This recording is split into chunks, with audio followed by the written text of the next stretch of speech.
pair of shoes. I got the MB on them, make you stare and see them. We ain't paying for them, now you ought to know I'm wearing free ones. When you go to me, I gotta know, is there a reason it was so abrupt? I kinda had to think that there would be one.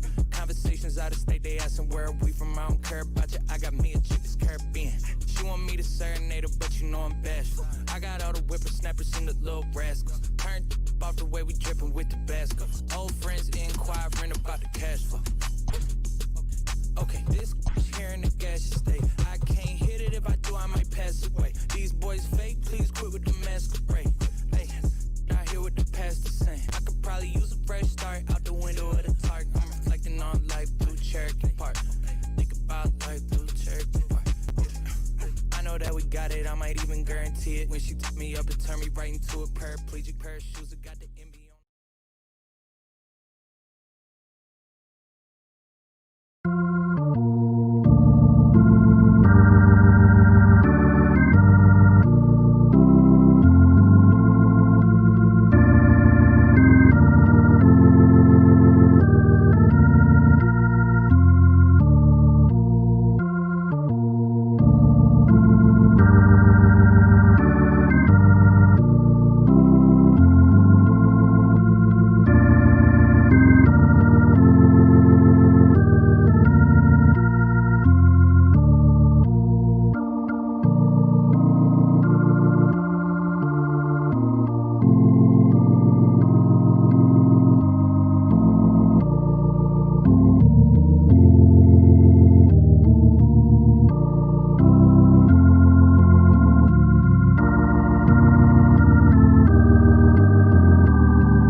one warned you, ain't no time for no play. When you sleeping on a stretcher like lay. I'm saying hey, tryna live day by day. None of these neighbors say nothing. If you see a and them is coming, they dumping, they kicking, they punching, they jumping, they you in front of the Baptist church. The strappers they job, they don't have to work. If this stitching, they act berserk and expos up like afterbirth. My mama told me go to church. I was sitting 10 rows from the first day, dreaming about everything I probably get if I the lady in front of me's purse and run out the back door.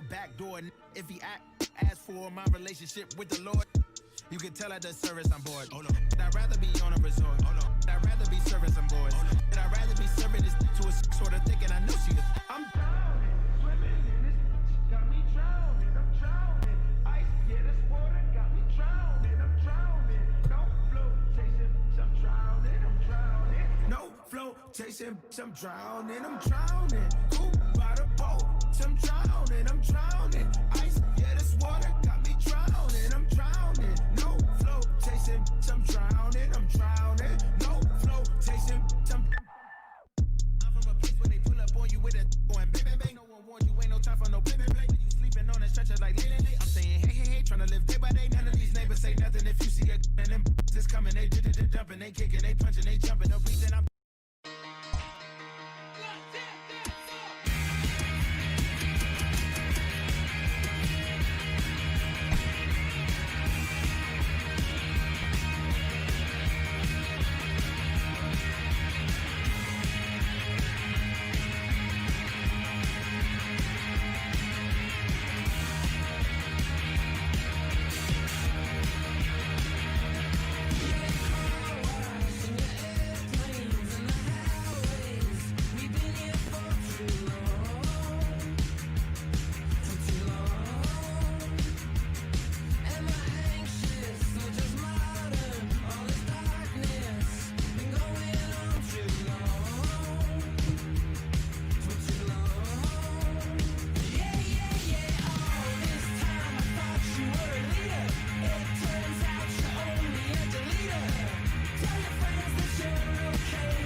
Me and my nigga Frankie, we just kicking it. We gotta add up our dividends. All of my they whip, pop out in their head. Boom, boom, boom. 40 is clearing the room, room. You better duck it, go boom, boom. Foreign is moving like vroom, vroom. Hop in the foreign, go zoom, zoom. Me and my nigga Frankie, we just kicking it. We gotta add up our dividends. All of my they whip, pop out in their head. Boom, boom, boom. 40 is clearing the room, room. You better duck it, go boom, boom. Foreign is moving like vroom, vroom. Hop in the foreign, go zoom, zoom. But we show no remorse. Go get a bag, I drip in our sauce. He catch a tag, we knocking them off. After I hit boy, she hit the door. And them hundreds be coming in, all of this money, and I gotta give me some more. Big bag, bet it won't hit the floor. Talk hot, then we run your jaw. I'ma hop in the foreign and zoom off. That be my dog, I'm calling him Rudolph. I'm in love with the way I get chewed off. Pull up with Blake, he getting screwed off. Brand new Mozzie, big body, we cruise off. He think he hot, we knocking your crew off. Homie nasty the way that I shoot off. Youngin' with drip, I got the juice on. Me and my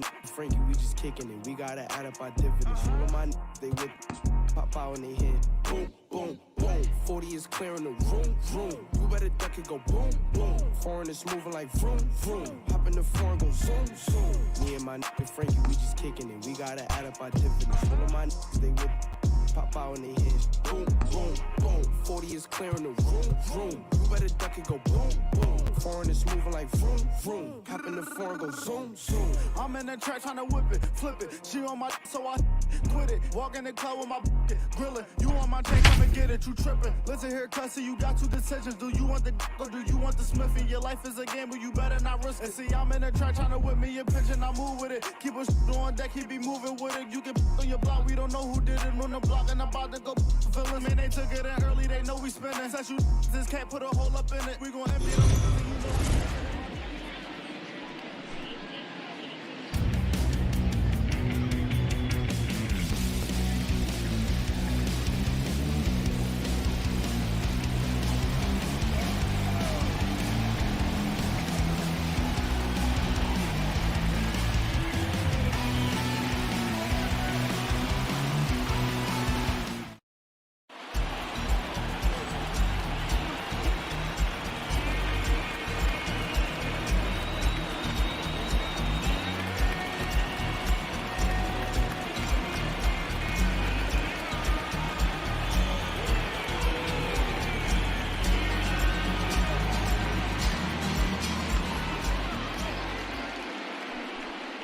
Leading off tonight for Cleveland, the center fielder, Oscar. And Oscar Mercado leads things off for the Indians. I'm sorry, folks, I was muted.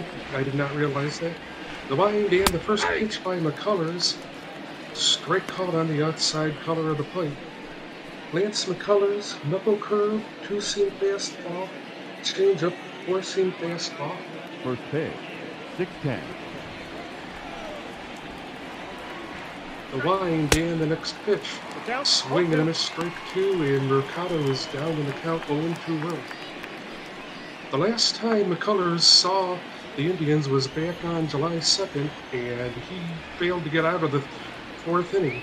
The next pitch, there is a ground ball foul down the third baseline.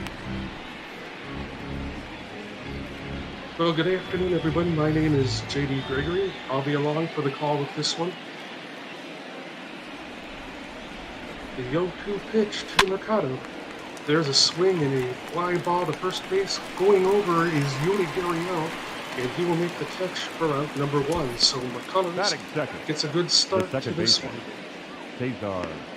In that last start against the Indians on July 2nd, as I told you, McCullers failed to get out of the fourth inning, and Dusty Baker made the Astros were actually trailing. Dusty Baker made the adjustment and went to the bullpen. The first pitch to Cesar Hernandez in there for a strike. Two-seam fastball. Houston was trailing, I believe it was 4-1. Dusty Baker made the adjustment, went to Brad Peacock, and Houston went on to win that ball game 9-5 after they had a huge fifth inning. 1-1 the count to Oscar Mercado. The next pitch bounced in there for ball 2-1, or excuse me, that's Cesar Hernandez. Hernandez having a great year, batting .308.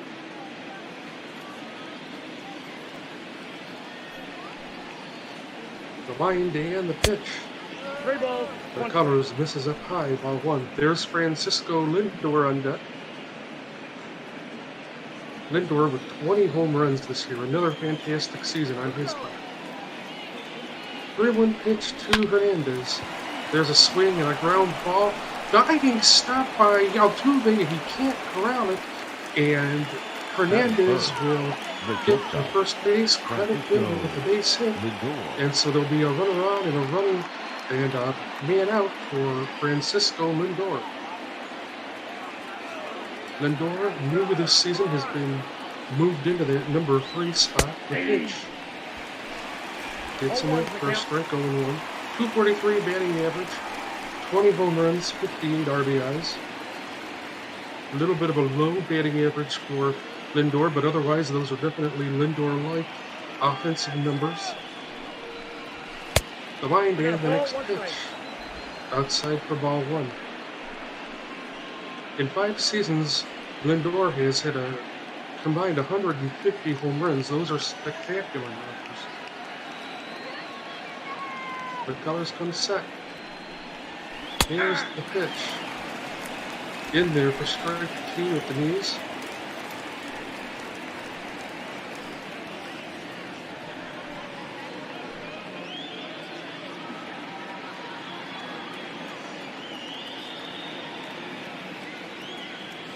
McCullers set.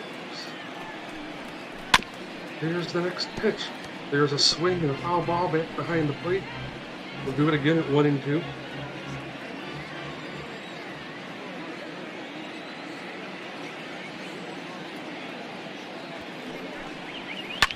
Next pitch to Lindor. Fouls it again. So we'll do it again at 1-2. Lindor fighting McCullers off and hanging in there tough. 14 pitches so far for McCullers, so he is up there in pitches.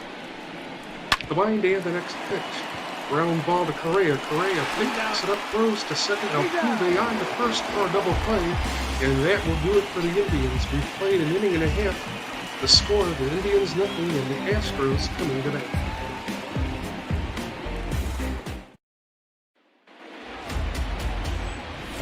Plesac gets the start for the Indians this afternoon. He has an incredible 12-4 record, 2.17 ERA, with a whip of 103, 46 walks, 114 strikeouts, and 128.5 innings pitched. He will lead things off against Jose Altuve, batting .308 this season. So a spectacular job on his part.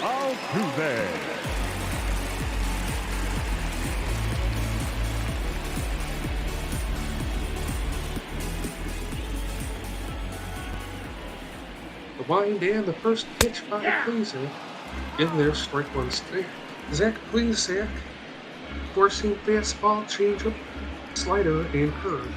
He stands 6'3", 220 pounds, 25 years of age.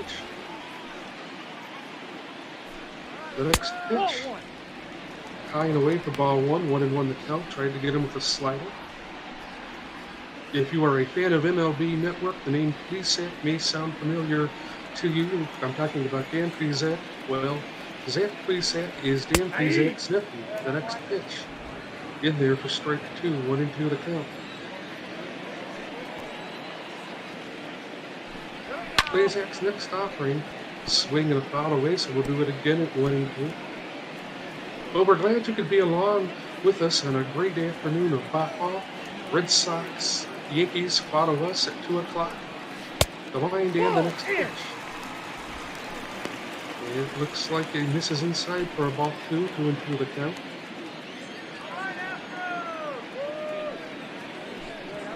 Here's the pitch. Almost gets away from Roberto Perez. So Altuve works the count full, 3-2.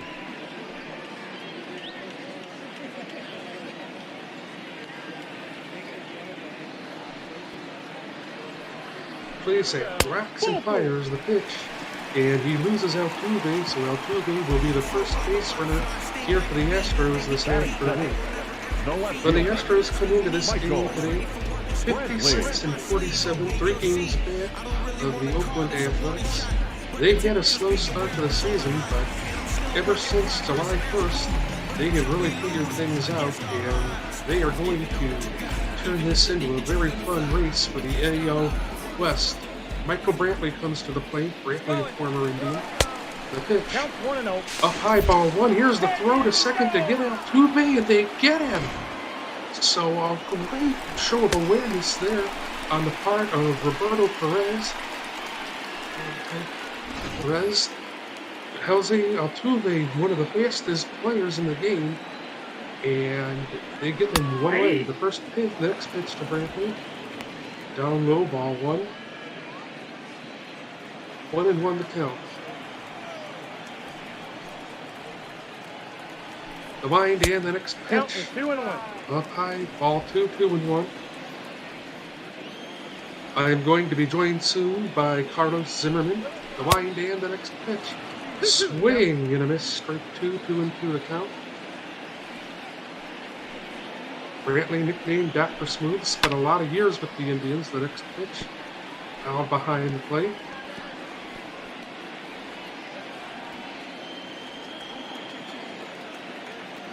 2-2 the count. The wind and the pitch. Swing and a miss. Strike three. And there are two away. Michael Brantley not happy, but this has been a stellar start for the Astros this afternoon. And we are joined now by Carlos Zimmerman. Carlos, how are you, man? I am a little groggy. I just stirred awake. I dozed off there for a minute. That's why I missed the first half of this game. But doing pretty good so far. Looks like not much has happened, so this is probably good timing on my part. Absolutely. We had a quick first half of the first inning, and it looks like we're going to have a quick bottom of the second or bottom of the first. First pitch, or next pitch to Alex Bregman in there for strike two, I believe. Strike one. Wind in the next pitch.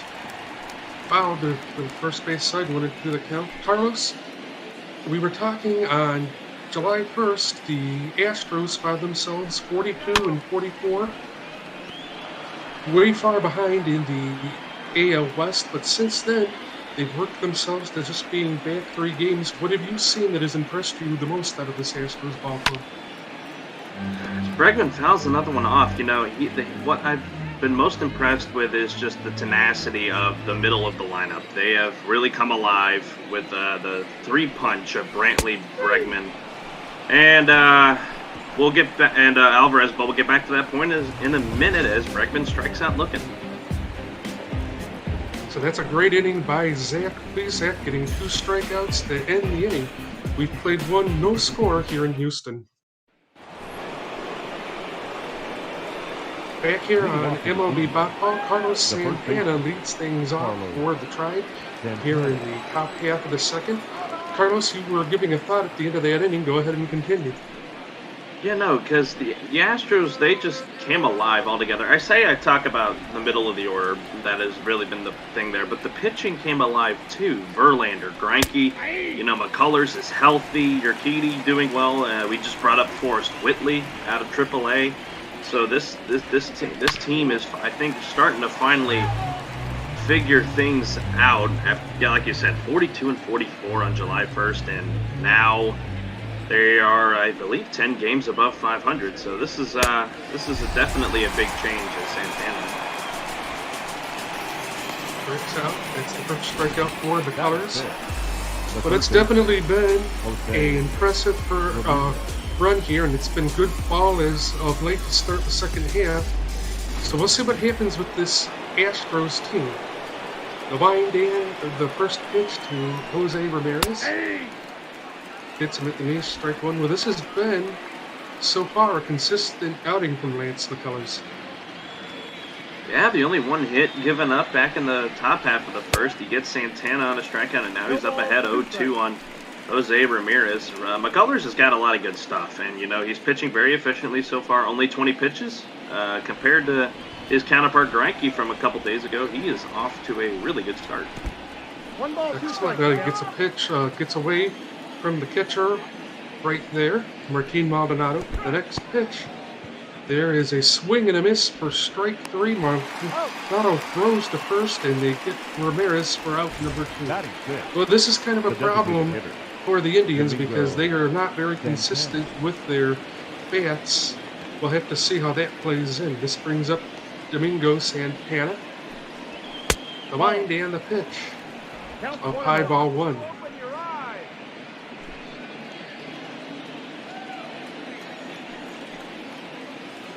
The next pitch to Santana.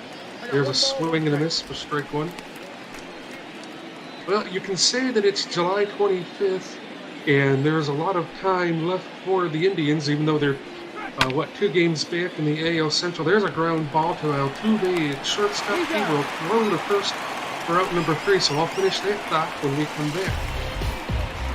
We played an inning and a half here in Houston, scoreless. We'll go to the bottom of the second.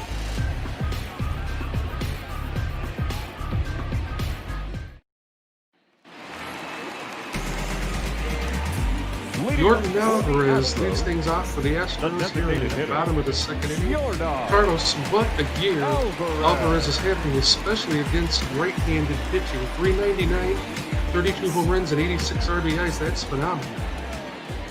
Yeah, no, he is just on a tear right now, and that's understating it. 40 home runs, and we're not to August yet. So he is definitely on a track right now to go for 60. I'm sure he'll bottom out at about 50, 55, but he has been definitely the cornerstone for the Astros. And people tend to forget this is his first full season in the majors. So this is a lot of promise for the Astros' future. It absolutely is a guy that you can definitely build your offense around. Perhaps even like a little David Ortiz, maybe even. Well, to finish the... Go ahead. Oh, yeah, no, you could probably call him Little Poppy. Ha ha ha, very true. The 2-2 pitch to Alvarez. Greinke misses low. Carlos Correa waits on deck. Well, to finish my thought that I had started, you can say that it's July 25th and there's a lot of time for this Cleveland Indians ball club.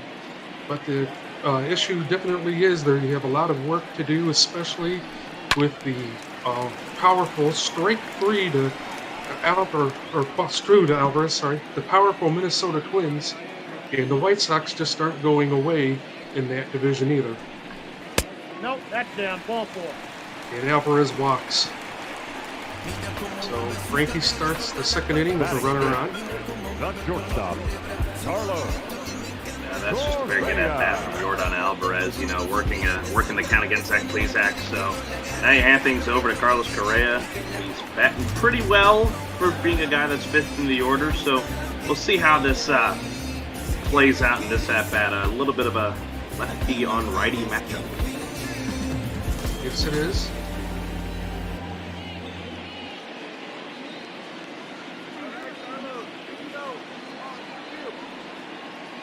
The wind and the first pitch to Correa misses low inside at the knees with the 4-seam fastball. That fastball that Greinke throws tops out at 94 miles an hour, and that's how he threw it right there. The next pitch, there's a swing and a miss. Strike 1-1 the count. 28 pitches so far for Zach Plesac. Plesac was an all-star, worked in the inning. I believe it was the 7th inning in the all-star game. Gave up a home run to Ketel Marte of the Diamondbacks, but he came back and struck out 2 as well in that inning. The next pitch, way inside ball 2, 2-1 the count. I correct myself.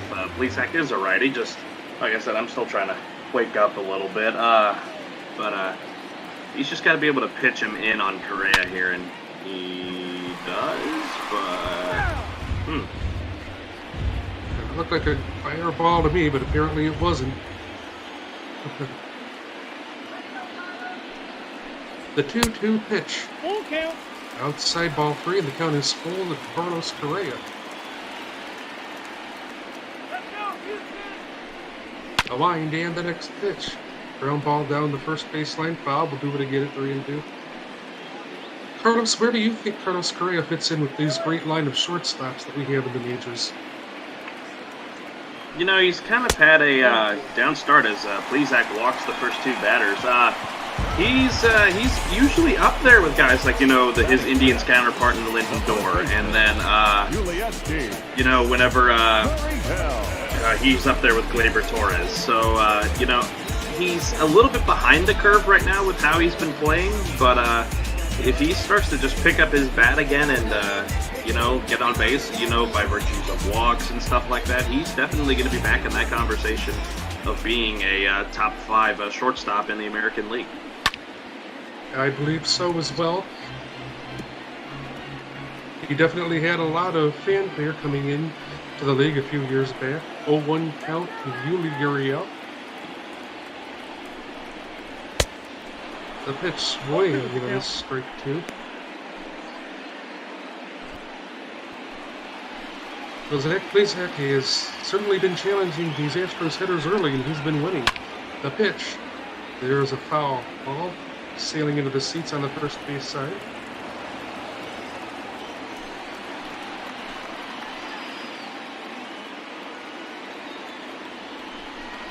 The line and the next pitch. Did he go around? Yes, and Gurriel does not like that call, so there is 1 away. Runners on first and second, with 1 out here in the bottom half of the second. That brings up George Springer to the plate. George Springer batted close to 300 in the month of June, but in July he has struggled. He's batting .239 overall. A little discouraging to see from one of the better center fielders in our league.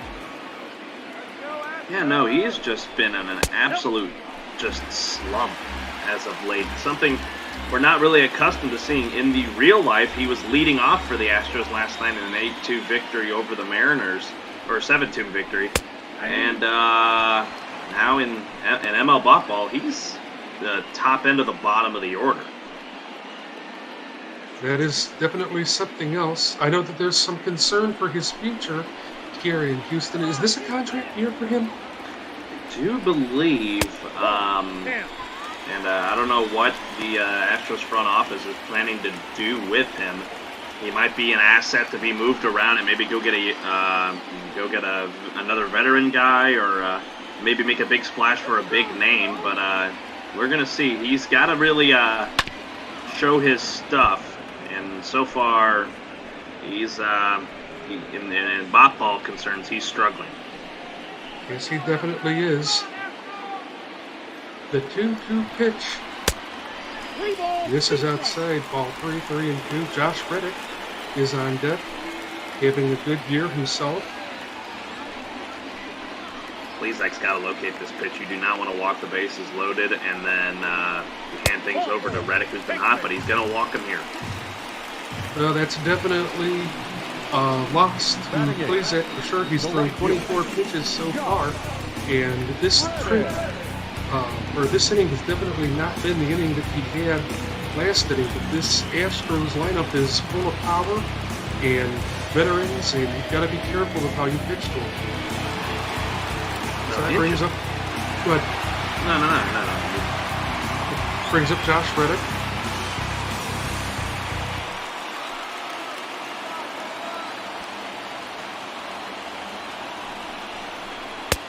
Pitch. Up high, ball 1.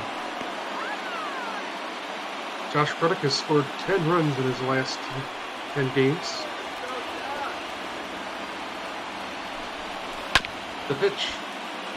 There is a bouncing ball to Lindor at short. He'll try to get Springer at second, but he won't be able to do it, and the Astros score a run.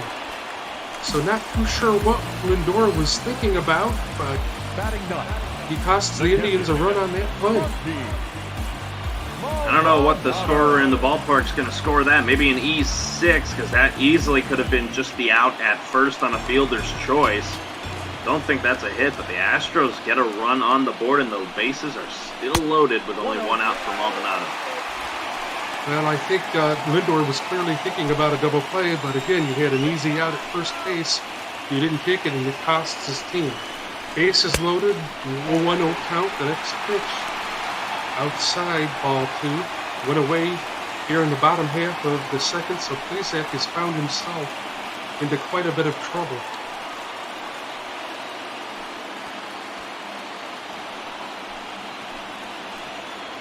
2-0 count. The wind and the next pitch, a high ball 3-0. Jose Altuve awaits. You do not, again, Altuve, another player that you do not want to load the bases for.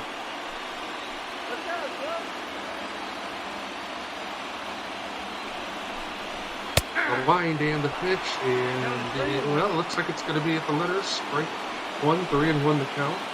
You think he's got the green light here? I think he's going to try and pitch him about here, maybe get him to swing at it. Swing and a miss, 3-2 the count, so we'll see if Plesac can get at least one more out and try and limit the standards by this Astros team. The pitch, foul to the left side, do it again at 3-2. Maldonado's got pop. He's in right now for the injured Garrett Stubbs, so it'll be interesting. Maldonado wastes it again, so we'll do it again at 3-2.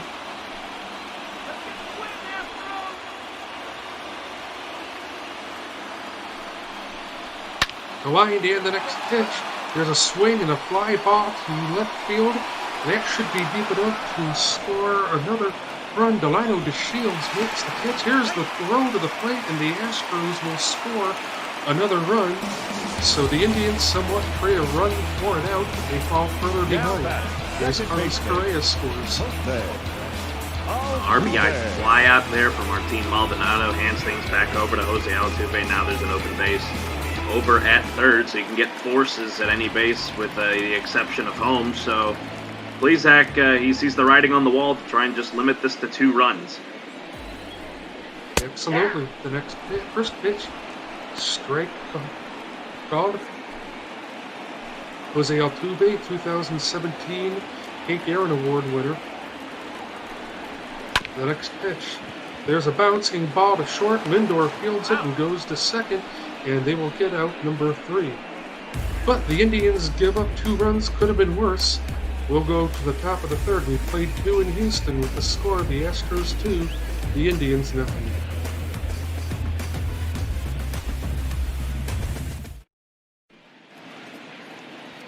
Well, welcome back to MLB Ball this afternoon. We want to remind you that we do raise charity funds, and our charity for this week is Meals on Wheels. So go ahead and donate to that at the link. What a season it's been pitching-wise for the Astros, ranking, 9th in the AL? Yeah, no, 9th in the AL in ERA, 3rd in the AL with strikeouts, as they're about 21 shy of the 1,000 mark for their starting pitching. They have definitely, that's, like I mentioned, that is the key right now that got the Astros back out of this slump. There's a fly ball to left field. It is put away by Michael Brantley for out number 1. Not a very good at bat right there for Tyler Naquin. There you see the standings in the AL West. Houston 3 games out of the Oakland Athletics. Houston 56 and 47. Oakland 59 and 44. 3 games at this point, Carlos. That's make-upable, that's for sure. Oh, no, absolutely. It is definitely make-upable. It was, the Astros were 4th in the division on July 1st, so for them to be 2nd right now, it is definitely a major turnaround for them. And but Oakland's hot, too, so they come to town very soon. So that's going to be an interesting series to watch here in a couple weeks. It absolutely will be. I know the last one, there's a foul ball down the third baseline. They opened up the second half with a very hard-fought series against Oakland. The wind and the next pitch, swing and a miss, strike 3, and that'll do it. So that is the 3rd strikeout this afternoon for McCullers. I believe that was a little outside of the zone, and Perez had to reach for that one. So there is 1 away. And McCullers is really good with his off-speed, as you'll see Delino DeShields here at the plate. He will burn you with it, but then he can always come back with the fastball, as he did there. There's a rip into left field for DeShields. He'll stop first, so the Indians have a runner on and a runner out for the top half of their order in Oscar Mercado. 0 for 1 this afternoon.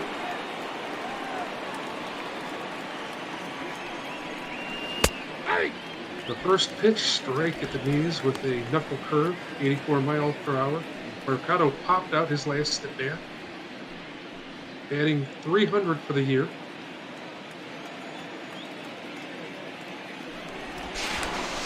McCullers goes to first, but DeShields gets back safely.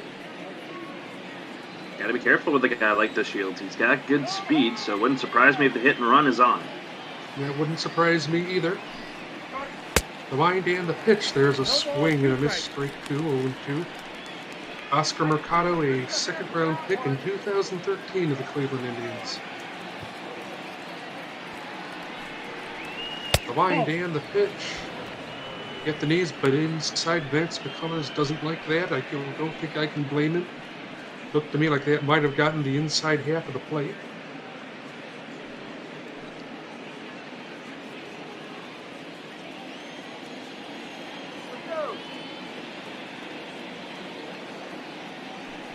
McCullers kicks and fires. Not sure what was wrong with that pitch, but the umpire says it's a ball, so 2-2 the count.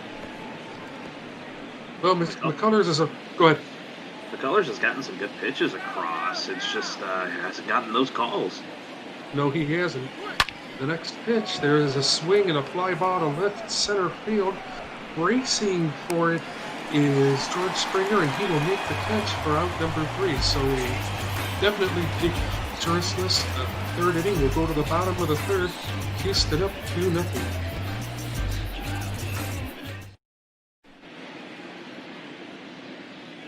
Well, we are back here in Houston. Astros lead it 2-0. Zach Greinke is on the mound. Carlos, what do you expect to see from the Astros the rest of the way here? You know, they're just going to really start going after Plesac. Plesac really got in trouble in that second inning. His pitch count way up there now as you get a look at Dusty Baker and Brent Strom, pitching coach for the Astros. McCullers definitely having a much better outing, about a 20-pitch difference between him and Plesac right now. So if the Astros have another inning like they did in the second inning, you may see Plesac gone after 4 innings. It is a definite possibility. Again, he's up there in pitches. 55 pitches. The first pitch to Brantley is low and away. Ball 1. Brantley on a 4-game hitting streak. Michael Brantley is a quality player. I can tell you I saw him for several years here in Cleveland. But the next pitch, outside, ball 2-0. He was part of the trade that sent CC Sabathia from Cleveland to Milwaukee, and he was the one piece of that deal that was consistent. That a pitch ripped down the third base line can't be fielded by Ramirez. He'll try to throw across anyway, but Brantley is safe. And the Astros have their leadoff man aboard. Credit Brantley with the base hit on that one. And I don't know how Ramirez couldn't just glove that one, and I know you had to make a hard play from deep third, but I said you got to have a decent inning if you're Plesac to try and at least squeeze out 5 innings, and that's not the start you wanted. No, it's not, and you definitely need to have the help from your defense, and he didn't get it there. So that brings up a dangerous hitter in Lance Berkman. The pitch ripped down the third base line. They're going to say it's foul. Bergman has been an absolute nightmare for the Indians to deal with throughout his career. The pitch, there's a swing and a miss. Strike 1-2. Bergman tried to put that in the left field seats. The next pitch, checked his swing, but they're going to say he went around for strike 3, and so Plesac gets a strikeout. I'm not sure Lance McCullers would have gotten that pitch, Carlos.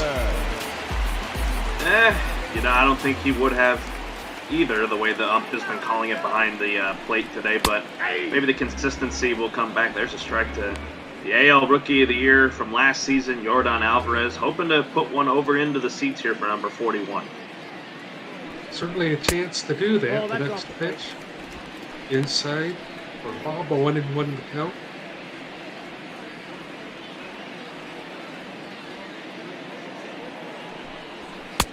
The pitch to Plesac, there to Alvarez is down low, 2-1. 65 pitches now for Plesac, so he has definitely labored this afternoon. And we're only in the third inning. There's a long way to go still. The wind and the next pitch. There's a ground ball into right field. That'll go to the wall, being chased down by He's in there. Tyler Naquin. And, well, that is a hit right there by Alvarez, continuing his domination of pitching. Nice stroke to the right field line. He'll burn you with those pitches that are a little bit in, and he can usually put those over into the right field seats, but that one stays in the park. It's a long single, runners at the corners, 1 out. Plesac nearing 70 pitches, and my prediction for him is starting to come into fruition. We'll probably see him for the 4th, but that might be it, as Francona's probably going to have to go to the bullpen. Yes, he probably will. The one drawback about Terry Francona is he likes to let his pitchers start what they finish, or finish what they start, excuse me. But I don't know if that'll be a good idea here today or not. The wind and the pitch. We got a ball, 1 strike. Plesac misses, 1-1. Carlos Correa walked his last time up. The wind and the next pitch. Plesac missing high for a ball, 2-1. Another 4-seam fastball.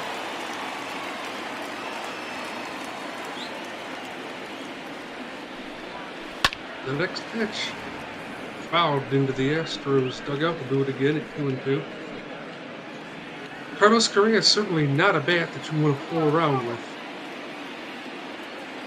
No, he is definitely not one you want to fool around with. He's got good pop in it as he's really trying to get after Plesac here. Just can't really get one into play.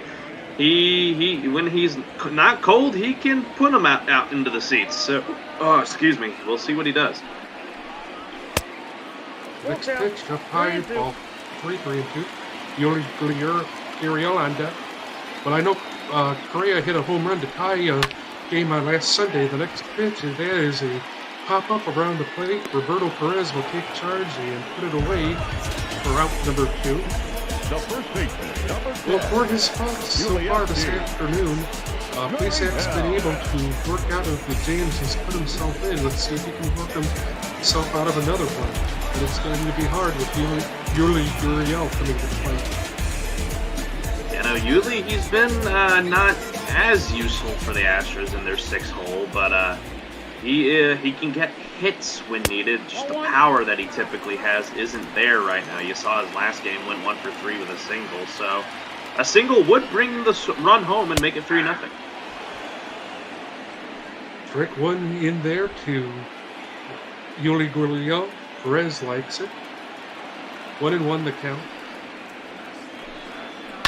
Here's the pitch. There's a swing and a fly ball to left field. Incoming is Delino to Shields, but it drops in. A run will score, and it is 3-0 Houston. So Plesac running into more trouble, and here they're going to come out and talk to him, try and get his nerves settled down. That's a good move, I think, on the part of the Indians. You know, he had a very efficient bottom of the first, but then that bottom of the second came around. 3 walks that juiced the bases, and then a couple error in the infield by Lindor, and then it was just a messy one. And now he's continuing to have troubles here in the third. So here is the heavy hitting George Springer. Absolutely is. Plesac has thrown 22 pitches so far this inning. That is not what you're looking for. The wind and the next pitch, Springer kicking outside, ball 2. Springer in his last 7 games has scored 7 runs. I did happen to notice that Adam Putko is up and warming in the Indians bullpen, and his Springer fouls another pitch away. This is reminiscent. Go ahead. Man, that is just unheard of. I'm sorry I keep cutting you off, but it is just unheard of to have a pitcher in the bullpen, unless you're doing a bullpen game, in the bottom of the third. Absolutely, you don't see that too often at all. The wind and the next pitch, and Plesac misses away, and he is on the cusp of losing another batter. You've got to wonder if he does lose Springer, that'll be it for him.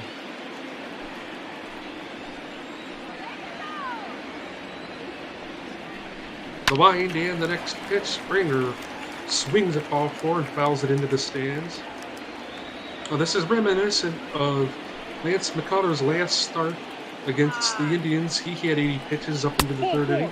The next pitch, and he loses him for ball 4. Springer takes his base. Up next to the Astros. So the bases are loaded. Right fielder. And that's got to be a discouragement for Zach Plesac, hoping to have gotten out of the inning there.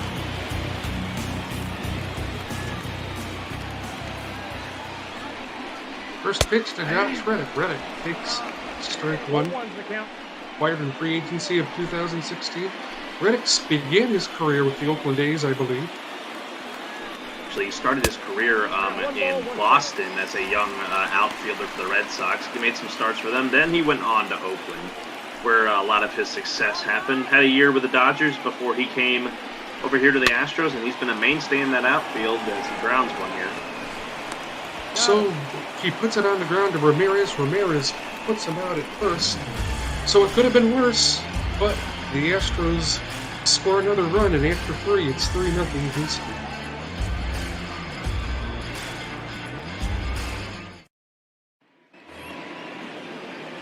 Cesar Hernandez leads things off for the Indians here in the top half of the 4th inning. 1 for 1 this afternoon. It's McCullers at the 36 pitch mark, so he has definitely been dealing. The first pitch is a bouncing ball down the first base side. Foul. 141 hits so far for Hernandez this season. The wind and the pitch. There's a ground ball to first.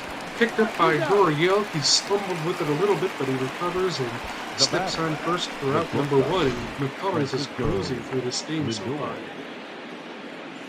Take a look at the Road to the Show report. The Round Rock Express at AAA took care of the Sounds, but the Hooks have been having a little bit of struggle in the back half of this one as they lost to the Amarillo Sod Poodles 8-2.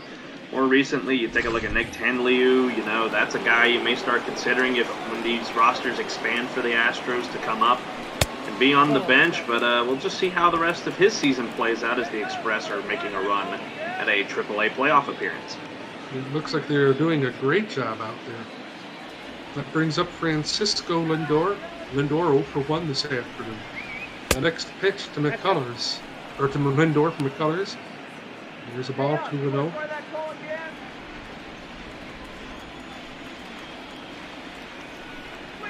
The next pitch outside again, so Lindor works the count for 3-0.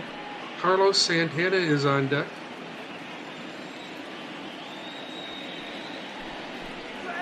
Hey! I got 3-1. 3 balls, 1 strike.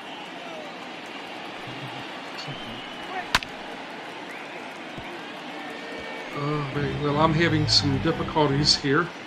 I am right there with you. The stream is frozen here on our Discord.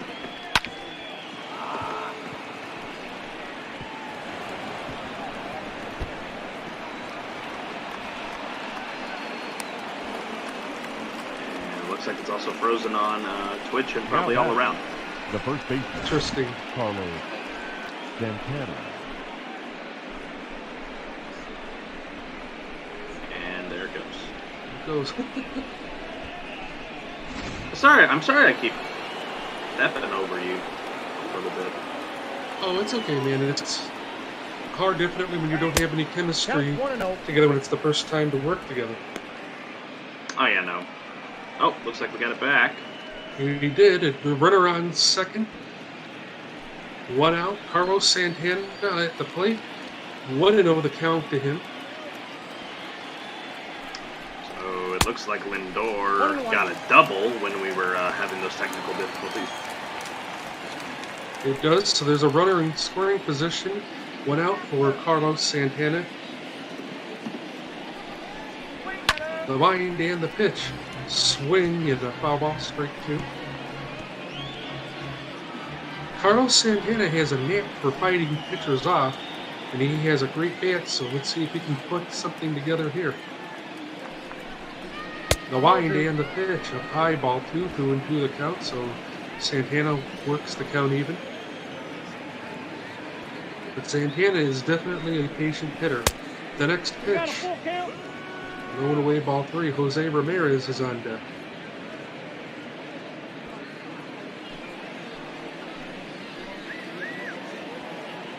'49th pitch, or actually 50th pitch, on the way for McCullers. The next pitch, there's a swing and a ground ball into right field for a base hit. Lindor will stop at third, and the Indians will have runners on the corners with one out. So we talk about how good a base hitter Carlos Santana is, and he ends up with a single, so that brings up Jose Ramirez, struck out back in the second. The wind and the pitch is down low, ball 1. With runners at the corners, the double play still on for the Astros infield if anything's hit on the ground here. But, the Indians finally getting some run threats. Yes, they are. The Indians are historic for not producing in those threat situations, but it's set up for them right here. Let's see if they take advantage of it. The pitch. Strike called at the letters. 1-2 the count. McCullers has definitely owned them this game. Yeah, he has. He is looking for punch out number 4 here against Ramirez. Can he get it? I got to count 2-2. It looks like it was a side ball, too. Speaking of consistency issues, Ramirez has had them the last couple of years. Had a strong start to his year in 2018 and finished weak, and then last year started out weak and finished strong as he fouls the ball. Do it again at 2-2.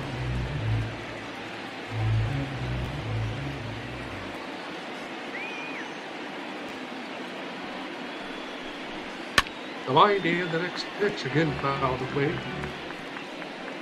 So Ramirez making McCullers work here in this at bat. McCullers may need to come back with something off speed here. He does, but he missed. Domingo Santana is on deck. He'll follow Ramirez if Ramirez doesn't get into a double play. A bind and the pitch. Swing and another foul. So 22 pitches so far for McCullers this inning. We saw that out of Plesac last inning. A bind and the next pitch and another foul. That one was right there in the happy zone, so Santana would love to have that one back. Yes, he would. Ramirez ran. The wind and the next pitch, and there is a fly ball to left center field, giving Charles his Springer. He'll put it away for out number 2, but Lindor will score from first, and the Indians are finally on the board. They trail Houston 3-1. Now batting, the designated hitters. All around good at bat there by Jose Ramirez to really just stifle McCullers' pitch count, and now you hand things over to near 300 hitter in Domingo Santana. Representing the tying run. This ought to be an interesting one with only 2 out. Yes, it should be. Santana has a ton of pop in his bat. We'll see how he does here. 0-1 the count. The pitch is a swing and a shot to third. Relay throw to second, and they will get Santana for out number 2. But the Indians score a run. And after 3.5, the score, the Astros 3, the Indians 1 on MLB Botball on Twitch TV. Well, welcome back to Botball on Twitch TV. Zadie Gregory and Carlos Zimmerman along with you. Glad you could be with us for a great afternoon of baseball. First pitch misses. This is to Maldonado. 1-0 the count. The next pitch of high ball 2. Following us will be the Red Sox and Yankees. We have the Cardinals and Cubs for you a little bit later on, and then we'll close it out with the White Sox and Twins later as Plesac records an out right there from Martin Maldonado. The batter, the second baseman, Jose. We got a good slate. Sorry to cut you off again. We have a good slate of buff ball games today, just to open up a week of buff ball, and then a lot more for sure to come this week, as you know, JD, the deadline very fast approaching in just under a week. Absolutely. There's a lot that has to be done by these teams that want to be able to stay in contention. The Indians definitely one of those teams. You know, you're only 2 games behind the Twins, half a game behind the White Sox entering play today. And you got nothing to worry about behind you. The Tigers are 26 games behind you. Mathematically still in it, but likely not to be the case. So these Indians, they could make some potential splashes at the deadline. Astros, same thing. Absolutely. I know one thing I'd like to see the Indians get is get another right-handed power bat in the middle of that lineup.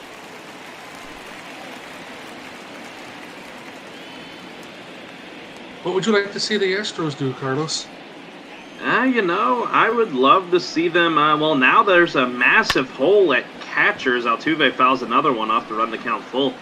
With Garrett Stubbs going down with a torn ACL, he's lost for the year. You have Maldonado, but they brought up Lorenzo Quintana out of AAA Round Rock. But you know, you got to get someone else in there for the playoffs, because obviously Quintana's not MLB ready.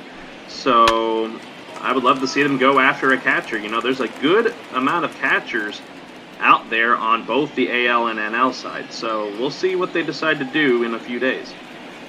Absolutely will. The next pitch, there's a shot to Ramirez at third. He'll throw across and get Altuve for out number 2. Well, veteran leadership is always so important for teams that are going to make runs at playoffs. And, I know you'd like to see that here in Houston. I'd like to see the Indians also add another veteran starter for the back half of their rotation. Wide and the first pitch, strike 1 to Michael Brantley. There's nothing wrong with what the Indians have at the end of their rotation talent-wise, but you maybe like to see more of a proven commodity added for a stretch run. The next pitch is down low, 1-1.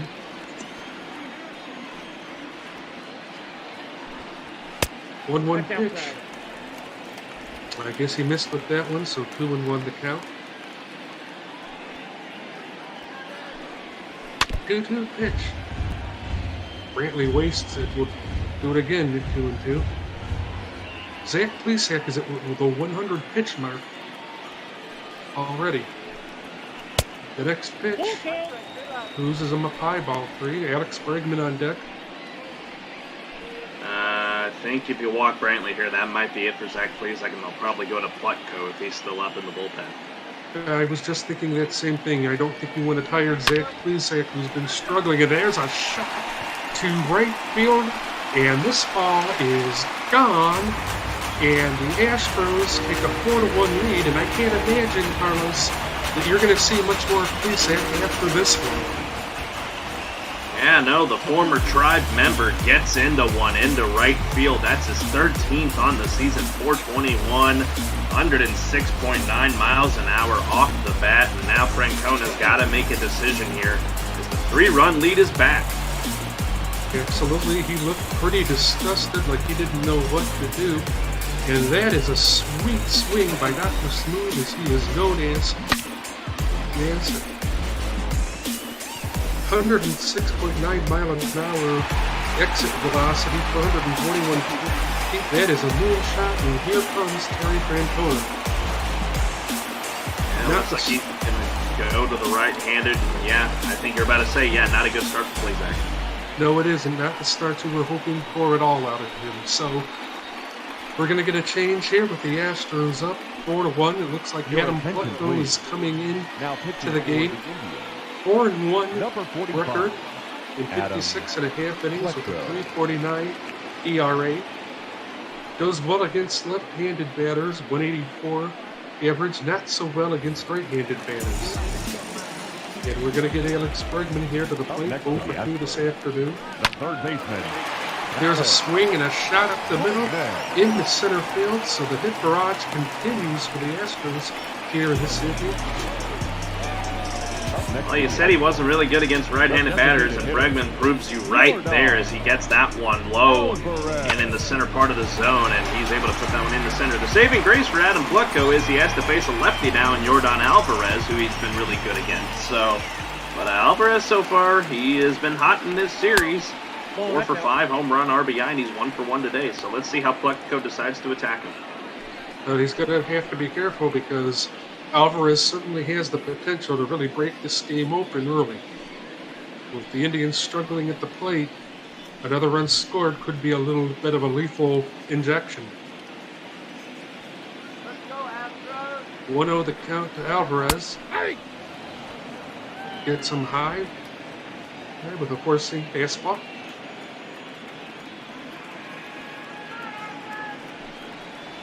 One pitch. There's a swing and a ball. Oh, the second base. Great stop by Hernandez, but he pulls Santana off of first base, and the inning continues. That was a definite good stop there by Hernandez to prevent it going into center field, but yeah, not a good relay onto Santana. That's going to probably go down as an E4 on Hernandez, and yeah, that does keep the inning going. Oh my goodness, this defense really, they didn't really do well backing up Plesac, and now they've got Pleco in a bit of a jam. And you definitely don't want to extend innings with these Astros hitters. Pleco certainly seems frustrated. Carlos Correa, we talked about his power, 2 home runs in his last 8 games. 0 for 1 this afternoon, though. But the pitch slaps it foul to down the left field side.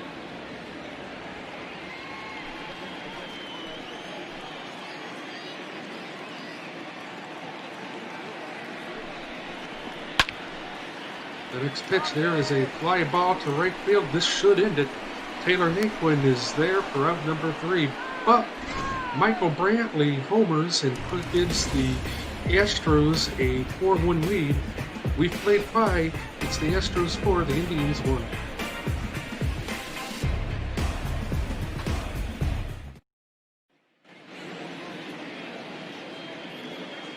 Welcome back to Houston. We'll start things up in the top of the 5th. What do you got to do to come back if you're the Indians, Carlos?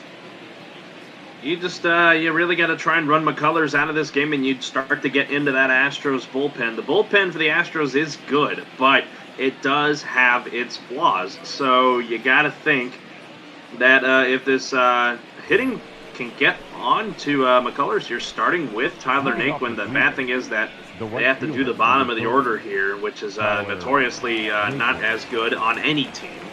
So the Indians, a 3-run lead is not horrible, but if that pitching doesn't really calm down against the Astros hitting, I don't think there's much the Indians hitting can do. No, I don't either. Tyler Naquin, his last trip to the plate, did not have a decent at bat, so he needs to work McCullers for what he can. The next pitch in there for strike 1-1 the count. The line and the next pitch. There's a ground ball. Diving stop by Bregman, but he can't corral it. He tries to get Naquin out. Can't do it, so the Indians start the inning off with a runner. The catcher, Roberto. Toward a base hit for Tyler Naquin. Brings up the catcher, Roberto Perez. 0 for 1 this afternoon.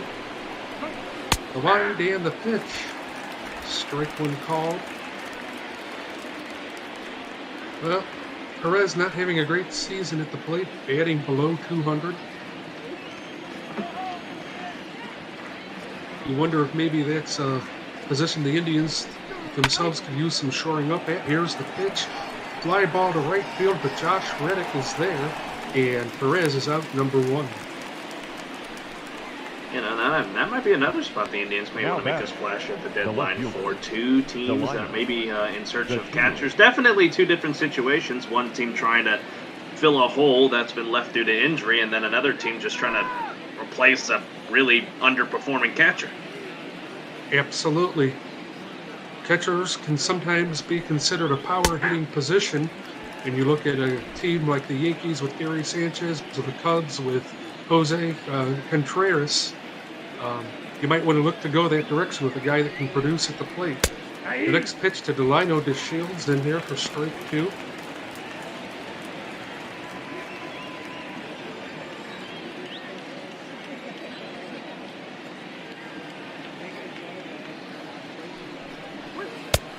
0-2 pitch. The Shield swings and misses for strike 3. Boy, you'd hate to see the Indians waste this great start to the inning that they've got. They'll have to reset here as we go back to the top of the order. The Shield's just completely disgruntled right there. Yeah, he knew McCullers beat him there, but now you hand things back to the top of your order. Mercado trying to turn his day around. Be interesting how McCullers decides to attack him here. I'm expecting a lot of off-speed against a speedy Mercado. Absolutely. And Naquin, who is on first base, has some speed himself. You wonder if this at bat, if they'll try to send him. The wind and the next pitch. There is a shot to left field. Running in is Brantley. The ball falls in. So Naquin goes to second. Mercado is in at first base. And the Indians have a little bit of a two-out rally going. Brings up the top of the... Okay, brings up Cesar Hernandez. He had a single back in the first. Right in the first pitch. There's a ground ball to first, picked up by Gurriel. And he steps on the first base and the inning's over. So the Indians wasted opportunity. Middle of the fifth, the score, Houston 4, the Indians 1.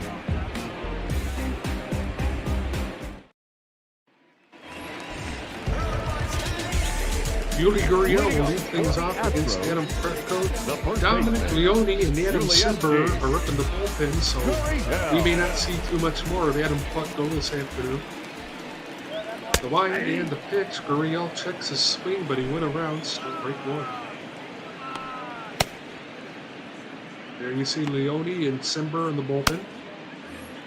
A couple right-handers in the bullpen to try and maybe continue to limit this damage. Plutko right now, the man that Tito Francona's called upon to try and slow the Astros bats down. He will pick up the bottom of the order here, but like I said, you know, this Astros lineup from top to bottom has so much power in it. That's just how it's so hard for teams to try and go up against them.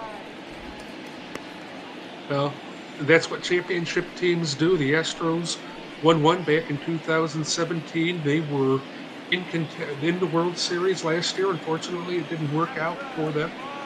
But they're back with a vengeance in the second half, at least. The next pitch is fouled away. When you have a roster like this, you can climb back from just about anything, don't you think, Carlos? Oh, yeah, no, you can bounce back from a lot of things. You can have, like, a struggling season, and, you know, the Astros are really accustomed to that. When they made their first World Series run in 2005, where they eventually got swept by the White Sox, they started that year 15-30. So, yeah, this is a team that's known to bounce back, as that's a little nubber. Absolutely. The wind and the next pitch. Again, fouled away. And I don't really care what you say. Yes, the Astros could have been involved with a scandal, but this is a ball club with a lot of talent, and they deserve every ounce of credit they can get. There's a swing, and I'm at strike 3. One away here in the bottom half of the fifth. There you see Plesac's numbers, 3.5 innings, giving up 4 runs on 5 hits. He was the victim of 5 errors. All you can do if you're Plesac is go back to the drawing board here. And I'm sure he could be able to try and turn it around for his next start for the drive. So, yeah, but definitely not the outing he wanted. 5 walks. That's not good when you have more walks than strikeouts. No, it isn't. That's definitely the sign of a struggle. Plutko starts George Springer off with a strike. 16 pitches so far for Plutko. Gets him swinging with another 4-seam fastball, 92 miles an hour. The wind and the next pitch. Lowered away, ball 1-1-2 the count. Tried to get him with a slider.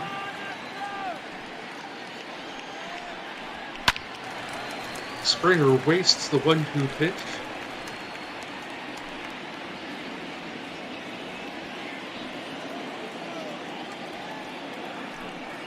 Plutko sets and fires, and he misses low, 2-2 the count.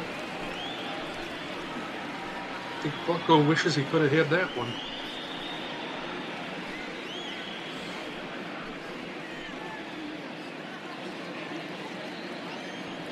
We're even at 2-2.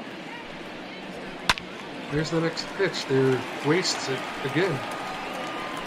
So 21 pitches for Pleco. Springer's trying to go after him here. Let's see what Pleco decides to do. Count is ball, 3-2.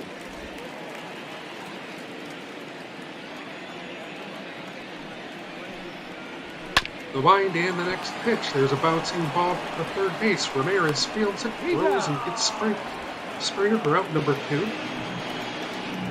So where Plesac struggled, Pleco seems to pick up and do well. Brings up Joshua. But yeah, no, he as Reddick's here at the plate, he has really been able to slow down the Astros hitting and he got him out of that last inning, and now you have put down Gurriel, you get Springer to ground out, and let's see what he decides to do against Reddick, who has been very hot as of late. I don't know if you know this. He came in, he left the Texas series with a 16-game hitting streak. Didn't get a hit in that final game against the Rangers before they came back here to Houston, but he's still really hot. Absolutely he is. He's played well this afternoon, 1 for 2. 2 away here in the bottom half of the 5th. Astros up 4-1. The wind and the next pitch, and that's low in the dirt. Ball 2, going through the count to Reddick.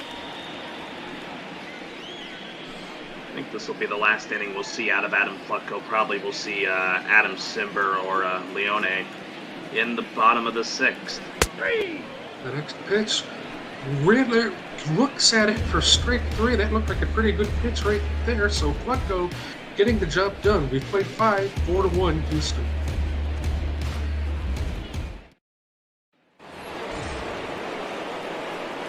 Francisco Lindor leading things off here in the top half of the 6th against Lance McCullers. McCullers at the 73 pitch mark. The wind and the pitch inside ball 1. Joe Smith and Ramber Valdez up in the bullpen. You know, if this inning gets a little bit out of hand, you'll probably see Valdez come in against the lefty. I'm trying to look through the lineup here. Who would be the next lefty you'd see after Lindor? I believe it would be Jose Ramirez. So if Lindor and Santana get on, expect Valdez to probably come in. I would think so. Carlos Santana is a switch hitter as well, batting from the left side of the plate against righties, so this could be his last batter as well. Santana follows him. The next pitch to Lindor and fires it in there for a strike. Again, if you can get Lindor and Santana here, you may not even have to worry about Fromberg coming in. No, you might not. The next pitch to Lindor, he looks at it for strike 2, 3 and 2 the count. Good comeback here by McCullers. Probably needs to, I think he's going to try and blow him by here with a fastball up and in. Absolutely. Try and challenge Lindor. Here's the pitch. Lindor wastes it. We'll do it again at 3 and 2. Well, moving Lindor down to the order to number 3rd is a great idea because he's an impact bat, but you have to have runners on base. The next pitch there is a shot foul. No fair down the first base line, fielded by Gurriel, and he'll step on first for out number 1. Carlos. Some good defense there by Yuli Gurriel. Second time he's had to do that today. That time he fielded it a little bit more cleanly as Santana will come to the plate to face McCullers, who's at 80 pitches here with 5 1/3 done. Well, again, as we said, he has definitely owned this Indians lineup. This is a pretty fair 3-4-5 lineup. The pitch, Santana swings and misses strike 1. Santana 3 for 6 for his career versus McCullers. The line and the pitch. Looks at strike 2. Well, the most pitches that McCullers has thrown this afternoon was 26. That was back in the 4th, and the Indians did get a run. That's their only run at the ball game. The pitch, swing, and a miss, strike 3, and there are 2 away. So Carlos McCullers handles Lindor and Santana well, and that is a great job against the middle part of this lineup. you talk about that middle of the lineup, just the three pieces of that 2016 World Series team that is still left intact. You know, you look around them, not that many left from that one. You know, Hernandez, I believe, wasn't on that roster. You know, Roberto Perez was there. Domingo Santana, I don't believe, was there. So, and Naquin was not really a factor in that series either. So there's not much of that team left. But the fact that they're still being able to work against these MLB teams, as Ramirez is looking for hit number 100 on the season. These Indians, they know how to keep it together despite not having had won that World Series in 2016. Absolutely, and that's also a testament to their front office. Chris Antonetti and Mike Chernoff have done a terrific job acquiring and collecting players. The next pitch, Ramirez rounds it, but it's right at Altuve, and he will make the play at first for out number 3. So we'll go to the bottom of the 6th. The score: Houston 4, Indians 1. You're watching ML Ball on Twitch TV.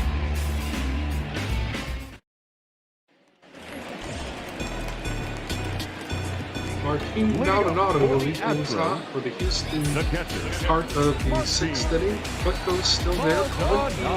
8 pitches for Adam Pleco. Martin Maldonado 0 for 1 this afternoon. The pitch is going away, ball 1. Oliver Perez has joined Dominic Leone in the Indians bullpen. Oliver Perez, man, that is a guy that has been around for quite some time. One of the longest tenured baseball players. He made his debut back in 2002. That is definitely a long time. Here's a ground ball to Lindor at second, and he makes the snag for out number 1. Maldonado can't believe it. Well, the other point about Perez is Perez has been just the rock out of that bullpen for Terry Francona. They lost Andrew Miller a couple years ago, and to be able to pick up a lefty to make an impact like Perez, again, that speaks to Mike Chernoff and Chris Antonetti's job. Jose Altuve lifts a ball to center field. In pursuit of it is Mercado, but it will get down and go to the wall. Altuve rounds second. There'll be a play at third, but they won't get him. So Altuve puts himself in position with a triple to be 90 feet away for another run for the Astros.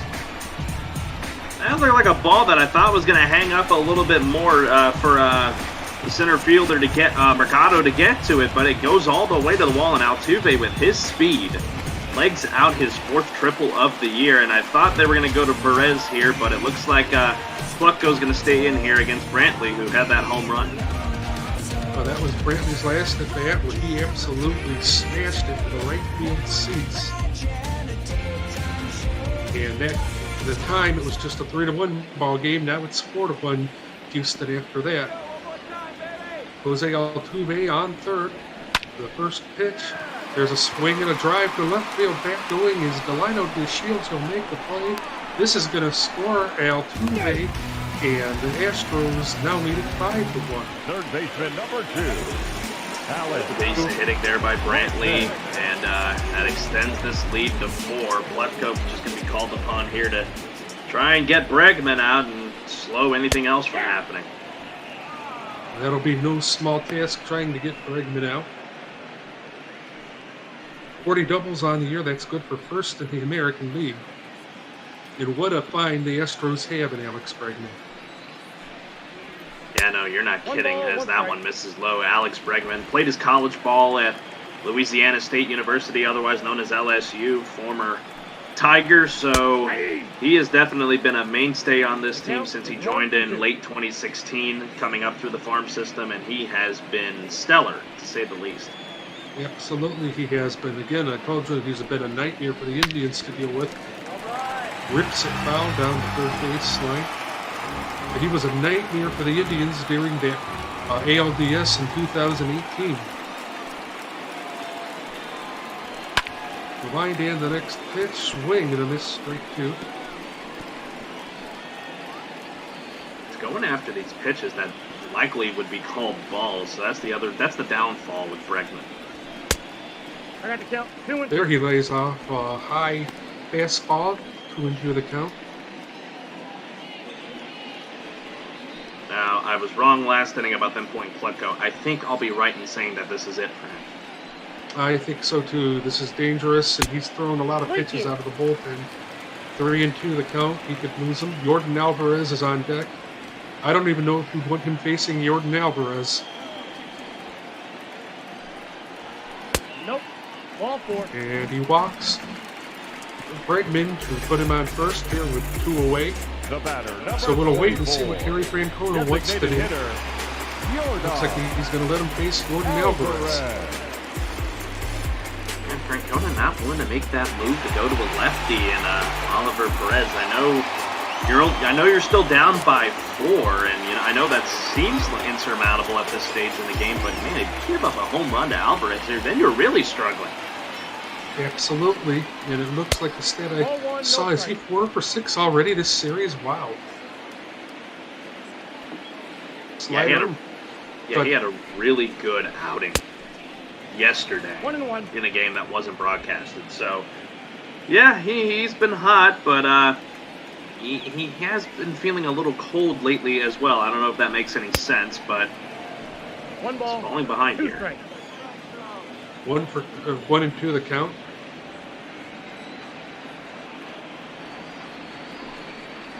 The wind and the 2 pitch. balls, 2 Down strikes. low, ball 2.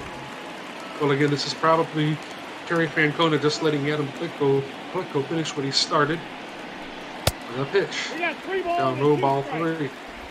But at some point, you have to have the mind that you can't fall too much further behind because it's getting later and your offense is not producing. The wind and the next pitch, swing and a miss, strike 3, and Pleco gets out of it. But the Astros do score a run here in the bottom of the 6th. We'll go to the 7th. The score: Houston 5, Cleveland 1. Ladies and gentlemen, your attention please. Joe Smith Now pitching for the on the mound now for the Number Astros here to start the 7th inning.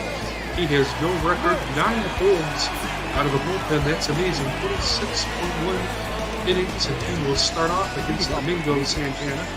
The Astros do have Chris Davinsky, and I didn't see who else it was up in the bullpen. You'll see him here in a second, Brian Abreu. Typically a setup man for Roberto Osuna, but looks like he may be called upon in a situation if Joe Smith gets into some trouble. So he misses away, ball 1 to Santana to start it. The wind and the next pitch, Santana fouls it away. Count goes to 1-1. Joe Smith is a former Indian, and he was a big part of some of those teams. I'll tell you something else about Smith after this pitch. The wind in the next pitch, swing and the miss, strike 2, 1-2. Carlos, are you familiar with the name Ali LaForce from CBS Sports? I'm not quite familiar with it as Santana strikes out.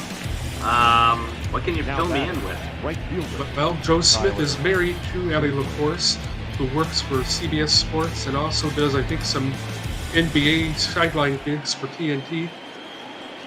As I said, he's married to her. He actually met her when he was here in Cleveland, and she was working for Fox 8 here. Ball 1, no strike. It's a little interesting nugget of information that I had no idea about. Now that you mention her, I probably have seen her before in watching ball games on TNT.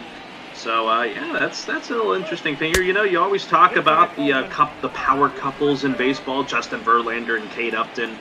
I know Carlos Correa's now wife isn't as familiar, but he proposed to her at the end of the World Series in 2017. So well, that's a little nice, sweet bit of information there about a guy that's really not as well known in baseball. No, he's not. Here's the first pitch to Tyler Naquin, a bouncer to Correa at first. He puts Naquin away for out number 2. The catcher, number 55. Roberto. That was a sweet moment when Carlos Correa proposed to his wife. The Astros had just won a championship. Nice way to do it. I mean, I know his intent was very well, but I knew he had in the back of his mind that he was going to be like, oh, there's going to be probably about 20 million people watching, so this is really going to make for good TV. 1-0. Absolutely. 1-0 the count to Roberto Perez. The wind and the pitch. There is a swing and a foul, 1-1 to count.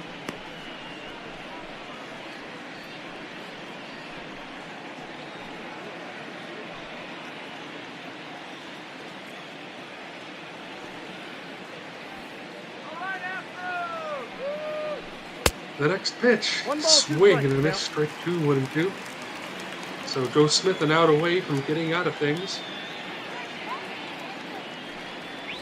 The wind and the next pitch, low and away, ball 2, 2-2.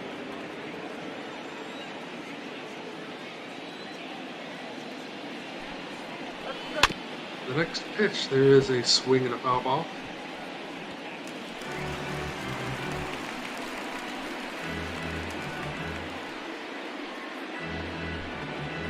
So Perez trying to fight Joe Smith off. The wind and the next pitch, swing and a miss, strike 3. It's a 1-2-3 inning for Joe Smith. I'm not sure what Perez was upset about there, but it's stretch time here in Houston. Astros lead it 5-1.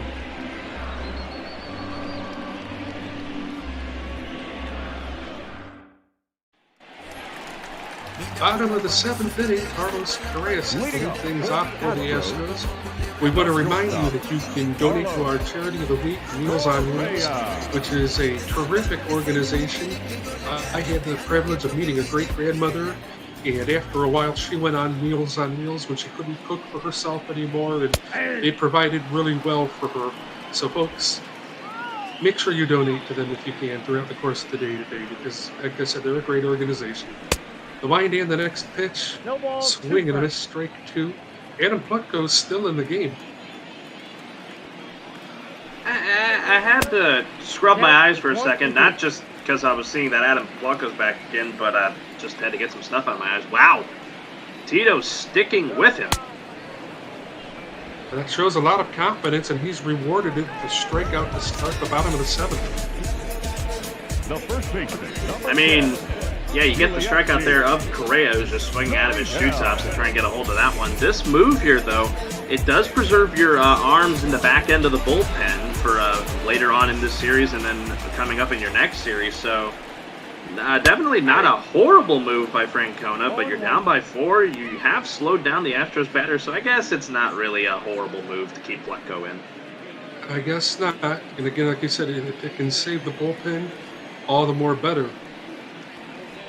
And looking at tomorrow, the next pitch, check the swing didn't go around 1-1.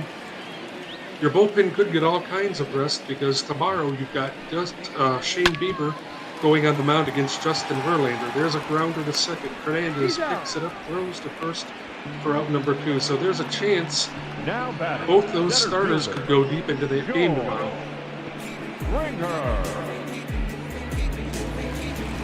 You know, you talk about Shane Bieber in real-life baseball last night. Set a Indians franchise record on opening day with 14 strikeouts in a win for the Tribe last night. So if the real guy can do it, I'm pretty sure the video game guy can do it. So that ought to be a fun matchup tomorrow. As that's interesting that it's Bieber and Verlander. This one's hit in the left. Absolutely. It's a perfect Sunday afternoon matchup for you tomorrow. Well, Delano DeShields makes the catch, and it's a 1-2-3 inning for Plutko. We've played 7. Astros up 5-1 on the Indians. Your attention, please. Now, Ryan Presley enters the game for the Houston Astros on the year. 3-2, 13 holds in 25.1 innings. So the Indians have their work cut out for them as they start the bottom half of the order here in the top of the 8th. The lineup. You know, Presley's got a lot of good stuff. He has a good mix of fastball and off-speed, as you see slider there. His slider, though, can reach into the 90s, so that is a slider that a lot of hitters fear. So it's going to be interesting how he faces the 9-1-2 here of the Tribe. Absolutely. When you can throw that hard, it's hard to... A pitch like that, it's hard to pick it up out of the pitcher's hand. DeShields checks his swing, strike 1 or 2. We've seen a lot of those check swings today. And just a lot of hesitation on both sides.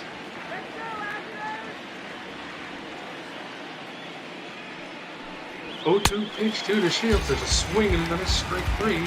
And Presley starts the 8th inning with a strikeout. But when you swing and miss, I'm not sure what you're complaining about. I mean, you just couldn't catch up to the ball there. Delio the Shields discussed it. I don't understand that. You know, Presley came at him with 3 straight sliders, 2 of them that he swung at. So that's a like I said, now he comes at Mercado here with a 95 low heat. So, man, Presley is bringing his stuff today. Yes, he is. 0-1 the count to Oscar Mercado. 1 for 3 on the afternoon. The pitch. That's up high, ball 1. 34,403 here in attendance, and they are satisfied paid customers this afternoon.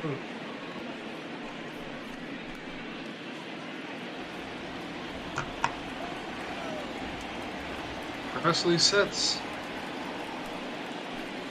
The wind and the next pitch swing and a miss. 1-2 the count to Mercado. There's the Astros bullpen. Chris Davinsky up with Austin Pruitt.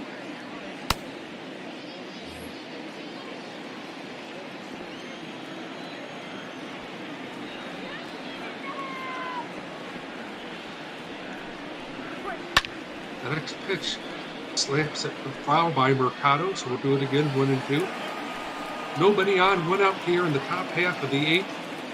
Astros lead it 5-1. J.D. Gregory and Carlos Zimmerman along with you this afternoon. The wind and the next pitch. Strike 3 called at the knees, and these Indians hitters getting disgusted. They haven't got a lot of help from the home plate umpire, but you would think they could be a little bit more aggressive than that. Might have been a nice pitch to swing at. It's another pretty slider from Ryan Presley. He has utilized it well. He did well against those Shields, and he gets Mercado looking there. Yes, he does. Cesar Hernandez puts down a button. He takes off down the first base line. The throw way too late. So a great job there. Great idea by Cesar Hernandez to try to get some kind of offense started. And that brings up Francisco Lindor. We said before he's an impact bat. Let's see if he can make something happen with 2 outs. The pitch. Strike 1 inside at the base. Going back to that bunt for Cesar Hernandez. Yeah, I don't think Maldonado was really ready for that, as that was a drag bunt from the Indian second baseman. So Maldonado had to collect himself. Had he had a bit more of a split second, he probably could have beat him to that first base. But not the case. Indians have a runner here with 2 out. And this is the guy that you want at the plate with Francisco Lindor. 1-1 the count. Carlos Santana will be next. If Lindor can keep it alive, there's another miss inside, ball 2, 2-1.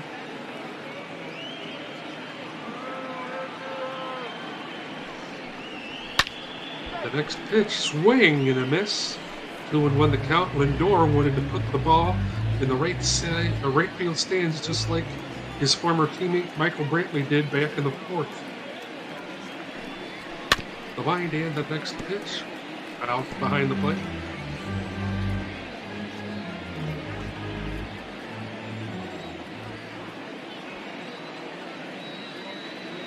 Two and 2 the count. The wind and the pitch. There's a swing and a ground ball past Altuve into center field. Hernandez goes to second. Lindor stops at first, and again, the Indians have a 2-out rally going. Just a nice pure hit there by Lindor, and he sets things up for Carlos Santana. Presley had a really good start to this inning by getting 2 strikeouts, and now you give up a bunt single and now a single into right center, and now you got another lefty here at the plate. This is not good. Well, these are the type of situations that Carlos Santana can come through for you in. 2 for 6 so far this series. Let's see if we can turn things around here in this at-bat. The pitch. And there's a swing and drilled into the upper deck, foul down the first base side. Carlos Santana, 217 with runners in scoring position this season. The wind and the next pitch. There's a swing and another foul. Santana behind 0-2. Another situation you'd hate to see the Indians waste. But Santana's got to work his way back. The wind and the next pitch inside, ball 1-2 the count. So Presley in a little bit of a battle after getting the first 2 outs of the inning.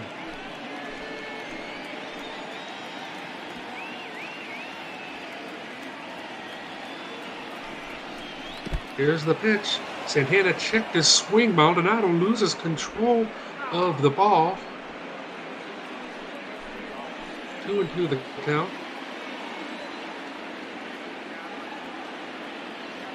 Carlos Santana hanging in tight. The pitch fouled away. We'll do it again at 2-2. 20 pitches so far for Ryan Presley. A little bit of a surprise after the way he started this inning. Here's the 2-2 delivery. Oh, and away, ball 3. I don't think Presley agrees with that call. I'm not so sure I do either. Jose Ramirez is on deck. I don't think you want it to get that far. Definitely don't want to load the bases here. Got to wonder if Dusty Baker is on the edge of his seat. So the count is full to Carlos Santana. The pitch, and there is a swing and a drive, but it's foul. I'm sure Santana wishes he could have that pitch back. Yeah, no, if he had gotten any better hold of that, this game's 5-4. Yeah, absolutely, it would be. Next pitch, there's a swing and a miss, strike 3, and again, the Indians fail to come through with runners in scoring position. We'll go to the bottom of the 8th, the score, the Astros 5, the Indians 1. Your attention, please. Now pitching for Dominic Leone is in for his 49th appearance of the season, 4-1. 10 holds out of the bullpen in 56 innings with a 4.50 ERA. He'll start off against Josh Reddick. For the Astros, the right fielder. Tito Francona finally pulled the plug on Adam Plutko after Plutko goes about, I think, a full 4 innings. Or just close to a full 4 innings. So good outing by him to try and slow down the Astros' bats. Now it's up to Leone to try and limit the damage and get his team to the top of the 9th. Absolutely, and very unfortunate for Adam Plutko that the Indians aren't able to produce. Here is a ground ball to Hernandez at second. Can't pick it up, but stays with it and throws Riddick out for out number 1. Up next to the Astros, the catcher. It's a good job there by Cesar Hernandez to just knock the ball down there and keep it in front of him. As sometimes, you try to make those plays as Maldonado will come to the plate. That'll sneak by you in the right field, and you'd have a runner over there at first, but instead it's 1 out here at the bottom half of the 8th. The Indians' bullpen, at least, has done a great job after a struggle from Zach Plesac today as Leone fires a ball inside to Martin Maldonado. Indians have actually out-hit the Astros this afternoon 8-7, but the story of this one is the Indians' inability to come through with runners in scoring position. As a result, they're down 5-1. There's a strike. Adam Simber and Oliver Perez are up and throwing in the Indians' bullpen.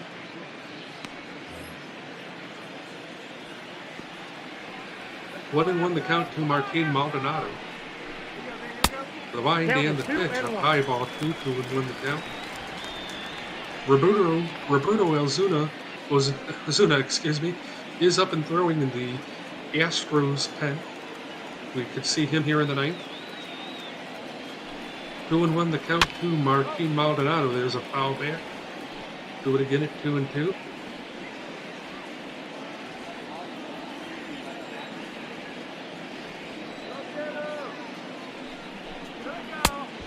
Wind in the pitch, swing and a missed strike 3, and there are 2 away here in the bottom half of the 8th. So a good job here by Dominic Leone to go after these Astros stars.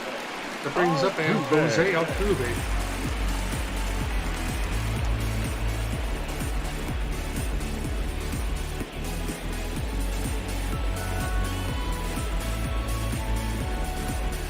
Altuve has had an okay afternoon last time up. He tripled and scored a run. The wind and the pitch. There's a swing and a drive to right center field. This ball's going to go to the wall. But over to get it is Tyler Hagelin. And Altuve will stop at second, so a productive afternoon for Altuve. It's another one that splits the right field gap, and he's going to end the day more than likely with no singles, but a couple of extra base hits. As man, this is the thing about Altuve. He is able to reach down and get those balls that are low and away from the zone. So, good piece of hitting, and now the Astros with a runner in scoring position.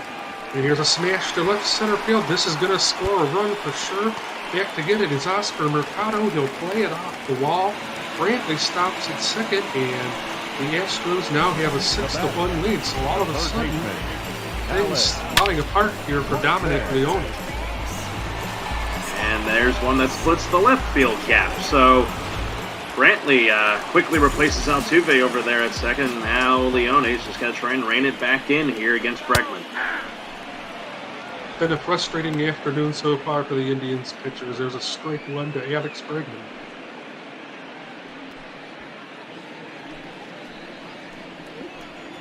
0-1 the count.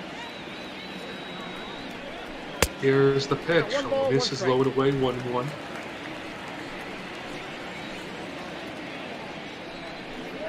The next pitch. This is up high, 2-1 the count. By my calculations, the Indians, when they come to bat in the top half of the ninth, will have Jose Ramirez, Domingo Santana, and Kyler Naquin. The line and the pitch. There's a foul ball to the upper deck over the Astros dugout. That's if we get to that point anytime soon, because this Astros lineup is having a field day with Dominic Leone here with 2 outs. The pitch, up high, ball 3.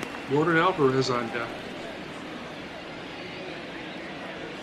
Yeah, I know you got an open base there at first, but you don't want to walk Bregman. No, you don't. The next pitch, strike 3 call, and it's finally over. But Michael Brantley with a huge double here in the bottom half of the 8th will go to the top of the 9th. The score, the Astros 6, the Indians 1.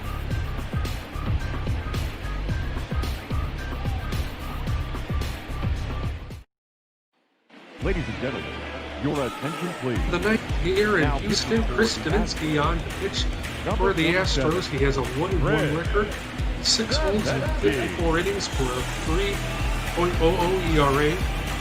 Jose Ramirez will lead things off. Roberto Ozuna is up in the bullpen if the Indians happen to make some things happen. The wind and the pitch. Davinsky misses low and away. Here's Ozuna and Austin Pruitt, who's been up and thrown. Again, stay tuned because the Yankees and Red Sox with Dane Richardson and Tim Moore will follow us. Swing and a next strike 1. Top of the 9th inning, Houston leads at 6-1. J.D. Gregory, along with Carlos Zimmerman. Thanks for joining us this afternoon. The next pitch, swing and a missed strike 2, and Ramirez falls behind 1-2. Yeah, no, folks, stay tuned to that next game. It's going to be an excellent pitching matchup. Nathan Eovaldi against the former Astro, Garrett Cole. That's going to be a really, really fun one to watch. A classic rivalry is Ramirez. Absolutely. I think that's one of the best rivalries in sports. Now batting. So 1 away for the Indians here in the top half of the 9th. And a really good at-bat there for Devo against Ramirez. Now he'll face Santana here. Is with that, they're gonna sit Osuna and they'll just put Abreu up in the bullpen.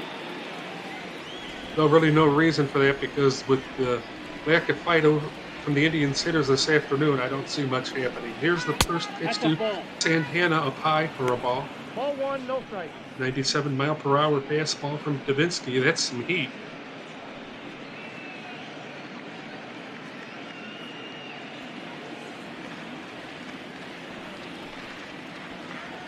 One-oh count to Santana, who's over 3 this afternoon. The pitch, tried to check his swing, and it's in there for strike 1, 1-1 the count.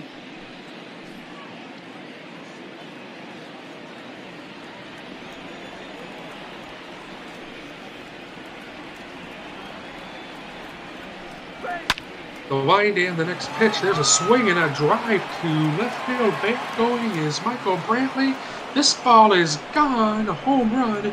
And the lead is cut now to 6-2. So Santana coming through in a big situation. We'll see if the Indians can make something of this, but it's a little bit of hope at least, Carlos. That was just a really good piece of hitting by Domingo Santana, the other Santana in this Tribe lineup. Oh my goodness. Devo hangs one up there, and you know, with that short porch in left field, that one hung up way up there. As that one just got out of here about halfway up in the Crawford boxes. So with only one out, and you're down by 4, Naquin might try to add to it here. Well, the one thing about this Cleveland team, regardless of who has been on it over the last 20-25 years, weird things happen in the 9th inning against this team when they come to the plate late in the game. So let's see, there's only one out, 1 ball, 2 Tyler Naquin. The pitch, Davinsky gets him inside for a strike, 1-1 the count. You talk about weird things happening. Didn't Naquin have an inside the park home run in the bottom of the 9th against the Blue Jays back in 2016? He absolutely did, and that was a point in that game where the Indians were just starting to come back to life against what was a great Blue Jays team at the time. Swing and a miss, strike 3. So that'll do it. That brings to the plate Roberto Perez, who is the last hope for the Indians here this afternoon. Yeah, I don't know what Naquin was looking at there. That's easily ball 2. I know he's trying to protect on a 2-strike count, but not a good swing. No, it wasn't. Not a very patient at bat. That was a staple today for Naquin. Here's the first pitch to Roberto Perez, strike 3. Roberto Perez, 0 for 3. He struck out his last at bat in 7th.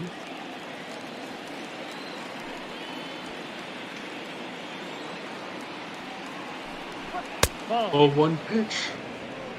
I guess he missed, 1-1. Once again, the Yankees and Red Sox following us momentarily here on MLB Bat Ball. Going to be a great rest of the afternoon here.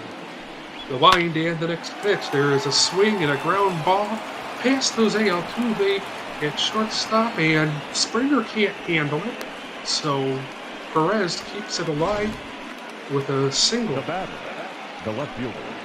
Yeah, now just hit one back up the middle. No way Correa was going to be able to get to that one. Same with Altuve, and Springer botches it in center. Luckily for him that Perez isn't very speedy. That brings up the Shields. Something interesting is happening here. Absolutely. The first pitch, strike 1 to Delino DeShields Jr. His father was an excellent major leaguer. He had a lot of great years with the St. Louis Cardinals. Also spent some time with the Texas Rangers.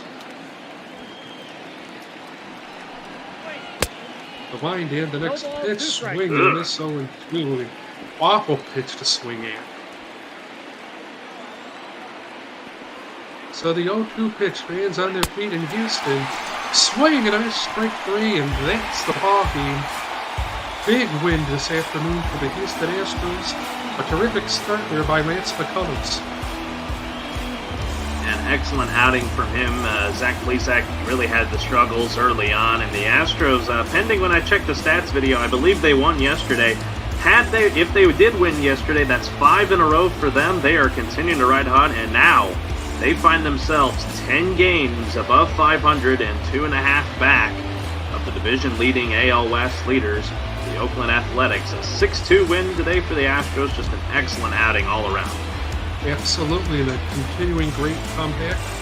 If you're the Indians, just a frustrating afternoon, and well, it looks like things could be slipping away from you if you don't get your act together soon and try and get things back together tomorrow with Shane Bieber on the mound. Well, let's take a look at the highlights here.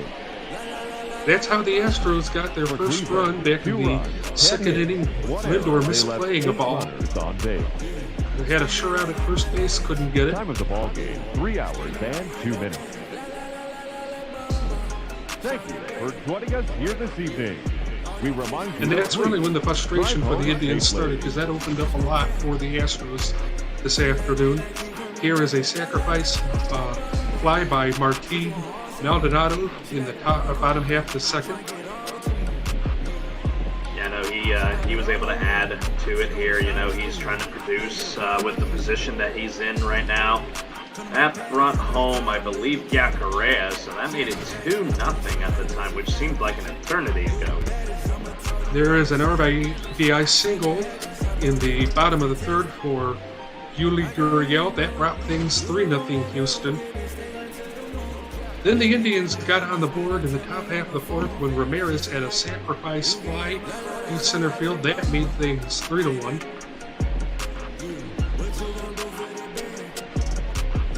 Yeah, the Indians, they had some stuff today, and they were able to get, you know, some. You had only 2 runs on the board today, but the fact that it was only 3-1 for the majority of that, or just a close game through the majority of this one until that.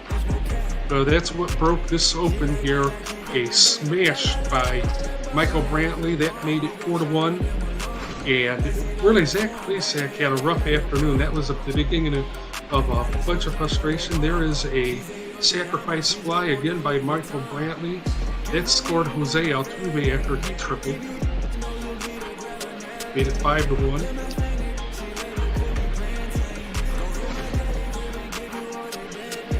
And then here is Michael Brantley, who had a terrific game this afternoon.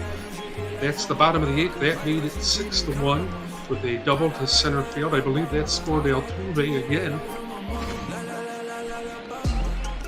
Then you had the home run by Domingo Santana in the top of the 9th. You thought maybe the Indians had an open door, but that was closed.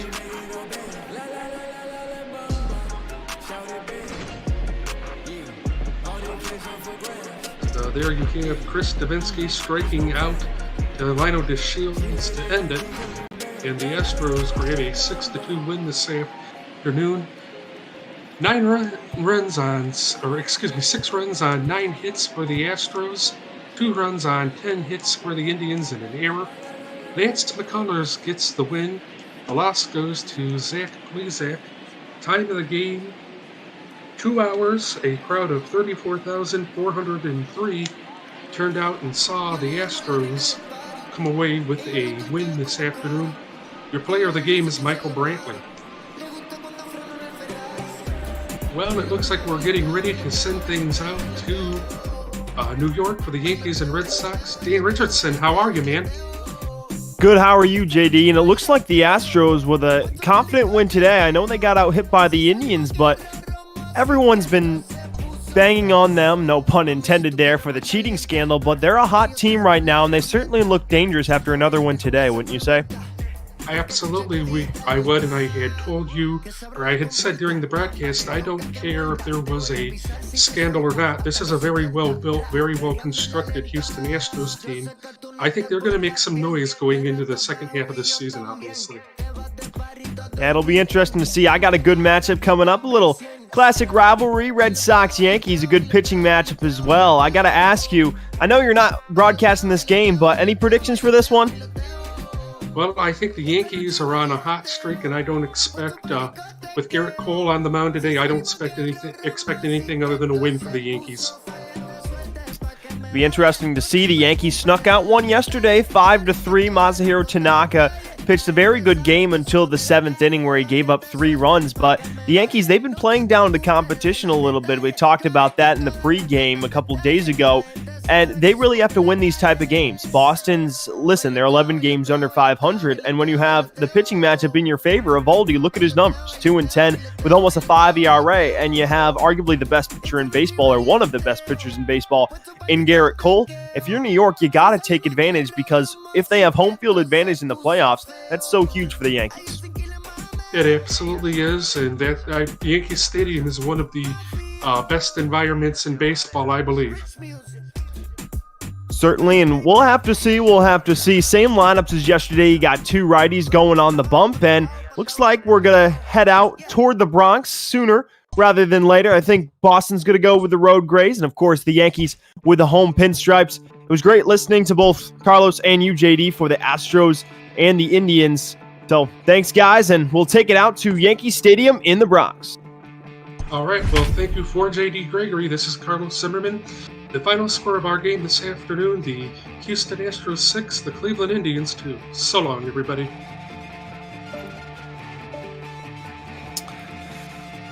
Welcome into the broadcast booth. Second game of a 3-game set here. Yankees, Red Sox here on a fine Saturday afternoon on Bop Ball. Your second game of a 7-game Bop Ball slate.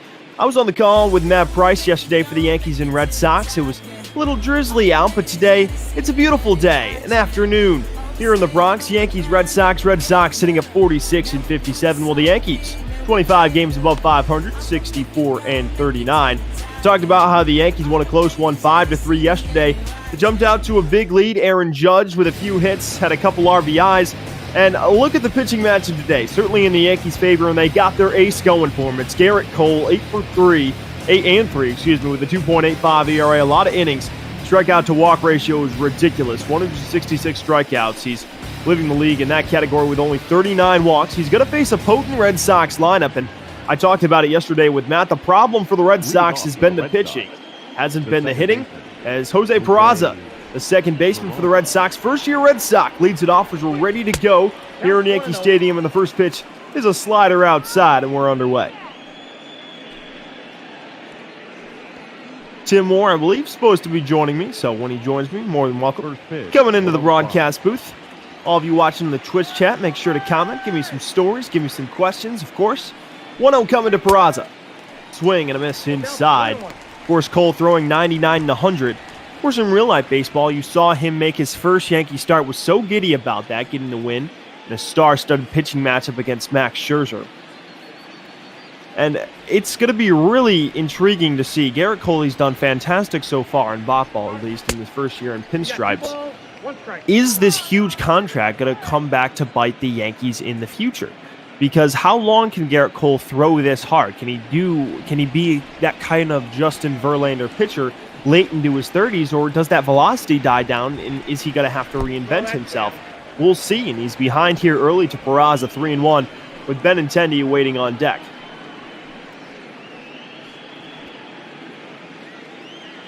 I mentioned the Red Sox, a fairly solid lineup. Peraza hitting around 260. The 3-1 pitch coming. Good hitters count, but always hard to hit that fastball. He goes after it. Urshela gobbles it up at third across the diamond, and then a nice short scoop by Voit. One hitter, one out for Gerrit Cole, as Benintendi will come to the plate.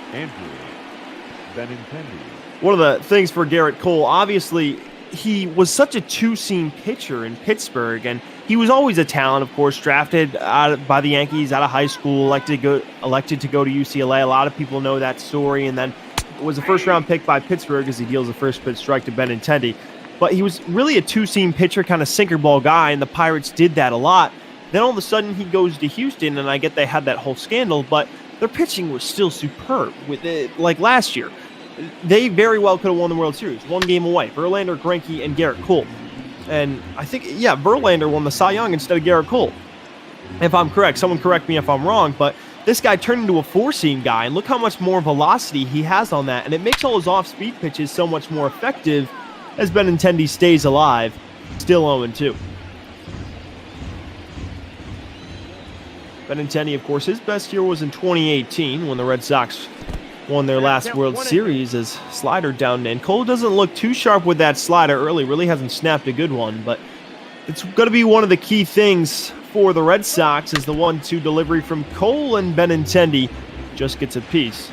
And I was saying one of the keys for the Red Sox, it's going to be working Gerrit Cole, getting his pitch count up in innings, even if you're not scoring runs every time, as we'll wait another 1-2 from the flamethrower, and Benintendi continues to fight, fouls off a fastball up in the zone. Because if you can get to that bullpen, it's going to make things easier, because you're probably not going to see a guy with as nasty as stuff as Gerrit Cole, of course. But the Yankees' bullpen has actually been quite good as of late. It's swing and a miss, strike three, a little knuckle curve action. That's rare from Cole, but sometimes you got to break out a little bit of everything to get the outs, and that's exactly what Cole did. It's like he got away with that one, but like I said, the ability to have that four-seam fastball at 98, 99, 100 sometimes, and that's the ability that you can slow it down and sometimes get away with those hanging breaking pitches because you throw so hard and hitters get out in front. One of the most dangerous hitters, in the Red Sox order, JD Martinez comes to the plate. Red Sox opening day yesterday in the 60-game season, Martinez came out with a bang. I guess it was against the lowly Orioles, but still. 1-1 here to the Red Sox DH.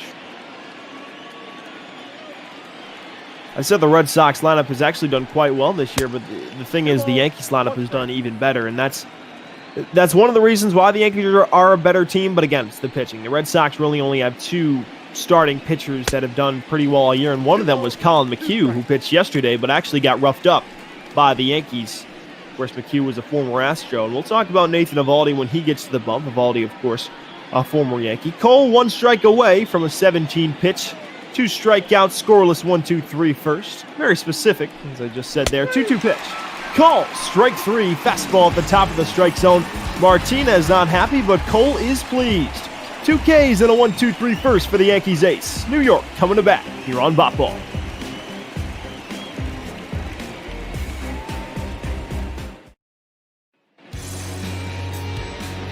And here he is, Boston starter Nathan Eovaldi.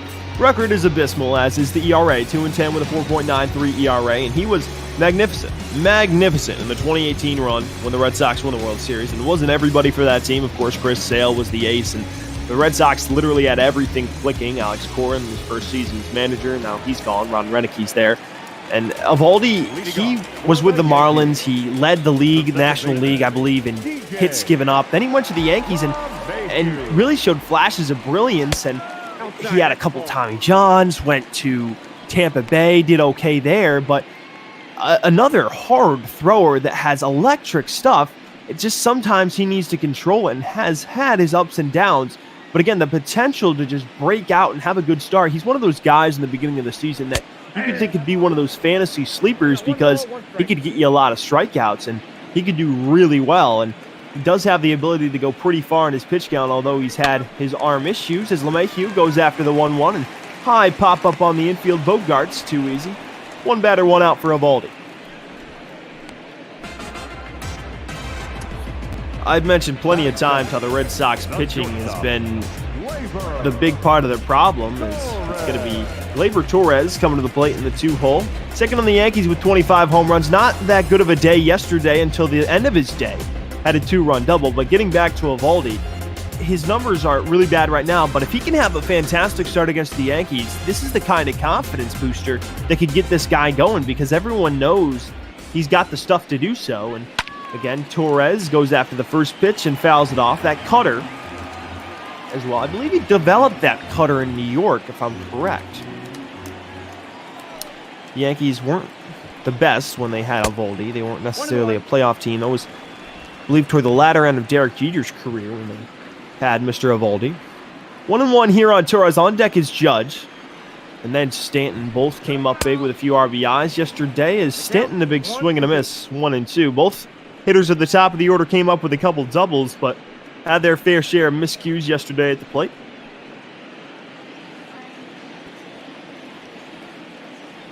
One-two coming from Eovaldi, looking for his first strikeout, and a nice-looking curveball right there, but Torres no bueno. He lays off that one as a 2-2 pitch coming, and a battle there. He's got that splitter as well. So, and that's the mix that he has. He's a 4 or 5 pitch guy. He's got the splitter, he's got the hard four seam, he's got the curveball, he can throw the slider a little bit. So he has a multitude of pitches. It's just a matter of if he can control them. And Torres, another good take and a strong take. That's one of the things you can notice when a hitter is going well. Those strong takes and they're barely out of the strike zone seem like they're controlling the zone. And we'll see if Torres will win the battle, but we'll have to wait another pitch as he fouls the 3-2 back.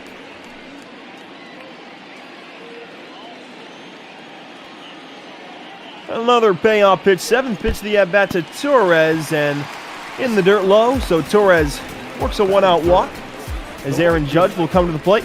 Joined now by my partner, Tim Moore. Tim, better late than never. How you doing today? Doing great, Dane. You know, a couple of things happened. Needless to say, to run down the street, get a personal hotspot. Thank you, Verizon. And needless to say, I'm glad to be here in the bottom of the first inning. Of course. Great to have you. And I was just talking about the pitching matchup. Garrett Cole with a nice first inning with a couple strikeouts. But this guy yesterday, Aaron Judge, he was so good yesterday, and he's had his injury problems. But if this guy can stay healthy, I feel like a lot of people, they forget about how good he is in the defensive side of the ball as well. A lot of people would say him and Mookie Betts, but what does his defense do for this Yankee team, Tim? This defense by Judge, I mean, it just heightens his team overall. You know, he's so good at reading balls off the short porch and right field, and it's a difference maker because when you can hold, you know, a guy for what could be a routine double to a long single, it makes a difference. And he can also throw out runners at the plate as well. I know we really haven't seen it too often on deep fly balls, but on balls we hit right in front of him, he has the capability of throwing a liner or a one hopper to the plate. I mean, it's a difference maker because, to be honest, I know Mookie, obviously, you mentioned as well, Dane. Like, we haven't really seen too many excellent defensive right fielders in baseball in a little while now. Yeah, it's a position usually you put your best defensive outfielder in center or in left. It's Judge, big swing and a miss, 2-2. And a lot of times you'll see Judge will just prevent runners from going because people are like, I'm not going to test his arm. I'm not going to try and run. And, of course, he's got the offensive talent, too. Was 2 for 3 yesterday with a walk, few RBIs, had a first-inning homer off Colin McHugh. Second consecutive 3-2 count for Nathan Eovaldi. I'll talk to you a little bit about him. I mentioned him a little bit already. Let's wait for the payoff here. Torres likely not going, even though it's a 3-2 count. Stanton awaits on deck. Payoff pitch and cut on it. Missed strike 3. 99, blew it by him. First strikeout for Eovaldi, and there it is, 99. Eovaldi, terrible record this year, terrible ERA, but he's got that electric stuff, so I don't know. What's been the downfall? It's really been inconsistency. We've seen flashes from brilliance from this guy, but what does he need to do to be effective, Tim? Well, you mentioned it right on the nose. Inconsistency, you know, for Nate Eovaldi, he has that powerful fastball. And you have to remember, he's back here at Yankee Stadium. You know, after he left Miami, he came right here and played for the Yankees. But that's really what Nate Eovaldi's career has been, Dane. You know, he's been a winning pitcher in his career. He tends to win 14, 15 games when he's on his, on his horse. But unfortunately for Eovaldi, he tends to have a high ERA because he walks hitters to a bundle. So today, early on, we're seeing the control, but once he gets to the 70 pitch mark, that's when you watch out because he tends to lose his fastball and his command. I was just mentioning, I talked about in yesterday's game, and probably shouldn't start a story before with 2 strikes and 2 outs. Is Stanton the 1-2 and cut on and missed strike 3. So Eovaldi, just like Garrett Cole with a couple strikeouts, but not a 1-2-3, gets by the Torres walk. We played 1 here in the Bronx, still 0-0. Yanks Red Sox on Bop Ball.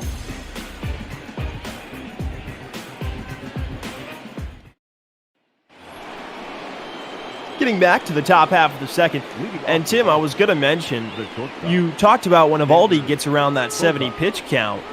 Well, he throws that straight four-seamer, and a lot of times, even though it's got high velocity, I talked about this yesterday, as Bogarts will take a strike.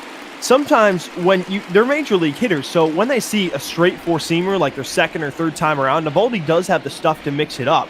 It's much easier because they're major league hitters. They have that ability to catch up the second or third time and turn around that fastball, especially with a lineup as potent as the Yankees.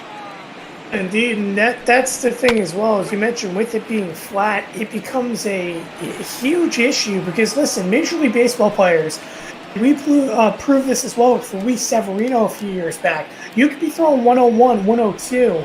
If your pitch doesn't cut and it just hangs down the middle, professionals are going to hit it. It's that easy. And that's one of the things that's tough. You got to have a little bit of movement or that high spin rate. We see Chad Green, and might see him later in the game. Didn't see him yesterday, but the Yankees bullpen did get the job done. And this is a guy that I mentioned earlier, Garrett Cole on the mound. He's a guy that switched from two-seam in Pittsburgh to four-seam in Houston, now sticking with that four-seam action in New York. But it's really been about the location for Garrett Cole. He's got that such a great high fastball, but you saw even in his first start in real life against Washington, the ability to paint the corners with that velocity and not just keep it straight down the heart of the plate. Nope, that's inside. Right there, obviously, we know he misses Dame, but one thing, too, that to notice about Garrett Cole and which the change he made from this year to last year, and you mentioned his real-life start, Cole now in this point of his career is more a north to south type pitcher than when he started with the two-seam in Pittsburgh going east to west. It does give you some, leverage when you're on the mound, and I know Cole tends to allow a couple deep flies here and there, but when you're able to jam hitters high and in and then turn around and, throw a nasty low changeup or slider, that also does make the difference because he's not an Andy Pettit where it's low 80s where you really do have to aim for the corners, but rather a high velocity, and he's just trying to beat the hitters straight up. Yeah, and I was going to ask you, I mean, he's more of a north-south pitcher, but the Yankees, of course, signed him to this huge deal, over $300 million, if I'm correct. And here's the thing. Is he going to have that stuff for the next 9 years? Is he going to be like a Justin Verlander and struggling to find the strike zone against a very hot hitter in the month of July and Rafael Devers, 2-1? But I was going to say, do you think this will pay off for the Yankees? Is he going to have to reinvent himself toward the tail end of his contract, like a CC Sabathia, who threw hard in the beginning of his career? But do you think he's going to stick with that high velocity? Is he going to have to reinvent himself late in his career? Or do you think he's going to be one of those Verlander guys that has that longevity throughout his contract? I think he has to reinvent himself really every year of his career, Dane. There's always changes every year. But, I mean, when you look at it for Cole, I think the Yankees realized with those big contracts, you had to go and give it to him. But, they'll be happy if he's productive for 5-6 seasons, just like CC Sabathia was. This is upstairs for yet another walk. But, they'll be happy if he just keeps the productivity. And yes, his fastball is going to eventually drop velocity. But even if Cole kind of simmers out to a 2-3 starter later on in his career, that's not that big of a deal, because as long as his reinvention wheel stays on track and Garrett Cole stays the kind of man he is, calm, cool, and composed, the Yankees are fine with that. But the key goal, win a World Series or two. How about this? And it's going to be a line drive right at Torres. And looks like Bogarts did get back a near double play. And I was going to say, very unusual to see Garrett Cole start off with 2 straight walks after I was saying how great control he had with his fastball. And then Moreland right on the button. Red Sox fortunate not to be doubled up with the Yankees. Fortunate that didn't split the gap right there. But here's a great chance at a double play. We saw Cole there start with that knuckle curve. I would expect here maybe a double play. He really tends to beat Jackie Bradley throughout his career. Jackie Bradley quickly down 0-2 and continuing that trend most likely. And Bradley's not the easiest guy to double up, but would love that pitcher's best friend right now, trying to get outside the leadoff walks. Red Sox still without a hit, though a couple base runners. Would love their first hit of the day from Bradley, who's hitting 260, yes, excuse me. And again, I talked about how the Red Sox lineup has done pretty well this year, so Bradley doing better than most years. Cole, oh yeah, indeed, painting the changeup at the bottom half of the zone, third K. Couldn't get better than that. Look at that beauty, Tim. Indeed, and again, this is exactly what we talk about in north to south and Garrett Cole. First pitch, backdoor slider, or rather knuckle curve, throws it for a strike. Then he goes high and in on the fastball, that for a strike, and then he continues to attack low, misses with the slider out of the zone, and then goes to that changeup low and in. That's a perfect example of how Garrett Cole switches from top to bottom and continues to be very precise.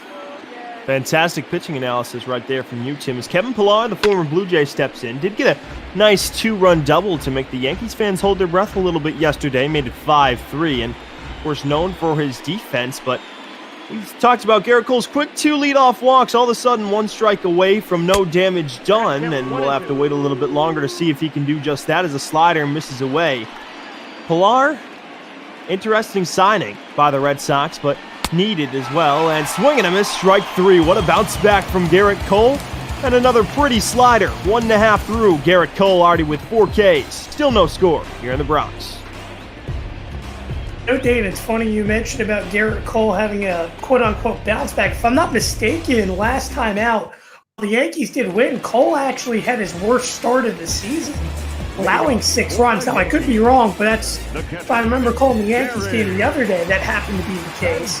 So I'm eager to see, how Cole continues through the 5th inning, because he usually has a bad start. He turns around and has arguably one of his best starts of the season. Yeah, and you talked about when he went early on to the Yankees, if Sanchez will lead it off for New York 5, 6, 7, Sanchez, Hicks, and then Foy. Garrett Cole is the Yankees organization said he's so hard on himself. Like, he wants perfection every single pitch. Like, if he misses his location, he'll get angry. And you see a little bit of that with Masahiro Tanaka. We saw a little bit of that yesterday with him. But Garrett Cole is so hard on himself because he knows what he can do. He saw his potential really be reached in Houston, and now he's got arguably, no, not arguably, he does have more pressure now in New York. He grew up a Yankee fan. He's got this big contract. So he wants every pitch to be perfect. And obviously it's not going to be that way, but really hard on himself, really is my point. And that's, a true champion, to say the least, is, Gary, a little tough swing there. Sanchez doing pretty well so far in July, coming into the last night, but struggled a little bit yesterday and continues his struggles today. Actually better against righties than lefties, and someone else who's better against righties than lefties, drastic difference, hitting about 352 against righties, and you wonder, Aaron Hicks, of course, he's a switch hitter, but the huge difference is you take a look at the shift by the Red Sox defense. I don't think the Yankees are contemplating this, but if you have that big of a difference, do you just, I know Hicks has never really hit lefty on lefty, but do you start contemplating like, hey, do we take away his right side, or what do we do? I mean, the left side of the plate for Hicks is his natural side, but it's funny because, like Mark Teixeira, he really hit better for contact on the right side of the plate. Now, I mean, obviously you see the power numbers and differences as well for Hicks. I mean, you do contemplate that, but I just really think it's an off year for him. And you have to remember, he came back from injury as well, back against Tampa earlier on in the year. And I mean, I know Hicks right now, he technically is in rhythm, but he still has to get, in the rhythm because he hasn't really seen too many lefties compared to other guys that did start the year. Good point, and I was going to say the Yankees signed him that 7-year, $70 million extension, mainly because Brian Cashman, they thought, hey, we saw enough. This guy was a first-round pick. He's got athleticism. His second straight strikeout for Nathan Eovaldi, third straight strikeout for Eovaldi, and 4 Ks already. Bada bing, bada boom for Nathan Eovaldi. But what I was going to say for Aaron Hicks, honestly, I thought that extension was a little bit questionable. The Yankees, of course, they have the most money in baseball along with the Dodgers, but I don't know. I just felt like I wouldn't have signed that extension, especially with Hicks' injury history. What do you think? It's exactly what I was going to mention. Aaron Hicks, for me, was, that guy that just didn't stay healthy on the field, and when he was there, he was a solid player, but then also the Yankees turned around and basically gave him that $70 million for 7 years, based upon one good year of hitting. And I know Aaron Hicks initially wasn't supposed to be a good hitter, just like Didi Gregorius wasn't supposed to be when the Yankees brought him in, but he turned out to be a solid one. I mean, if he stays healthy, it works out, but to this point early on, as we can tell, Dan, it hasn't worked out because Hicks started the year on the IL. And one of the differences, you talked about Gregorius, who turned himself into quite a nice hitter, and now with former manager Joe Girardi in Philadelphia, and another swing and a miss, strike 3. If I'm correct, that's 5 straight strikeouts, and striking out the side is Eovaldi. Might be the start of the year so far. What a 2 innings for the Red Sox right-hander. We're through 2 in the Bronx, still no score.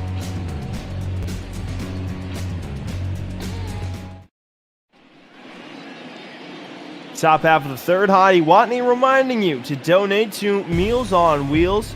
Great cause. You take a look at the Yankee pitching stats, but before we get to that, solid pitching stats so far. ERA is 6th in the American League. But again, donate to Meals on Wheels. Pennies, nickels, dimes, quarters, $1 bills, $2 bills, even as I've talked about in previous broadcasts, $5 bills, $100 bills, whatever you can do. It's a fantastic cause. And you take a look at the Yankee pitching stats, is doing pretty well so far, but I would say their lineup's so good and they strike out a lot, and that's one of their main problems. But how do they need to shore up their pitching, Tim, in order to finally get over that hump? Because there's a lot of pressure. This team hasn't been to the World Series since 2009, yet they've really had the talent to do it since 2017. So what needs to work for that pitching staff for them to finally get over that hump? Well, I mean, as I guess stereotypical Brian Cashman would say is, well, you got to better up the bullpen. I mean, I saw a game the other day, Dan, that was not pretty to say the least. The Yankees, turn around and J.A. Happ he threw 4 innings the day before in that long relief role. And I know the Yankees did make a bullpen move, but I still feel like with about 6 days before the deadline, you still have an opportunity to go out there and get some more solid relievers. I mean, you have Chapman with the herniated disc. What happens with him, when he comes back? Is he going to be 100%? And Ottavino has not done well this year. And I mean, Zach Britton's done a fine job as well as Tommy Canley, but even Canley's blowing saves. You need that extra guy in the bullpen. You can't also focus on Holder and Green to do all the work. And the Yankees, they had that extra guy, you would say, is Vasquez out toward right field, but Judge drifts back with room for the first out of the third. And they had that extra guy a couple years ago with Dylan Betances, but I guess you could say the offense really wasn't ready as you take a look at the American League East standings. It's going to be a close race. I talked about, you were in the game before me, I believe, yesterday, and we talked about the Rays sneaking one out over the Tigers. They continue to win.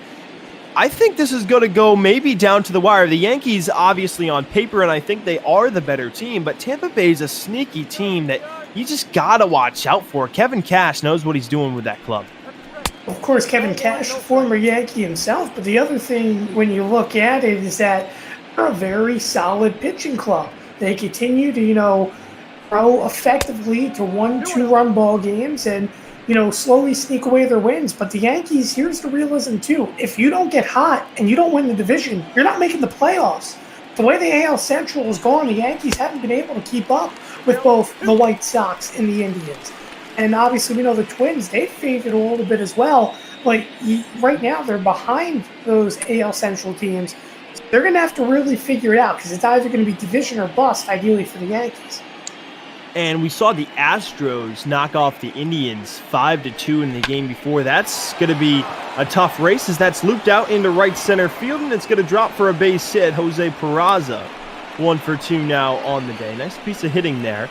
First hit of the day for the Red Sox after the 2 walks in the second inning, but getting another base runner is Boston. I was mentioning Houston, obviously that whole scandal in 2017, but they're creeping up on Oakland, and you would think that's only a one-team division right there in the playoffs. But you talked about the AL Central.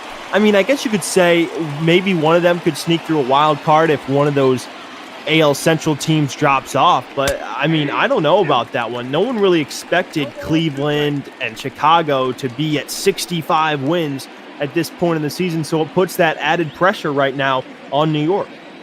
Well, Nat, I mean, you have to remember the Astros, as you mentioned prior, they were at 1 point 15 games below 500 literally about a month and a half ago. So they've come to life, and arguably, I still think they'll come out and win the AL West, but trying to put hopes for the Athletics in a little bit of danger.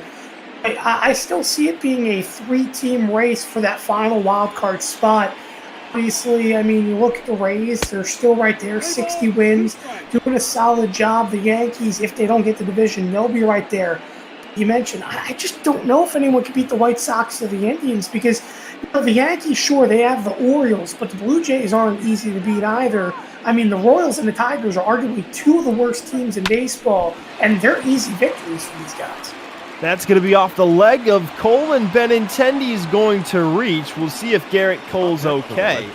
There's another 3-2 breaking ball, was able to get him there, and looks a little giddy necessarily, or not giddy, but limps a little bit, and he's going to tell the training staff to stay off the field. And you hold your breath right now if you're a Yankee fan. The last thing you want is your ace to come off the field, and interested to see how does he perform after this, because now he's got Martinez and Bogarts coming up, and it's still a scoreless game, and now maybe a lingering injury in the back of your mind if you're a Yankee fan.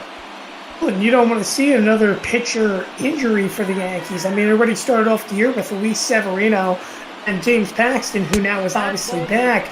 He had his fair share of injuries. The last thing you need to see is your ace go down and be out for the rest of the year. And as we know as well, Cole battled through a minor injury earlier on in the year, if you remember as well.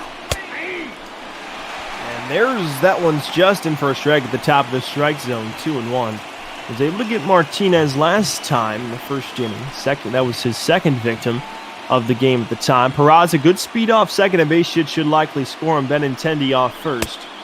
Second consecutive inning where the Red Sox have had a couple runners on, and right now, if I had to say, through 2 innings, Nathan Eovaldi looks like the sharper pitcher to me, Tim. Oh, indeed he is, and he's bringing the velocity of it again. I keep on referencing that pitch count. It's been a big reason why the Red Sox have struggled on the defensive end. And a big miss right there from Martinez. And I don't know if it was the velocity there, but you get a 3-1 fastball over the heart of the plate. And that's one of the benefits that Gerrit Cole can do.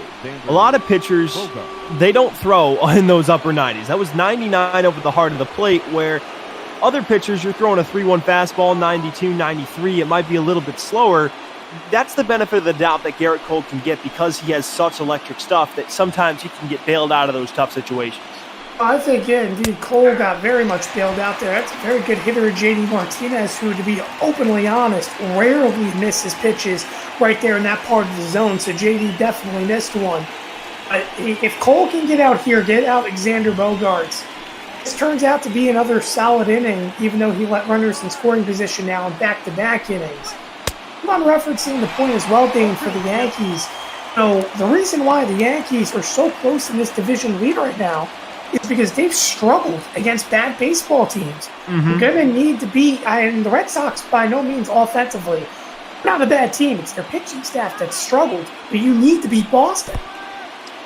And another nice block by Sanchez, and we've talked about his defensive struggles before. I'm sure a lot of people have, but I was talking about that before he got here, Tim. They need to beat Boston. Look at this. You talked about yesterday in the pregame, I remember.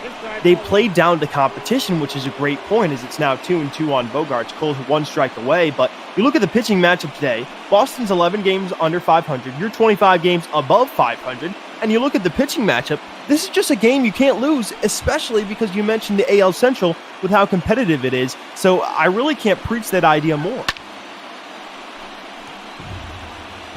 I mean, Cole's giving you a chance. I mean, anytime your ace down the mound, you need to win, essentially. But, I mean, the Yankees, you got to start bringing the bats against the Eovaldi. 2-2 pitch, and Bogaerts, that's down the left field line, foul. Arguably the best hitter on the Red Sox team. Bogaerts has been nice stalwart over there for the Red Sox at short for a few years, and that 2-2's out toward left field, down the line. If it's fair, it's gone. It is gone. A home run, a 3-run blast for Xander Bogaerts, opening up the game as Gerrit Cole, finally a mistake is capitalized on. The Red Sox take an early 3-0 lead on the Yankee ace. And I mentioned last at bat, Gerrit Cole got away with one against J.D. Martinez, but Xander Bogaerts, he says absolutely not. He turned on that baby. It was an inside middle belt high pitch, and he turned on that down the line. 419 feet. Cole knew right away that ball was going a long way, just a matter if it stayed fair or not. They just trotted around the bases. Big home run for Bogaerts, if I'm not mistaken, his 14th on the year. And man, kid says he continued to prove to be one of the best offensive shortstops in all baseball. You mentioned he has the best offensive numbers so far for the Red Sox this season, and I wonder, is Gerrit Cole relying on his fastball too much? You wonder if his breaking stuff isn't as sharp today, because 3-1, obviously it's a fastball count. You went with a fastball, but you got away with one to Martinez, but then 2-2, you go fastball over the heart of the plate to Bogaerts. It might have been a miss of location, but usually you'd see Cole go a slider, maybe knuckle curve there, keep him off balance, because those two guys are fastball hitters, so you wonder, maybe he's relying on his fastball a little too much today. That's what it could be. I mean, eventually hitters start to pick it up, and that goes to be the same exact issue on the opposite side as well for Eovaldi.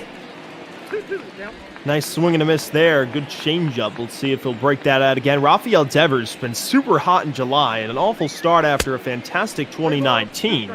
Certainly to be at the hot corner for the Red Sox in years to come. They could move him around. He's not known for his defense. He's had his struggles over there, unlike another young third baseman who's been on the bench for the Yankees, Miguel Andujar. But we're not going to go into him as a payoff to Devers, and we'll do it again. And Gerrit Cole, you look at that pitch count, 72 already through 2 2/3. I don't know. I mean, how much longer of a leash does he have? I would assume Aaron Boone would continue to go with him, and that's going to be lined right into the shift as Urshela will grab it and end it, but not before the Red Sox strike first. Number 2 puts number 3 on the board for the Bo Sox. 3-0 after 2.5. Red Sox lead in Yankee Stadium on Bop Ball. Dane, it's really important here now for the Yankees to have an answer back inning. And you head back to the top of the lineup, it's going to be 8-9-1. Gardner, he needs to work a long at bat here. Only 35 pitches for Eovaldi here going to the bottom of the third. And you look at Eovaldi, I think if I'm correct, he has 5 consecutive strikeouts. I know he at least has 4. I think he has 5, but yeah. And if you want a guy to work that pitch count up, I would put this guy up at the plate. I mean, he's been there for so long. I talked about how he's the only guy from the 09 World Series team left on the team, but if you need to bounce back, you need someone to get you up with energy. Of course, we saw Let Brett bang last year with the bat yesterday, or not yesterday, but last season, but looks like he's going to be unable to get the job done as a 3-pitch out to start the inning for Eovaldi. Hey, just, I don't really know why there, especially after seeing back-to-back balls. Gardner's trying to free swing, but that was a high-end fastball, and I think that actually would have went for a ball. Ultimately ended up popping up, and again, 3-pitch out. It works out for Eovaldi, even though that's not how it was supposed to be. Now let's see if they give Gio Urshela a take sign early on.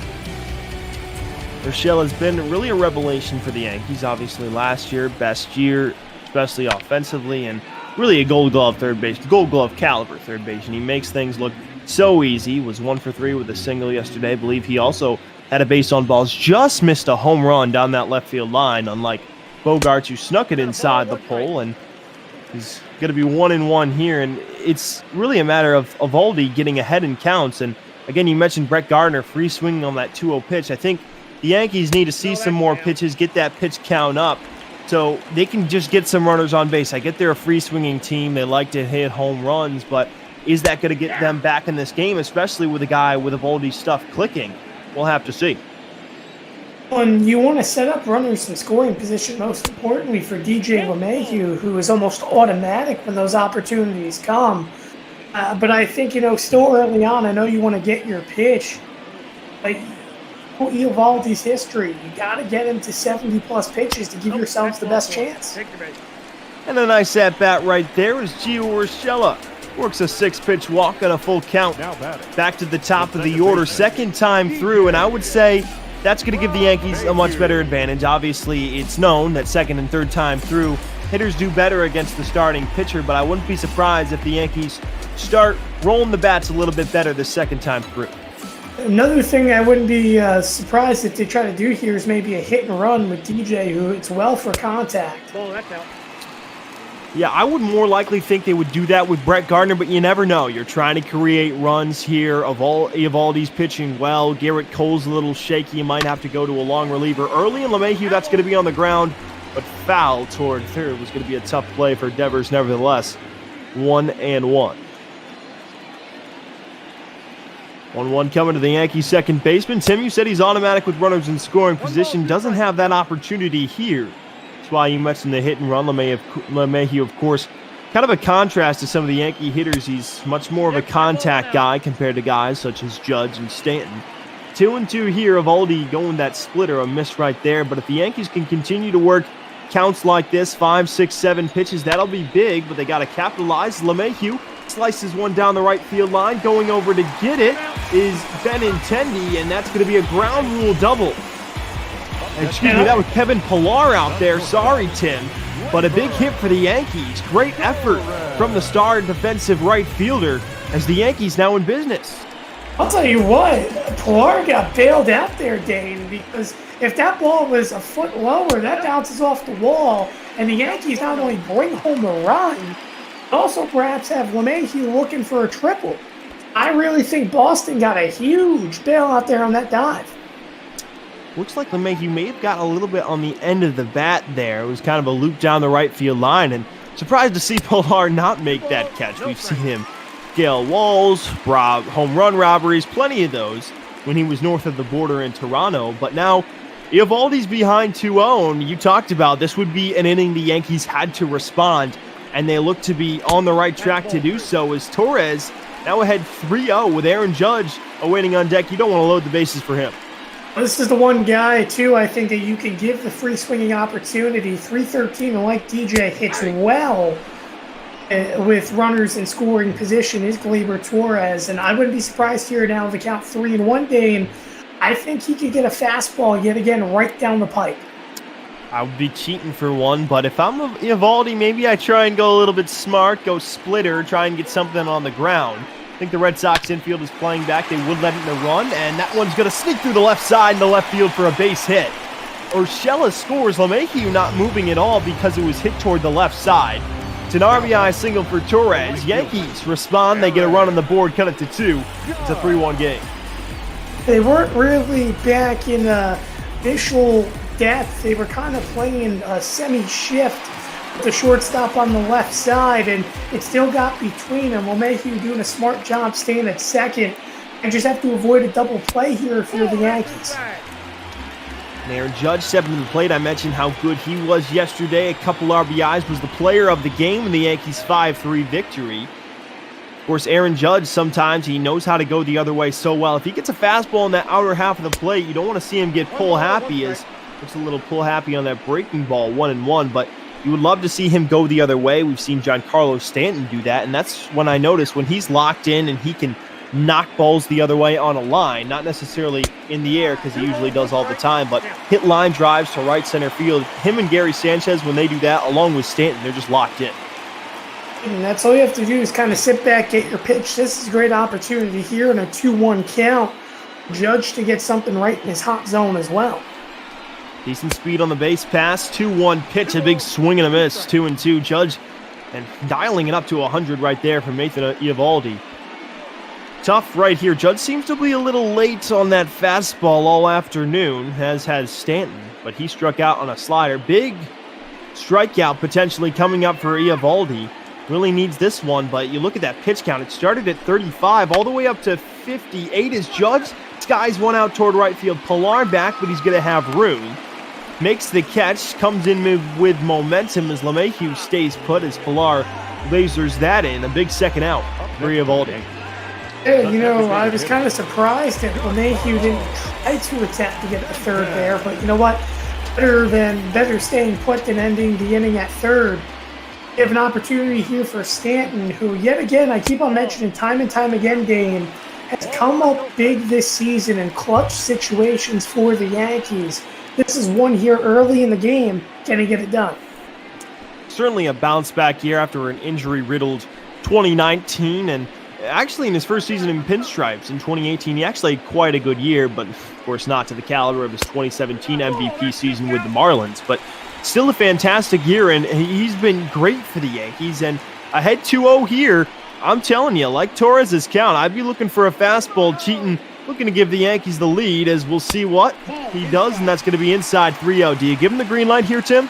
1,000%. Let Stanton swing away if he gets a pitch down the pipe. This is as well where he's taking advantage over his career. They do not, and not down the center. Looks like it clipped the upper end part of that corner, 3-1, and you would assume Stanton free swinging here.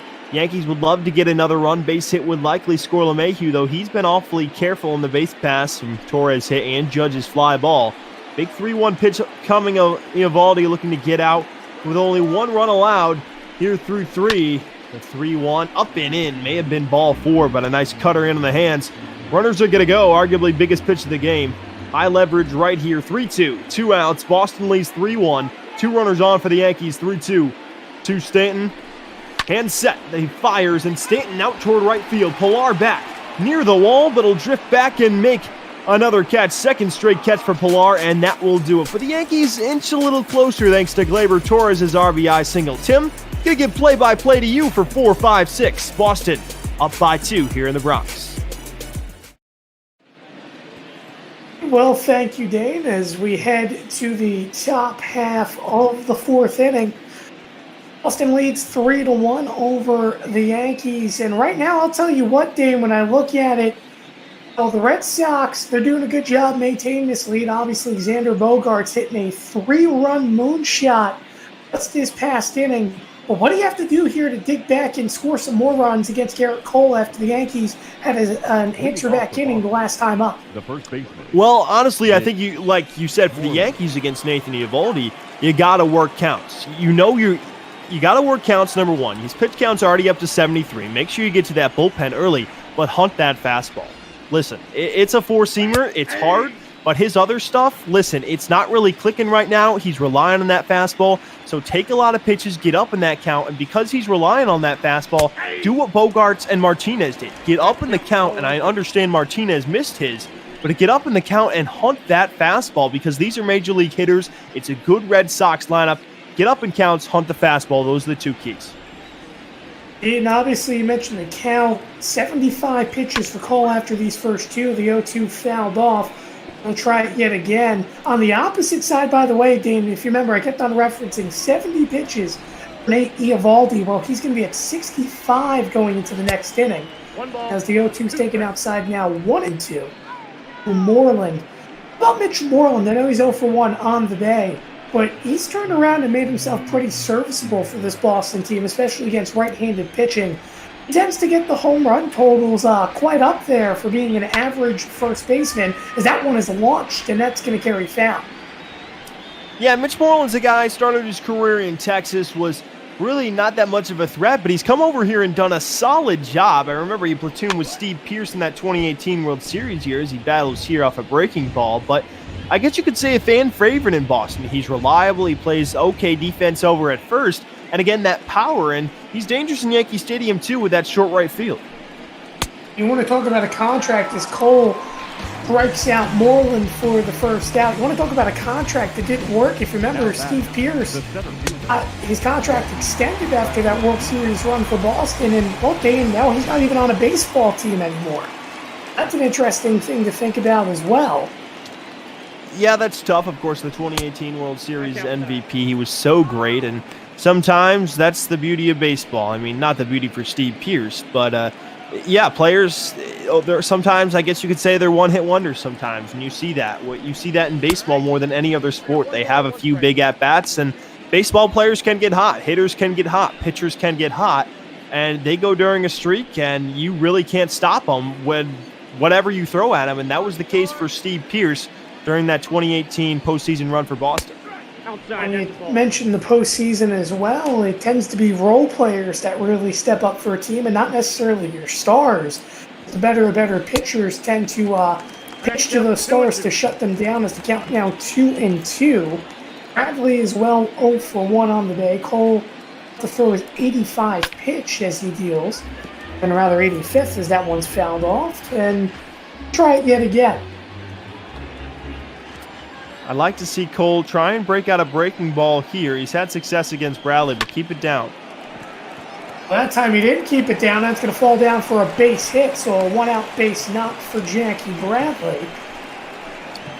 Now batting. Other than the first inning, Tim, he's had runners on base every single time. And, I mean, unless he gets a double play here, I would think it'd be the last inning for Garrett Cole, because Pillar's a guy that'll work the count, and I mean, who are you going to go to? You might go to a long reliever. You used Holder yesterday. You used Tommy Kahnle and Chapman, so you would assume Britton could be ready to go, and maybe some other guys, Chad Green also. I would like to think the Yankees are going to try to have Cole at least go 5, as that's a great breaking ball there. Knuckle curve for a strike 0-2. Barr does have tendencies as well as grounding into double plays. He as well as another average, or more of a defensive player, but as we know, a dive there last inning really show that, but over his career, he's been very good. The 1-2, that one hit on the ground. This could be a double play. Voigtfield over to second, over to first. It is a double play. Chalking up a 3-6-3 to end the inning. The runs, 1 hit, no one left. We head to the bottom of the 4th inning in the Bronx. Pitch as Hicks and Voigt do up. You're watching Major League Baseball on Twitch.tv.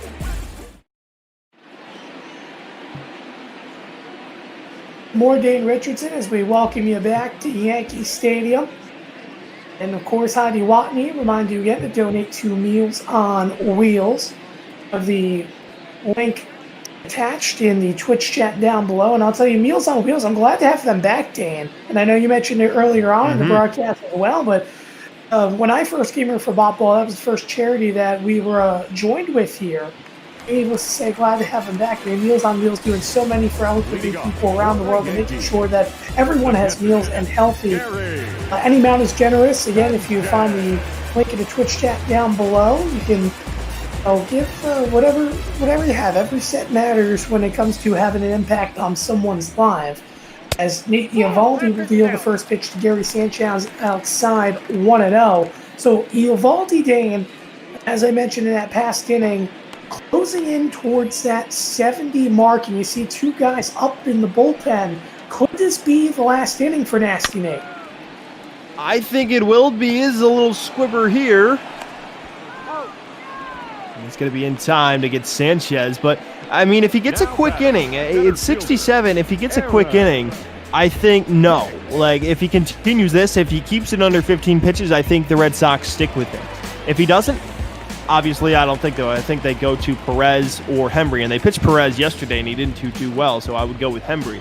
But this is a part of the order. I get Hicks a couple games ago against the Angels was fantastic, but the last few games, this part of the order, Sanchez, Hicks, and Voit 5, 6, 7 needs to produce a little bit more. It's been the top of the order the last few games the Yankees have won, and I think they're 6-4 in their last 10, if I'm correct, or 5-5. I mean, this group needs to get a little bit better, and they're going to have to, you mentioned the role players in the postseason. This is the part of the order that's going to have to come up huge for the Yankees in big spots come October. Indeed, and it starts right here with this man of Aaron Hicks. As that one hit the right field, that one's going to fall for a base hit. Yet again, Pilar dies, but can't make the catch. That one squirted away, but it'll still be held for a single for Aaron Hicks. Yeah, that's a great piece of hitting by Aaron Hicks. I mean, you can't do anything about a shift here. He hits this right on the button. Nice effort by Pilar. He hasn't made stride for a few flashy plays, but you think if a big base hit by Voit here, if you're Ron Renicky, you might not be thinking, hey, I'm not thinking pitch count with him. I'm thinking high leverage situations, so maybe you could see Hembry, but you do have a lefty on deck in Brett Gardner. Then you go back to all those righties, and Perez is a long man, so I would go with Hembry if Voit continues to do some damage in this inning. Yeah, well, here's another guy, as you mentioned, that can do damage for the Yankees, and that is Luke Voit. And I'll tell you again, what a turnaround game for Luke Voit this year. From going from the man that didn't make the postseason roster because he was dealing with 4 injuries at once and lost all his rhythm towards the end of the year. Turns around and is batting a .320. That one hit on the ground. Deversfield is fired to the first for the second out. Great play there by Rafael Devers to make that play at third. Quite a play, Tim, and usually don't see. I talked down a little bit about Devers' defense. His offense obviously much better, and I'm still going to say that, but that's a big play. I mean, that could have been a double down the line. You could have had second and third with only one man out, but knocks it down. I get Voit doesn't have good speed, but now you potentially could have lengthened Eovaldi's start just a little bit more. Here we go, high fly ball, left center field. That one's going to go. Brett Gardner ties this game at 3 apiece. It's a 2-run shot to left center field. That one just shy of 400, 399 feet. The Yankees have tied this one up, and it looks like Nate Eovaldi's day is over. It might just be, Tim, and how about Brett Gardner? I think he's only had 1 or 2 homers the opposite field in his career, and one of them was an inside the Parker. The reason why he stayed in the game so long is his strength, his ability to continue to hit, to muscle some balls out the other way. Usually we see some of those slap hits, but talk about getting geared up. And we mentioned the Yankees needed a response. He wasn't able to do that in the top of the inning when Bogaerts hit the home run, but then they do get the response from their veteran. Instead, he ties the game. Indeed, and this one now hit high in the air. Bradley running in to make the catch and the inning. The Yankees tie it back up in the bottom half of the 4th inning as Brett Gardner. It's an opposite field home run, as they say, or the great John Sterling says. Gardy goes Yardy, while the Yankees are tied up at 3-piece. As we're through 4 in the Bronx, so watch immediately pop on Twitch.tv. Christian Vasquez to lead it off for the Red Sox. 90 pitches. This is likely his last inning of the bird. All of a sudden now, what was potentially a loss for Garrett Coldain becomes a no decision. Yeah, no decision, and you're happy if you're Garrett Cole, and that's one of the benefits you see happen. Robbie Erlin, 2 lefties warming up in the Yankee pen. And Garrett Cole, again, not his best start. He didn't have the worst start of the year last time. So that's one of the benefits of the Yankee offense. Sometimes you just get that run support, and you take a look at the numbers. I mean, Jacob deGrom, the Mets are coming up next, but he's a guy who's historically just doesn't get run support. But sometimes you see with good teams, you have good pitchers. You think about Domingo Germán last year. His win total was through the roof, and I get it's going to be a no decision today for Cole, but I mean, you just got to thank your offense sometimes, and the Yankee offense can do so much.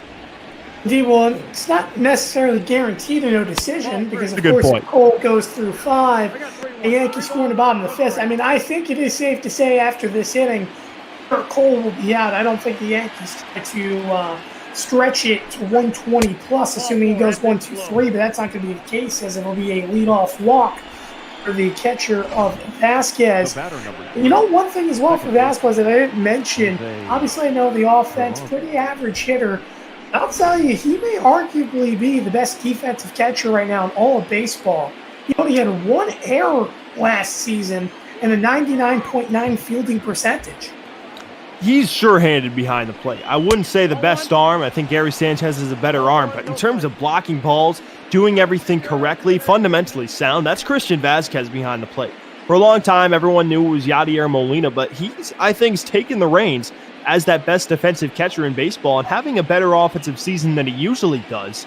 And the Red Sox, I mean, I don't think they take him for granted. I don't think the organization takes him for granted, but I feel like some fans take him for granted because he does a lot of little things behind the plate that can help the pitchers out. And at one point, he was the 3rd catcher on the roster, and now he turns around and is basically the everyday starter as the 2-0s fouled off when 1. Raza 1 for 2 on the day in that leadoff role. You know, it's interesting seeing Peraza being the leadoff hitter because you would think as the runner goes to throw easily in time. That was a failed hit and run right there, Dan. I don't understand that one. I get Vasquez is not a slow catcher, and a late jump, a really late jump right there from Vasquez. I get he's a faster catcher, but he's not a fast runner. And with a hit and run with Garrett Cole, I get he's got nasty stuff, and Peraza is more of a contact guy, but that's got to be a stinger right there for Boston. A questionable decision. Indeed, and now it's a 2-2 count. The deal to Peraza, swung on a miss, strikes him out.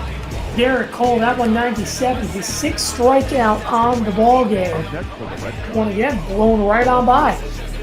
Yeah, Garrett Cole, I talked about early in the game, his high fastball can be really effective. I mean, it looks so juicy up there, it comes so fast, and snap of your fingers, you blink your eyes, it's by you. And that's one of the tougher things. But now you look at it, I mean, Benintendi's, instead of a runner on with 1 out, it's nobody on with 2 outs, and you come back to think, man, maybe the decision to try that hit and run will come back to bite you, and now Garrett Cole could potentially cruise through 5, and now you don't do any more damage against him. He's Benintendi launches that one foul. Now, Benintendi, a Yankee fan as well growing up. Obviously, a lot of Yankees fans make the joke to Red Sox fans that Benintendi is in his heart truly a Yankee, even though he plays for the rivals. It's the 1-1. This one popped up in the air, gets the shift. Moving over is Urshela in the outfield to make the catch. Win the inning. So, 1-2-3 go the Red Sox, essentially, I guess you can say, in the top of the 5th. Halfway through the ball game as we are now through 4.5 innings in the Bronx. Look at the top of the order, due up for the Yankees in the bottom half of the 5th. You're watching Major League Baseball on Twitch.tv. As Heath Hembree onto the mound. What do you have on him here, Dave? Well, Hembree, he's done okay so far, but again, he's more of a hard thrower. He's going to have to use that breaking ball to keep some of the Yankee hitters off balance, but he's been a long-tenured Red Sox for a while, and again, fastball location is going to be key for him. That's always been the key for him, and I like this decision better. We saw Martin Perez also warming up a little bit as LeMahieu goes the other way, and he's going to get a base hit here. Oh, that's trouble. Indeed, that's going to roll against the wall, and the worst nightmare for Pilar just happened is what should have been a single ultimately now becomes a double, and I guess you could say for Kevin Pilar, that's now the 22nd double for DJ LeMahieu. Dave, needless to say, that's the trifecta right there. He's dove 3 times now, and that one was the one that came back to bite him. Some people say 3rd time's the charm, Tim. Not so much for Kevin Pilar. And no! This one hit high in the air, deep left field. That baby's gonna go. Gleyber Torres goes yard. The Yankees have the lead. 5-3 now in the Bronx. And the Red Sox, all they can do is look down as one mistake leads to another. And oh my goodness, Gleyber Torres, his 26th home run of the year. What can this kid do that anyone else can? I mean, this is the youngest player I can ever remember that hits for the amount of power he has. Second on the Yankees in home runs. That's number 26 for Torres. And I said Hembry was the right call coming into this inning. Clearly, LeMahieu and Torres proving me wrong. You have to believe Torres was all over that scouting report, a get-me-over curveball from Hembry. But Torres certainly sitting on it. Got absolutely all of that one. He hit it into the second deck, Dane, and that's the second time we've seen that today. We saw that earlier with the shot on the opposite side from Xander Bogaerts. But as I said, Dane, well, you know how it works out for Garrett Cole. His day's probably done after 5, but he could get the decision. This one hit the right field. Running his Pilar, he'll make the catch. I'll tell you, instantly off the deck, I looked like Judge was going to have extra bases. Yeah, Judge, sometimes Yankee fans in right field, they get on their feet quite quickly because Judge, of course, any ball he hits to the outfield with the strength that he has, you think he could go out of the ballpark, and I've seen it myself from right field in Yankee Stadium. You think every ball Judge hits, especially when he scolds one like that, is going to rise over the right field wall, but unfortunately, Pilar pretty sure-handed, although he's had his miscues today with a nice play. Now here comes in Giancarlo Stanton. Was 0 for 2, and I'll tell you the one thing I've talked about Giancarlo being clutch for the Yankees this year, Dan. The one thing for Giancarlo that's been inconsistent this season is just, it seems like he can't keep around the 300 mark. It's like every time he gets there, he drops down to a low 290. He makes a surge back to 300. He falls back down to 290 again. It just seems like he comes with his slumps in bunches. Yeah, it does, and he's not the only player like that. And you wonder, you're talking about the 300 mark there, so ground one over toward Devers, who will make the play for the second out. Sometimes you wonder, is that a mental thing with Giancarlo Stanton? And, you know, some players say they don't look at their stats. Well, I think a lot of that's bullcrap. I think a lot of players do look at their stats. I could be wrong. I'm not a major leaguer. I'm sure some players don't. But I think sometimes that can be a mental thing. You think, oh, maybe if I get a hit, I got to stay over 300 a day. I've been 0 for 3 already. And I don't know if that's Stanton's mindset, but yeah, I mean, he's been a guy that's streaky, and hopefully the Yankees can get him on the right side of that streak come playoff time. Are you insinuating that Mike Trout's aware of his career WAR stats? No, I don't think they'll look at wins above replacement, Tim. That might be a little bit of an obscure stat, but I would think maybe the home runs, the RBIs, the average are the three Triple Crown ones are the ones that hitters look at. I think pitchers maybe wins or ERA, the other two, and a closer for saves. But no, I'm not insinuating that Mike Trout is aware of his insanely high wins above replacement stats. Well, I will say this for Giancarlo Stanton. Obviously, he's going to be looking heavily at that home run stat. Particularly now that his main rival, to say the least, is Sanchez swings and misses to end the inning. So the Yankees go down in order. Essentially, after this massive moonshot by Gleyber Torres gave the Yankees the lead. The first time the Yankees have the lead in the Bronx today, 5-3 the scores. We head to the top of the 6th. J.A. Happ, I can't believe he's coming back in, but I guess so. 6-8 record. This man just can't get a break out of the bullpen. He's had 100 innings, and I, yet again, think this is a terrible decision by the Yankees. Yeah, and you're coming in against the heart of the order, and I get you pitched Holder, Canely, and Chapman yesterday, but why don't you go with Chad Green here? Why don't you go with somebody? You're right. You could go back-to-back with Holder because he didn't throw much yesterday, and Chapman didn't throw much yesterday. He struck out the side. He pitched beautifully. And J.A. Happ, he's a former starter. He's been known to be roughed up by the Red Sox. I mean, I guess that could be a confidence booster, but he's a veteran, and I guess you could say he's got that calm influence. But yeah, I agree, Tim. Questionable here, and if you're the Red Sox, you're probably licking your chops. And I know he had a day off yesterday, but the poor man's going to throw his arm off at, I believe he's now the age 38, if I'm not mistaken. Happy, I mean, he's getting up there in age. That one swung on and missed for the first down. I'll tell you what happened. Someone that should be tired strikes out a good hitting J.D. Martinez. That one looked to be the slider, perhaps. Yeah, J.A. Happ, I mean, he can be effective. He's had his moments with the Yankees where he's looked really good in starts or his short little relief appearances. Like last year in the playoffs, he had a few innings where he looked magnificent. And it's really about that. He's good with the high fastball when hitters chase it, of course, just like every pitcher. But attack in with righties on that fastball. You can't leave it over the middle of the plate, obviously, or some hitters will cheat with it. So he has to keep him guessing that slider, which looks effective today, and he can mix in that occasional changeup like he did just there. Assuming right now he's only going to be going 1 or 2 innings in this one. As the count is mentioned already, 1 and 2 to the only main run source of production, rather, of Xander Bogaerts. That one misses downstairs now. 2 and 2. Bogaerts hit that massive 3-run home run the last time up. I do want to bring back up a point I was bringing up last inning when the Red Sox were up, Dan. You mentioned about Peraza being the leadoff hitter in that failed hit and run attempt. I'll tell you, this offense looks a little bit weird because to me, you would want to think Xander Bogaerts should be that leadoff guy compared to in the 4-hole. Yeah, but at the same time, contrasting, maybe playing the devil's advocate here, you could put him there, but I mean, maybe you could put Devers in the cleanup spot, I guess, and maybe try and go with Benintendi or Bogaerts and Benintendi 1-2 because you want to get him more at bats. But you probably go with Bogaerts because you think he can get more RBIs and he's not going to be able to get the job done there. Nice PFP from Hap. But you probably want him to get more RBIs, have him in that 3-4 hole because he is your best hitter instead of giving like a Benintendi or someone else a chance to knock him in necessarily. It could be something you play with, especially because you're 11 games over 500, moving Bogaerts up to that 1-2 spot.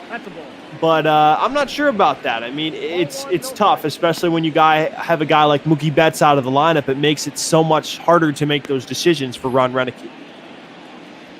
Keep those decisions crucial. Obviously, the Red Sox, they're not going to be really playing for a playoff spot based upon their early record, as this one hit high in the air center field.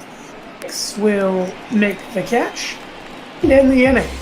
Well, 1-2-3, the Red Sox go down, and Hicks, who made that final catch, lead it off for the Yankees in the bottom half, as we're through 5.5 in the Bronx.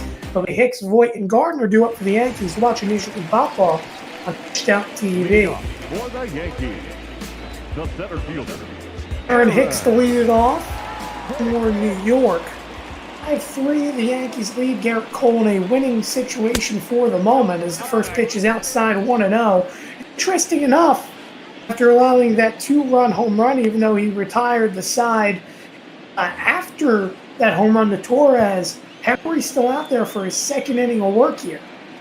Yeah, it was a nice bounce back after those 2 consecutive hits from LeMahieu and Torres, especially getting 3-4-5, Judge, Stanton, and then Sanchez.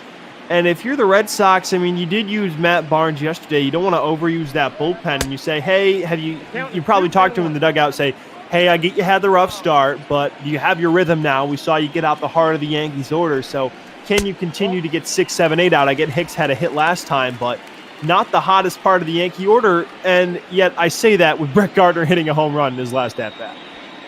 I mean, anything can happen here in the Bronx. As that one hit hard down center field line, Bradley on the run makes the catch in front of the warning track for the first out. I'll tell you, Bradley had to make up a lot of distance despite Hicks being shifted, but he made that look easy. Yes, he did. And with him and Mookie Betts, I remember those 2 in the outfield. And Benintendi's pretty good himself, but Bradley and Betts were so good out there. JBJ can cover a ton of ground, and Kevin Pillar is very good out there as well. But Jackie Bradley Jr., one of the better defensive center fielders in the game. The ability to really, especially in Fenway Park, cover all that ground, especially out in the triangle. Again, underappreciated, I think, especially because he doesn't do a lot on offense, so I don't think as many people pay attention to him. But he's a guy that does a lot for them, especially on the defensive end. Indeed, as Luke Voit steps in with a 1-1 count, that one now high 2-1. I'll tell you, Dan, the one thing about Voit I'm still trying to get used to. I just still can't see him in that number 59. I'm so adapted to him having Garrett Cole's numbers. That one's hit right field for a base knock, so continuing his hot bat as he's now 1 for 3 under that. Yeah, and you talk about 59. As a Yankee fan, yeah, it is weird to see 59. I believe he picked 59 because that was his brother's number for West Point football. So that's a great reason why I believe he picked 59 as you take a look at Brett Gardner's home run to tie the game back in the 4th. But Yeah, it's just a weird number, 59. I mean, I'm not really sure. There's obviously a good reason behind it, but yeah, it is a little interesting to see. And sometimes fans, I wouldn't say get upset by that, especially if he's still producing like with the single right there. But great point. Always kind of fun to see when players change numbers. Oh, what's funny is that one's hit down the middle. That's going to be a base hit for Gardner. You know, it's actually really funny because you wonder, Yankee-wise, who was the last one to wear 59? Well, the Yankees actually have had 59 around. Oh boy, Luke Voigt. Looks like he's having some stiffness. That is not good.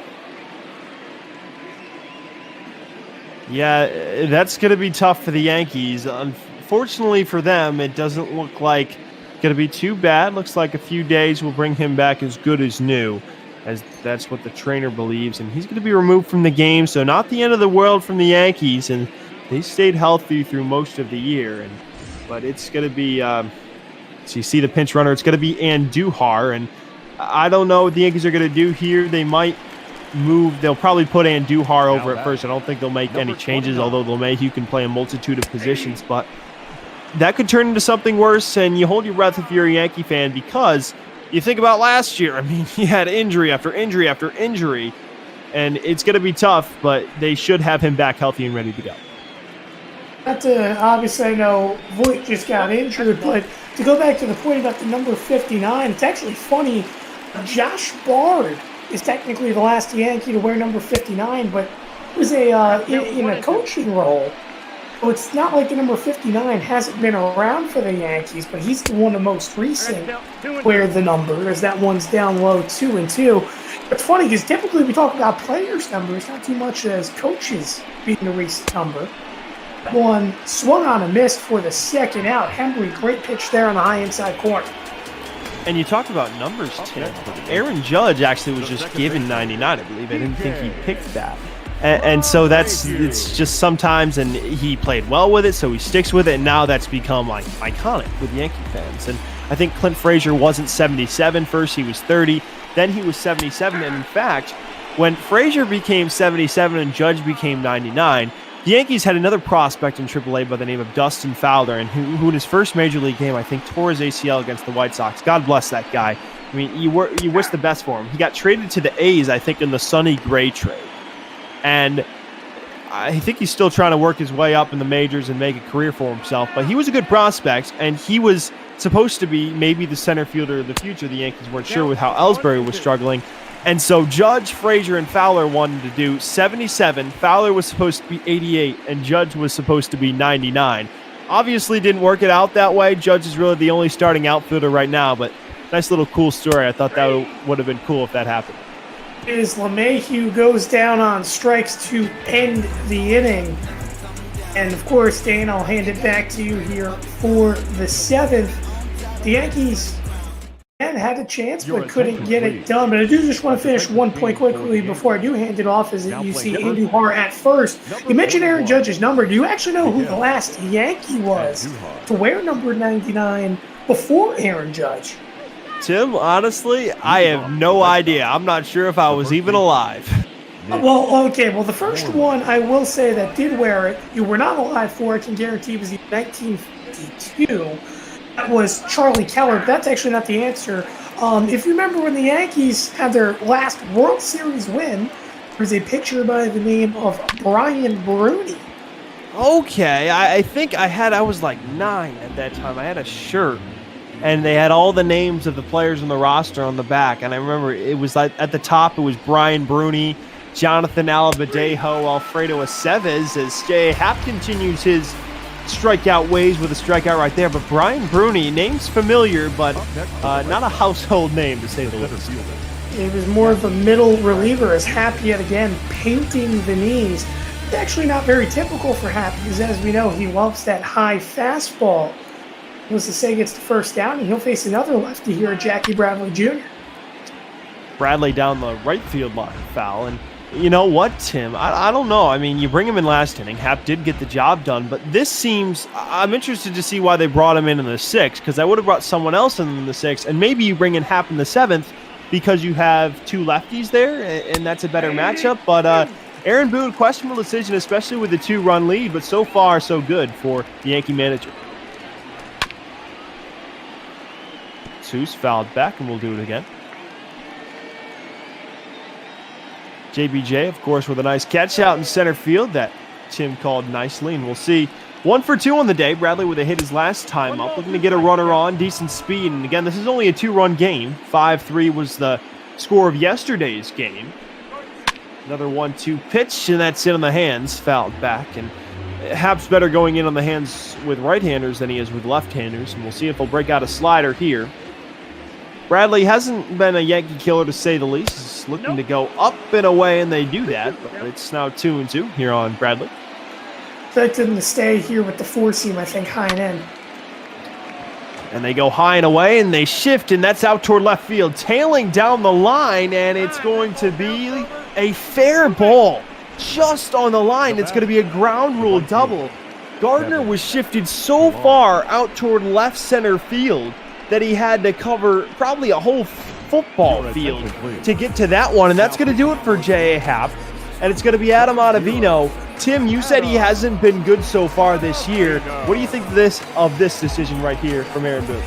I think the decision here is good. I mean, don't get me wrong, Ottavino, when he's had the opportunity to get holds, has been effective as he has 14. And, you know, the year hasn't been so good, but you have to remember, Dean, he literally started the year with an above 9 ERA, so he's come back to earth a little bit. Still hasn't been productive, but we'll see here in these first couple pitches. If his slider's not working, the Yankees could be in trouble.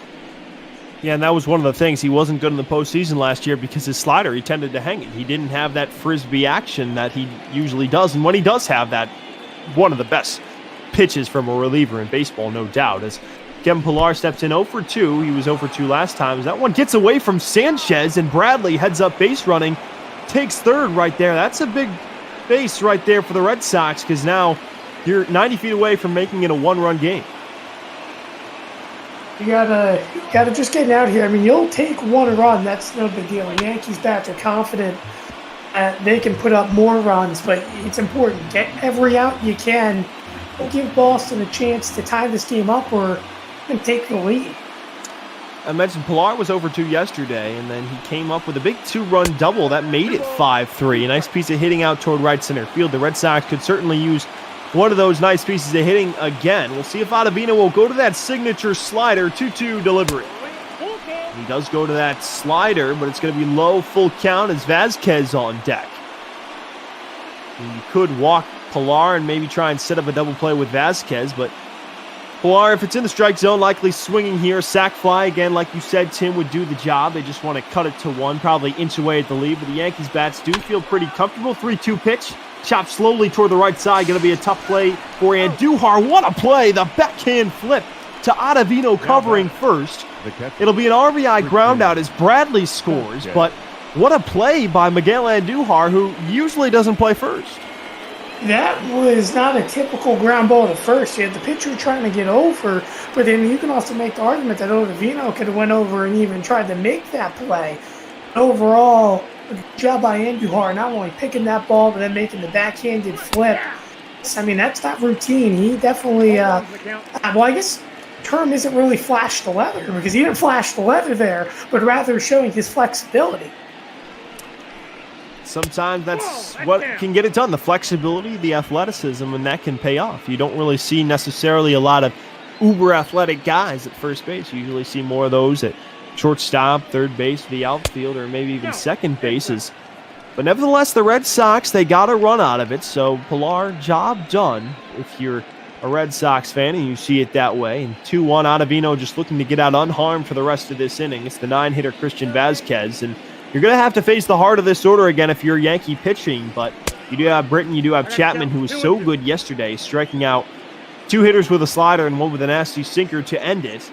2-2 here, looking to get to the 7th inning stretch. Ottavino deals. And Vasquez will do it again. There's that slider, and it's looked okay today, but it hasn't been the signature Ottavino slider, I guess you could say. He hasn't really broke out a great one. Got another 2-2, 6 pitch of the at-bat coming, and Vasquez, there, he got him with that nasty slider. 81 miles an hour. Time to stretch in the Bronx. The Red Sox sneak one across. It's a one-run game. Yankees up 5-4 here on Bop Ball. But Dan, I do want to bring up one thing. Obviously, here with all the injuries that have gone on with the Yankees, it almost feels like they haven't been able to catch a break. Not to go out of the norm, as by the way, Ryan Brazier comes in, but not to go outside of the Bop Ball world here for a minute. But I just got a notification on my phone that Steven Strasburg all of a sudden isn't pitching today against the Yankees for the Nationals due to a neck nerve injury. It seems like the Yankees in real life getting some breaks, but not here in the Bop Ball universe. Yeah, Luke Voigt getting hurt in the Bop Ball game. He should be back in a few days, and I am just looking at that as well. And it looks like Eric Fede is going to take the mound today. And obviously Juan Soto with COVID-19, and that does a ton for the Nationals lineup. So the real-life Yankees are catching a break, and injuries in that 60-game season are going to do a ton because it's a sprint, and you can't if you have a player out for 10 games, that's a sixth of your season. So, I don't know. And I'm going to ask you, and hopefully we don't get too into this because it is a close game, but 60-game season, is there an asterisk next to the champion, Tim, or not? I mean, I think there is an asterisk, but let's be honest here. This is how NCAA works as well. When you think about it, college teams don't play more than 40 games in a regular season. You turn around and you could still decide a champion. I mean, we've been doing it for years, just not to a professional level. So to an extent, I still think it's fair to crown a champion this year. I know the awards race is a little bit hard to do, but in terms of a regular champion, sure, you earned it. And I agree with you on that sentiment. It's Torres unable to do what he did last time after that big go-ahead two-run blast as Brazier on the outer half of the plate. Brazier's a guy that's struggled, but he's had some success in the past, especially in the beginning of his career with the Red Sox, and that's been the main problem for the Red Sox. It's been the pitching, and specifically the bullpen. Really only a few good pitchers. Hildenberger who came in yesterday, he's been pretty good himself, but it's been the bullpen. If you're the Red Sox, what do you do at the trade deadline? Because do you sell? I mean, you're not a playoff team, but do you stay put? I mean, you probably don't want to sell some of your big guns in the lineup like Martinez or Bogarts, but tough decision. What do you do at the trade deadline, Tim? Well, I don't think you can sell J.D. Martinez's contract. That's the big issue with the signing that they made with J.D. But overall, I mean, you could trade Bogarts. I still think, the Yankees could turn around and try to make a deal for Bogarts, as weird as that sounds. I mean, there's a lot of things that could be done. Not saying that, obviously, Boston make a deal with their rivals. But I would like to imagine that, you would see one of those key players out because this is a Red Sox team, is rebuilding, needs to, get money back into their franchise just to become relevant again. 1-2 cut on and miss. Brazier quite effective so far, striking out Torres and Judge. And big right there. It's still a one-run game, still tricky. And yeah, that's a good point. I mean, the Red Sox, you never know. You could get some confidence. You could get hot, and sometimes, especially with that extra wild card spot, and that encourages teams to not sell, and which is big. And another point I was going to make, the Red Sox prospect system is not too great at all. And in order for it to get better, they do have to sell some pieces or draft a little well, because they're not going to have the best draft position, so to say. They're sort of toward the middle of the pack.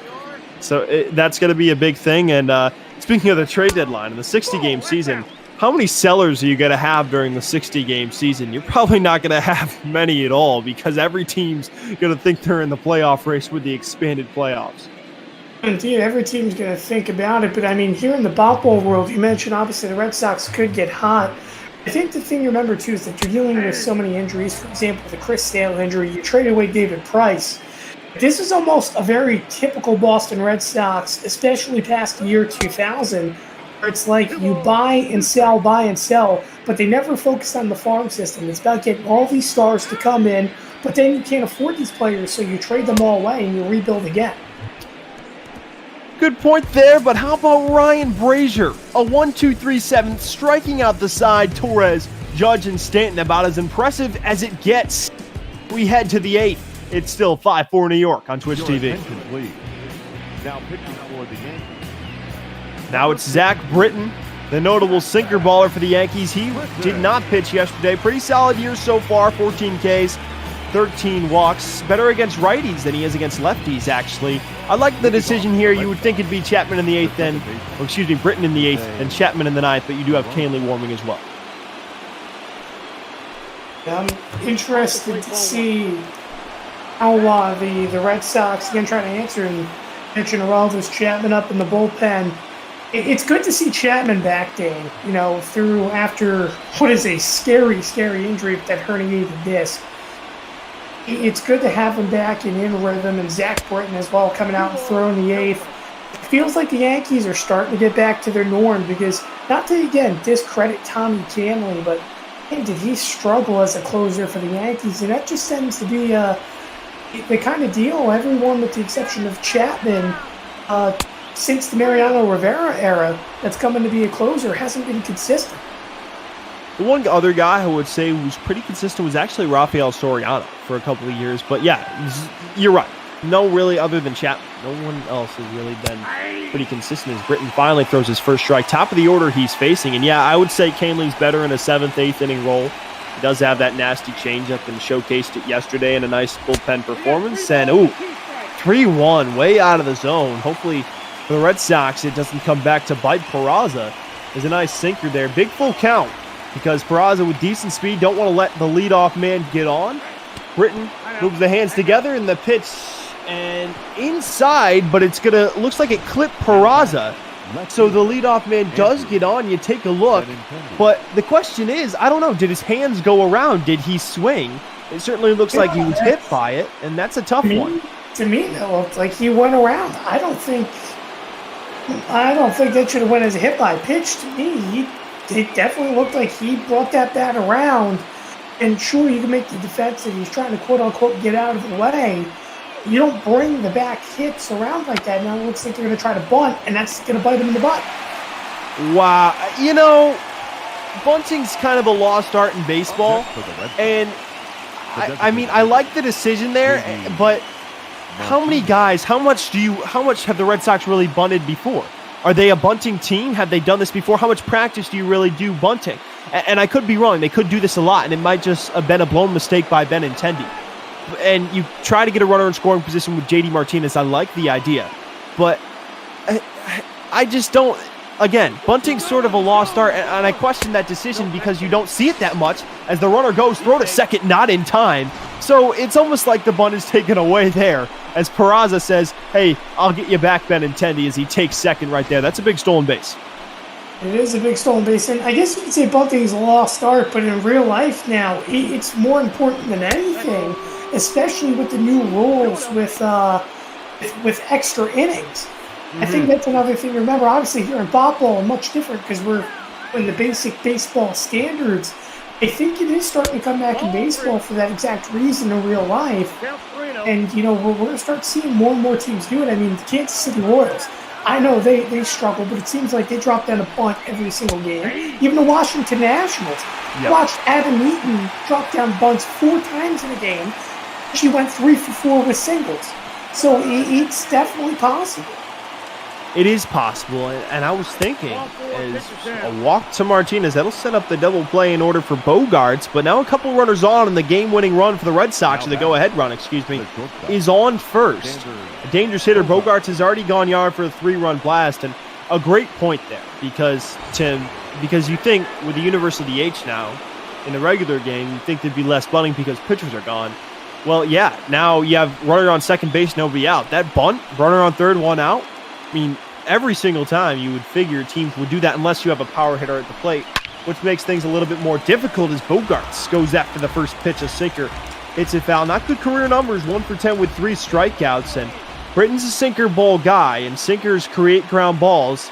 Certainly looking for that nice double play today. The Yankees have only gotten 1 all day, and that one's going to be on the ground toward third, but foul, nothing in 2. Yeah, Britton's struggling right now. He's really hanging a lot of those pitches. Big 0-2 pitch here, but if it's up in the zone, expect it to go a long way. Call strike 3, a beautiful sinker on the inner half. Not sure what Bogaerts was looking for.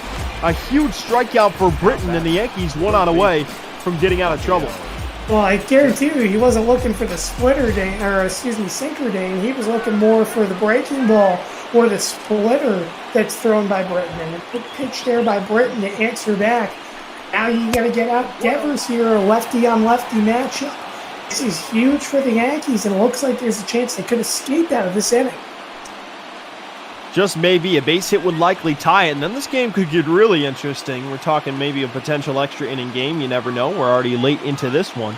1-0 here on Devers. He's had his fair share of clutch ABs against the Yankees. A lot of people remember, I mentioned it yesterday, that big home run in the 9th from 2017 when he first came up 103 to left center field off a Roldis Chapman.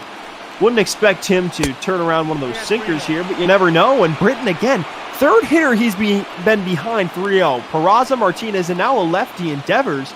And now has the potential to load the bases for Mitch Moreland, who's a favorable matchup for Britton.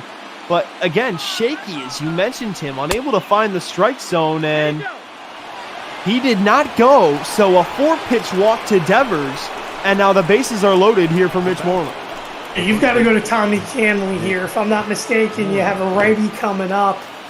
So this is a big situation. Just have Canley come in and get one out, and you can move it over. Actually, I'm wrong. Mitch Moreland is up in the batter ahead. So maybe he keeps Zach Britton in, but you got to go out and talk to him at least if you're Aaron Boone. Yeah, you do. Especially, I like the lefty on lefty, but Britton, you just walked a lefty on 4 pitches. And I would still go with Tommy Canley here. And after this, you do have another lefty. So you really have 3 straight lefties with Devers, Moreland, and Jackie Bradley Jr. But Britton, yeah, you got to go out and talk to him, find that strike zone, and another miss to start it off. When you look at these stats, not too promising. Not too often do you see a lefty on lefty be batting a 500 in their career, but that's the case of Moreland versus Britton. Yet again, Britton behind in the count here. I mean, someone's just got to go out and talk to him. This is not looking good. Yeah, and if I'm Mitch Moreland here, I am not swinging. I get it's a 2-0 count. No way am I swinging. He's thrown about 7 straight balls. If you can get up 3-1, 2-1, force Britton to throw a strike. We'll see if he can finally do it, and Moreland goes after that. Deep out toward right center field. Hicks back toward the track, near the wall. A grand slam! Mitch Moreland in the clutch! In the blink of an eye, down 5-3 to 5-4. It's now 8-5 Red Sox. Now hear me out on this, Dan. I really think Mitch Moreland for the Red Sox is just the new version of Mike Napoli against the Yankees. I mean, it seems like every time this man comes to Yankee Stadium, he finds a way to hit a massive home run.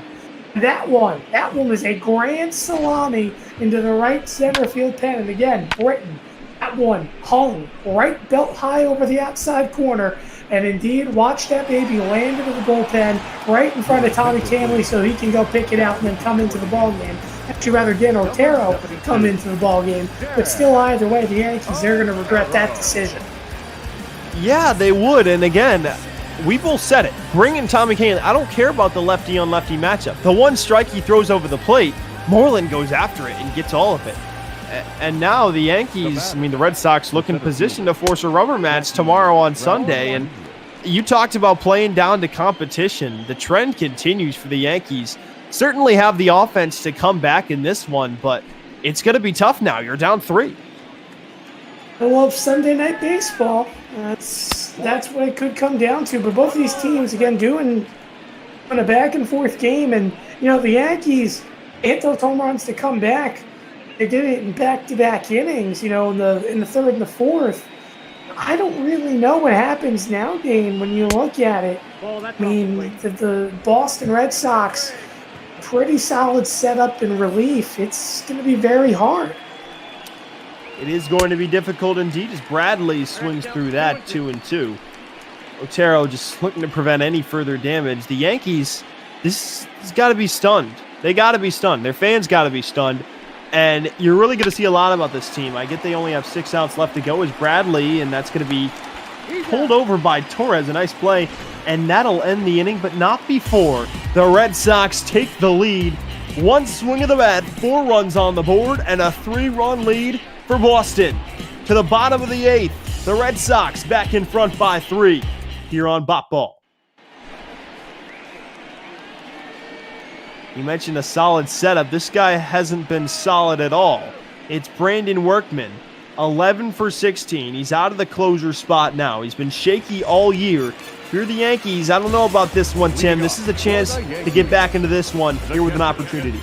Indeed, it is an opportunity to get back in this one. When you're down 3 runs, you have to make every swing matter.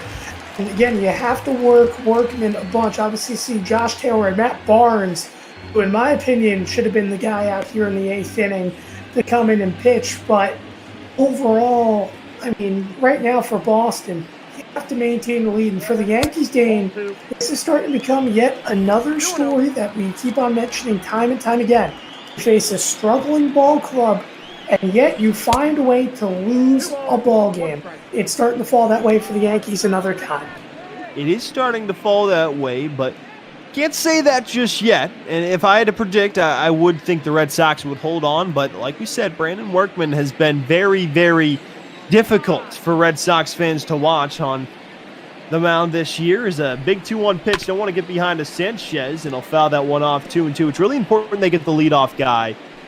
Of course, leadoff walks, I get Sanchez doesn't have a lot of speed, but leadoff walks, leadoff hits, that sets the tone. It could give the Yankees a little bit of momentum. 2-2 coming to Sanchez outside, 3-2.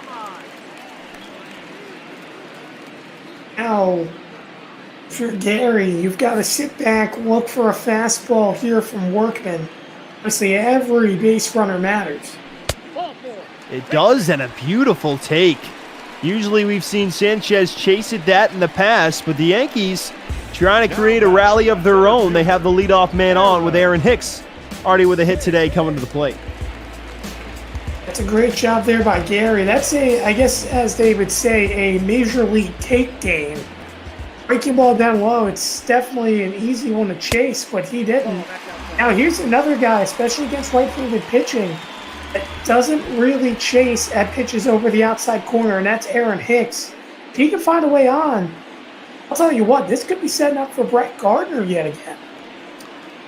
Just maybe, and Miguel Andujar set to get his first step out of the game on deck with Luke Voigt coming out a few innings ago. And Aaron Hicks, I mean, this guy, you saw the first pitch, a nice aggressive take, and you mentioned a major league take, aggressive take, you're looking to swing, but you notice it's out of the zone.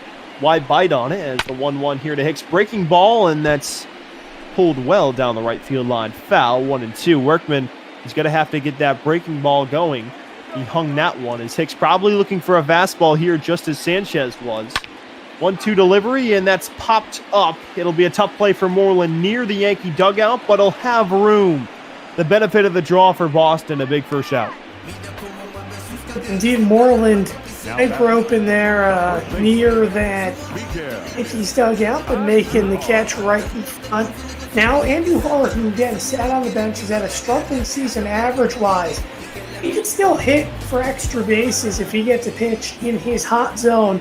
But for him right now, it's be patient, take those swings, take those consistent cuts that he used to, and like Gary Sanchez, get on base.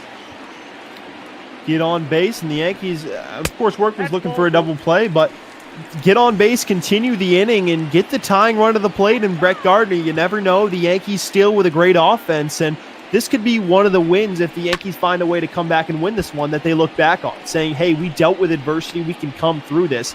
I get it's not a great team in the Red Sox this year, but could a win like this for the Yankees be something that turns it around? Well, anyone in the Yankees-Red Sox series can win. We know that. This is a series that always comes down to the wire. Obviously, we know the Yankees bested them yesterday, and now the Red Sox trying to answer back and do the same. And now, all of a sudden, this game could come right down to the end in simply one swing of the bat game. Certainly is. Andujar ahead 3-1 here. Sanchez walked in, Andujar with the same result. So the tying run will come to the plate with a guy that's tough to double up, a guy that's already hit a home run today in Brett Gardner. If you're Red Sox fan, I don't know. Brandon Workman may be one more batter, but I wouldn't keep him in much longer. Well, then the Yankees face a big decision on deck as well, because obviously, you know, Andujar is already in the game. Do you consider pinch hitting for Gio Urshela? That's another thing as well, and obviously, Brett Gardner, we mentioned hit that home run earlier, but let's say he doesn't hit a home run, or let's say he gets out. The Yankees face a big situation on maybe trying to bring a bat off the bench. You could think Mike Tauchman could do such a thing, and Gardner takes outside 2-0, and I'm not sure how you would do that defensively. I mean, you could move, I don't think you can move any of those outfielders out to the infield or anything like that. You could go with a Mike Ford or something like that and move LeMahieu over to third. 2-0 coming to Gardner's, up and away, 3-0. Urshela's on deck. If I had to guess, I don't think they'd pinch hit with Urshela because he's done okay as of late. But green light, probably not going here. 3-0 coming. Workman really needs to throw one in there. Sanchez off second and Duhar off first, and he will indeed throw one down Broadway, 3-1. And I wouldn't be surprised here if you see Gardner take yet another pitch. Overall, Workman's had a hard time throwing strikes. You mentioned, Urshela's done great of late. I still feel like you want to go for the lefty-righty matchup. 3-1 pitch right down the heart of the plate, fouled back, 3-2. That was a great pitch to hit for Gardner, a tough miss. But can he capitalize on the 3-2? Biggest pitch so far today. Workman sets the hands, the 3-2. Hit on the ground toward third. That's a fair ball. The second for one. Back to first. Not in time. So the Red Sox get a big second out. But the Yankees continue the inning. And Duhar goes back to the dugout, but Sanchez to third.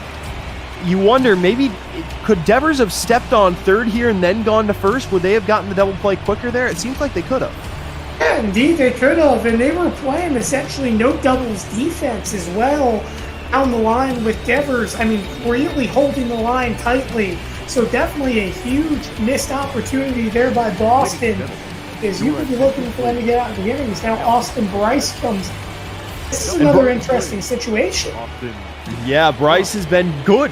Bryce has been very good through 10 games. A .9 ERA, 7 strikeouts, 1 walk, and hasn't been too good against lefties, but there's not much of a sample size, and now you're putting a guy who's been in 10 games so far this year in a really difficult spot, and the Yankees are going to stick with the righty-on-righty matchup. It's going to be Urshela, 0 for 2 with a walk and a run scored. Big spot here. The Yankees just need to inch closer. Even if they got one, I think they would be happy with that and would still have a chance going into the 9th inning if they were able to hold Boston to no runs scored. But Urshela, he hasn't gotten a hit today, but if he's going to get one, it needs to come right now, and goes after the first pitch and fouls it back. Still don't like this decision of not pinch hitting for Urshela. Don't get me wrong, Urshela's looked better late, betting at 252. But now, especially with them coming with a righty out of the bullpen, force him to throw to a lefty. We shall see, Tim. And again, I don't know how they would work that out defensively, but maybe you do go with a pinch hitter here, and that could certainly be a question Aaron Boone has asked if Urshela doesn't work out, but he lines that out toward right center field. It's in there for a base hit. Sanchez scores. Gardner stops at second. Yankees cut it to 2. A ribby single for Urshela. It's now 8-6. Urshela credit. He did a great job. Got a high fastball, hit that opposite field for a base knock. And now here is DJ LeMahieu. Mentioned at the top of the broadcast, essentially almost automatic. I have to say almost because he doesn't do it 100% of the time with runners in scoring position. But 2 doubles on the day, that looks absolutely promising if you're the Yankees. LeMahieu, of course, so good with runners in scoring position, and slashes that down the right field line. Foul, nothing in 2. Gardner off second base should surely score him, as this one has been a fantastic one. Back and forth we go. Can LeMahieu get the job done? A nice block there from Vasquez. We talked about how good he's been defensively. 1 and 2, good take from LeMahieu. If I'm Bryce, I don't go with a fastball here. LeMahieu, such a good inside-out swing, could go to right field. He goes with another slider and another good take. 2 balls, 2 strikes. And now you've got to sit back here if you're DJ. Got to get your pitch. I mean, this is a clutch situation, something that DJ's just so good at. He is clutch, and he skies one out toward left field, but he's not going to be clutch here. Benintendi under it with the catch, and that'll end the inning. The Yankees tack on another, but still down by 2 as we head to the final inning in the Bronx. Red Sox by 2. Emal Botball on Twitch.tv.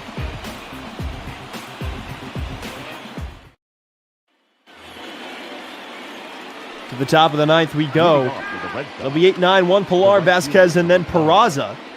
And the Yankees will stick with Dan Otero down 2. Big hold right here. They really need him to get the job done. If you think, I understand why you go with Otero, because if the game were to potentially go to extra innings, you would need Kahnle and Chapman. So you don't know about Otero, and if you're the Yankees, you have to hold it here. The thing is, too, is Otero's had a very limited sample size this season. So for him, this is an AJ Cole type situation when you remember when he was back for the Yankees. Yeah. You're going to have to throw until, the game is, essentially knotted up or not needed. And obviously, I know he only has to go 3 outs here, but that's kind of the role he's put into. Hit on the ground towards short. Torres backhand, off balance throw, and it's offline, but nice play by Andujar, who will get to the bag in time, 1 away. Andujar's made a few nifty plays over there at first to get the job done, Tim. I wouldn't say that was necessarily the nifty by Andujar. While he made a big catch, I don't understand why he didn't just tag the runner out compared to turning around and wasting the extra steps to step back on the base. I mean, regardless, good recovery, but he had the easier spot. So right in front of him. Inexperienced first baseman as Torres right to him. This one a much easier play, and Andujar not having to do too much work. Quickly 2 outs for Otero in the 8th, and you hope the Yankees had some momentum toward that bottom half of the 8th, especially coming up. So a quick 9th inning from Otero would be big as Peraza comes to the plate, was hit by a pitch, and you wonder, that is a big call we look back on. It looked like Peraza should have been called out on strikes, but instead it was a hit by pitch, and that turned out to be an extra run for Mitch Moreland on that grand slam for Boston. We could be looking at a 1-run ball game right now, but instead, Red Sox are up 8-6. I mean, regardless, hit by pitch or not, the Yankees blew the lead, and via Zach Britton. Now you think that's the momentum changer right there. But the Yankees, the momentum's now back in their favor. So I'm eager to see what happens in the bottom half of the 9th, assuming Otero doesn't allow a run here. 2-1 coming as Peraza will chop 1 foul. Britton actually had 2 outs, so I mean, he could have gotten 3 outs. Moreland never may have gotten up in that inning, but like you said, the Yankees still gave up the lead. You can't really think about that. What's over is over as Peraza again on the ground, but that's going to sneak through the left side in the left field. His 2nd hit of the game, his 3rd time on the base pass today. A 2-out single. He looks pumped up and ready to go. Boston looking for some insurance with Benintendi stepping in. But now, if you're Otero, again, I mean, it was a solid pitch. Peraza just did a great job in a piece of hitting. And have to sit back and, again, attack here Benintendi. And Benintendi, he has in his career gained a tendency to just kind of get, routine soft flyouts. Otero could be aiming for here. Just looking for that final out so the Yankees can finally get back up with a chance to rally. You wonder who it'll be.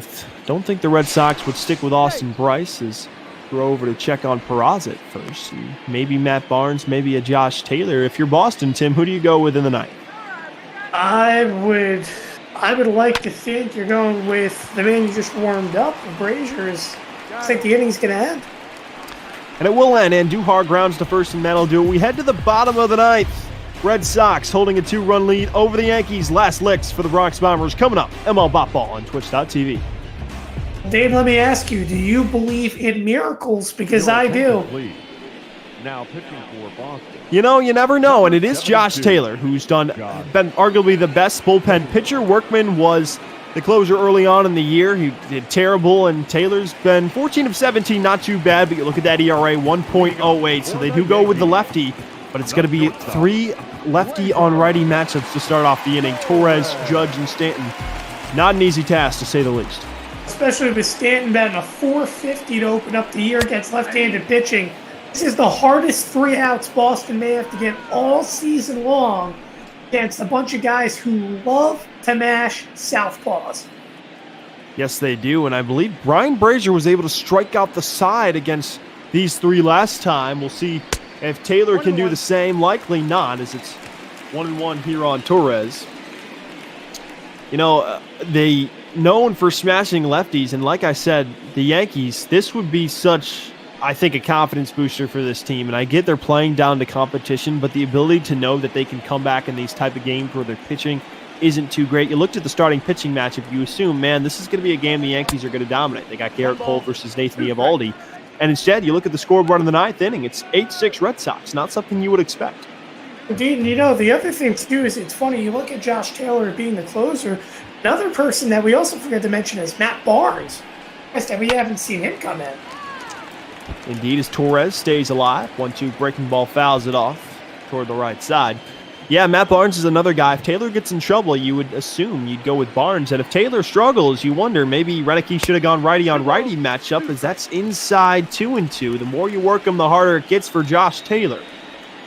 Does throw hard in those high 90s with that four-seam fastball. Let's see if he'll go to the slider, the 2-2 to Torres. Do it again, another foul ball, this time breaking out the two-seamer. Gleyber giving a good battle here. He's getting some good hacks since that home run. Did strike out after that home run. It was an absolute blast as a swing and a miss right there. A nasty curveball from Taylor. That's the first one we've seen from him. The Red Sox 2 outs away as Torres 0 for 2 with 2 Ks in his last 2 ABs. There's nothing you can do right there if you're Gleyber. I mean, that's a low pitch right at the knees, and you have to go with it and try. Unfortunately for Gleyber, out in front, swung right through it. Yankees now down to their final 2 chances. Now would be a great time for this guy's first hit of Aaron Judge. Now these fans in the stands will be all rising here in a moment. Love the pun right there. Hopefully they will be if you're a Yankee fan. 1-0 here on Judge, 0 for 4. Struck out a couple times today, 2 for 7 in the series. Both of those hits coming yesterday, and that one's going to be upstairs 2-0 on a cutter. So Taylor has a multitude of pitches, and we'll see. 2-0. I mean, if you're Judge, you're probably, I'm geared up for a fastball. You're down by 2. Taylor's still throwing a lot of strikes, and Judge goes after that and hits one out toward left field, but it looks like he got under it. Benintendi racing over. Plenty of room, makes the catch. Red Sox 1 out away from stealing one at Yankee Stadium. And now you have to face another hitter that's yet to have a hit today, Giancarlo Stanton. And the momentum looked like it was on the Yankees side. It's kind of faded a little bit. Good job by Rogers here facing the 2 batters, or rather Taylor facing the first 2 batters. Now you have to seal the deal. Get arguably the biggest out in the Yankees, and that momentum going into Sunday Night Baseball tomorrow. Try and get that momentum, and they're 1 out away without the tying run being aboard or at the plate. Sanchez awaits on deck. He's struggled, as has Stanton. The middle of the Yankee order, 3-4-5, has not gotten it done today. It's been Gardner, Torres with a big hit as the Yankees put up 6, but looks like it might not be enough as the Red Sox 2 strikes away as Stanton on the ground, and he'll keep it going through the left side, through the shift. So now the tying run will come to the plate in the form of Gary Sanchez. Certainly a home run threat, as Red Sox fans will have to hold their breath a little bit longer. Oh, and now I start contemplating one thing. Obviously, you have a lot of faith out there in the pitcher of Taylor, but maybe you start, thinking about intentionally walking Gary Sanchez. And just hear me out on this, because then you have to face Aaron Hicks, who has struggled against lefties this season, batting below the Mendoza line. Or do you bring in, you could think about bringing in Matt Barnes, but Taylor has been the much better pitcher. So, yes, I do agree with that, but Sanchez has struggled, and that one's going to be on the ground, slowly toward third, but Devers will touch it foul, 1-1. Interesting scenario. Of course, you would bring the winning run to the plate, and that could be a huge decision that could come back to bite you, but I see your reasoning there. 1-1 coming to Sanchez. Big pitch from Taylor. Tying run is Sanchez, and that's going to be, tough call at the top of the strike zone, 1-2. Looked a little high to me. It definitely looked a little high. That's a you don't want at this point in the ballgame. 1 strike away, and Sanchez, that's going to be back near the middle. Fielded by Peraza on to first in time, and that'll end it. Quite a win for the Boston Red Sox, as they'll force a rubber game on Sunday night. Sunday Night Baseball against the Yankees coming up. A huge comeback victory. Mitch Moreland with a go-ahead grand slam in the 8th to make it 8-5 Boston. The Yankees got back another thanks to an RBI single by Gio Urshela, but the Red Sox able to hold on and get the job done. Josh Taylor with a nice save as Xander Bogaerts got the Red Sox off to a great start, but most often great win for the Red Sox, but a rough loss for this Yankee team.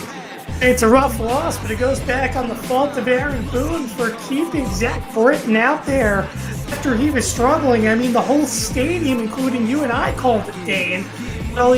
We saw him struggling and faltering, and you knew eventually it was going to happen, and he allowed that grand slam to Mitch Moreland. And let's take a look at these highlights. Because remember, Boston started up early.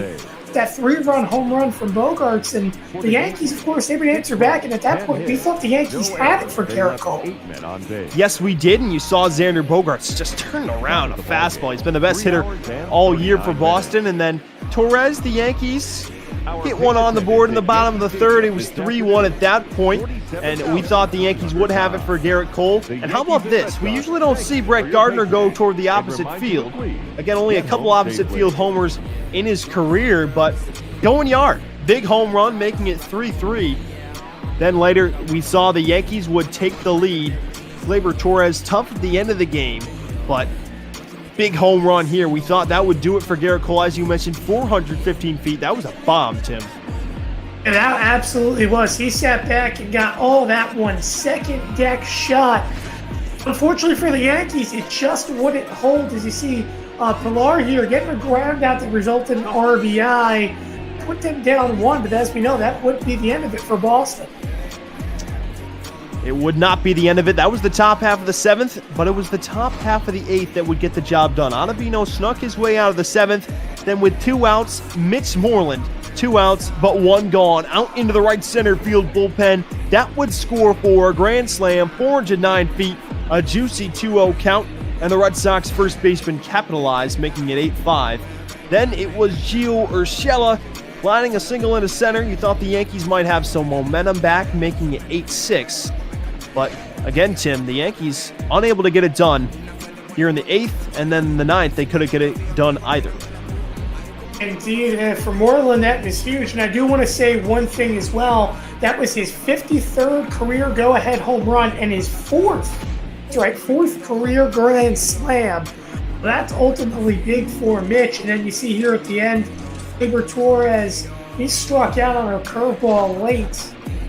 And of course, this is what ended it here. The Sanchino grounding out down the middle. Red Sox taking a big, big victory in the Bronx. And Dan, I just can't wait to see this game tomorrow, because I tell you what, it's going to be high scoring yet again. Yeah, it will be, Tim, and again, it'll be a tough pitching matchup, and great win for the Red Sox. High scoring, and if you think you put up 8 runs in a game against Garrett Cole, that's fantastic. And look, I think the player of our game is going to be Xander Bogaerts. A fantastic 3-run home run. He got on the board early.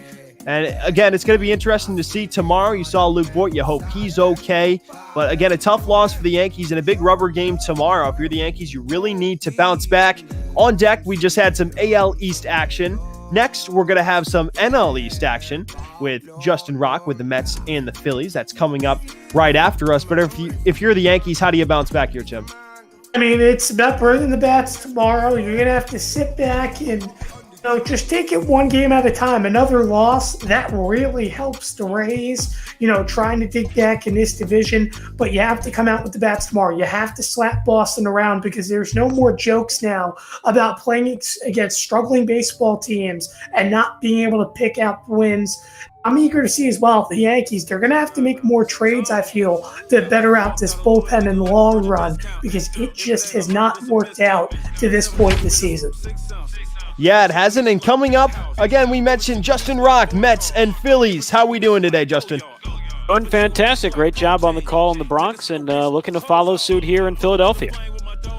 Should be a good game. You take a look at the standings. The Phillies and Mets trying to hang it in that NL wild card race.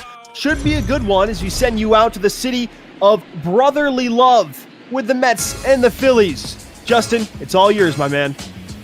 Thank you very much, Dane and Tim, as we welcome you into Citizens Bank Park here in Philadelphia as the Mets and the Phillies get ready to duke it out in the second game of this 3-game weekend series. Justin Rock with you here on this Saturday afternoon. Got a great pitching matchup squared away for you here, as Zach Eflin will be on the mound for the Phillies today. You see the numbers for the right-hander: 6-5, a 4.25 ERA, 108 innings, 116 hits allowed, 30 walks, and 77 strikeouts for Eflin, the young right-handed starter who will go up against a Mets lineup that didn't do too much yesterday. A 10-3 loss for the Mets in the series opener against Philadelphia. So it'll be Eflin against Ahmed Rosario. The windup in our game's first pitch is swung on and hit in the air to right field. This will be playable for Bryce Harper. 1 pitch, 1 out. We are underway about 15, 16 minutes, a little bit behind schedule today at 4:01 Eastern Time. So 1 up, 1 down for the Mets here in the top of the first, and that will bring up their third baseman in Jeff McNeil. McNeil on the year at .323, 14 homers and 51 RBIs. And the righty's first pitch to McNeil misses down and in. Ball 1. McNeil 2 for 4 last night, had 2 doubles and drove in one of the Mets' 3 runs. The Phillies 50 and 54 coming into play this afternoon, third in the National League East, 14 and a half games back still of the division-leading Nationals as McNeil takes high for ball 2. Beautiful day in Philadelphia, although a rather chilly day for late July, 66 degrees for a mid-afternoon start in Philadelphia. A little surprising as McNeil fouls this away. Out now 2 balls and 1 strike.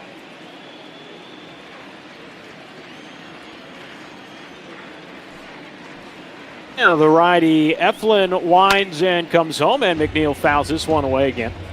And it is 2 balls and 2 strikes. McNeil coming into the day 5th in the National League in batting average at .323. He's in the top 10 in 3 categories as the 2-2 is fouled away again. Stays 2 balls and 2 strikes.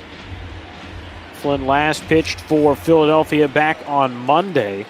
That was their most recent win prior to last night, the 2-2. And McNeil gets under one in a right center field. Hazley over towards his left, and he'll make the catch for the second out.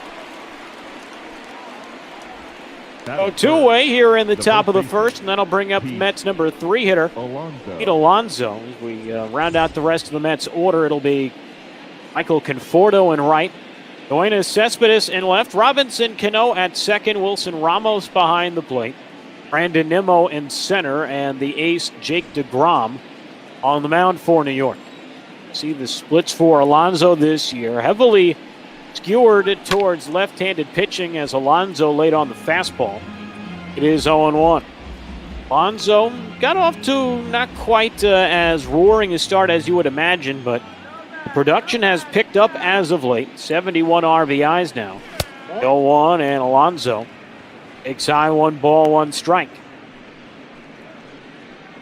Take a look at the umpires today. Freddie Ferguson, man behind the plate calling balls and strikes. We'll see if Freddie is up to the task here today as the 1-1 is just inside, 2 balls and 1 strike. That's been the one nice consistent with the Major League Baseball season getting underway in the last 24, 48 hours has been the return of the ump show in Major League Baseball, the 2-1, as Alonso fouls it back 2-2. Of course, that said with a little bit of sarcasm, as we were watching the opening day game on Thursday before I had to call the Nationals and the Yankees, and there were 2 calls Angel Hernandez made that were pretty horrific to start the season, as this one fouled away 2-2.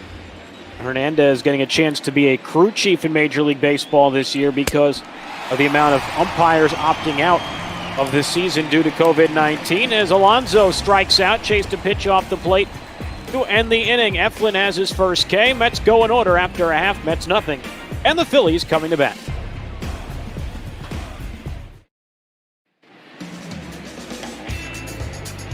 On the mound for the Mets today is the right-hander Jacob deGrom, making his 22nd start, 9-5, a 3.28 ERA. That whip just a hair under 1. Great hits per innings pitched, just 94, and 134 in a third innings. Coming into today, deGrom 39 walks, 162 strikeouts as well. And he will face Bryce Harper to lead things off from the bottom of the opening inning.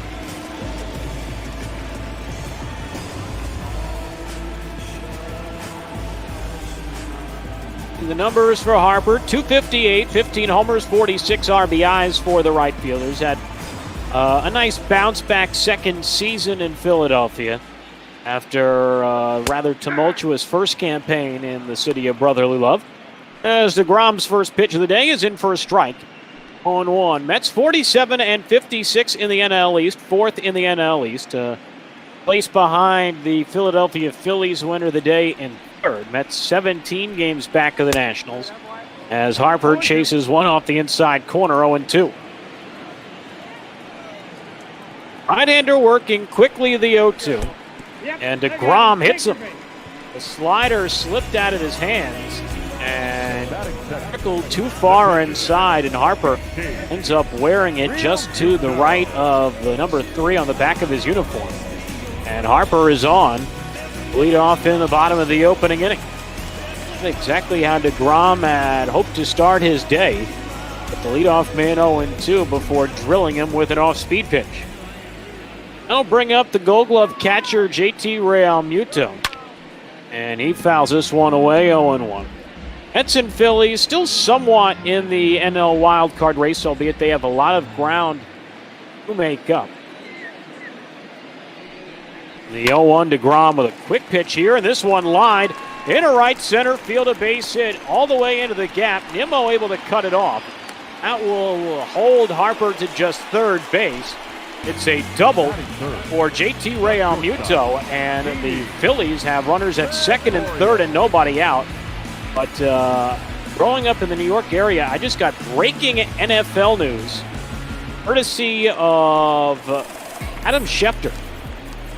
And it involves my favorite team, the New York Jets, as this one fouled away, 0-1. Jamal Adams is gone. Jamal Adams has been traded by the New York Jets this afternoon to the Seattle Seahawks. So for those of you who are NFL fans, Jamal Adams will be on a new team in 2020 as Didi Gregorius falls behind, no balls and 2 strikes. One down, 1-2. So a busy day in New York in terms of sports. You have Jets trading Jamal Adams to the Seattle Seahawks. And then you have the Knicks hiring Tom Thibodeau as their new head coach. So football and basketball are covered. I guess if you want to loop in baseball a little bit, it was announced that the Yankees today playing the Nationals in D.C., and we saw Juan Soto go out early before opening day on Thursday after testing positive for COVID-19 as the 2-2 to Gregorius inside ball 3, and now deGrom in danger of walking the bases loaded here in the bottom of the first. But it was announced earlier today that Steven Strasburg, who is supposed to start for the Nationals tonight against the Yankees, as Gregorius can't connect on the fastball, strike 3, first strikeout for deGrom, and a huge out number 1 here to begin the bottom of the first. So second and third, 1 away, and that'll bring up the first baseman, Rhys Hoskins. Hoskins at 236, 28 homers, 79 RBIs. And deGrom deals strike 0-1. The story being that Steven Strasburg scratched from his start tonight against the Yankees, apparently dealing with some hand issues related to a nerve problem, I guess somewhere around his neck, as that one low 1-1 to Hoskins. So the Nationals had Juan Soto. He placed on the shelf just before opening day, and Steven Strasburg having the same thing for his first start of the season, as Hoskins can't connect 1-2. That's not the first time we've seen that happen on short notice. You remember back on Thursday opening day, Clayton Kershaw for the Dodgers was scratched late. Ended up having to go with Dustin May as their starter on opening day, as Hoskins can't connect on a fastball tailing inside. And back-to-back strikeouts for deGrom after a hit-by pitch and a double started his ball game. And now the Mets a chance to get out of trouble here in the first inning. So second and third, 2 out. And now the center fielder, Adam Hazlett. Yeah, but go back to the other big outside baseball news story for the afternoon. The Jets trading Jamal Adams to the Seahawks. This one fouled away 0-1. The Jets trading Jamal Adams and a 4th-round pick in 2022 to Seattle for safety Bradley McDougald, a 1st-round pick next year, a third-round pick next year and a first-round pick in 2022. As this one fouled away, it is no balls and 2 strikes on Adam Hazley. And Adam Schefter saying the Jets wouldn't trade him unless they received a significant offer. And he added, quote, they did. So the Jets got a big deal. And they traded away the disgruntled safety Jamal Adams.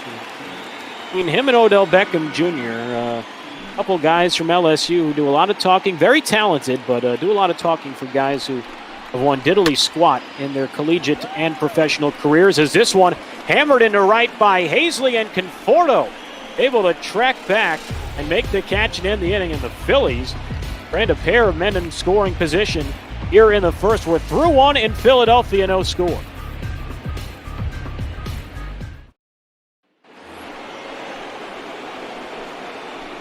Leading off for the Mets, the right fielder, number 30, Michael Conforto.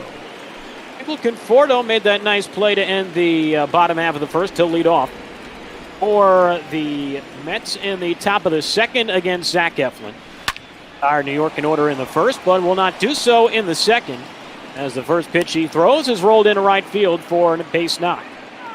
Michael Conforto, who has had a much better start to his second half, around the All-Star break, was hitting right about at the 200 mark, right at the Mendoza line, but that batting average up about 20 points since then, as Yoenis Cespedes takes high and away, ball 1.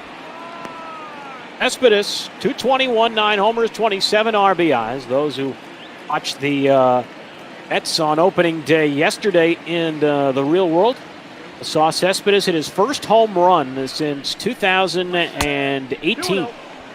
As that one high 2-0 was the only run the Mets scored in a win for New York with Jacob deGrom on the mound. So maybe Cespedes can bring that same sort of flavor to the bot ball world today. As Cespedes, ground ball, diving stop, knocked down by Gregorius. They can't get the out at second. He'll throw to first, won't get the out there either. It'll be an infield single for Cespedes. And the Mets, much like the Phillies in the bottom of the first, have the first 2 men on to start. And here is Robinson Cano.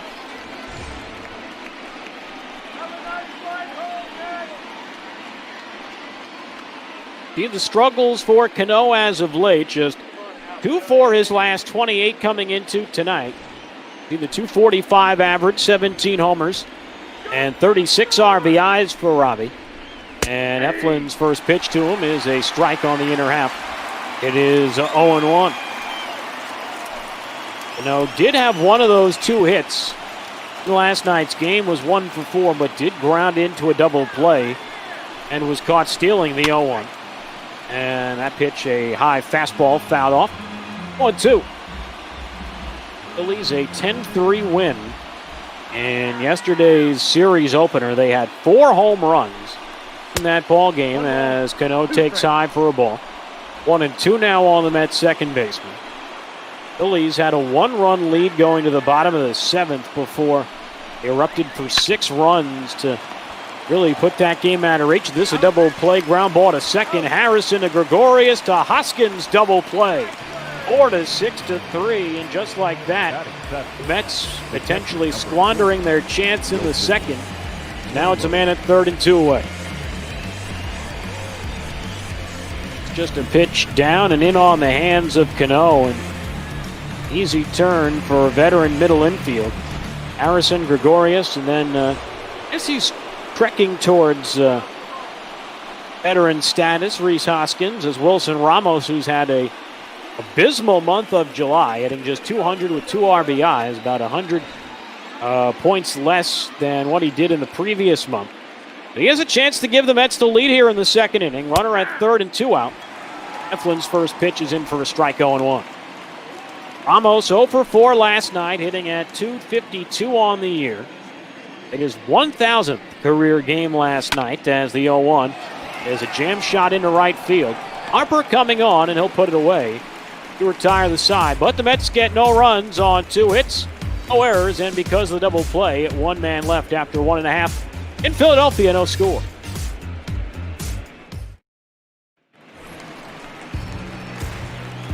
Seven and 8 due up for the Phillies here in the bottom of the second inning. Alec Bohm followed by Scott Kingery, Josh Harrison. Should anybody reach the pitcher spot, and Zach Eflin would follow.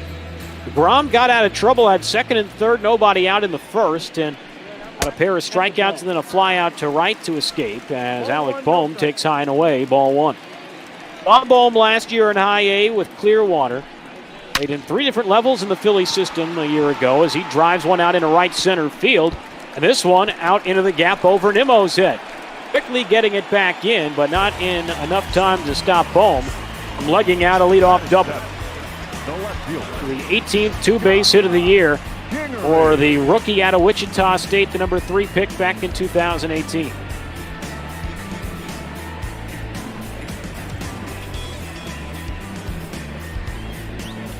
Maybe having some technical difficulties here as see things getting a little shaky and laggy, so we apologize for that, and we hope Xfinity or whatever internet service provider decides to get their act in order rather quickly so we can get you the action as best as humanly possible. But the Phillies threatening here in the second, and Scott Kingery, man in scoring position and nobody out, takes a ball 1-0. Kingery last night 1 for 4, stole a base, hitting .229 on the year. And this slow ground ball to short will advance the runner as Rosario on the run throws him out. So a 6-3 ground out, but the Phillies have a man at third and 1 away. And that'll bring up the second baseman, Josh Harrison.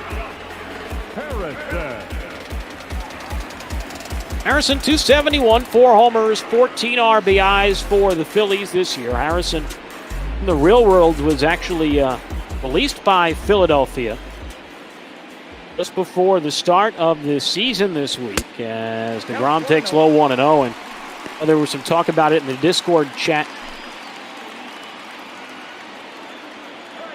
But Harrison, seems like reports today linking him to the Washington Nationals on what would be a major league contract.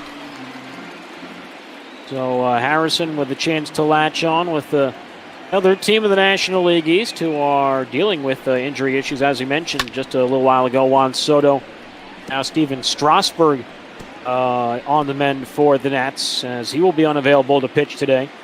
In the real world, Eric Fetty expected to make that start. 2-1 from deGrom, and Harrison fouls it away. 2 balls, 2 strikes. A chance to meet Josh Harrison last year, rehabbed with the Lakeland Flying Tigers, made a trip to Daytona. And he told me an interesting story. He actually played in Daytona, Harrison did, as there's a strike on the inside corner. Third punch out for deGrom.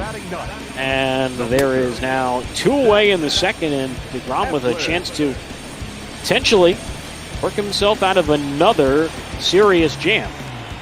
But by the way, for those NFL fans tuning in, that trade between Adams going to Seattle from the New York Jets, that now official, according to the Seattle Seahawks team Twitter account. So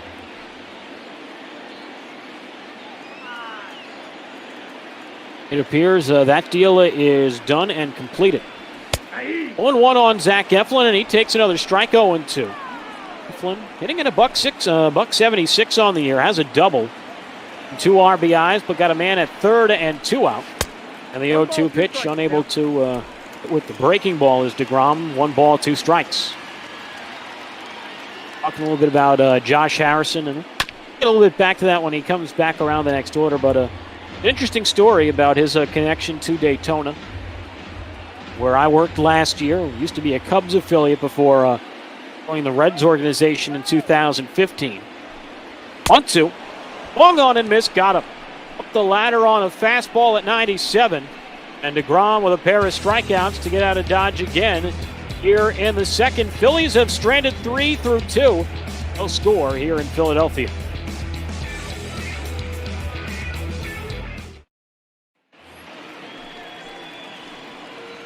Eight, 9, and 1 due up for the Mets against Eflin here in the third. Mets had the first 2 men on inning ago and could not cash in. Brandon Nimmo will lead off against Eflin, and he'll take low for ball 1. Nimmo has struggled lifetime against the righty, just 1 for 16 in his career. Nimmo 1 for 3 with a double in last night's loss, and he goes waving, and the wild hack proves fruitless. It's so in 1-1.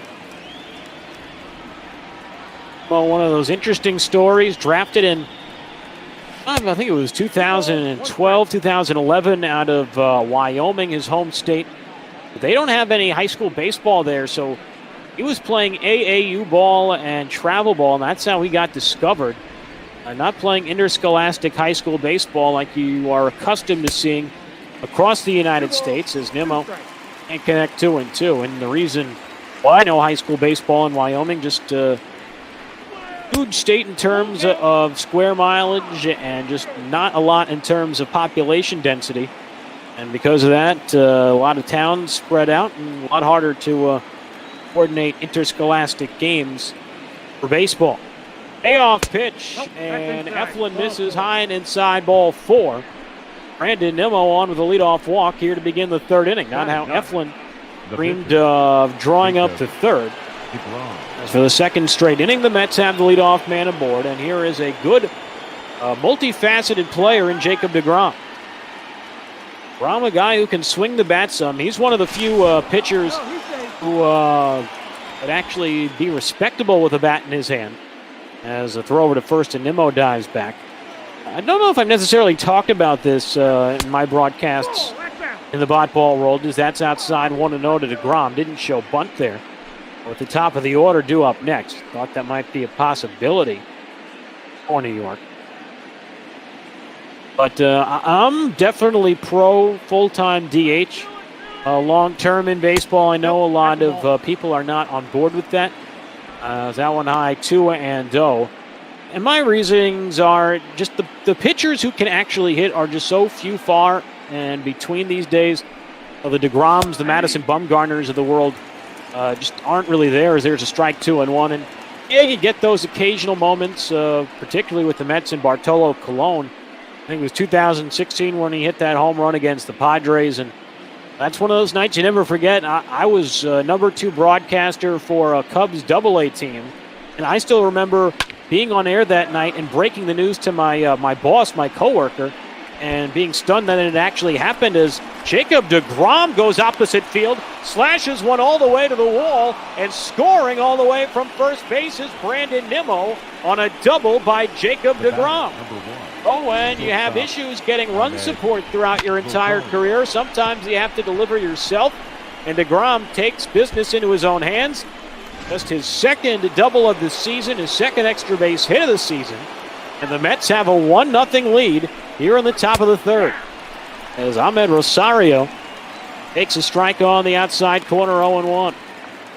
Who would have thought after all these rallies we have seen in these first couple innings tonight, it is Jacob deGrom who comes through with really the first hit. Men in scoring position, and is now Ahmed Rosario. Little blooper in her right, and that one is down for a hit. deGrom had to hold to make sure Harper didn't catch that ball, so he only advances to 3rd. But Ahmed Rosario with a base hit, and the first 3 Mets have reached against Eflin in the 3rd inning.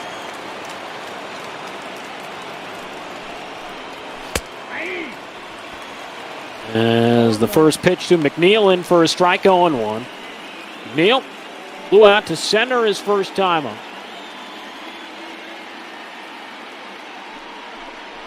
As the righty comes home, and Eflin misses. It is 1-1. Well, you see 29 2-base hits on the year. That leads the team. McNeil for the day, 1 back of Conforto for the team lead in extra base hits, as this fouled off 1 and 2.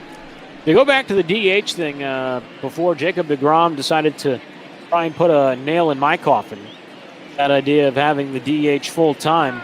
But the guys like deGrom and Bumgarner and Kershaw just few and far between as McNeil strikes out, opening out here in the 3rd inning. Eflin picks up the K. That is his 2nd of the day. I'll bring up Pete Alonso, who was the first strikeout victim in the opening inning.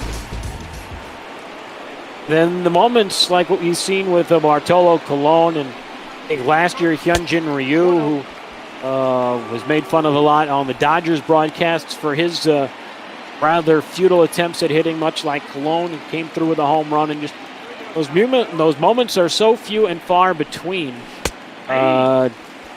Just not necessarily necessary these days, as there's a strike 1-1. And I think the big reason why I always felt the DH was inevitable to the National League full-time is there is just so much money in baseball now as Alonso takes down and away 2-1, and especially what we've seen last couple of off seasons with the bickering back and forth between the players' union and the owners and Commissioner Rob Manfred about money and financials. And for the fact of the matter is, the owners are still putting a lot of money into these high-priced arms at side 3-1. Unless you're a guy like Shohei Ohtani, who obviously is well above average both with the bat and on the mound, they don't want to take the risks with these high-priced investments getting hurt doing something that they're not really paid to do. As Alonso swings and misses, a throw down to third, a check on deGrom for some reason by Real Muto is pointless. And the 3-2, and Alonso swings and hits one high in the air, deep to center field, and all the Phillies can do is turn and watch that one become a souvenir. Alonso with a 3-run home run, his 27th of the year, and the Mets have created some separation here in the third. They take a 4-0 lead.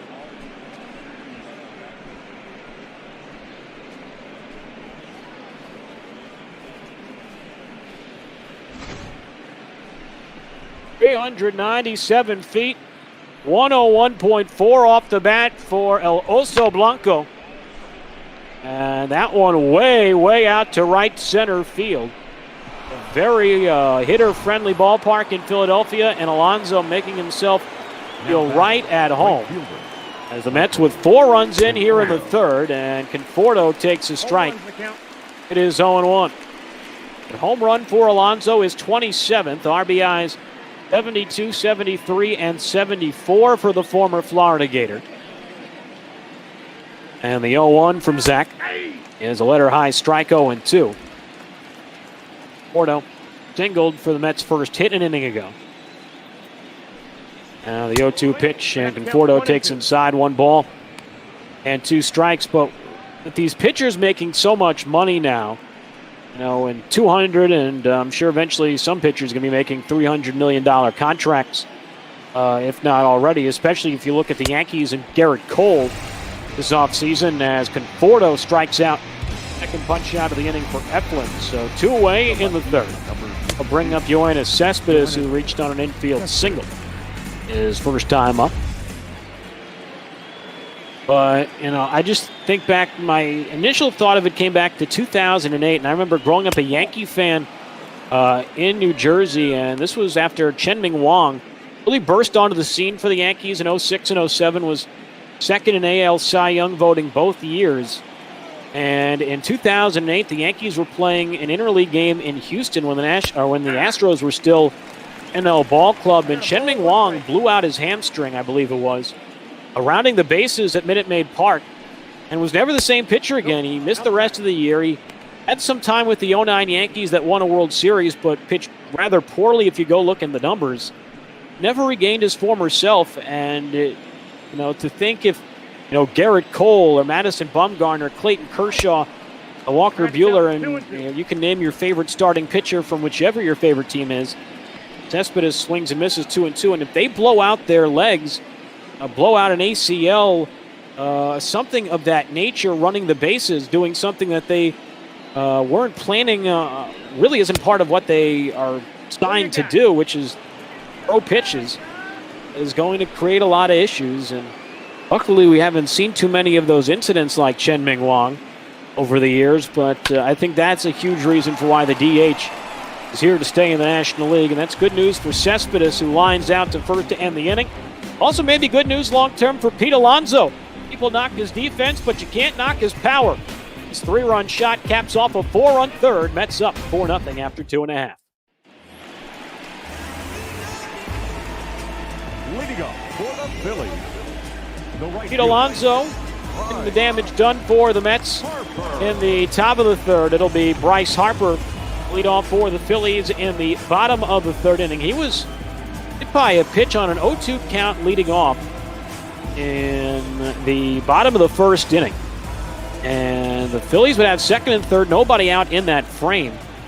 That still were unable to get anything across. They've had threats in each of the first 2 innings, but have failed to push anything across the board as Bryce Harper takes a strike 0-1. Lee falls behind deGrom 0-2. deGrom, talented right-handed pitcher, 32 years old, 6'4", 180 pounds, from DeLand, Florida. Is home of his alma mater, Stetson University, which is about 30 minutes away from where I worked last year in Daytona Beach, Florida, as Harper swings and misses. 3 pitches, and Bryce Harper will grab some pine as deGrom, opposed to hitting him with an 0-2 breaking ball, that keeps it a little bit closer to Ramos's mitt. Harper ends up giving him some air conditioning. Ram, another strikeout for him tonight. That is his 5th and 2 1/3. That'll bring up JT Realmuto, doubled his first time. He takes outside for ball 1.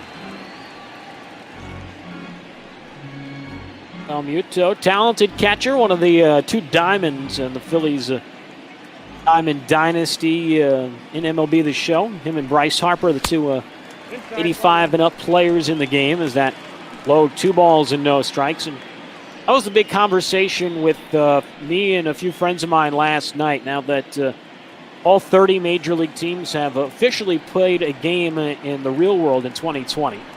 As a 2-0 in there for a strike, it is 2-1. And our big discussion was who is going to be the first gold to diamond player of the 2020 season. That one outside, 3-1. And I preface this in a way, in guys that don't have any other diamond cards in the game. So that would negate a guy like Gleyber Torres, who's gold live series, but has a diamond face the franchise card for the Yankees. Same would go for Blake Snell. As JT Realmuto, can he keep it fair down the left field line? And this one will hook around the pole and gone. JT Realmuto breaks up deGrom's shutout hit, his 12th home run of the season. Phillies get one back. It's 4-1 New York.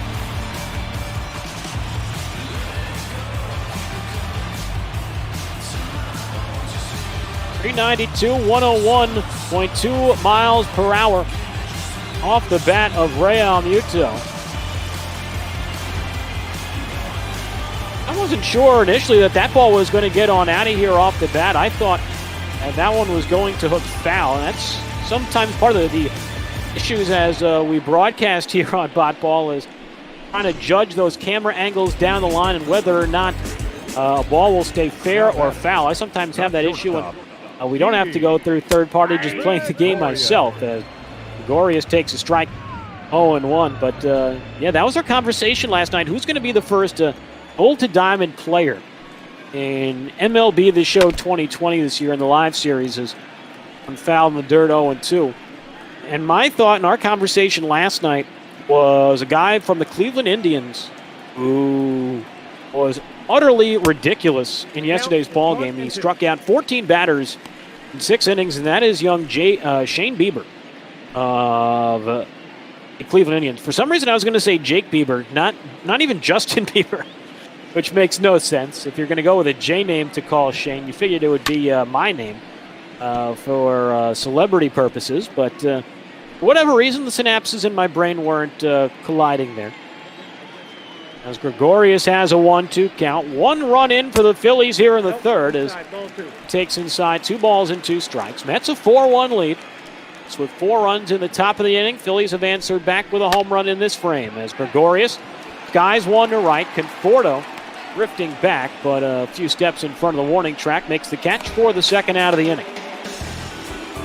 The first baseman, number 17. So no one on, 2 out. Here is Rhys Hoskins, who struck out against deGrom back in first. Cooper had 14 strikeouts last night in 6 innings for Cleveland.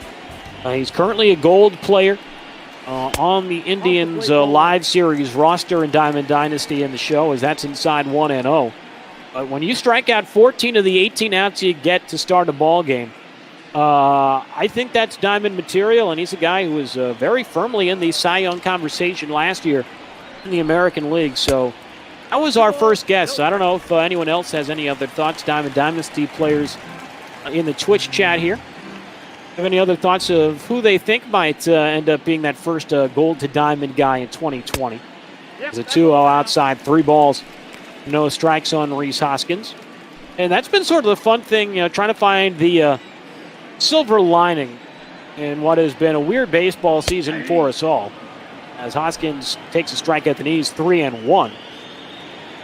And, obviously, if all was normal in the world, I'd be in Daytona Beach right now preparing for a Saturday night baseball game in the Florida State League. And swinging a miss, 3-2 now on Hoskins. I have enjoyed getting to play some more of MLB The Show in Diamond Dynasty in 2020 as Hoskins hits one in the air to right center field. Nimmo tracing this one all the way back to the fence and in front of the bullpen wall, reaches out and makes the catch. I think Nimmo just took away a home run from Rhys Hoskins. He's unable to stop this one, though. Real Muto hooking it around the left field foul pole. Phillies on the board. They trail 4-1.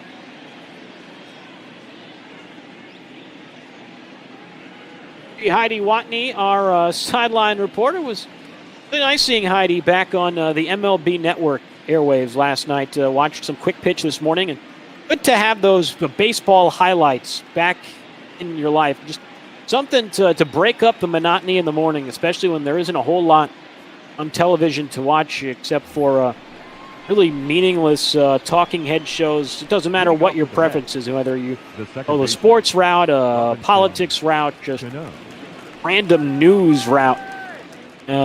Just nice to have sports highlights and real things to watch, especially various parts of the day. As Robinson Cano will lead off in the top of the 4th inning.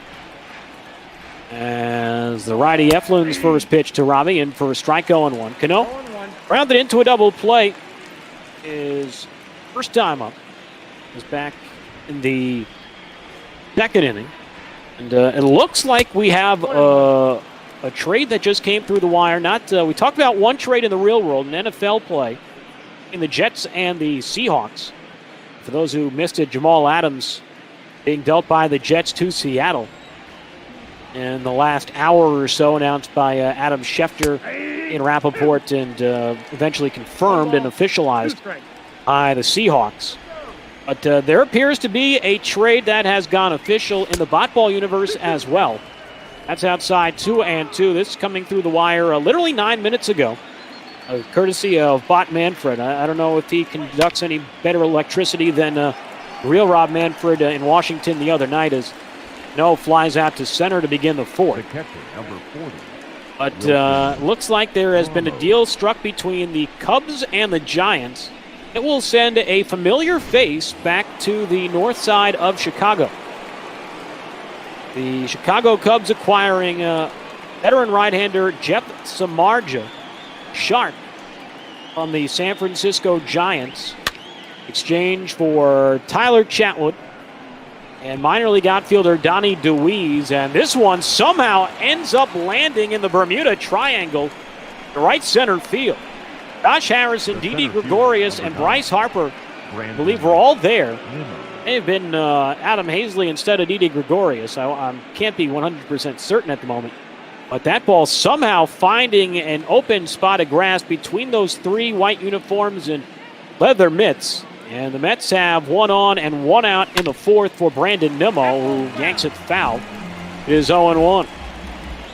Nimmo walked and scored for the Mets, leading off in the 3rd. So that trade going down apparently as of 4:20 Eastern time. So 20 minutes ago officially. It wasn't announced until 4:30 Eastern time, as Nimmo can't hold up 0-2.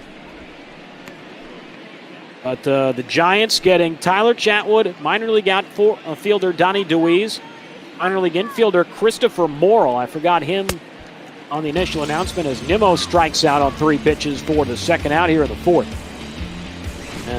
In exchange for Jeff Samardzija, who, remember the day he got traded, it was, I believe, July 4th, 2014. The Cubs dealt him to the Oakland A's. A deal that netted the Cubs Billy McKinney, who became one of my favorite people I worked with, Had 2 years with the Tennessee Smokies. So happy that he made the opening day roster for EB, Mark Colley, and a couple other people who are big Blue Jays fans. Their roster for opening day as deGrom takes inside 1-1. deGrom drove in the game's first run with an RBI double back in that third inning. That's the only run in this game that hasn't been scored via the home run. The 1-1 from Eflin, and deGrom takes outside 2 balls and 1 strike. Eflin nearing 70 pitches, but got Billy McKinney, Addison Russell, and Dan Straley in that deal. The Cubs also sent Jason Hamill to Oakland in that trade, in a weird deal that sort of began the surge of the Chicago Cubs, and obviously Addison Russell has gone on to become a pariah for good reason in recent years as deGrom walks. So he has been on 2 times tonight for New York, a double RBI and now a walk for the Mets pitcher. And they now have 2 on, 2 out, back to the top of the order, and Ahmed Rosario singled and scored back in the 3rd inning. The Enyel De Los Santos, Nick Pivetta getting to warm in the Phillies bullpen as Eflin, who beat Max Scherzer on Monday, not having so much success against another back-to-back Cy Young Award winner in deGrom. As Rosario a tad late, and the count 0 balls and 1 strike.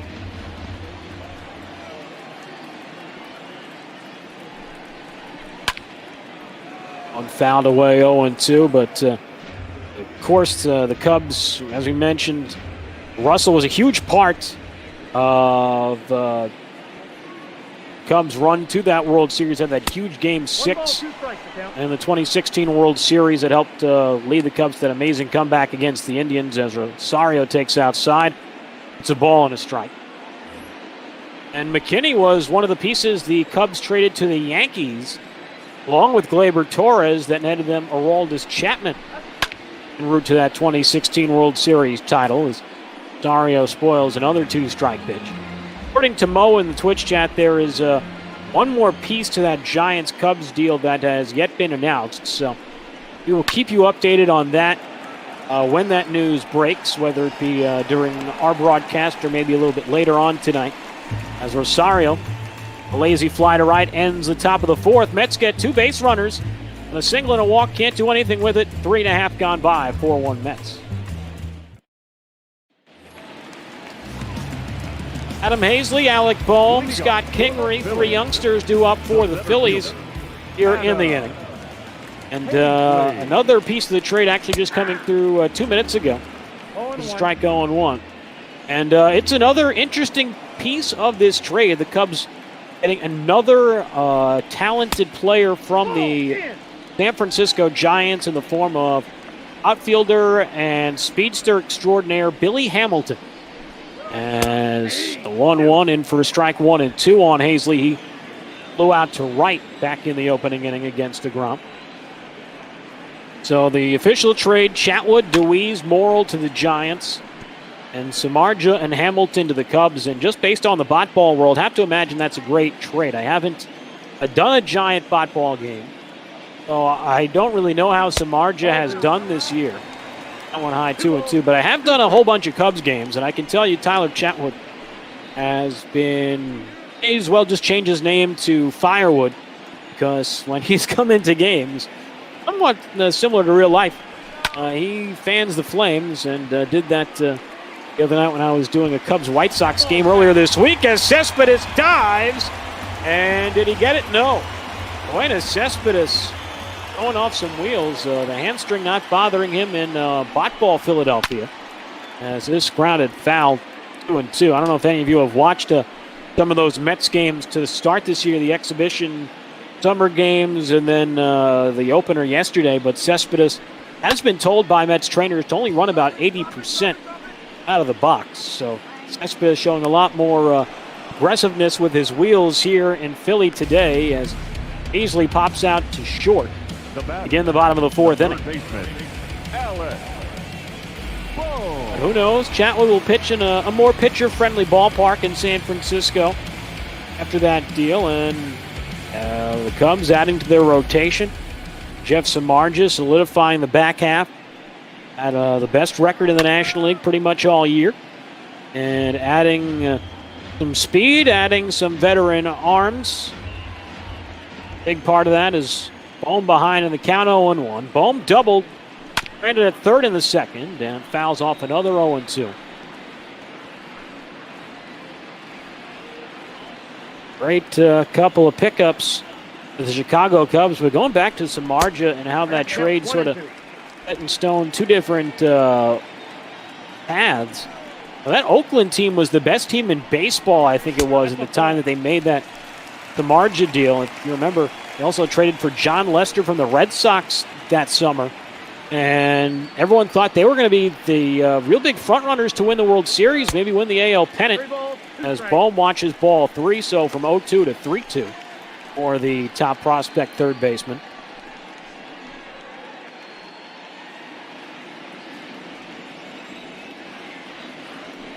They added those two guys to Sonny Gray and company, but the A's seem to get worse after acquiring those two aces as Bohm fouls off another.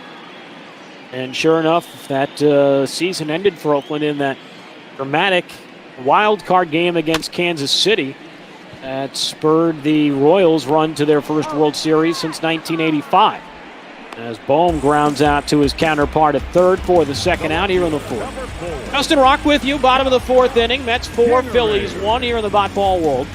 Mets with 4 runs in the top of the third. A Jacob deGrom RBI double got it started. Then a 3-run homer off the bat of Pete Alonso. Phillies countered the bottom of that inning with a solo shot from Ray Almuto. First pitch to Kingery, and that one in for a strike 0-1. Kingery, you remember, signed that huge contract with the Phillies before he ever played a game in the major leagues. A big contract extension. Not one outside, 1-1. And they were not the first team to ever do that. Really, the first time we ever saw somebody do something quite like that was the Astros.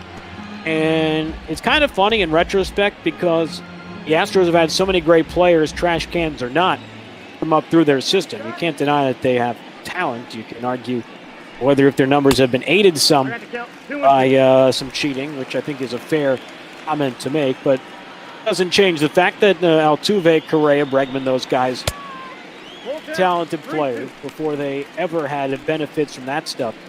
And yet, despite having all those guys, the player that the Astros inked to a long-term extension before they ever played in the majors was a guy they got from the Phillies, I believe in the Roy Oswalt deal, first baseman named John Singleton, who I believe is no longer in affiliated baseball, as Kingery walks here with 2 away. A big 2-out faux pas from Jacob deGrom, whose control has been very good this afternoon. Just the first walk of the ball game for him, but now up to 74 pitches with 2 outs in the fourth. So you can see the bullpens come into play sooner rather than later. And neither of these teams' bullpens have been particularly stellar this year.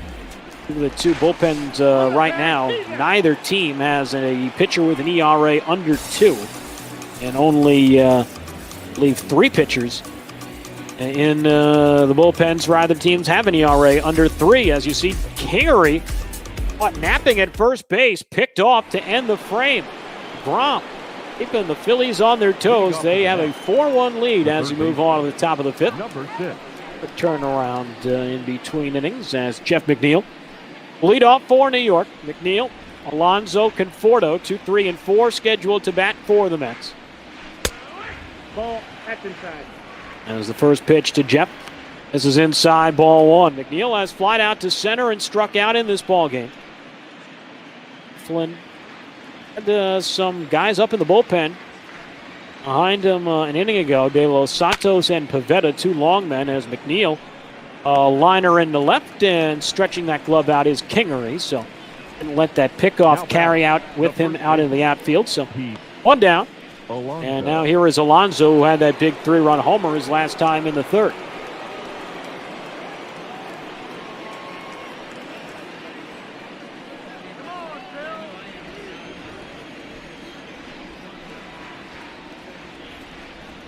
And the first pitch to Alonso in there for a strike. It is 0-1. And it's so funny last year. Going into the season, there was a lot of criticism. It's funny to think back on it now of the Mets calling up Alonso This is a line drive base hit to center, so Alonso with a multi-hit game. He's on with one out in the fifth. Alonso third on the team in hit centering play today. So, and those 2 hits, he's got now over 100 on the campaign. And there was, I believe, there were a couple of unnamed scouts, I believe, that sort of raked Alonso over the coals for his ability to sort of catch up to the fastballs, hit some breaking pitches, and really handle major league pitching as Conforto punishes one foul. It's 0-1.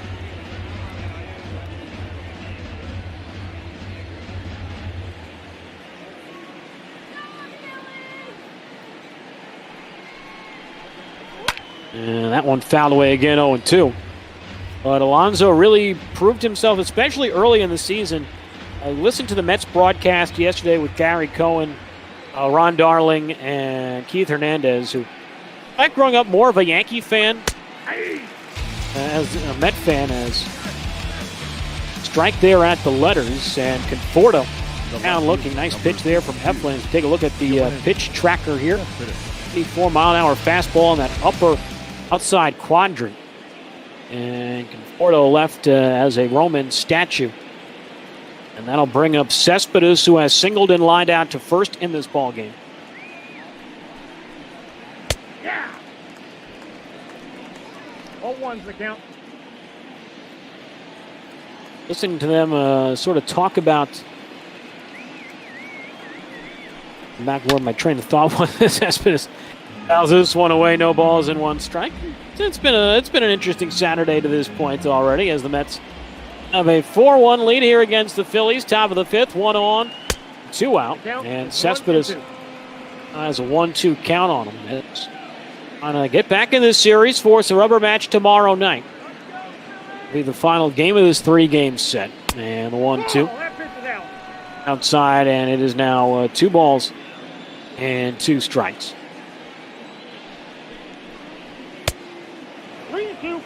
1 up and away, 3 balls and 2 strikes now on Cespedes. Another 0-2 to 3-2 count for New York.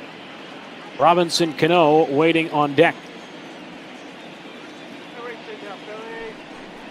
Payoff delivery, and Cespedes rips one down the left field line. That one a base hit up against the bottom of the padded fence. Alonso running on contact, but he will hold at third. Cespedes with a double. The Mets now have second and third and 2 out, and the Phillies will have a decision to make here on Zach Eflin. Do they keep the 26-year-old righty in? And it appears Joe Girardi will not risk it any further. And Zach Eflin's day will come to a close. Eflin, end of the day with 395 career strikeouts. End up leaving this ball game with 400. That last strikeout he had, 400th of his major league career. And now the right-hander Enyel De Los Santos will come in to try and get the Phillies out of some issues here.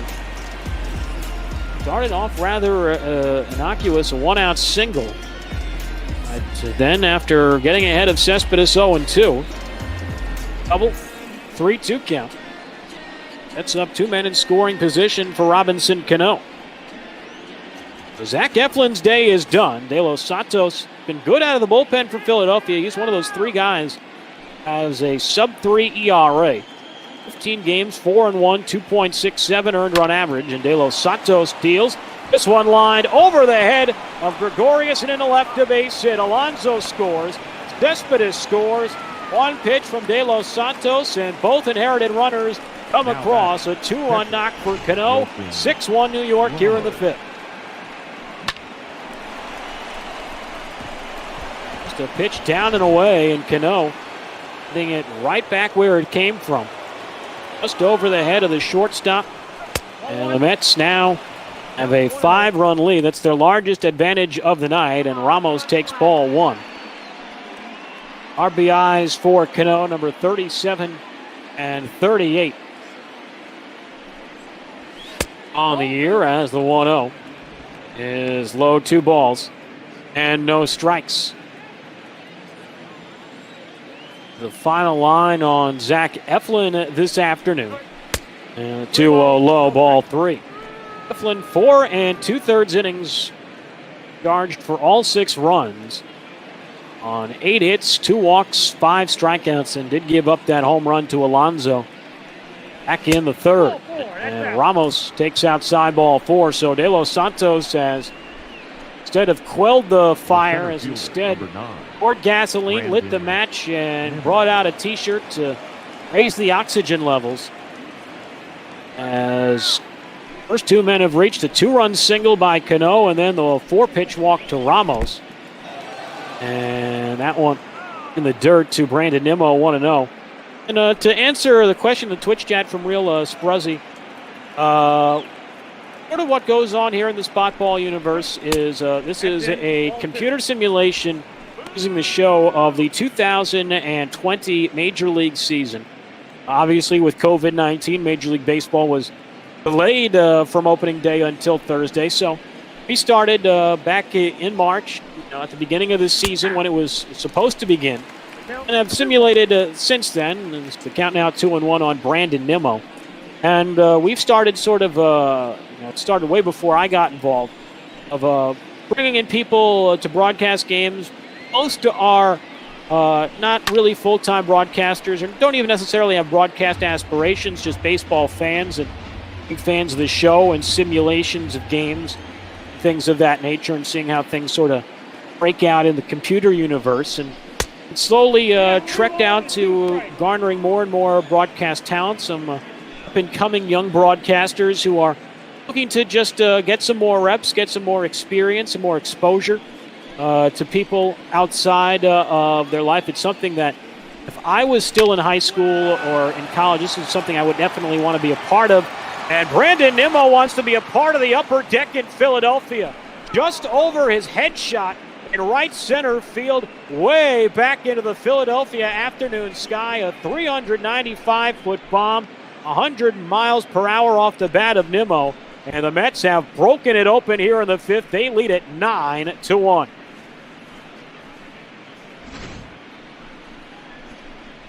Just tell, right off the bat, Brandon Nimmo got every inch of that baseball. As you see the drop of the bat, Nimmo, a huge blast, his 14th home run, RBIs, 43, 44, and 45. And De Los Santos completes his decimation of this ball game for Philadelphia as he fails to record an out and ends up allowing 2 inherited runners to score and 3 base runners of his own to come across as Nick Pivetta now try and salvage what is left of this ball game. His team now trails by 8 as deGrom takes up an in-ball 1. deGrom, the 8th man to bat in this 5th inning for New York. Final line for De Los Santos in this ball game. Did not record an out. 3 runs on 2 hits. Walked 1, did not strike out a batter. Nick Pivetta faring much better to start his day against deGrom. He quickly falls behind 2-0. But to go back to the conversation, the bot ball universe sort of expanded, or I guess maybe towards the May, June time frame. That's when I learned about it. I'm a professional broadcaster. I work for the Daytona Tortugas. They're a high A affiliate of the Cincinnati Reds, and found this through a couple of other minor league buddies of mine that had minor league Mondays, simulated some minor league games, and brought in some of the actual broadcasters. Good buddy of mine, Sammy Levitt, who's the play-by-play voice of the Amarillo Sod Poodles, Padres AA squad. I've known him since we were both college kids working in the Cape League. He worked for Orleans, I worked for Bourne, and became good friends back there, and thanks to social media, been able to stay in touch through our professional careers. John Vinnis, who I did a game with, works in my league for the Charlotte Stone Crabs, does a marvelous job for them, Rays High A club, as deGrom lines out to end the top half of the 5th inning, but not before the Mets explode in the frame. They score 5 runs on the strength of 4 hits, no errors, and nobody left. We are through 4.5, halfway complete in Philadelphia. Mets in control by 8. You see the scene at Citizens Bank Park. The Phillies have a lot of work to do as they trail this ball game by a score of 9-1. The pitcher spot is due up second in the inning. It'll be interesting to see what the Phillies decide to do here, Joe Girardi and company, of whether or not they would elect to bat the pitcher, just trying to avoid earning any more extra arms. As Josh Harrison to lead off in the bottom of the 5th inning, and first pitch is in for a strike. It is 0-1. So, Real Spruzzy, welcome to a little bit of the Botball universe, and try and keep you entertained and add now to, I guess, the baseball experience. Now that Major League Baseball has a comeback, add a nice little supplementation to your life. Get maybe some comparisons, see how things are shaking out in the virtual world and the real world as this season goes along. And one of the other things I left out about the Botball thing is part of this community now is, some of these people who have been involved since the beginning sort of latched on to their favorite teams. Some of our broadcasters also working as pseudo GMs with the Major League Baseball trade deadline, if everything was normal, would be July 31st. In the MLB The Show simulation, it is still July 31st. And so certain players and certain broadcasters and watchers have taken over control as GMs of their teams and have worked on some deals. We have seen some trades. So if you see some players in unfamiliar spots, that's the reason why. As Josh Harrison greets deGrom here in the 5th with a ringing knock down the left field line, and he's in at second. The leadoff double here in the bottom of the 5th. The pitcher, number 43. Harrison trying to get the Phillies bats alive here. The Phillies stranded 3 men on base in the first 2 innings, and since then haven't really mustered much of anything against deGrom besides that home run by Real Muto, and they will let Nick Pivetta hit for himself here. Pitcher came on in relief as this one fouled away 0-1. It was a fairly close game, no score after 2. Mets scored 4 in the top of the 3rd. RBI double from deGrom, 3-run homer by Alonso. Phillies answered in the bottom of that inning. Real Muto homered, made it 4-1, and was that way until the top of this very inning. Mets scored 5 times, a 2-run double by Brandon Nimmo, and a 2-run double by Robinson Cano, and then a 3-run homer by Brandon Nimmo. And now 2-1 on Pivetta, 1 on nobody out here in the bottom of the 5th. And this is the Botball universe. The Mets have scored 9 runs of offensive insurance for Jacob deGrom. This one fouled away 2-2. And that was one of the things they were joking about. I think I finally remember what I was discussing earlier before I lost my train of thought. And listening to Gary Cohen, Keith Hernandez, Ron Darling, and the fact that I grew up a Yankee fan predominantly, love the Mets broadcast crew. I think they are the best top to bottom in Major League Baseball, not just because they have a great TV trio, but great radio broadcasters as well. Howie Rose, one of my favorites and probably one of the more underappreciated broadcasters nationally because he hasn't done really any national games now that I think about it throughout his long baseball career. As deGrom, a silly walk there with Nick Pivetta at the plate, a long at-bat, and then he walks the pitcher. What you want to see with an 8-run lead here in the 5th. Maybe deGrom just uncomfortable pitching with this much of a cushion for his squad. Used to throwing in tight games and when his squad is behind by a few. And here is Bryce Harper, who was hit by a pitch back in the opening inning and struck out in the 3rd inning. Disregard the note in the MLB The Show scorebook. That is one thing that's always been funny. No matter how many updates they make to the show, there always seems to be graphic mistakes in the scorebook as Harper takes inside ball 1. Harper had a big game last night for Philadelphia, homered as a part of that 6-run bottom of the 7th inning. And deGrom beginning to lose total command 2-0 on Bryce Harper. As Jake now up over 90 pitches, and who knows how long he will go tonight.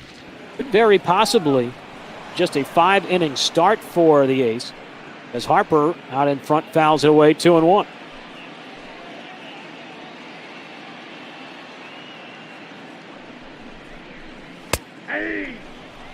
One in there for a strike again to Harper. So deGrom back in the count, 2-2. But can't find the zone this time. And it is now a 3-ball and 2-strike count on Bryce Harper and deGrom. Danger of walking the bases loaded. He has aided on thin ice at times tonight. Has not been a smooth start despite just the 1 run allowed by deGrom. As this one will head into the seats from Harper. Stays full, 3-2. Josh Harrison at second. Pivetta is at first with nobody out. He's only scored after the Mets of 4 in the top of the third. We'll see if they can answer that way here in the 5th. But Harper caught looking at a fastball on the inside corner. 6th strikeout for deGrom. Harper left standing there, frozen. A good pitch to take in a 2-strike count, down 8.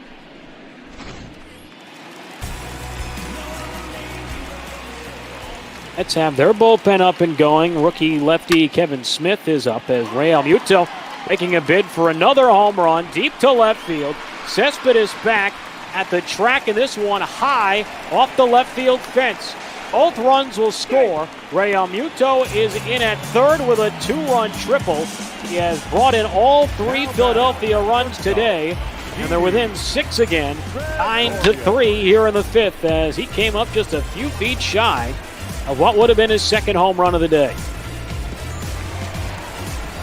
That ball hitting the very tippy top at left center field fence. It just barely grazed it. And now here is Didi Gregorius, Real Muto, the only Philly player to bring the lumber today. And that is 32nd extra base hit and 42nd and 43rd RBI. deGrom's first pitch is low. 1 ball and no strikes. You see the lefty Kevin Smith up and throwing for New York. And go back to what we were talking about with the Mets and the broadcast crew. They're talking about deGrom and just how insane his numbers are lifetime, and the fact that the Mets have had a losing record in his starts the last 2 years. Despite the fact that he won Cy Young both times. This is a fly ball into center. Tagging from third, Real Muto. The throw from Nimmo short and up the third base line.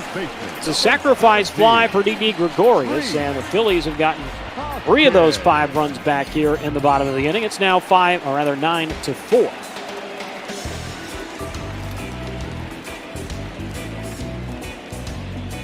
See that RBI for Didi is 49th of the season. Here's Rhys Hoskins, and that pitch low and away. 1 ball and no strikes, and you see right there the issue for deGrom in this inning. Inability to throw strikes, even balls, strikes in this frame. He's now up to the 100-pitch plateau as Hoskins drives one out to right field, but Conforto able to make a play and end the inning. But the Phillies get 3 runs back thanks to a 2-run triple and a sacrifice fly. We are through 5. It's a slugfest. Mets 9, Phillies 4.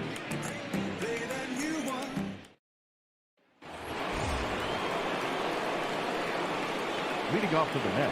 Ranger Suarez up in the Phillies bullpen as we go to the top of the 6th inning. Justin Rock with you. Mets 9, Phillies 4 as Nick Pivetta's first pitch of the inning misses outside, ball 1. Top of the order due up for the Mets. Rosario, McNeil, and Alonso. As Rosario jams this one in the air. Foul ground first base side, and Hoskins won't have enough space. It's 1-1. That's 9 runs, 10 hits, no errors. They have left 3 today. Phillies 4 runs, 5 hits, no errors. They too have stranded 3. 1-1 coming. And Rosario fouls it away, 1-2.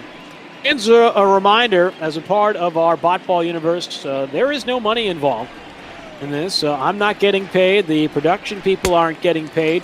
The website maintenance people aren't getting paid. And Ahmed Rosario is getting paid. However, he's getting paid to strike out there. As 1 away now in the 6th. And back to the number 2 hitter in Jeff McNeil, who's 0 for 3 today. But we are doing all of this for charity. Each week we pick a different well-earning and well-deserved charity to support financially during these trying times with COVID-19 and many people out of work, many people isolated, sick, And many people just in need of help, both emotionally, financially, and much, much more. As McNeil fouls this away, 1-1. So our charity of the week, we'll have a new charity, I believe, sometime tomorrow.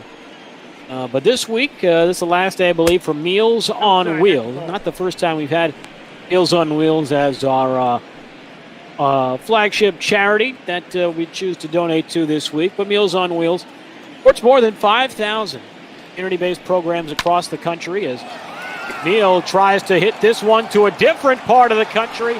He's trying to head to Brandon Nimmo territory. Comes up just a few feet short of finding that second deck, but he will find the seats nonetheless. The third home run today for New York. This one from McNeil, and they make it 10-4 here in the sixth.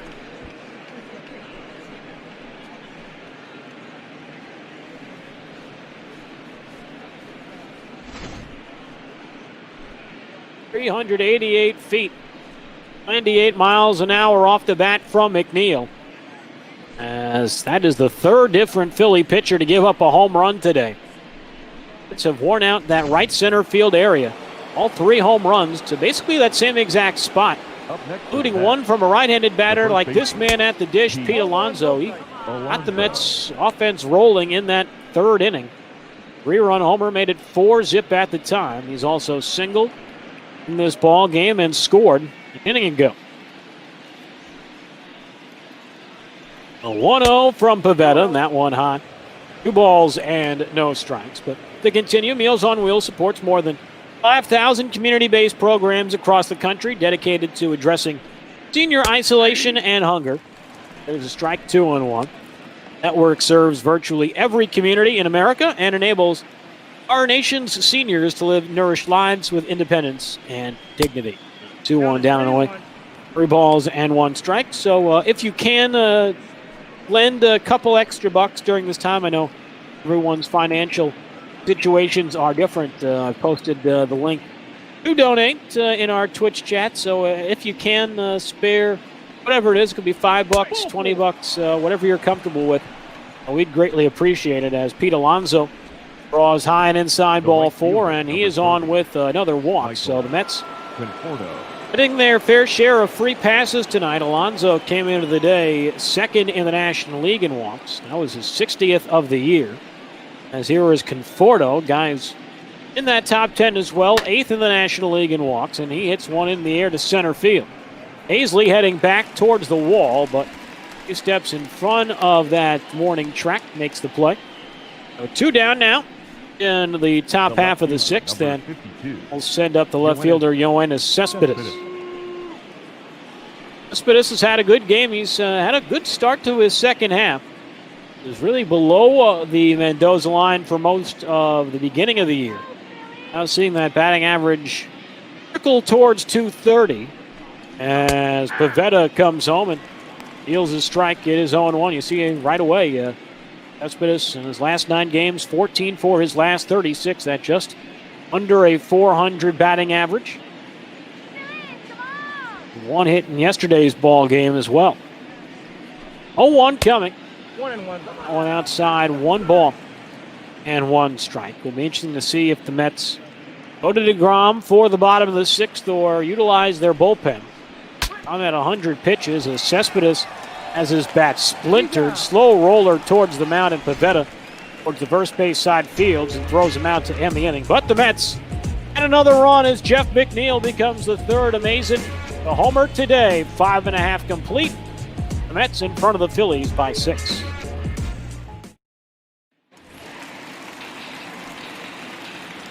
Leading up for the Phillies, the center fielder, Adam Hazley. Adam Hazley to lead off for Philadelphia in the bottom of the 6th, and they will decide to keep deGrom on the mound. That one low, 1-0. They did have a lefty and Kevin Smith up in the bullpen, but the next 3 hitters, Bohm, Kingery, and Harrison, all right-handed.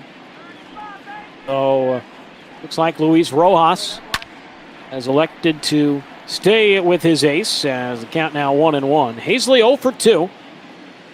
To right and popped up to short. 1-1 coming.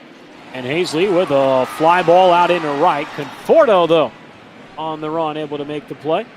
Good Now game batting, defensively third has baseman. Conforto. Alec A one down. Bohm. And now here's Alec Bohm, 1 for 2. Doubled his first time up. Rounded out to third last time in the fourth.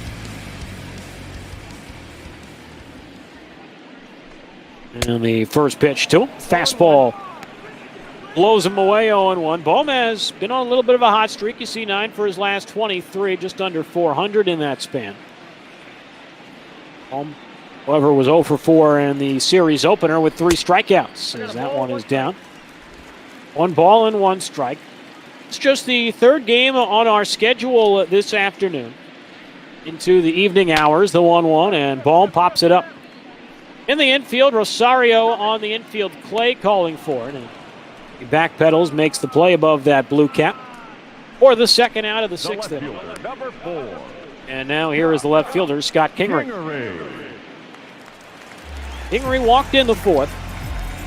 Only time he's reached base today. It grounded out to short in the second. He actually walked and was picked off in that fourth inning. As the first pitch he sees here is in the dirt. Ball 1. 2 games already go final today in our bot ball schedule. Astros beating the Indians 6-2. Former Indian Michael Brantley. Nope. Proving a big factor for the Astros, who've had a big second half in the bot ball world. And now 2-0 on the young left fielder. Really a guy who can play multiple positions. Originally came up as an infielder. He's ahead in the count 3-0 with Josh Harrison on deck. Game before us, the Red Sox getting a late grand slam from Mitch Moreland to push Boston over the Yankees. Game 2 of that series, the count now 3-1. Andrew Bogart's big game there. Ryan Brazier got the win. Josh Taylor picking up the save for the Red Sox.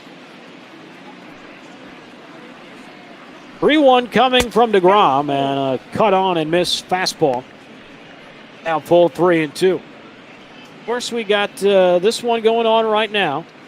And since we started probably about 15 minutes later than we had hoped for this game running a little bit behind, as well as another strikeout for deGrom. Kingery punched out, and the Phillies unable to chip away here in the sixth. We move to the final third of this ball game. Mets in control, 10-4.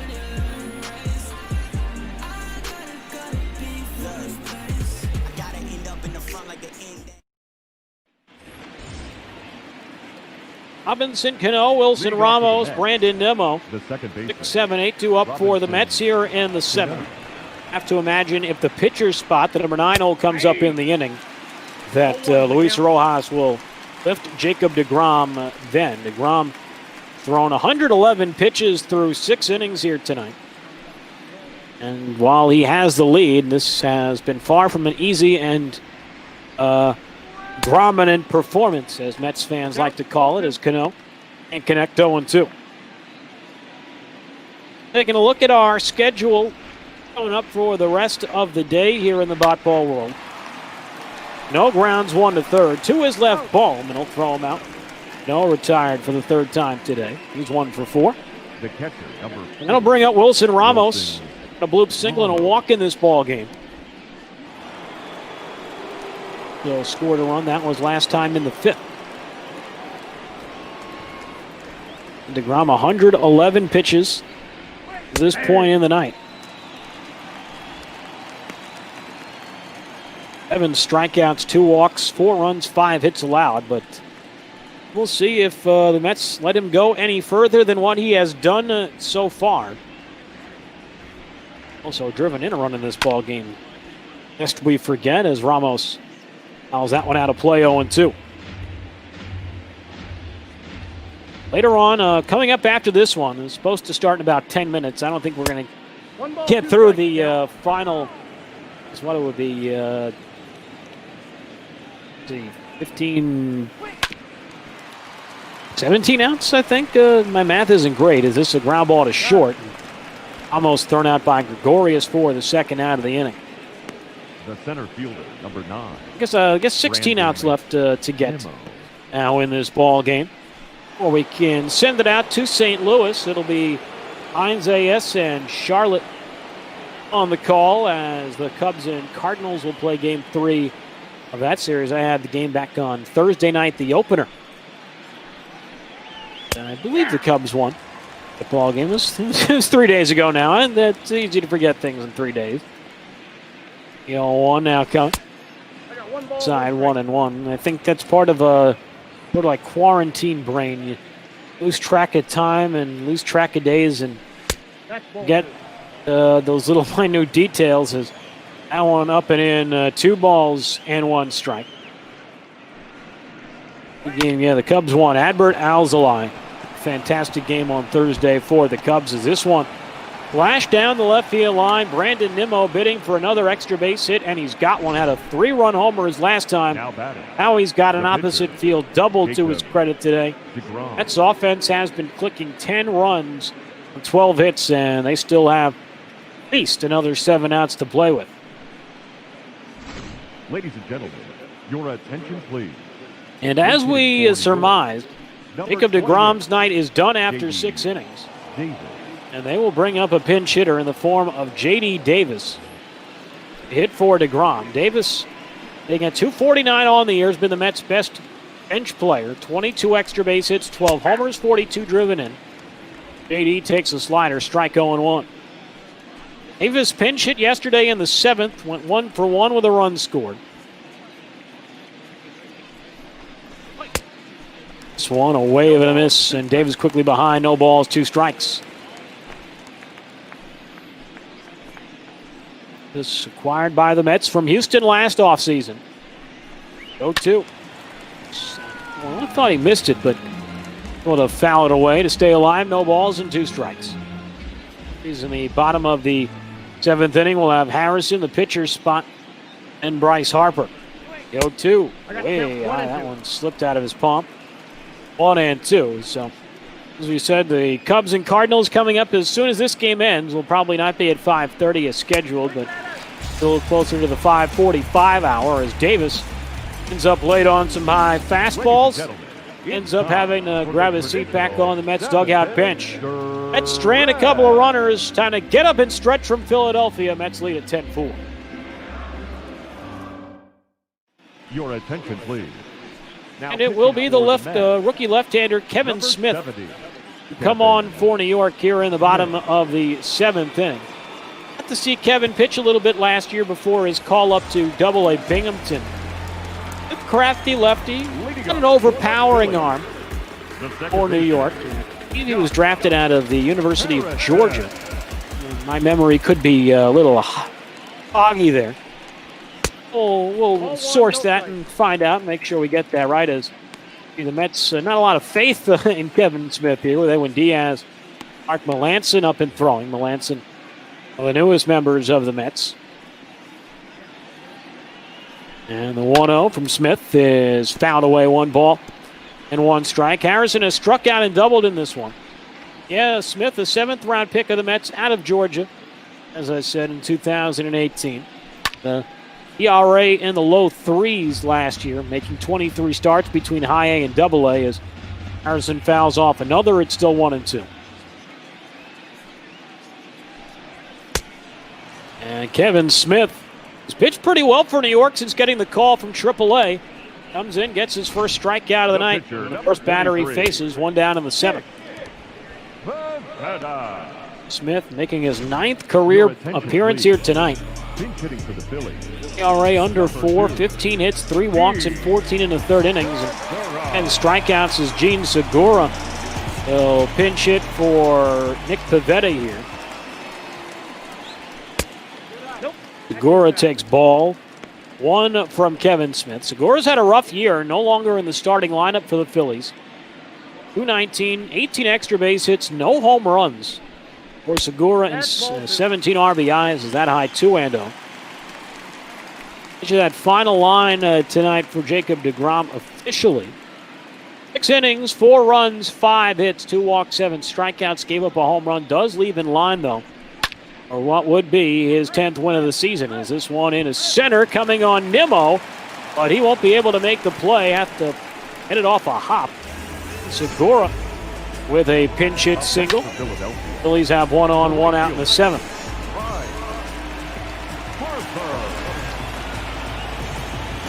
I'll bring up Bryce Harper 0 for 2. Hit by a pitch back in the first, since then has struck out both times. And Harper able to lay off the breaking pitch, tailing down and out of the zone, 1-0.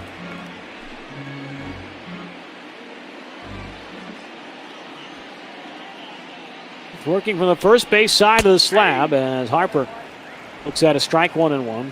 But in that game following us, it's probably around 15 minutes or so, not the 5 minutes as the schedule would lead you to believe. Kyle Hendricks for the Cubs and Jack Flaherty for the Cardinals.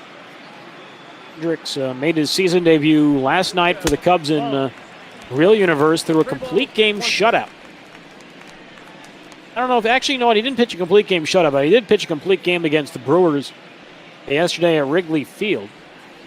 Hendricks, a very highly thought after in the Cubs organization, as Harper can't connect 3 and 2. That gets it done more Maddox style on precision and location. Speeds than necessarily brute strength, as Harper tries to use his brute strength there and fouls it away. He's 3 and 2. That'll be coming up after us. Heinz AS Charlotte will have the call for you on that one. Out at Busch Stadium, the payoff pitch, and Harper, ground ball to second, could be 2. Cano shovels to Rosario, back to first, double play, inning over.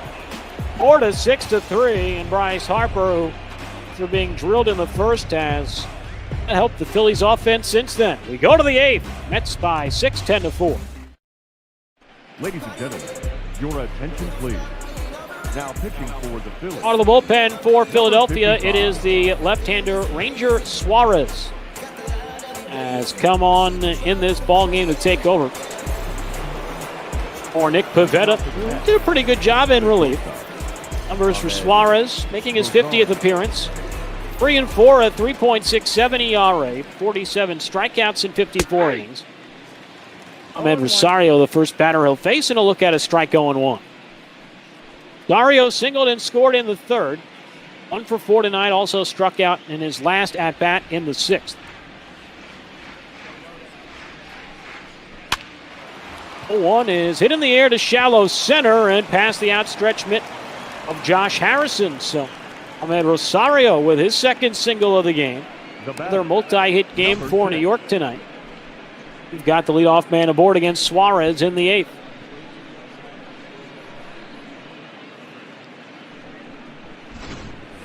Final line for Nick Pivetta tonight. Pivetta goes 2 1/3 innings, as you see the throw over to check on Rosario, and that's leader in stolen bases. Pivetta 2 1/3 innings.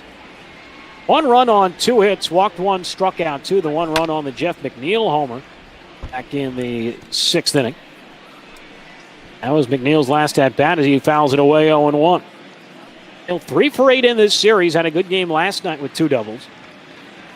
He's 0 for 3 prior to that home run off Pivetta in the 6th, the 0-1. There's a strike 0-2. McNeil's an interesting story. You know, he played in the Cape League. The first summer I worked there in 2012 was part of the Brewster Whitecaps, a team that was managed by John Altabelli, who was one of the 9 lives lost in that horrific helicopter crash that also claimed the life of Kobe Bryant. And his daughter, Gianna, also claimed the life of John Altabelli's daughter, as well as Jeff McNeil follows the suit of Bryce Harper and grounds into a double play, 5-4-3 in this instance. Just like that, the leadoff single erase. A 2-away, nobody on for Pete Alonso. Alonso 2 for 3, a 3-run homer back in the 3rd. Since then, a single and a walk.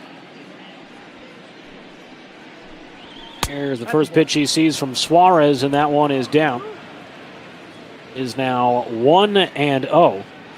But seeing McNeil in the Cape League, who's on a team with Aaron Judge and Luke Weaver, among other notable names, Ryan Healy, who spent some time with several different big league clubs, also on that squad. And that team was terrible. And seeing McNeil then, and I saw him a few years later in the Florida State League when I was an intern, now defunct Brevard County Manatees with the St. Lucie Mets, and a team that year that had Stephen Matz, Brandon Nimmo, Among some other notable New York names, Michael Fulmer was also on that St. Lucie team in 2014. This one fouled away. Now 2-2 on Alonso. And you saw McNeil in 2012 and 2014. You would have never guessed he'd have turned into the player that he is now. As Alonso takes ball 3. Michael Conforto on deck. At least we'll have Real Muto, Gregorius Hoskins in the bottom of the inning. The payoff pitch is fouled aside. Talking about that upcoming schedule. Mentioned the Cubs and Cardinals will follow us today, as Alonso will spoil another 2-strike offering. 7:15, it'll be Duggo and EB from Toronto on the play-by-play as the Giants host the Diamondbacks. Drew Smyly against Zach Gallen as Alonso fouls away another long at bat between Alonso and Ranger Suarez. Payoff pitch again, and Alonso fouls another one away.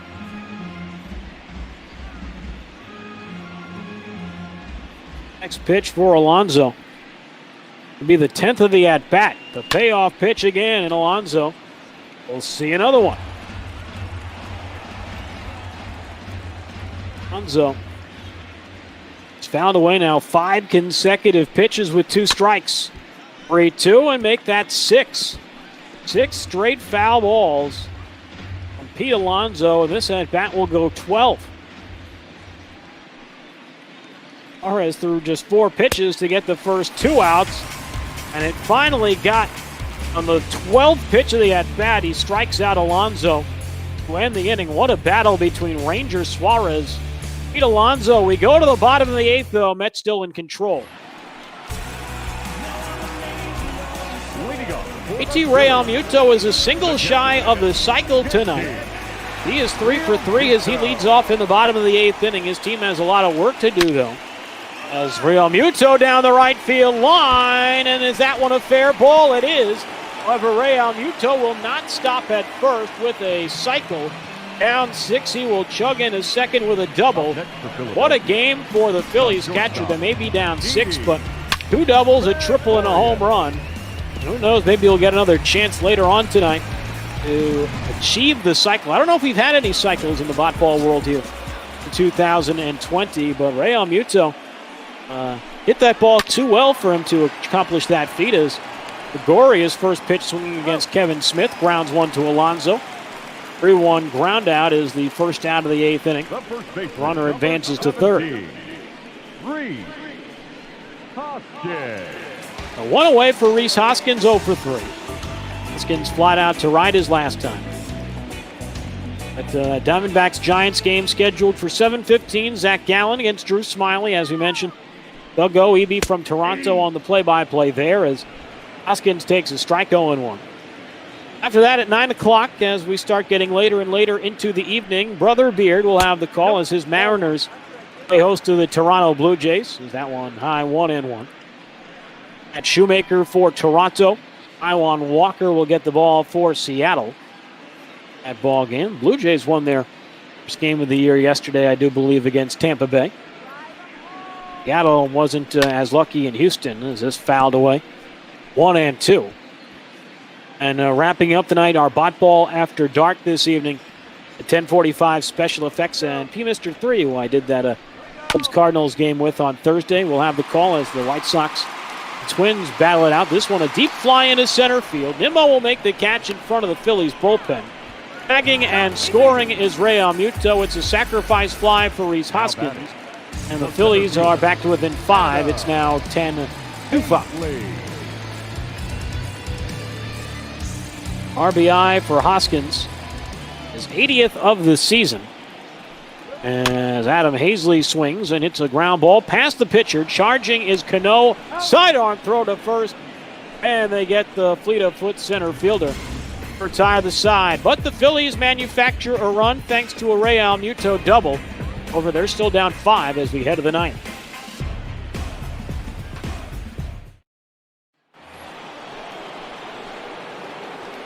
Let's try to add some insurance here in the top of this 9th inning. They have a 5-run lead. Conforto, Yoenis Cespedes, Robinson, Cano, the 3 scheduled to bat in the inning. First pitch that he sees from Suarez is down, ball one. Fordo 1 for 4, singled his first time up in the second. Since then, a pair of strikeouts and a fly ball to center. This time he'll try out a fly to left. Got Kingery plenty of time and space. It's the catch for the first out. The left fielder, number 52. Final game of the bar slate tonight, 10:45 scheduled start time. Special effects, P-Mister 3, White Sox and Twins, top two teams in the AL Central. Them two and the Indians, sort of a triumvirate race for the AL Central crown. Dylan Cease, the young talented righty for the White Sox.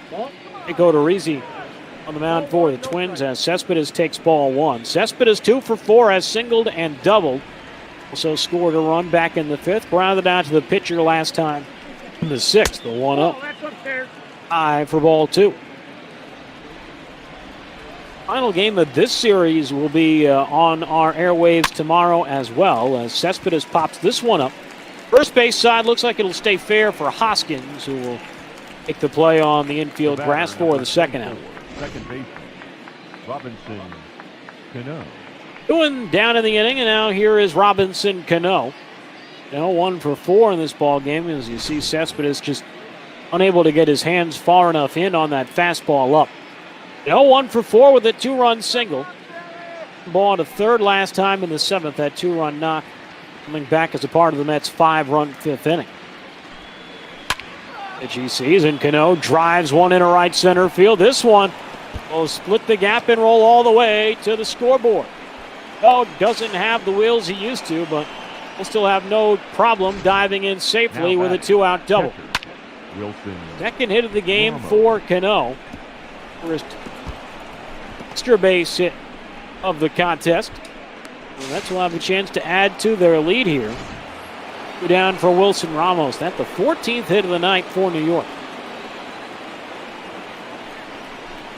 And the first pitch there is outside.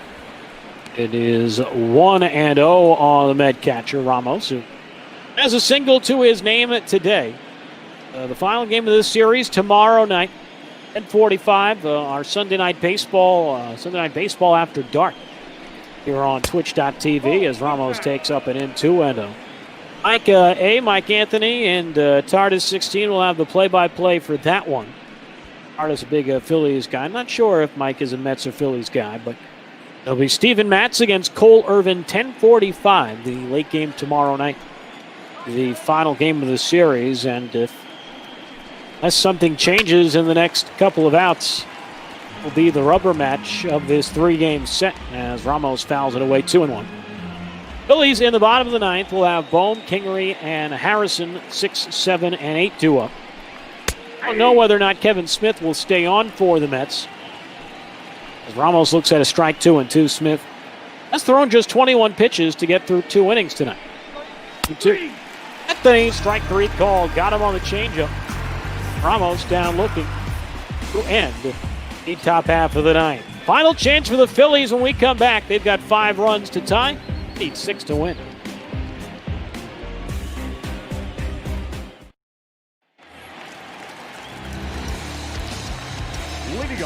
Alec Bohm to lead off for the Phillies here in the bottom of the ninth inning. Kevin Smith staying on, so we will have a chance to notch a personal milestone in his belt if he can find a way to come through. As Kevin Smith deals a strike, it is 0-1. Smith, if he does finish this off, would pick up his first major league save, as that one high 1-1 came in back in the 7th inning. And if you're any pitcher that part of a winning team that throws the final 3 innings of a ball game, you get a save at least 3 innings, regardless of what the score is. So Smith not only with a chance to pick up his first major league save as Alec Bohm fouls this one down the right field line, 1-2. This would also be the first save of Smith's professional career. 1-2. Side 2-2 on the rookie Bohm. Smith was only a starter last year in high A and double A. Made 23 starts between St. Lucie and Binghamton. Made 9 relief appearances after being drafted in 2018 with short season Brooklyn. The Mets system as Smith Airs back for something extra and strikes out Bohm for the first out here in the ninth. That's the second strikeout for Kevin Smith today. Bring up Scott Kingery 0 for 2 with a walk. Ball had one save opportunity, though, in his 9 relief outings for Brooklyn, and he took a blown save in that contest. So, could Smith get these final 2 outs? It would also be his first professional save in the New York Mets organization.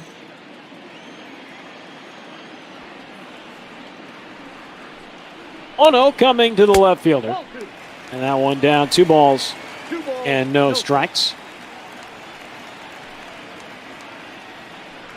Georgia native comes home, that one in there. A 2-1 on Kingery. Smith, during his 3 years at Georgia, did pitch a little bit out of the bullpen, actually predominantly out of the bullpen. The Georgia Bulldog was Kevin Smith. The count 2-2 now. In his collegiate career, 55 appearances. 26 of them were starts, so 29 out of the bullpen for Smith as a Georgia Bulldog. This is a ground ball at short. Rosario to his right, a sidearm toss. And the Mets are 1 out away from picking up a big win and evening up this series. And Ahmed Rosario hanging a star on that baby as to hear on the old San Diego Padre broadcast with Joe Coleman.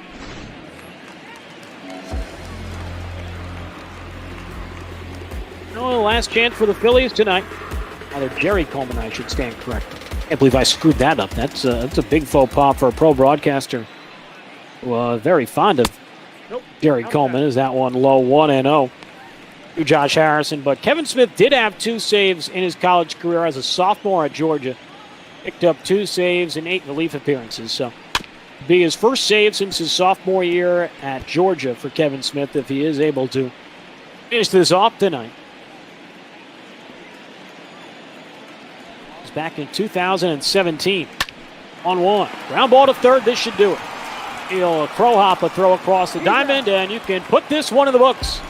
As Howie Rose would say on the Mets radio network, New York wins tonight. They beat the Phillies by a final of 10-5. The offense was exuberant in the 3rd and 5th innings. Mets only scored in 3 of the 9 frames tonight, but they hung up 2 big crooked numbers in 2 of those 3 innings, and that was more than enough as they beat Philadelphia 10-5. Jacob deGrom picking up the win, who will improve to 10-5 on the year. The losing pitcher, the Zach Eflin, he drops to 500 at 6-6. And as you mentioned, Kevin Smith, the rookie out of Georgia, his first professional save, his first major league save, his first save since 2017, nearly 3 years gone by since Kevin Smith earned a stat in that category, as Brandon Nimmo, our player of the game tonight, a 2-for-3 performance with a home run, a double. As we take you back through the game that was, the Mets got their offense going early thanks to their pitcher, Jacob deGrom.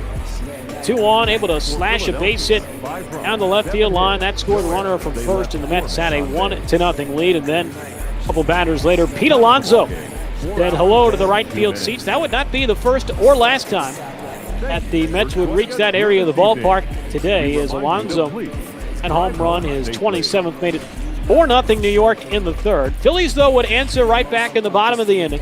A.T. Realmuto broke up his shutout. This one hooked around the left field foul, fair pull. And they get a 4-1 contest. That home run for Realmuto was his 12th on the campaign. Then the Mets got back to work in the 5th inning. Robinson Cano, after starter Zach Eflin was chased, greeted Daniel De Los Santos with a 2-run single. So 2 inherited runners scored, made it 6-1, and then after another batter reached against De Los Santos, he continued his arson of this ballgame. Brandon Nimmo's 3-run shot into the second deck out there at Citizens Bank Ballpark, off the facing, I should say, of the second deck. Made it a 9-1 game. Nimmo's 14th of the year. Phillies chipped away some in the bottom of the inning, a 2-run triple from Realmuto. Thought that one was going to head up on out of the ballpark for his second home run of the day, but instead just skimmed off the very top of that blue Phillies sign you see there. Realmuto ended up finishing this game a single shy of the cycle. Would have had it in the 8th inning, but elected to stretch it into a double instead of going just a single. And they would add another on in later in that inning on a sac fly by Gregorius. started thinking the Phillies maybe would begin chipping away a little bit. We're back down to within 5 in the bottom of the 5th inning, and start smelling the end of the day for Jacob deGrom coming. His pitch count was rising, and you thought maybe they could get to the underbelly of that Mets bullpen, but Jeff McNeil made sure any hopes were quickly dashed in the top of the 6th. His home run, basically the same area as Nimmo's, just not quite as far, falling shy of that second deck facade. His home run made it 10-4. That was his 15th of the year. Rhys Hoskins got Philadelphia another run closer in the bottom of the 8th. A sacrifice fly made it a 5-run game. That was the only run Kevin Smith gave up in this ball game. That was really all that Philadelphia would do for the remainder of this contest, as Kevin Smith stayed on for the 9th inning and at them 1-2-3. This ground ball to third off the bat of Josh Harrison was the last piece of the puzzle, as Kevin Smith picks up his first professional save, and first save in over 3 years, as the Mets win it tonight by a final of 10-5. On a line score in this ball game, Mets 10 runs, 14 hits, no errors. They left 6. Phillies 5 runs, 7 hits, no errors. They stranded 3. We mentioned the winner, Jacob deGrom, goes to 10-5. Zach Eflin, the loss, falls to 6-6. The save to Kevin Smith. He improves to his first professional save, as final time of game in this one, 1 hour and 42 minutes in the bot ball world. So as Mets finished off a victory, they will finish up their series tomorrow night, 10:45. We mentioned on the bot ball world on twitch.tv. Mike A. and TARDIS16 will have the call for you there. Steven Matz against Cole Irvin in that series finale. I'm still figuring out when my next game will be, so stay tuned to the bot ball website for that. But we are joined now by Hines AS and Charlotte in the booth. Cubs and Cardinals coming your way. Ladies and gentlemen, how you guys doing tonight? I mean, I'm doing pretty good. Some big news I know you announced earlier in this game with regards to the Chicago Cubs making a trade. So I'm just ready to see if the Cubs can pick it up where they left off on Friday, not yesterday. Yeah, it will be interesting to see how it all plays out. And it looks like that trade will not go through prior to first pitch day. So we'll have to maybe wait to see Samardzija and Billy Hamilton's Cubs debut. But Hines, Charlotte, have a fantastic call. Have a lot of fun. Enjoy it. The Cubs and the Cardinals, one of the best rivalries in all of Major League Baseball. Enjoy it from Busch Stadium. I'm Justin Rock saying so long. The Mets beat the Phillies 10-5. We now head out to NL Central action. Cubs, Cardinals, Hines, Charlotte, take it away. Well, thank you, Justin. As he mentioned, one of the biggest rivalries in baseball, Cubs-Cardinals. And yeah, probably the last day we'll be seeing potentially Tyler Chatwood in a Cubs uniform should he get into the ball game, though he did pitch 3 innings yesterday, much to the disdain of both me and Great Ether Boss, who were on the call for that game. But that's in the past. That's all behind us. Charlotte, Jack Flaherty on the mound for the Cardinals. What do you see from him? Well, Jack Flaherty has made himself into an ace for the Cardinals. He's just been absolutely lights out, honestly, just throughout his career, but you can see the great numbers this season. He's a big strikeout guy, 5th in the National League for strikeouts with 147 on the season. So really different approach from the Cubs starter, Kyle Hendricks, so it'll be interesting to see what that matchup looks like throughout this ballgame. Well, it's very possible we'll be seeing for ourselves a good old-fashioned pitcher's duel here, because while they have sort of conflicting MOs, as you mentioned, they both have a very good habit of having good performances, and especially when they matter most as first pitch here. 4:50 Central Time here at Busch Stadium is in there for a strike. You can see that the Cardinals are 45-60 on the season. Not what anyone was expecting them to look like this season after such a strong season last year in 2019. But the Cubs are in win mode here, and they really can't afford to drop this series to the Cardinals after losing Game 1 yesterday. 1-1 there. Swung on a miss by Chris Bryant. As you mentioned, they do need to, really win these games, especially against the Cardinals, the Brewers, the Pirates especially. As we see a big strikeout there, and they'll have to limit that, that's for sure, if they're going to get a victory today. Batting second. Yeah, they absolutely will. We've seen the Cubs show a lot of patience at the plate, not swinging at those pitches outside of the zone. But Bryant biting there, that nasty breaking ball from Flaherty, and he just couldn't hold off. So in will step Anthony Rizzo had a 2-for-4 afternoon in yesterday's loss. Ended not 4-2. That was the first game of the set. Was 4-2 and 5-3. Yesterday was the scoreline. Cubs got their offense courtesy of a Kyle Schwarber 2-run shot. John Lester got tagged for 4 runs in that loss. As that is fouled away, it's quickly 0-2 here on Anthony Rizzo.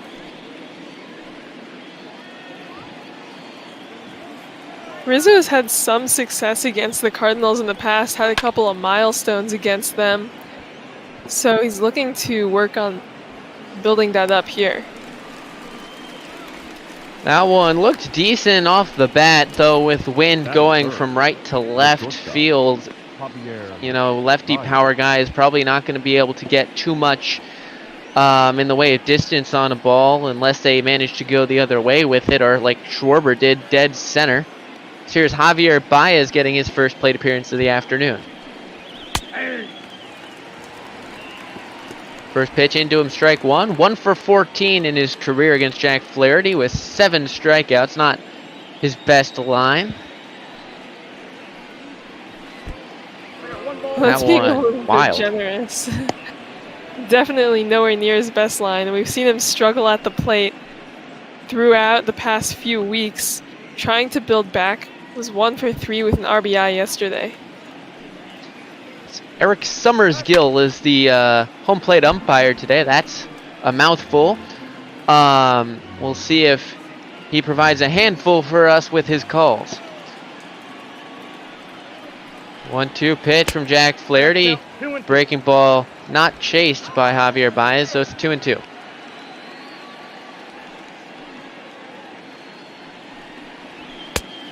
That one is upstairs, so we go full, and that was the story of the day yesterday with Miles McCullers and John Lester to some degree, in which they just worked their counts to full counts repeatedly, and the pitch count for Miles McCullers just went skyrocketing. That one there is swung on and missed, so 1-2-3 first with 2 Ks for Jack Flaherty. That's the start the Cardinals would be looking for, and the Cardinals will be coming to hit here in the bottom of the first against Kyle Hendricks.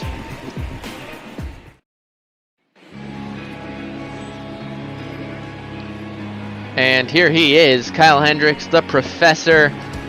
He's known for all those, you know, his ability to shut down teams, and, you know, he threw a Maddox against this Cardinals on 81 pitches, I believe, last year. Charlotte, do you think he can do it again today? I think he can definitely do it today. This Cardinals offense has been struggling a lot more than it did last year, so if he was able to do it against the NL Central winning Cardinals in 2019, he should most definitely be able to shut them down today. Well, Tommy Edman swinging first pitch, so if he's trying to get a under 100 pitch complete game, a 1 pitch, 1 out will help to start the ball game, as Matt Carpenter has some success against the Cubs in his career, and he steps to the plate here in the 2 spot. First delivery from Hendricks is a nice pitch there. That's at the bottom of the zone for a called strike. It always pains me a little bit to watch Matt Carpenter bat just because he doesn't wear batting gloves. It looks like it hurts a lot. You've seen some of the cuts that he gets on his hands from that. I don't actually know the story off the top of my head, but I do remember, I think only once in his whole baseball career at both major, minor, collegiate, etc. levels has he actually worn batting gloves. I don't remember the exact story, but it was something along the lines of his hands were all, you know, calloused and everything, you know, from swinging the bat, and he just had to wear batting gloves.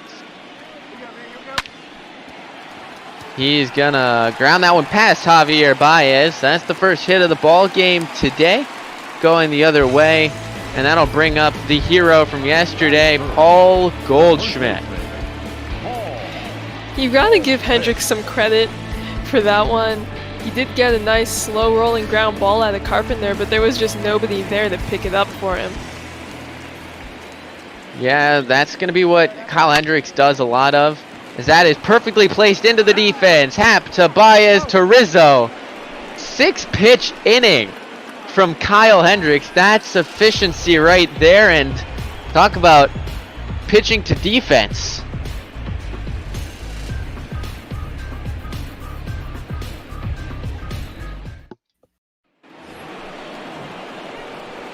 So here we are in the second inning. The left fielder, Kyle. Cubs, Kyle Schwarber going to be hitting in the second inning. He hit 2-run shot to straightaway center yesterday. Going to be looking to extend on his home run tally, which puts him third in the National League. That one's in for strike one. 4 for 18 against Flaherty on his career. It would be huge for Schwarber to get some offense going for the Cubs here. Try and get to Flaherty early, or else he can go really deep in this ballgame. And I would think that Kyle Schwarber would be the kind of candidate to beat Jack Flaherty, because he doesn't tend to walk many guys, so the patient approach may not always work like it did yesterday, and you sort of need a fastball guy like, you know, Kyle Schwarber just to run into one.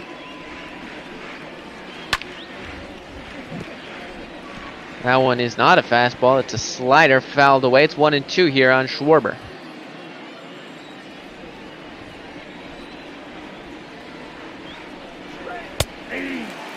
Called strike 3 on that fastball. A beauty from Flaherty. That's strikeout number 3 on the day.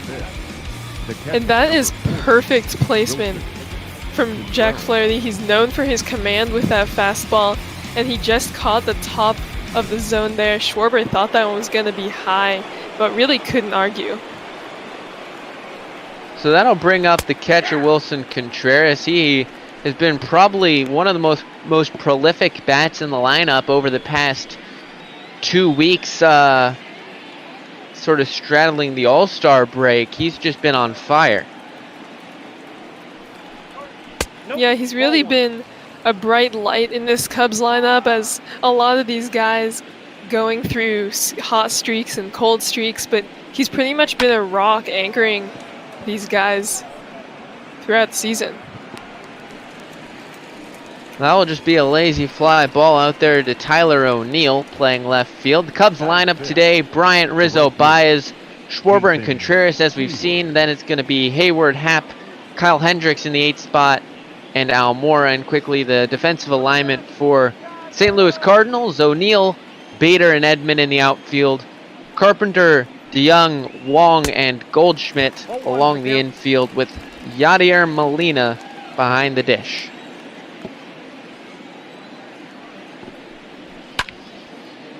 And Jason Hayward flies that one out to center. So now all 3 outfielders have had some work to do on the game. Head to the bottom of the second inning. We're still very quickly into this game. It's 0-0. Leading up for the Cardinals, the shortstop, Paul DeYoung. Get the look at the splits for Paul DeYoung, the shortstop for the Cardinals. Much better over this month of July, and still a couple days left before not only the trade deadline, of course, but time for him maybe to get a little bit of a better line for him. Try to get that average maybe above 300. Yeah, this is a guy who can really do it all.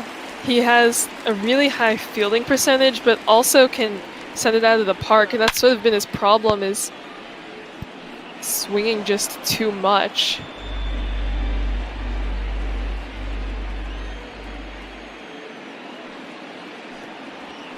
That's ball 2. 2 balls, 2 strikes.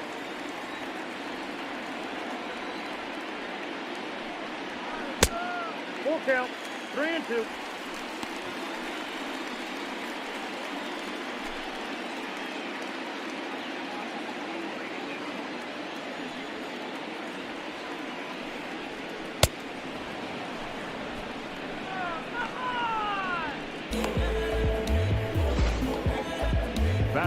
DeYoung strikes out there.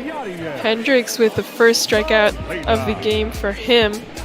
Rare strikeout out of Hendricks, but he can still do it, as that will be the first out of the inning.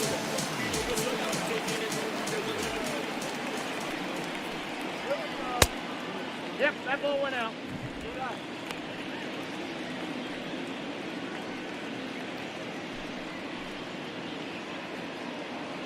Yadier Molina at the dish now for the Cardinals. Skies that one into the infield. Coming in is Bryant. That is a quick out number 2. Batting fifth, the left fielder, Tyler O'Neill.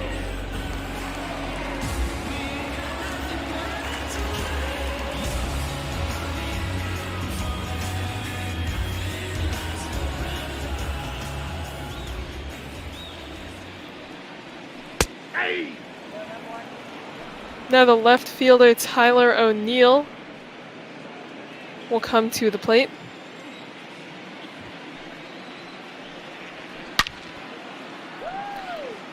And he rips that one, but just foul. Hendricks getting lucky there. Count now 0-2.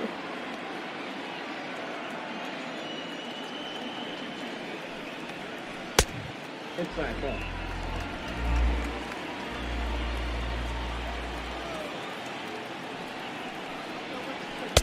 Ball left outside.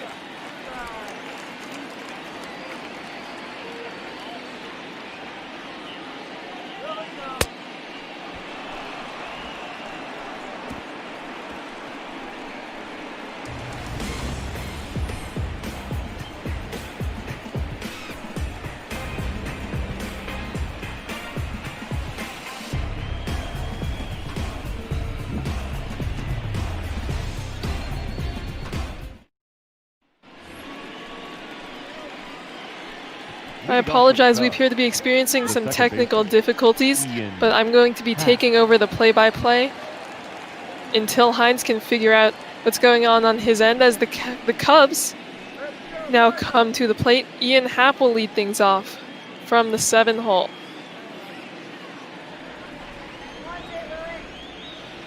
It's Flaherty looking to continue with this fantastic appearance he's put together so far. You can see Happ hitless in his career against Flaherty. 2 balls, no strike. And Happ gets out in front early to count 2-0.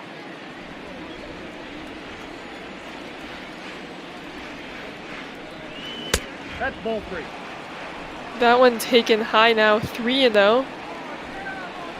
Ian Happ got his first career hit, which was a home run off of Carlos Martinez, so that was against the Cardinals back in 2017. As he gets the green light on 3-0 and fouls that one off, now 3-1.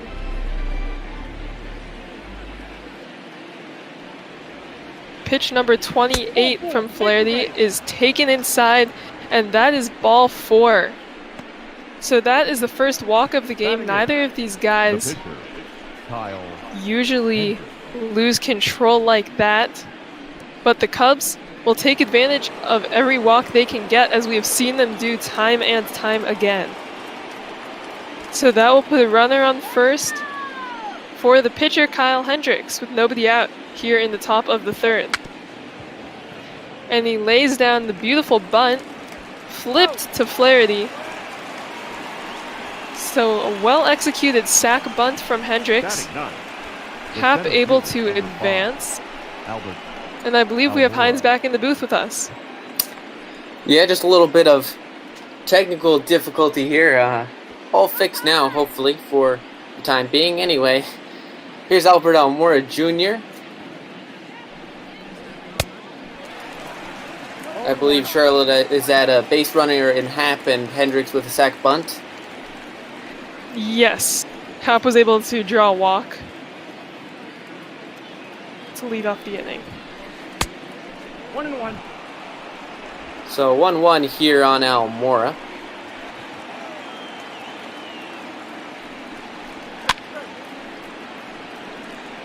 This matchup not favoring Almora Jr. as he struck out 3 times yesterday in 4 appearances. Flaherty obviously known for his ability to get strikeouts.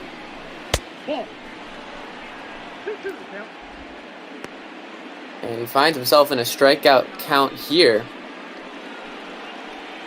So we'll see if Flaherty goes with that wipeout breaking ball that you mentioned he likes to use a lot earlier. Does go with the slider, so that is out number 2, his 4th strikeout of the game. So Jack Flaherty, I think it's safe to say, is on. Yeah, that slider was one of the most devastating pitches in all of baseball, and he can get just about anyone to swing on it. Almora falling victim there. So that would bring up Chris Bryant. Still an RBI opportunity for the Cubs, and with Flaherty on the mound, they're going to need to take every chance they can get. Finds himself in a 1-0 count.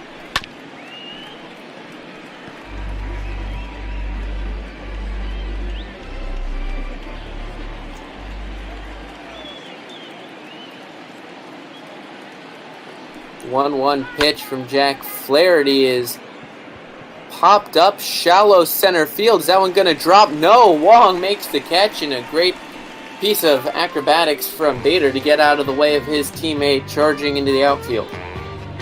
So that'll end the third. A base runner for the Cubs. Unable to get anything out of it. We head to the bottom of the third. Leading off for St. Louis, the second baseman, Colton. Saw Colton Wong make a nice catch out there in shallow center with Harrison Bader coming in, and both of them will hit with Flaherty in between them here in third. We've seen the Cubs use the strategy of having the pitcher hit 8th a number of times, but it's interesting to see both teams in the matchup having the pitcher in the 8th slot, both of them really trying to take advantage of the powerful top half of their lineup. And really, these two teams are the only ones that have used it much at all over the past 5 or so years. Of course, Joe Madden really brought it across to the Cubs, and I know Cardinals did it for a time being a little bit before in like 2015-ish and thereabouts as well.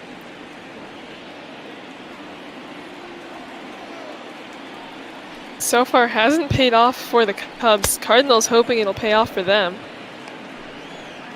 That's strikeout number 3 from Kyle Hendricks. So a good start from him, and double leadoff guy with pitcher batting 8's not going to help them out unless Flaherty can get himself on base.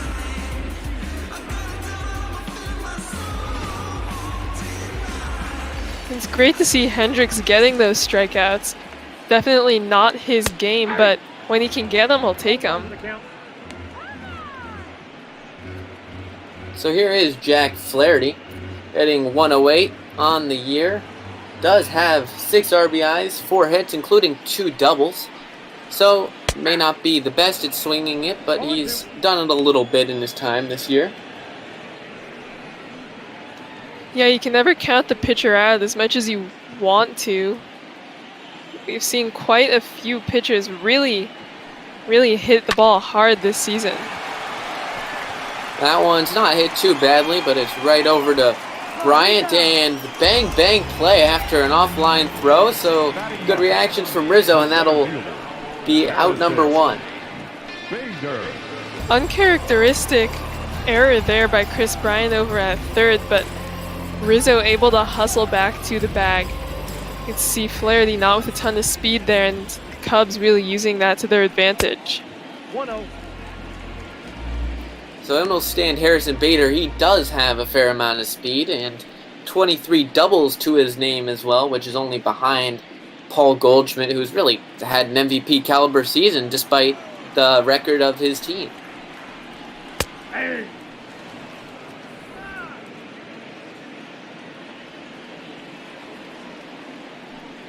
1-1 here on Bader. That one is change up in the dirt from Kyle Hendricks. It's 2-1.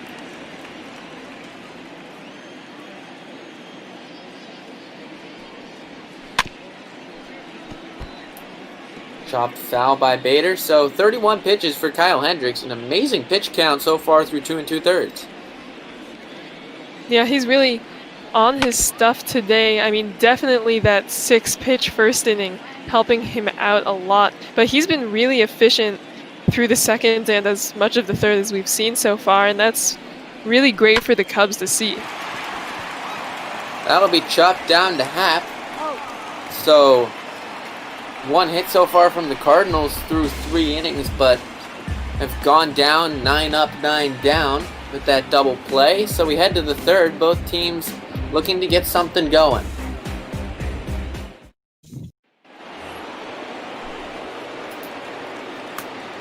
You can see we are not, in fact, Matt Vasgersian, Mark DeRosa, or Dan Plesac, still off covering the real season, which is back. It is back, and there have been some games going on today, so they're out in the field covering, and we're left here for Bot Ball, and we will take that 100%. Yeah, we love Bot Ball over here. It's always great to see a full 162-game season, even if the players aren't real.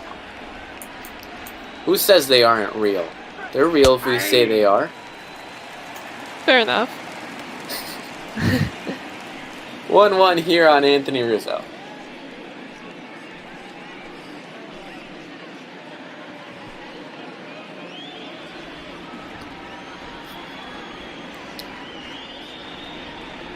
One from Jack Flaherty is a looping curveball, just misses according to the umpire.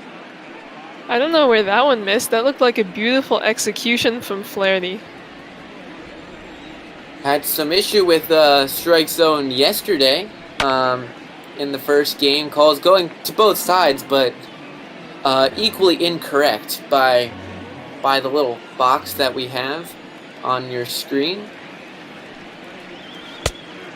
That one's inside. Full count here to Anthony Rizzo with Javi Baez on deck. Flaherty yet to give up a hit in this game. Only 1 base runner for the Cubs coming on a walk, and Rizzo looking to draw another one. Swings at ball 4, but manages to poke it down the left field line, so he'll get another chance. Flaherty delivers a 3-2. Little excuse me hack, and that is a broken bat ball caught by Jack Flaherty, avoiding the shrapnel. Yeah, pretty easy play there by Flaherty. Able to just catch that really soft line drive. Definitely not what Rizzo was looking for, but that pitch riding well inside on him and really nothing he could do. So Javier Baez is going to come in for his second attempt. Struck out to end the first. And finds himself down 0-2 very quickly, trying to avoid strikeout number 2. Knowing Javi Baez, Flaherty's going to look well out of the zone here. 1 ball, 2 strikes, the count.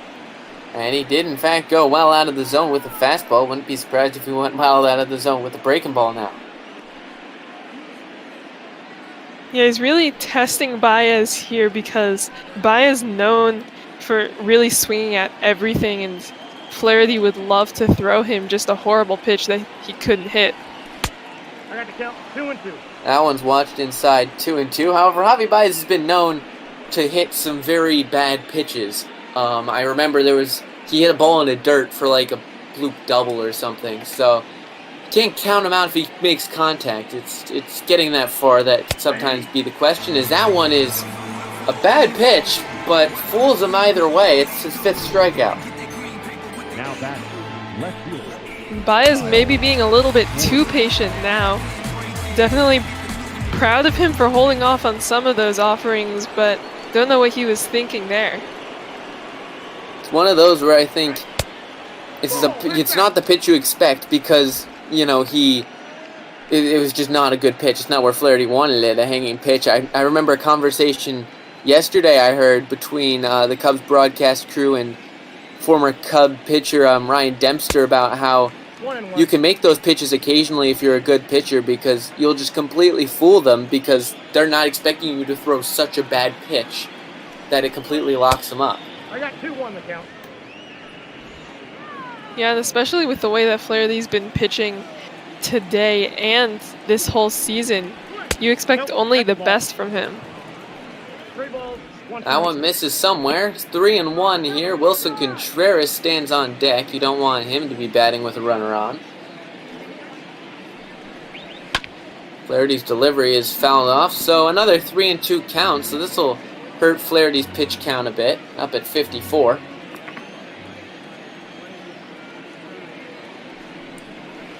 Flaherty's delivery is swung on and missed, so another strikeout, number 6 on the game for Flaherty, his second of the inning. Cubs without a hit through 4. Cardinals looking to try to expand on their 1 hit so far. Leading off for St. Louis, the right fielder, Tommy. So in will step 25-year-old Tommy Edman. He promptly hits that one down to first. So he's seen 2 pitches today, hit both of them pretty well, but both right at someone. The third baseman. Yeah, we talked about patience last half inning, and Edman definitely does not have that. You can tell by looking at his average 235 that he swings at just about everything. Unfortunately, not able to make contact with a lot of it. That is a poorly thrown sinker from Hendricks. Again, not a pitch you're going to see from him very often, and Carpenter way, way out in front. I got a ball, 1 strike. That one's going to be in the dirt with the changeup. 1-1 here on Matt Carpenter. Hey! 1-2 here. Delivery from Kyle Hendricks. Nope. Outside, 2-2. 2 balls, 2 strikes. Hendricks not even to 40 pitches yet here in the bottom of the 4th, so really remarkable for him.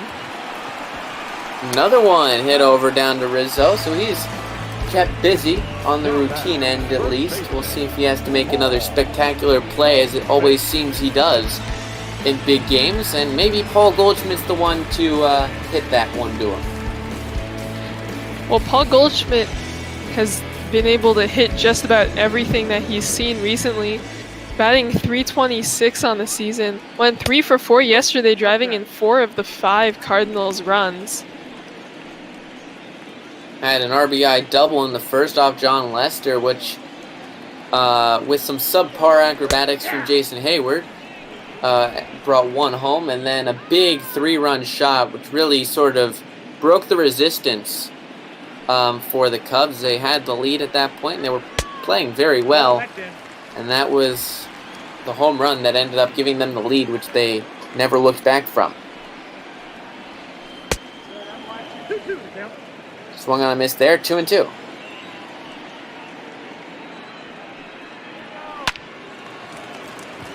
Laced down to third. Chris Bryant right there. So 3 balls put in play right at the corner infielders. Contreras, Hayward, and Happ for the Cubs in the 5th inning.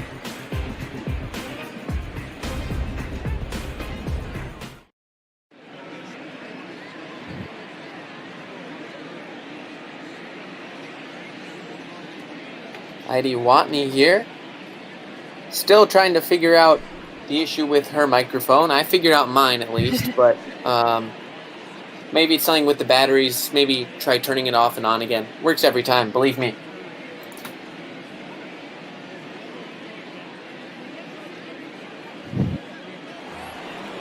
Got to look at David Ross there. He's done everything right this year. Team 66-37, 6 games up on the Reds, and far and away better than this Cardinals ball club in terms of record. I mean, it's just been an amazing season from David Ross. It definitely has been, and coming into this season, there were rumors that the Cubs were going to maybe trade one of these cornerstones of their franchise, maybe Chris Bryant. Definitely some rumors swirling about him. Maybe the Cubs looking at a rebuild, but they've shown that they are not ready to go away yet. Still an extremely relevant and extremely dangerous team. That one is ripped into right field. That one will one-hop the wall from Wilson Contreras, and the Cubs have one in the hit column of the extra base variety to start the 5th. Now batting, Right fielder. And this is a great opportunity for the Cubs. Sometimes they struggle coming through and converting on these opportunities. So this will be a big test here for the bottom of the lineup as they're going to try and put the Cubs in front early here. Or I guess not really early anymore. Time has flown, that is for sure, as that one's fouled back.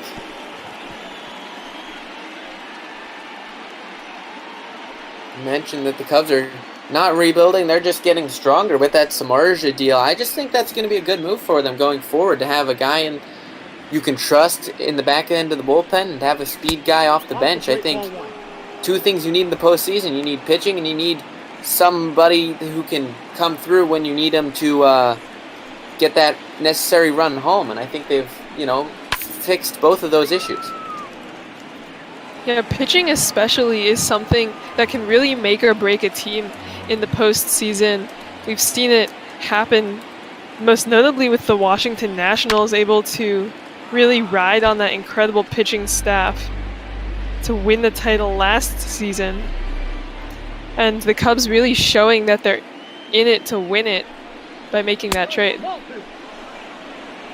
And it's not one that's going to, break the record books or anything. It's no Johnny Cueto deal back in 2015, but it's just a well-executed move from the Cubs front office. So I think, it's a work smarter, not harder sort of thing there, I would say.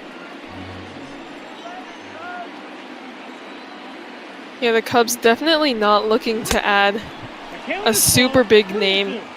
You've already got plenty of those on this team. Also plenty of guys who are going to be asking for a lot of money in the next few years. So just those small adjustments that can make all the difference. Full count pitch to Hayward is fouled away, so we'll do it again. Pitch number 9 will be coming in from Jack Flaherty here. Will also be his 67th pitch of the afternoon, so that pitch count steadily rising. The 3-2 pitch is hit the other way. That one will get through. Contreras will hold up at third. Big tumble out there by O'Neill trying to get a strong throw in. So a single will be first and third with nobody out.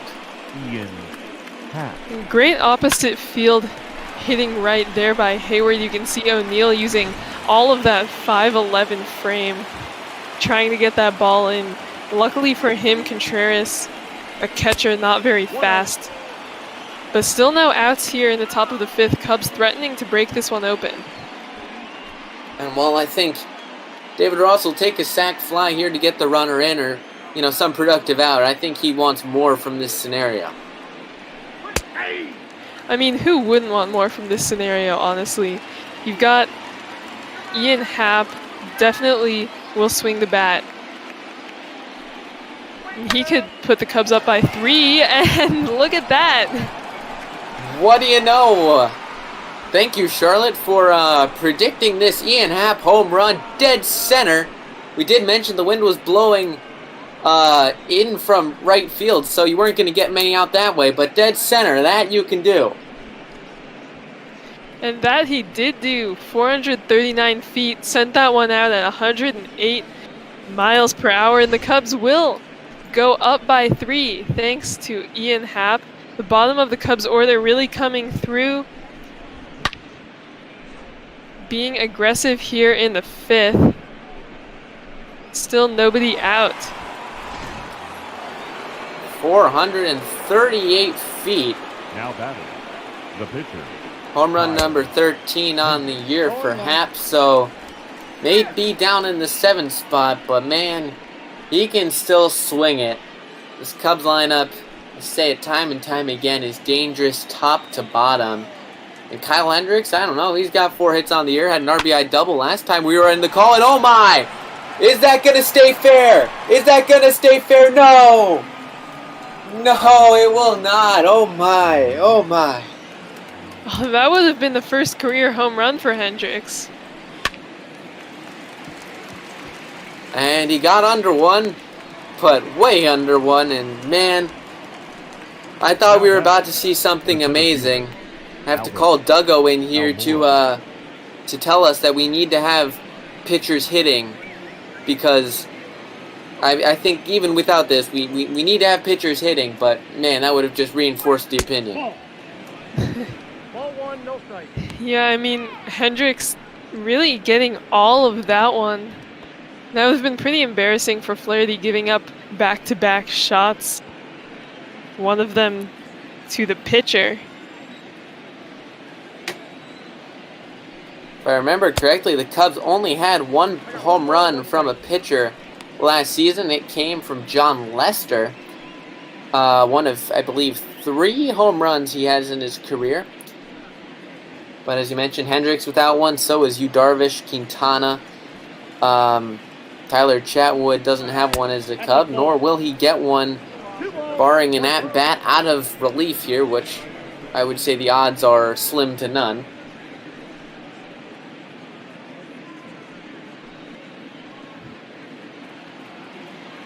Flaherty's pitch count has absolutely skyrocketed this inning, now up to 77. Because the Cubs have really been able to work the count on him, which is something that the Cardinals offense hasn't been able to do against Hendricks. He does not go, so it'll be a full count. That's how they got rid of McCullers, who's a pretty good pitcher in his own right, too. So if they can do this against the big pitchers, and especially as they get into the postseason, that would be big, as that is ripped foul.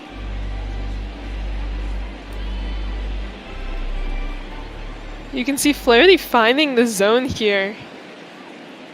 For the most part, just getting absolutely crushed. These Cubs hitters seeing everything that he's throwing at them.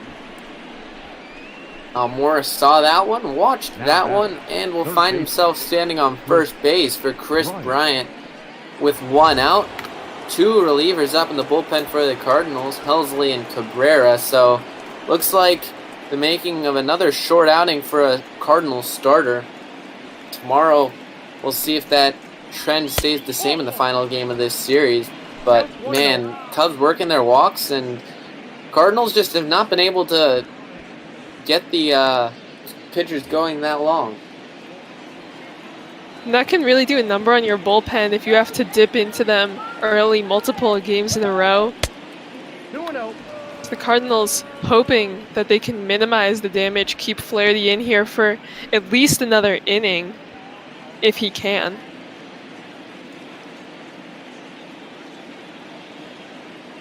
Two-0 pitch here from Jack Flaherty is cut on and missed. It's 2-1 to Chris Bryant. I would think a fastball count. When you've got the fastball like Flaherty does, definitely would make sense. Does go with the fastball. That one outside. Rizzo stands on deck. This has the makings of an even bigger inning should Bryant get on base, and you're guaranteed to face Rizzo and maybe Baez. The Cubs really getting into the part of their lineup now that they want to have guys on base for. Will that one stay fair? It will not. The Cubs nearly have had 2. Jason Hayward had 2 just like that yesterday, both of which sailed foul. Man, this series has not been good for us in terms of giving us a bunch of hope and taking it away in an instant. But he draws a walk, so 2 on now for Anthony Rizzo. I think we can blame a little bit of MLB The Show 20's camera angles for that. They're really faking us out here. That is for sure, man. Whew. You think that you've got a big home run and you don't get it, but we'll see. Daniel Ponce de Leon, didn't see him warming up in the pen, so we'll see how fresh he is out of the pen. Did not pitch yesterday, so he'll be a fresh arm. A little sad they took Flaherty out. I had some pretty good stories about him that I didn't get to, but we can talk about Ponce de Leon instead. The righty, 28 years old, from Anaheim, California. 3-5 on the season with that ERA just above 4. So not great numbers, but he's also a big strikeout pitcher. 92 strikeouts in just under 80 innings. So pretty similar guy coming in to replace Flaherty. We'll see if that's a good or a bad thing, because obviously They hit Flaherty pretty well recently. And as far as a Flaherty story, I'm sure there'll be a graphic with his pitching line coming up, and that'll give you a chance. I did that with Miles McCullers yesterday. I had a story about him I brought up late in the game after he'd already come out, so I look forward to it. Well, a fun one about Daniel Ponce de Leon is he was drafted 4 times. Sometimes you hear about guys getting drafted 3 times out of high school, maybe twice out of college. But he was drafted 3 times out of college as well as once out of high school. Almost got signed by the Cubs actually, but failed his physical. Finds himself behind in the count 3-1. Javi Baez on deck. Don't let the 2 strikeouts on his ledger fool you. Bases loaded, 1 out if that should be the case. Big things can happen. The 3-1 does find the zone, and it's fouled back by Rizzo. We'll have a full count here with 1 out. Already 3 in the inning. Rizzo would love to send this one out of the ballpark. I'm sure he's looking to do so. That one's not going to get out. That was hit pretty well and also too shallow for the runner to tag. So we'll have 2 outs now. Baez at the plate. Still a big threat with 2 on, 2 outs. And started the game so very quickly. Got to the 5th inning in no time, and I feel like this inning's taken longer than the whole game so far, the previous 4. Honestly, I wouldn't be surprised. We just blew through the first couple of innings. Both pitchers really on their A game, but the Cubs offense able to get to Flaherty starting a little bit earlier in the game, but really coming to a pinnacle here in the 5th. Baez finds himself in another 2-strike count very quickly. He's had some issues with strikeouts recently. Actually not been as bad compared to some previous years in terms of the strikeout. He's had better walks, less strikeouts, but still been prone recently to strike out a lot during that slump. That one is swung on and missed. The throw from Molina over to first will complete the inning, but not before Ian Happ comes up big. 3-run shot to center field, and thank you, Charlotte, for bringing that up right before he hit it. I mean, I'm sure that's exactly why he hit it, so I'm always happy to help out the Cubbies here in the tough game. Heidi Watney is back here. Talking about this Cardinals team has just been underperforming this whole season. It's a surprise because they have Paul Goldschmidt playing like an MVP, and the rest of the team is just in shambles. Yeah, a bit of a letdown for the Cardinals would be an understatement, as this will most likely be the last year managing for Mark Schilt. He signed a 3-year contract with them back in 2018, so I believe that should be expiring this year anyways. But you can expect to see a new guy in the dugout for the Cardinals next season. Interestingly, that one's grounded over to Baez and thrown over to first for out number 1. The longest tenured manager in the National League to have stuck with a single team is Craig Counsell, and I believe it's 6 years he's been with that team. That's just crazy how short of a period that is to be the longest tenured manager with one team. That is, and I feel like a lot of teams sort of jumping to conclusions a lot of times nowadays. You see just 1 or maybe 2 bad seasons and they fire their manager, which is maybe not really addressing the root of the problem. So it's hard to see these guys get kicked out of their jobs so quickly. But I mean, they know when they enter the field that's what's going to happen if they don't perform well. Yeah, it's a cruel world, the one of sports management, and for those in the front office, filled with tough decisions as well. The Mets have a new manager in Luis Rojas. Girardi's back in the managing business for the Phillies in his first season there. Of course, David Ross here for the Cubs. Pirates have a new first-year manager, and that's just to name a few. I believe there are 8 total throughout baseball, and a lot of them in this National League. Yeah, I believe you got Dusty Baker out there with the Astros, his first year. Not going so hot for him, but the Astros trying to pull themselves together here to close out the season. Full count here on Yadier Molina, 1 out, bottom 5. He hits that one the other way, and that'll get down. That's only the second hit of the game by my count for the St. Louis Cardinals. You get a look at Kyle Hendricks so far, 51 pitches. He's on pace for about 100 even if he can stick this whole game through. Yeah, he could be looking at another Maddox against this Cardinals lineup, as we sort of toyed with the idea back in the first. It'd be crazy to actually see that happen. But that was just some classic Yadier Molina able to get on base there. Such an incredible guy, such an incredible career he's had with the Cardinals.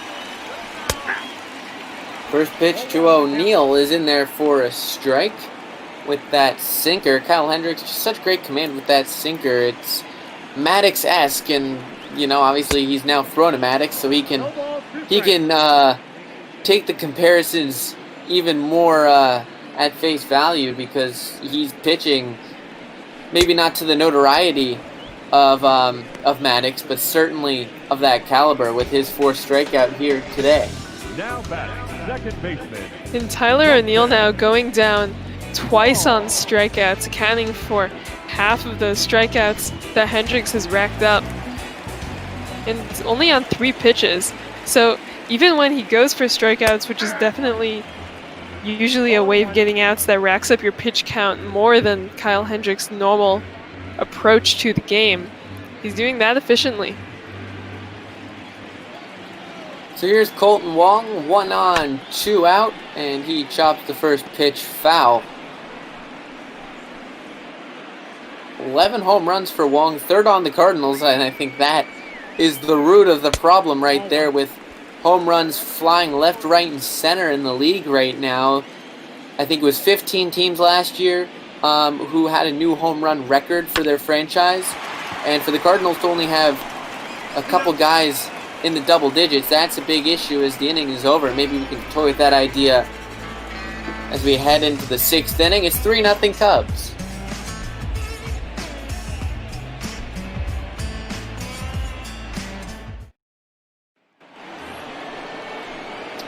Going back to the idea of the Cardinals not having enough power, we've really started to see a league where power has sort of a disproportionate amount of weight. In the game, you've seen so many home runs being hit, as you said. Last season, allegations of maybe of a juiced ball because of how well that ball was traveling. But if the Cardinals can't keep up with that, that's really going to put them really far behind everybody else. You just can't win playing that small ball anymore. Yeah, well, I think the biggest thing too is the fact that, sure, small ball can be viable, I guess, but it's a matter of you have to hit for average and have speed. This Cardinals team has an abundance of speed, but those guys need to hit for average. You can't be hitting 230, and expect to be able to utilize your speed when you're barely getting on base. If you're hitting 350, and then you only have, say, 5 home runs, then that's fine, of course. That one is launched foul by Schwarber. He thought that might have been gone, but it's 3-1.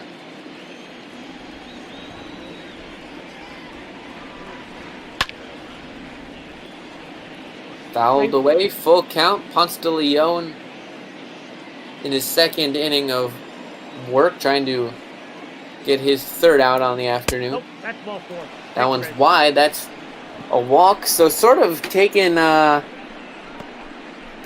where Flaherty sort of stopped. He got a strikeout, got a walk now. So he's not really been able to get necessarily his footing in this game. Yeah, not what the Cardinals wanted to see out of Ponce de Leon out of the pen. Definitely don't want to jump to any conclusions at this point in the game. Ponce de Leon could easily escape this without any real damage done, but definitely trending in the wrong direction so far. Pitch to Wilson Contreras is chopped foul, and that will hit the rail in front of the Cardinal dugout. Ponce de Leon probably happy that he's facing Contreras and not Caratini. That one is into center, a diving catch by Harrison Bader. What a play! Wasn't sure if he was gonna dive or not, and wasn't even sure if he was gonna catch it when he did dive, but what a play! You can always count on Harrison Bader for those highlight reel plays out in center field, and wow, that is just remarkable. He's able to backhand that one, get over there in time to even make the play, and then lay out completely to retire Contreras. So 1-on-1 out, Jason Hayward got a knock and scored earlier, so, and 2 for 3 last game as well with 2 singles, so he's certainly trending in the right direction. That one's low, 2-0.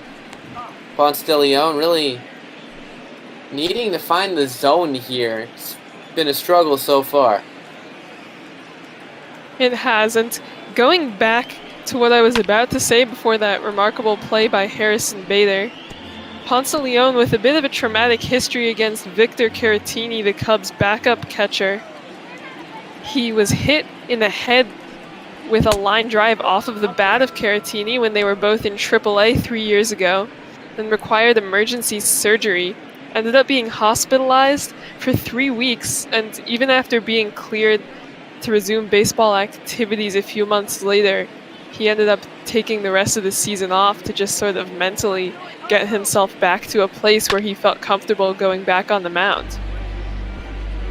And the fact that he's back in the major league team and able to contribute is pretty impressive, because you think that after, first off, after a horrific injury, but also after taking, essentially, majority of a season off, your mechanics, take time to come back. It's like guys coming off of Tommy John surgery. You're not pitching for at least a year, if not more, so it's got to be hard to find your mechanics, and that's going to be a strikeout, his second out of the pen, this one of Jason Hayward.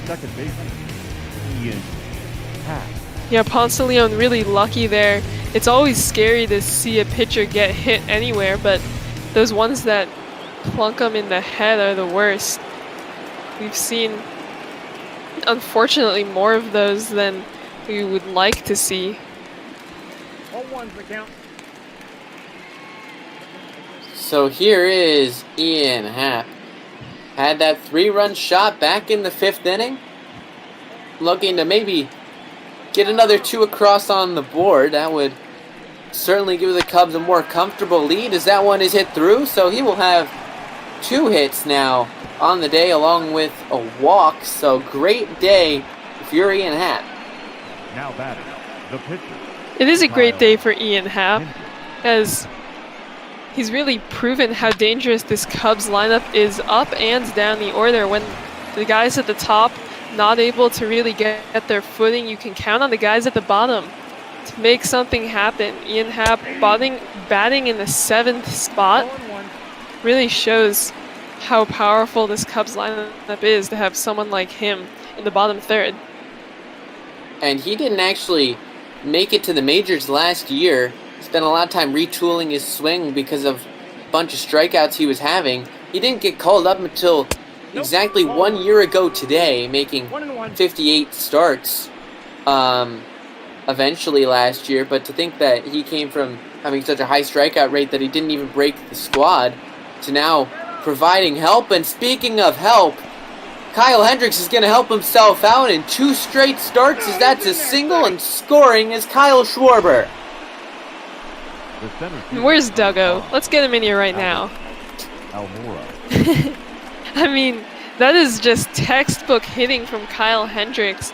Any guy in baseball would have been happy to pull a base hit like that And Hendricks, as you said, helping himself out here. Back-to-back singles for the Cubs in the bottom of their lineup. And now Albert Almora will try to continue the rally.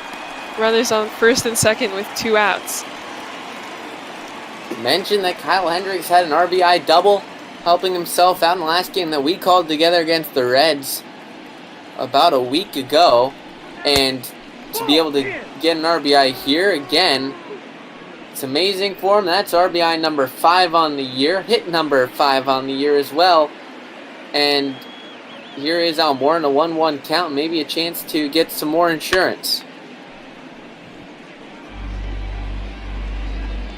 The Cubs would definitely love to tack on a few more runs here, at least. Bullpen not horrible, especially as they've now removed Tyler Chatwood from it, but you still don't want to leave it to those guys if Kyle Hendricks for some reason has to come out of the game earlier. And the Tyler Chatwood slander continues, and I'm equally as guilty. I'm not pleading innocent at all here. But yeah, we'll see how the Cubs pen can do now with how amazing that they've been, and maybe Kyle Hendricks saying, I don't want to give it up yet. I want to be going all the way. Ladies and gentlemen, your attention please. Pinch hitting for the Cardinals. So Ponce de Leon's day, I believe, rightfully will end with 1 2/3 inning. Not his best outing, not his worst. And he'll be replaced by Justin Turner.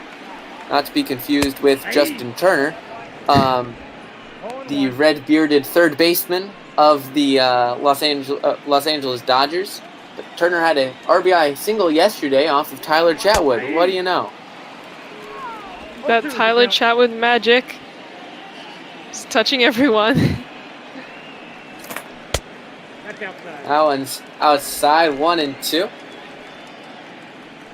Turner drafted only 2 years ago, 2018, in the 28th round. So rising through the system really quickly for the Cardinals, and has turned into a pretty productive guy that they've been able to pull off the bench. This being his rookie season, and that's a base knock, so back-to-back days coming off the bench and getting a hit. That'll help him make a case to stay on this squad. And that's absolutely huge when you're coming off the bench, especially as a rookie. You get so few at-bats, you really feel like you have to prove yourself every single time you come to the plate. And Turner has been doing exactly that. So it'll be Harrison Bader watching that one just below the zone 1-0. So this is probably one of the biggest chances here. You need to get Hendricks' pitch count up if you're Harrison Bader. And he will not do so. That's a 3-6-1 double play. Harrison Bader is not easy to double off either. Yeah, he's one of the fastest guys in baseball out there playing center. He's flashed the speed already today, but not faster than the pitcher Kyle Hendricks. Is Hendricks able to beat him over to first base? Clear the bases for himself here. 65 pitches through 5 2/3 innings. Ball inside. 1-0 here on Tommy Edman. And what do you know? He watched a pitch. And he's watched 2 pitches. My. What development from Tommy Edman in his plate appearance. It's really great to see. That one's in the zone, and he watches that one. It's 2-1 here on Edman, maybe learning a little bit from his 2 groundouts in his first 2 plate appearances.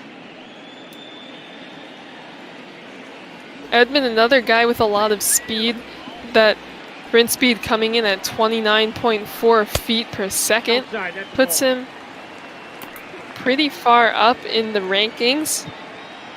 He's also second in the National League stolen base percentage last season with 94%. I believe he was only caught once. The only issue for him has been getting on base. He faces a 3-2 count, and he swings and misses, so Kyle Hendricks, through 6, has only faced 1 above the minimum. In fact, 2 double plays have canceled out 2 of his hits. It's 4-0 Cubs. We head to the top of the 7th inning. Your attention, please. Now pitching for the Cardinals, number 92. Be the lefty Genesis Cabrera coming in. He pitched yesterday. One scoreless inning out of relief. Genesis Cabrera coming over to the Cardinals in the trade that sent Tommy Pham to Tampa Bay. He ended up signing with the Rays in 2013, so was with them for a few years, but they decided they didn't want him anymore. And he's been struggling a little bit with the Cardinals this season. That ERA over 5, not what you like to see. Nope, that's a ball. That one is outside, 1-1. He does have a great fastball he exhibited in that first pitch to Bryant. Is the 1-1. Nope, that's down. Another off-speed pitch. It's at fastball, 95, 2-1.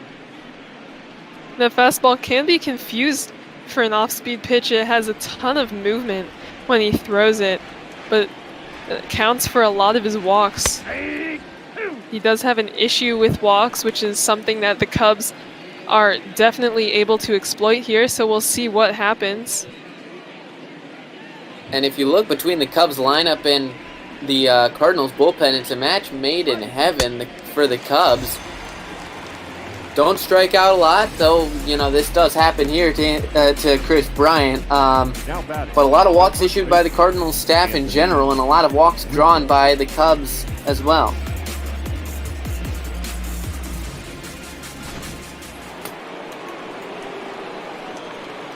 The Cubs have shown their ability to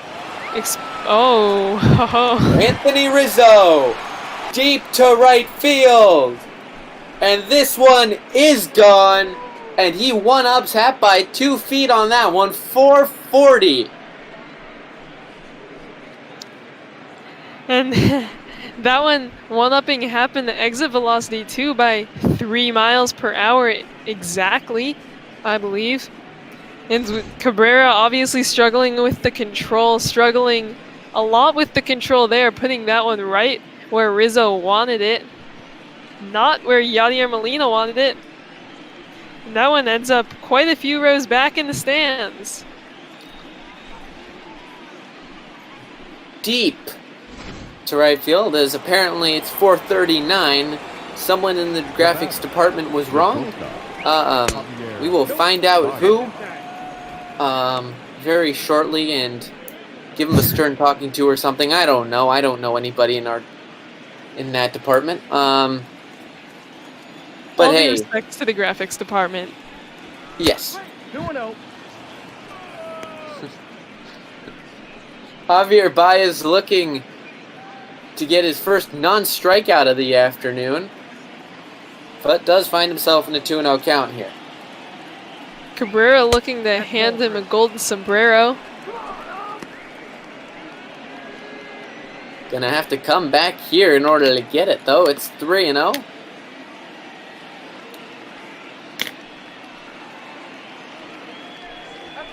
That one is in there. Baez watching it at 95, 3-1.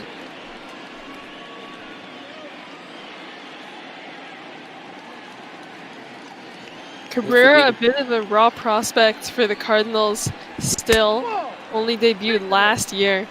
And I don't know where that one missed. Tough call there. I do not know either. I'm not wearing my glasses, but at the same time, I don't think that any means of vision correction would make that not a strike.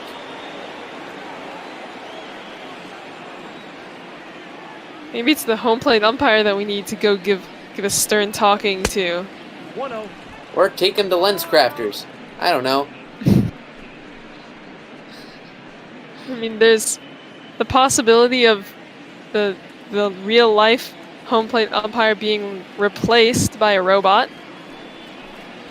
The automated strike zone. Mixed feelings about that one. I stand with that opinion as well. There's definitely reasons for it, but I still am resistant against change. So, that's just me. And you do hate to see a pitch that catches the zone and is called a ball, or a pitch that misses and is called a strike when it's working against your team. But when your pitcher maybe gets a called strike that wasn't really in the zone, those are the moments when you really love having the real life guys back there. Indeed, as that's 3-1 here on Kyle Schwarber. Cabrera needs to get it together. Of course, he is replaceable now, having faced, I believe this is his fourth batter he has faced, and he does walk him. So 2 walks from Cabrera here. And he will now be facing Wilson Contreras, who you do not want to be facing if you've been seeing him of late, and especially if you're a left-handed pitcher. And when you tack on those 2 runners on base, this could be a nightmare for Genesis Cabrera. Cubs threatening to go up by 8 if Contreras could knock this one out of the park.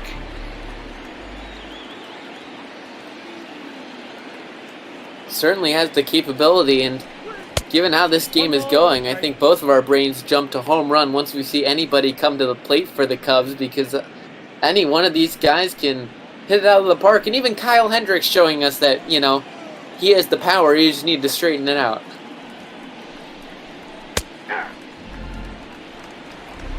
It's 1-2 here on Wilson Contreras.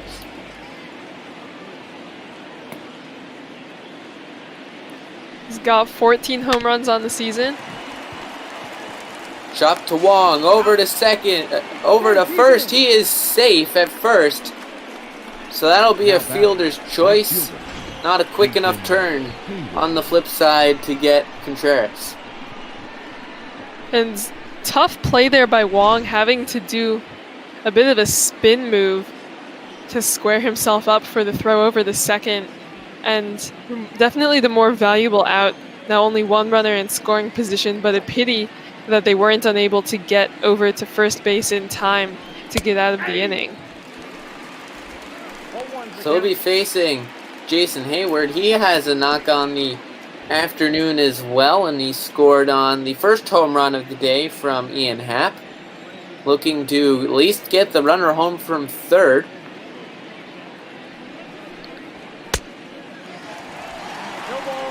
Not a good pitch to swing at there. It's 0-2.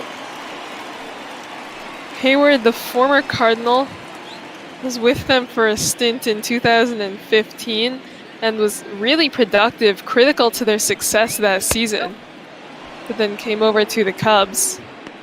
And the rest is history, as they say. Yeah, in 2015, these 2 teams played in the NLDS. Cubs beat these Cardinals in 4 games. Kyle Schwarber with a bomb landing on top of that scoreboard underneath the Budweiser sign. And I also remember Anthony Rizzo hitting a homer off of Kevin Sechrist. Why I can't remember anything meaningful in terms of other things, I don't know, but I can remember that. Well, I argue that's more meaningful than anything I have to learn.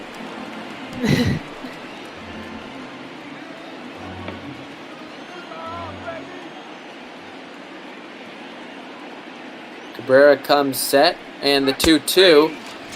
Called strike 3.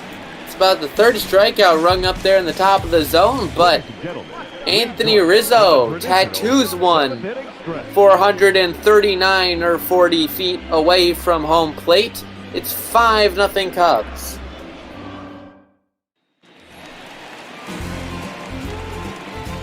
Leading up for the Cardinals, the third baseman. Here in the bottom of the 7th inning, Kyle Hendricks only had 71 pitches on a beautiful pace. If he can keep it up, still has not allowed a run, only allowed 3 hits as well. And no hurry to take him out of the batting order either. If you're looking at the offensive side of things, as he's proven his ability to hit, as he has one of the RBIs for the Cubs. The Cubs also in a comfortable position in terms of their lead. Their offense has been coming through here for them today, something they were unable to do yesterday. Sure, Kyle Hendricks would love some more run support, but I think he'll be just fine if he can keep pitching the way he has. Though you never know, the Cardinals offense can pull a surprise. That one's back to Kyle Hendricks and over to first. Easy play. That one took a bit of a hop there. Hendricks having to reach all the way up to snag it, but still pretty smoothly done, able to beat out Carpenter easily. Look at the team ERA leaders. The Cubs lead in that statistic, going down ever so slightly. At one point, they were up by like 0.5 or something. But in the end, still getting a pretty hefty lead still on the Diamondbacks. Speaking of the Diamondbacks, Paul Goldschmidt at the plate now for the Cardinals. Was traded from the Diamondbacks to the Cardinals in 2018. A bit of a letdown comparatively. Last season batting .260. Was able to slap 34 home runs, but has been much more of what the Cardinals wanted when they acquired him this season. And I think if they can find the young core that they need, they have a piece to build around if they want to try to make a comeback at the postseason in, say, 2 or 3 years, as that one's going to be caught by Kyle Schwarber. Quickly 2 outs here in the 7th inning. The batter, number 11. The big hack taken there by Goldschmidt, but the pitch from Hendricks riding pretty far inside on him, so unable to get the barrel on that one.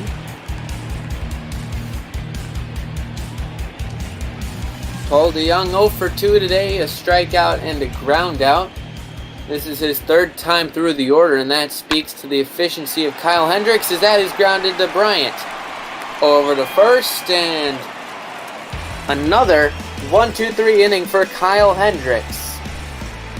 Cardinals still stuck with 3 hits and no runs. Cubs will come to bat in the top of the 8th. It's 5-0.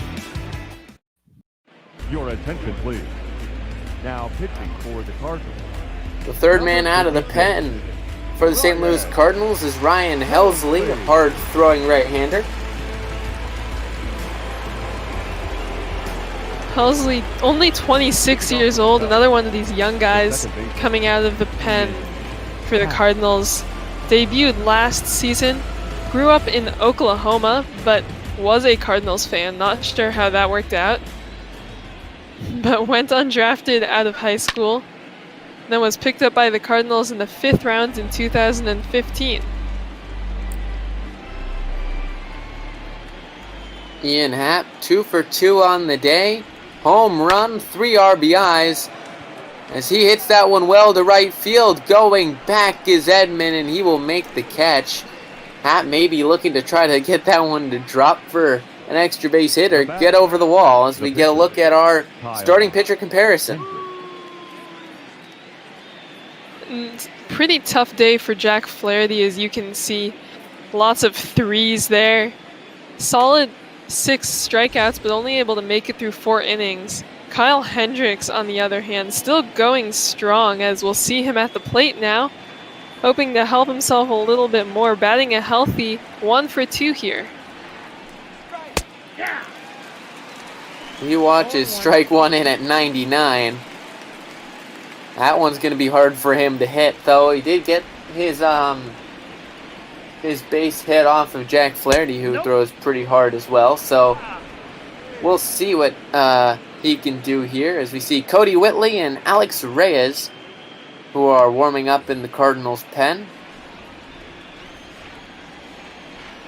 Well, Helsley averages 98 on that fastball. As you can see there, a little bit of trouble with the control, as you often do have when you can throw at that velocity. But he doesn't have the 17th fastest fastball in all of the major leagues. Only 26 years old. The center fielder, Pop to Goldschmidt at first. That's out number 2. A little piece of this date in baseball history, July 25th. Take you back to 2015 at Wrigley Field. Cole Hamels, who eventually would become a Cub, no-hit the Cubs at Wrigley in his final start as a Philadelphia Philly before his move over to the Texas Rangers. First time the Cubs have been no-hit since Sandy Koufax, 1965, and the first no-hitter thrown at Wrigley Field since Milt Pappas back in the 70s. That one is misses somewhere. It's 2-0. That's pretty impressive that the Cubs were able to go that long without getting no hit. That one is flown into right field, carrying and caught by Tommy Edman. Maybe another piece of baseball history in a little bit, but until then, we head to the bottom of the 8th inning. It's still 5-0 Cubs.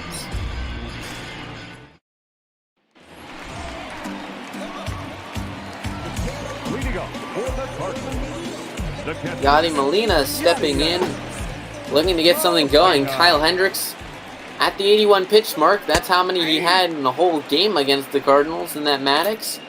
Still potentially chasing a piece of history. Speaking of history, Yadier Molina at the plate right now, historically one of the best catchers in baseball, now 38 years old, so entering the twilight of his career. His contract ending this season, so this could be the end for him. But what a mark he has made on this Cardinals franchise and on baseball as a whole. Tyler O'Neill stepping in.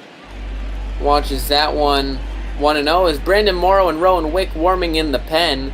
Sure, Kyle Hendricks hoping that he doesn't need to see them pitch from the dugout. For that to happen, something would have to go horribly wrong for the Cubs, as Kyle Hendricks looking currently more than capable of closing this one out. That one's in there, 1-2. My second piece of this date in baseball history, another former Cub. Actually, a pair of former Cubs in these two I have. From 2011, Jason Kipnis, a current Cub, got his first career hit, which was a walk-off single.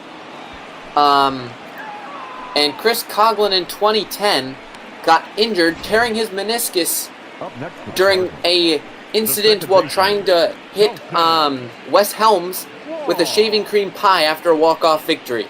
So add that to your list of wacky baseball injuries. That one is definitely unique. I don't know how baseball players manage to injure themselves in the strangest ways possible, but those are definitely some of my favorite baseball stories.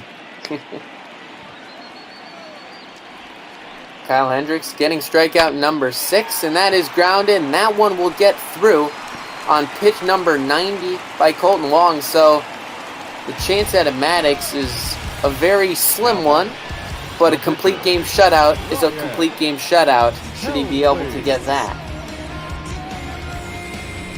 And he does have 2 outs here in the 8th, so only 4 outs remaining, so definitely a possibility for him if he can get these Cardinals guys to swing at his stuff. Lane Thomas at the dish, and he rips one promptly into center field. Almora with a sliding catch. Center fielders showing off today, flashing the leather out there. As what a grab by Almora. I'm sure Hendricks thanking him for that one, as he has 8 pitches left to try and get the Maddox. Your attention, please. Now, another pitcher in for the St. Louis Cardinals. This is number 4 out of the pen. It's Cody Whitley, only 6 innings recorded on this season. When you're down by 5 coming into the 9th, not a bad move by the Cardinals, bringing in a guy who just maybe needs a little bit more time to get comfortable in the majors and establish himself. 0-1's the count. He'll have a tall task with Bryant, Rizzo, and Baez at the plate. The 3 Three of the biggest hitters in this Cubs lineup.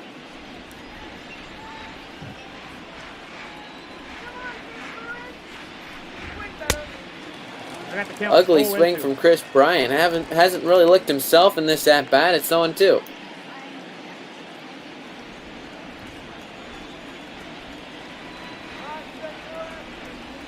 Bryant an uncharacteristic 0 for 3 here today. Whitley looking for the called strike there. Unfortunately, not going to get it. Could have been called a strike 2 innings earlier for all we know, but it's 2-2 now. Whitley showing off a little bit of velocity there. That one coming in at 96. 2-2 outside, 3-2. So he's going to be wishing that that one was a strike, not a ball, a couple pitches ago, because he might lose him for a walk. That would be a tough way to start this inning. But Chris Bryant is so good at drawing walks. He's 4th in the National League in walks as he takes ball 4 there. 2 of them on the day for Chris Bryant. Again, look at that pitch sequence. Whitley maybe a little bit nervous, maybe scared of Chris Bryant a little bit, which would definitely make sense, but really unable to find the zone at all. None of those securely in the strike zone. Just a few maybe touching the edges. So Whitley's going to need to pull himself together here. Anthony Rizzo 1 for 4 on the day, a home run last inning in the 7th. Could always use a multi-home run game to boost some morale in the locker room. Well, for Anthony Rizzo, career home run number 100 and career RBI number 300 came in the same game versus the Cardinals back in 2015.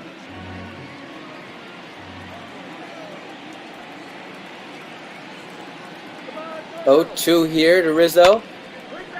Fouls one back, so it looks like the Cubs' MO against Whitley is swing until he gets to 2 strikes and then try to make him beat himself. Well, it seems to be working pretty well for them in the small sample size we've gotten so far. So that one is going to get foul a couple rows deep past the tarp.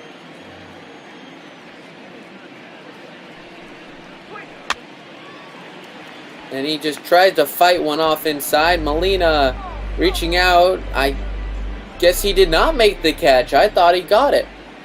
It looked like he did, but that one not sent very high, so he didn't have a whole lot of time to get over there. So Rizzo really catching a break on that one. Imagine what would go through Whitley's mind if he ends up giving a home run here, knowing that he had a chance to get Bryant out on a strikeout and a chance to get Rizzo out had Molina been able to catch that. Well, it gets pretty messy once you start thinking about the what-ifs, so I think the best advice you can give Whitley here is focus on the present. Well, he does, as that one is strikeout of Anthony Rizzo. And that will bring to the plate Javier Baez, who, despite poor outing to start the game, did get a walk last time up. Maybe a sign of something good to come here. No, that's down.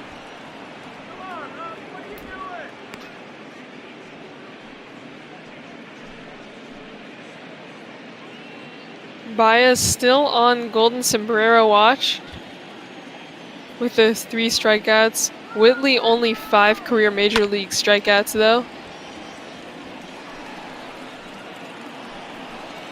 That one is fouled back by Javi.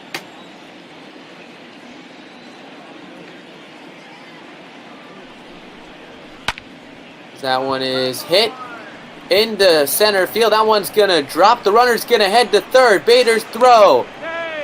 Play. Not there. He's safe in at third, as that's a nice hit from Javi Baez. It's great to see some more productivity out of Javi Baez. Able to get 1 hit yesterday. And now another one here today. The throw well offline from Harrison Bader, so the aggression on the base paths really pays off for Chris Bryant. Kyle Schwarber. Bit of a palindrome line today. 2 strikeouts to start, 2 walks so far. Looking to maybe get his first base hit on the day, as that is belted, but foul. It's going to be quickly 0-2. That swing looked like a home run swing, unable to square that one up, however. The 0-2 is fouled back to the screen. It's 0-2 still.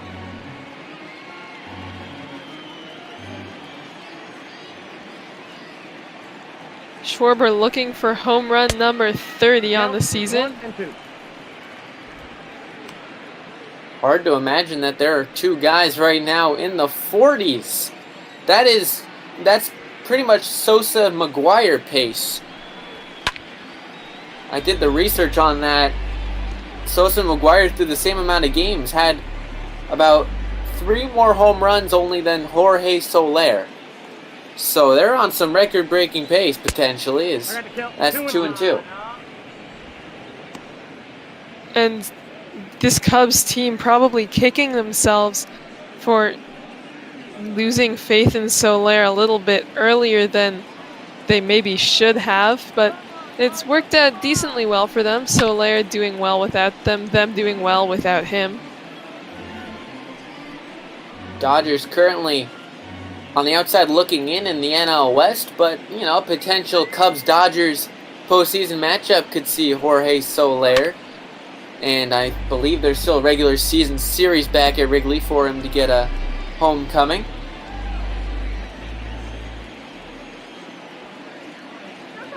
The 2-2 pitch from Cody Whitley is swung on and missed at what should have been a ball.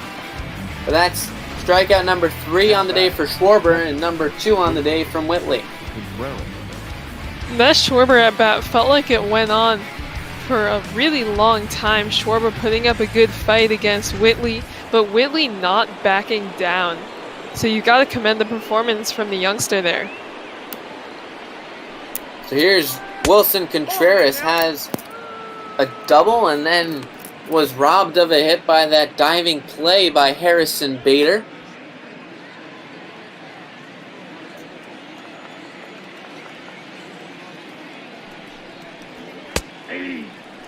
That is called a strike. It's 1-1 here. A questionable strike zone. Strikes once again. That one misses on the fastball. It's 2-1, and this will be a big pitch here. A hitter's count to a good power hitter with first and third, 2 outs in the top of the 9th. Contreras could really end this one pretty much. Put the icing on the cake with some RBIs here.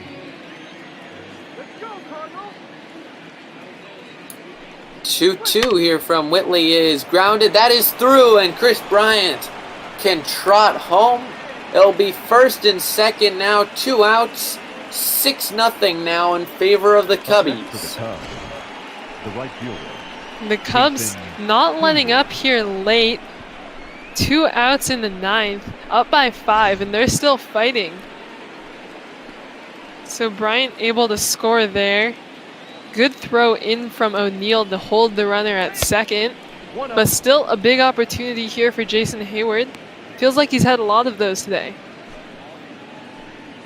Sure has. He finds himself in a 1-0 count, and things could still get worse. And Whitley, 33 pitches. I don't know if he has a background in starting pitching, but he's getting a bit to the point where you reach long-distance pitching mode. Yeah, if you can't get through Hayward, then you've got to assume the Cardinals are going to bring in someone else. Still got a few solid options in their bullpen who could close this one out for them. 2-1 pitch to Jason Hayward is roped foul. So it's 2-2, 2 outs, 2 on 6-0 Chicago Cubs here at Busch Stadium. That one is called strike 3, so a hat trick of Ks for Jason Hayward in his last 3 at-bats. We head to the 9th. Hendricks looking for the complete game shutout. Bader, Edman, and Carpenter stand in his way.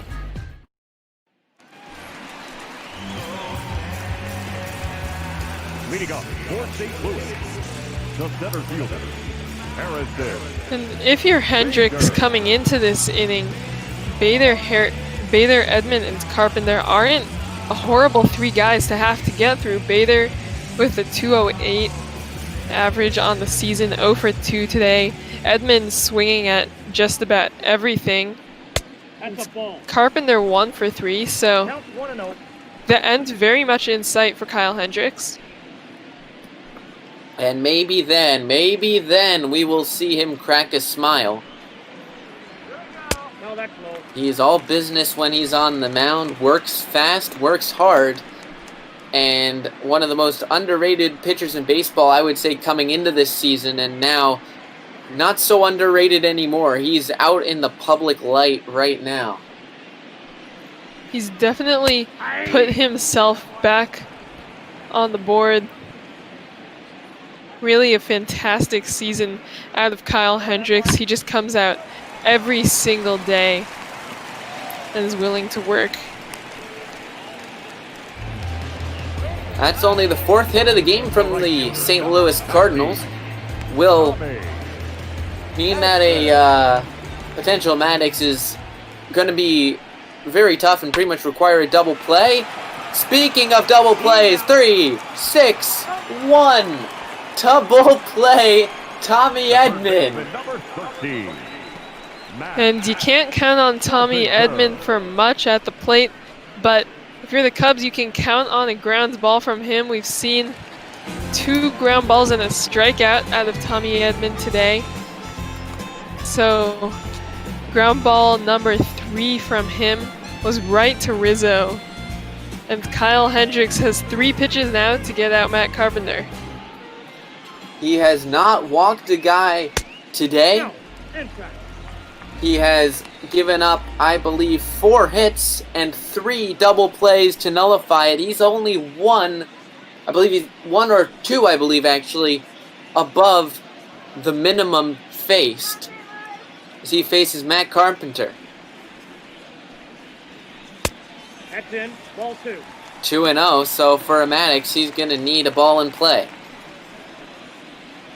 That is his specialty, but he's going to have to put it where Carpenter wants to swing at it, and he hasn't been able to do that in these first 2 pitches. Pitch number 99 is fouled away from Hendricks, so it goes.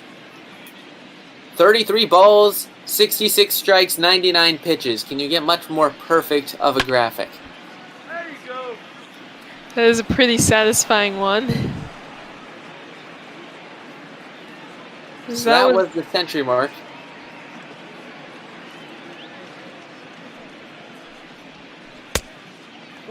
Inside 3-2. 2 outs, 6-0 Cubs. Goldschmidt stands on deck.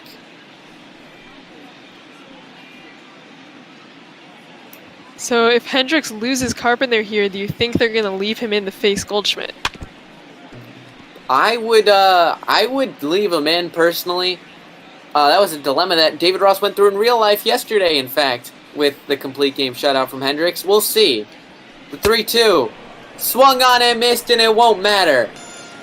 Kyle Hendricks yesterday in real life, complete game shutout, got 9 strikeouts on 103 pitches. Today, 103 pitches, complete game shutout. What do you say? I mean, no matter where you watch him, Kyle Hendricks brings the finest stuff that there is. 7 strikeouts for the ground ball contact pitcher. He delivers a commanding win for the Cubs here. You can expect that he will be the player of the game. I would certainly hope so, as class was in session today for the professor. To get a look at the highlights, Wilson Contreras a double back in the 5th inning. That really started the offense after what was 4 innings of just non-stop outs. The ball schedule moving a little bit behind today, and it was looking like we were going to get back on schedule. First couple of innings went by like lightning, but then the Cubs exploded in the 5th. That was the Ian Happ home run. Contreras a chance to get another hit, and just look at this from Harrison Bader. That's really why he's in this Cardinals starting lineup, is because of the defense he provides, and when you come out there and make plays like that on a regular basis, there's really no reason why you wouldn't be starting. And here is Kyle Hendricks. And in the words of Duggo, pitchers rake. And then this shot from Anthony Rizzo, 440 feet. Solo shot provided the 5th run before Contreras got one in the top of the 9th. Everyone on the Cubs really doing their part today. We saw the most productivity from the bottom of the lineup, but saw some stuff there out of Rizzo, saw some stuff out of Baez, so a well-rounded win for Chicago. Well, as they say in that 1969 Cubs fight song, they're gonna pitch today, they're gonna hit today, they're gonna field today. Come what may, the Cubs are gonna win today, and it sure happened. All of those things coming together for what turned out to be a great game here for Chicago Cubs fans. And that's the kind of commanding win that you want to see out of Chicago over a weaker opponent like St. Louis. So great job by the Cubs to come out strong today. Great appearance by Kyle Hendricks to totally silence the Cardinals' offense. The Cubs will be facing the Giants next, so those should be a few more wins they can add to the column. Cubs looking to go for the series win tomorrow for the 4-game series. They won 2 of 3 so far, and it's got to be a good day for your Cubs fans. A win, a big trade. EB joining us in the booth is going to be on the call with Duggo for Arizona. I believe that they are playing the Giants, who the Cubs will be facing soon. How are you, EB? I'm doing very well. How are you guys doing? I think that it was a very great game. Kyle Hendricks, man, the guy just flat out pitches. What else can you say? How about the virtual Kyle Hendricks getting a complete game shutout the day after the real Kyle Hendricks did it? That's kind of cool. MLB The Show proving it can be accurate when it wants to be. Oh, yeah, trust me. It can be very accurate. That's all I'll say about that, I think, today. Well, maybe when Duggo gets on, we can talk about the real world versus the virtual world. Well, I don't know if Duggo was paying attention, but Kyle Hendricks, the Cubs pitcher, did also get a hit and an RBI, so I'm sure that's going to be something he can talk about. So if he doesn't get in here before we leave, which it looks like he might not, bring that up for me, and I want to hear his response, as it looks like you're going to be going out to Oracle Park. Charlotte, any last notes before we hand it over? I've got nothing. That was a fantastic game, fun call. Have a great call, EB. Well, EB, we hand it over to you and Duggo. Cubs win 6-0. It's a good day to be a Cubs fan. EB and eventually Duggo, here he is. Take it away. Well, what's going on, my man? Doing well. We got real baseball. We got ball. My worlds are colliding, but everything's good. I got a little bit distracted with that Mets game going to extras. I apologize. Yeah, I gotcha. I understand. I was watching some real baseball as well before this. So how'd that end? Did the Braves end up winning that game? It's still, last I saw, bases loaded for the Mets. So, little bit of action. Got an update. Dom Smith hits a sac fly. It's 5-3. 2 ons, 2 outs now. But we've got this one in front of us. It is the Diamondbacks. It is the San Francisco Giants. It is Drew Smyly going for these Giants today. Arizona getting a left-hander to face here after sending one up yesterday themselves. Taking his first hacks today, Starling Marte.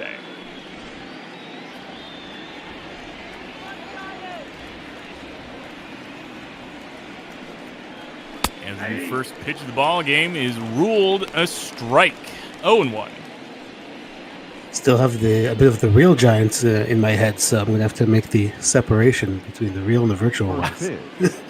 Dude, that's what's going to get really weird as we start going on here. You know, like we've become our own universe, and now with it like this, it seems so weird. You know, I was trying to watch this game last night, but also keep an eye on the real Diamondbacks on another screen, and it was really starting to screw with me, man. As Starling tries to lay down a bunt, goes foul, 1-2 the count. Yeah, yesterday I had the real Blue Jays and the virtual Blue Jays at the same time. As that's going to be on the ground. Oh, misplayed out there by Dubon at second. As Starling reaches on an E4. Center fielder, number 4. Yeah, that's really actually like what I saw from the real Giants. So so far this year. No, that sounds about right. It was I just caught the Giants on an opening day, and it seemed like it was very Gabe Kapler. It was a lot of guys not playing quite in their positions, and some very interesting choices, like having Pablo Sandoval out there at first and Wilmer Flores botching it left and right at the hot corner. Yeah, the guy who just made the error, Dubon, was in center field for a portion of today's game.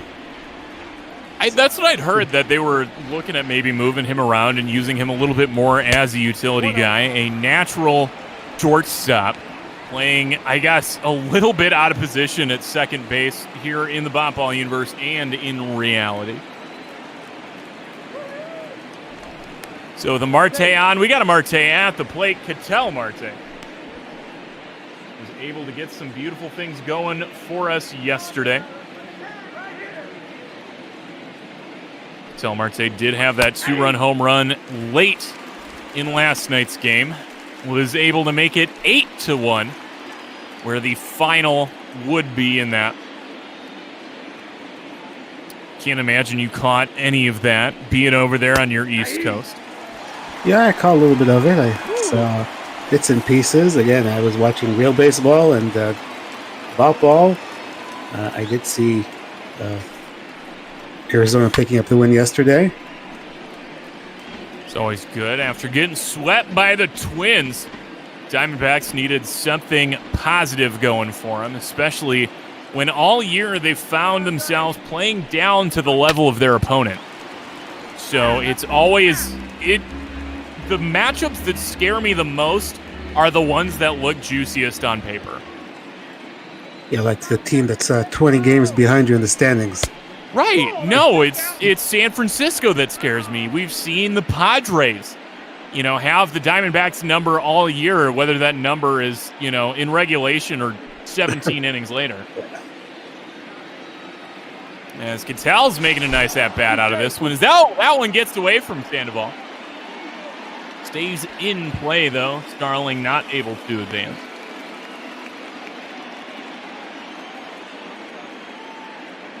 Smyly comes set, delivered. That one's given a ride out there by Ketel Marte. Brandon Belt retreating back out there in left field today. Makes the catch for the first down. That is third. And looking at this Giants lineup 1 through 9, that was something that I had not seen somehow. Apparently it's something that he's done a couple innings every year. But Steal. Brandon Belt out there in left field as Starling goes into second. He is safe with stolen base number 24. Wasn't even close, actually, from Buster Posey. Runner in scoring position. Oh, they're going to try to pick him off, but no. Guy's best years are definitely behind him. It's sad. It's really sad to watch the decline of Buster Posey.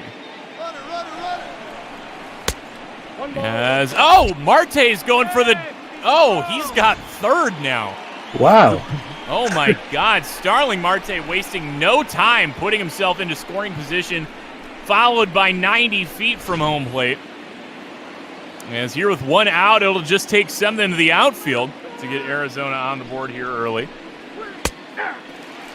As Escobar takes a called strike 2. Pretty gutsy stealing second and third, but of course it's easier with the lefty on the mound. That is a very fair point. 1 and 2. Nope. Outside or inside, I guess. 2 and 2. Outside of the strike zone. Mets did lose. Final score 5-3. Just got the notification. 2-2, swing and a miss out of Eduardo Escobar. Does not surprise me. He has been ice cold since about May. Basically still coasting on those numbers he put up in March and April. Yeah, it's been a rough go for Ed. I'm surprised Torrey's not giving him any days off. That's the problem, man. He's such a staple, and like the on-base percentage is hard to argue with, even though it's been slowly ticking down and down. But I mean, what you got? I guess you could throw like a Josh Rojas, a Kevin Crone in that kind of spot. I mean, Ildemaro Vargas as well. Vargas batting 9th tonight. And Seth Beer takes his hacks. Rookie phenom. We've been calling him the truth over here in Snake Land. Off to a very nice start in his major league career. 301, you see there? Been nuts, man. It's been something beautiful to watch him, man. You know, Diamondbacks fans terrified with the injury to David Peralta as he flies out to center. Yastrzemski makes the play, and that will be the inning for the Diamondbacks. They get a man on. They get a man all the way to third, but they leave him there as it'll be Crawford, Longoria, and Yaz to start it off for San Francisco. You know, I saw David Peralta in the real Diamondbacks game last night. For a second, I was wondering, but isn't he injured? Dude, that's the worlds are colliding. Stuff that's screwing with me, man. Like, you know, and I was very careful putting in my my availability for next week to make sure that the Diamondbacks and the Diamondbacks never crossed paths. Leading up for the Giants, the shortstop. It'll be Brandon Crawford taking his first pass here. Crawford last night 0 for 3 with a walk. Outside, that's the ball. But as you can see there on the Chiron, Diamondbacks got that elusive 60th win last night. Kept their lead there in the National League West. A 3-game skid put them a little bit further, closer to the masses than they've wanted to. But a little bit of that was timed with a Dodgers skid, so could have been a little bit better, but definitely could have been worse. Nope. What I noticed in recent days is that the Diamondbacks and the Dodgers are like basically the same. When one team loses, the other team loses. One team wins, the other team wins. So it's been like that pretty much all week. No, I mean, it's not really so much seesawing back and forth anymore. Like, you know, it seems like they're either in lockstep for a good chunk of time, you know, like 10 days. But then, like, you'll get like 5 days or a week or something where they just go polar opposite. All of a sudden, the Diamondbacks go on like a 6-game winning streak, and the Dodgers, like, lose 2 straight series.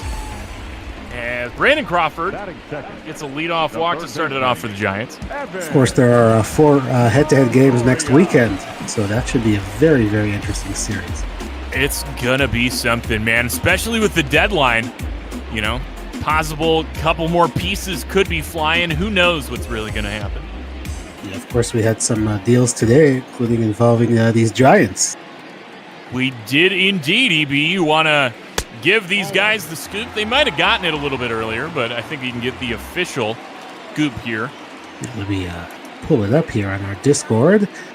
So It's actually a pretty big deal with the Shark going back to the north side of Chicago. Jeff Samardzija from San Francisco back to Chicago, and then Tyler Chatwood, outfielder. I'm probably going to butcher this name. Donnie Deweese.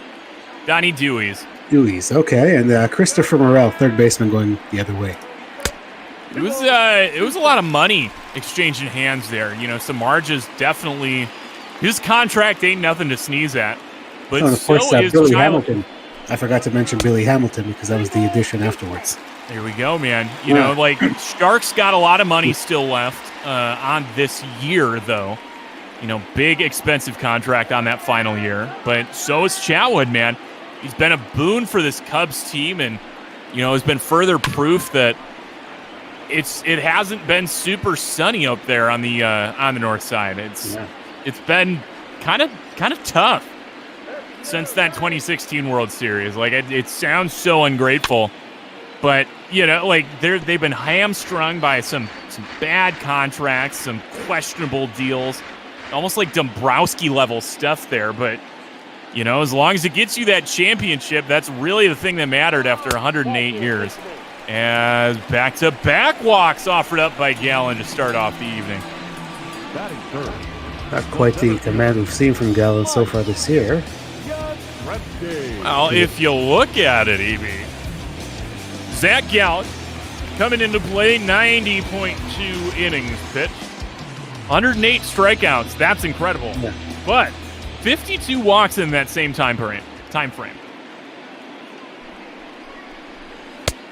As Mike Yastrzemski comes up and Zach Gallen feeds him a first pitch ball. Yeah, I seem to remember one of his recent starts that we had some problems with the walks. I don't know if it was the last one or the one before that. Definitely, I think it was his last start. It was what, like five or seven walks or something just obscene. Remember it not being a good time. So hopefully Gallen can get it righted, as he does not have any command of the zone. Already 16 pitches and is yet to record a single out here today. And just 6 strikes out of the 16, so he's got to find the strike zone. This is a dangerous guy, too. Ugh. Mike Yastrzemski, probably one of the lone bright spots for these San Francisco Giants. And man, but he is, you know, it may be one of the lone bright spots, but it is a very bright spot on this team, man. As he strikes out here, Zach Gallen finally records his first out of the game. Batting for the right fielder, Hunter. He needs to put the ball in play at all. You can just get your guys on board via the walk and strike the rest out, right? Yeah, that works. If he can do that, sure. Hunter Pence steps up with probably, he's got to be like one of the ugliest looking dudes as far as like, I'm trying to think, mechanics go. That batting stance, that swing, the way he runs, it is just so gangly and so grotesque. He's got his, pant legs rolled up almost above the knee. This doesn't even do it justice what he does in real life. Right? He's a weird dude, man. He's a great dude. Definitely a weird dude. 0-2 is outside, 1-2 now.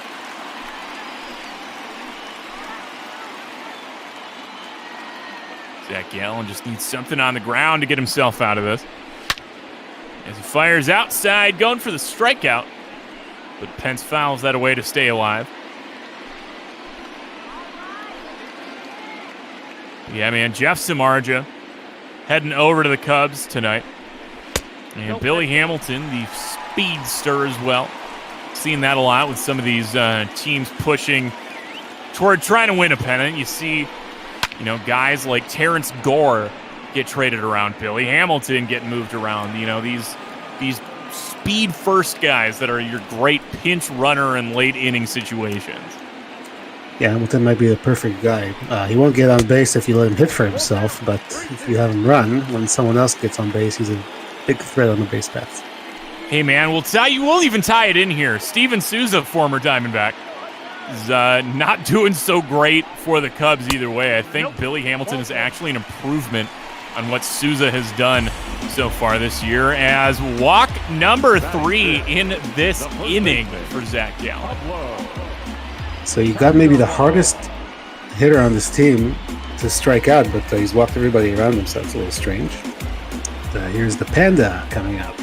I swear to God, if you pitch around Panda and walk in a run against this very rotund man, that's it's not a good sign. No, he's a perfect double play candidate. He's got to think that. Right. We'll see what we got here. Panda actually hitting pretty well for himself. A little bit smaller sample size in a platoon role, but hitting over 300, slugging over 500.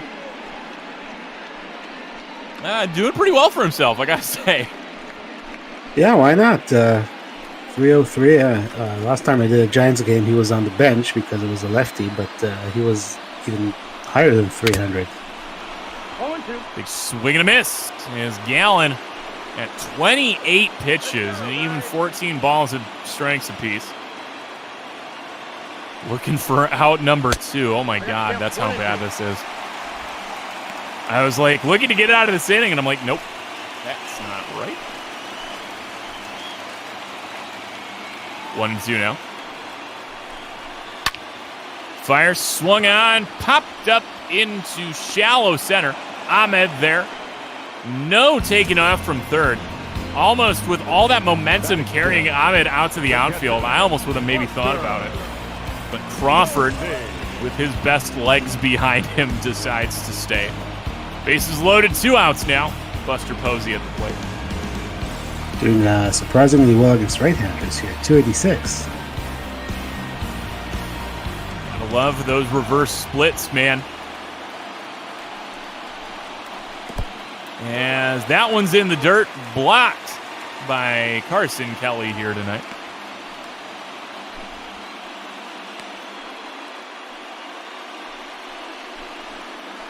Zach Gallen officially over 30 pitches.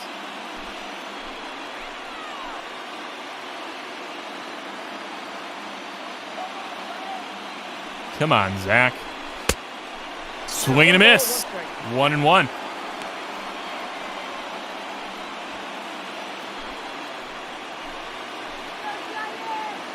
You got Zach Gallen. I know the strikeouts are there. Just need to learn to limit those walks, as kids generously helped out on that call. 1-2. He's got a path to get out of this here. Just one more strike, Zach. And he gets it. Swing and a miss out of Buster Posey. And the Giants get gifted a golden opportunity and squander it. 3 walks, load the bases. No runs, no hits for San Francisco. Crone Ahmed Kelly coming up for the Diamondbacks. Leading off for Arizona, the first baseman, Kevin Crone.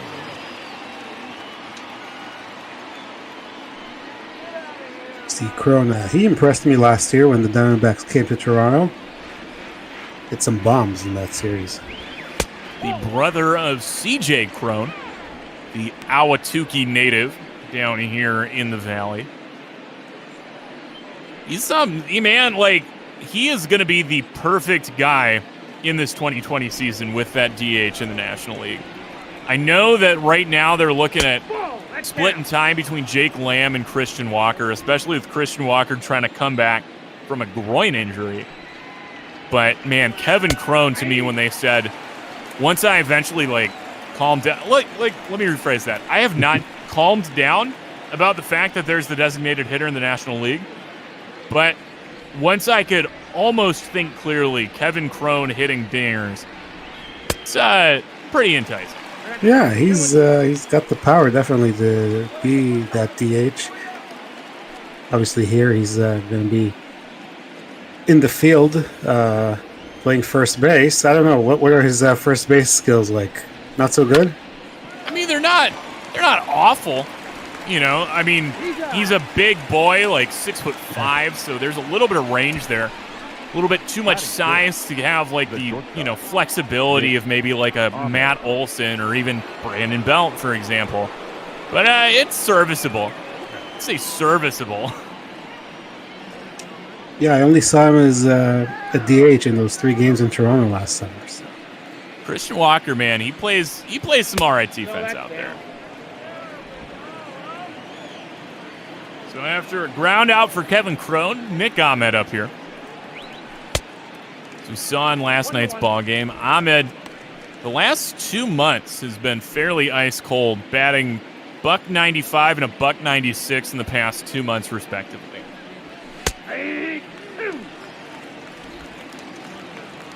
Still, he's the man I'd want out there at shortstop for the entire game, and not to be taken out late in the game for a double switch. That's the thing, man. Yeah. It's that defense that keeps him there. You know, we've seen a development of Ahmed's bat the past couple years. Botball does not think they don't have the same views of it.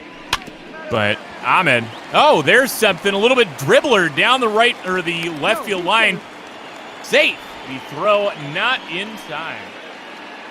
There we go, infield hit. So, Kelly.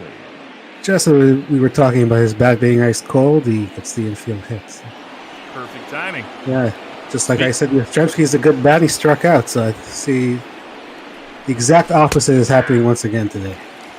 Perfect time for ice cold. It's Carson Kelly batting a smooth 185. It was Kelly and his compatriot Stephen Vogt as Carson Kelly's got a base hit. Perfect timing. I love it.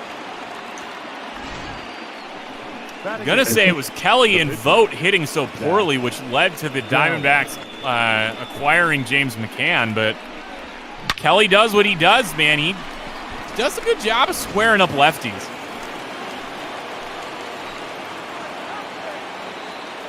And here's a pitcher with some pretty good offensive numbers here. 276, of course, yeah, bunt situation. Take the bat out of his hand, and he pops up the bunt. Zach Gallen currently 8 for now 30 coming into play today, but 5 runs, 5 RBIs, and 30 at-bats. That's the kind of guy you let swing away.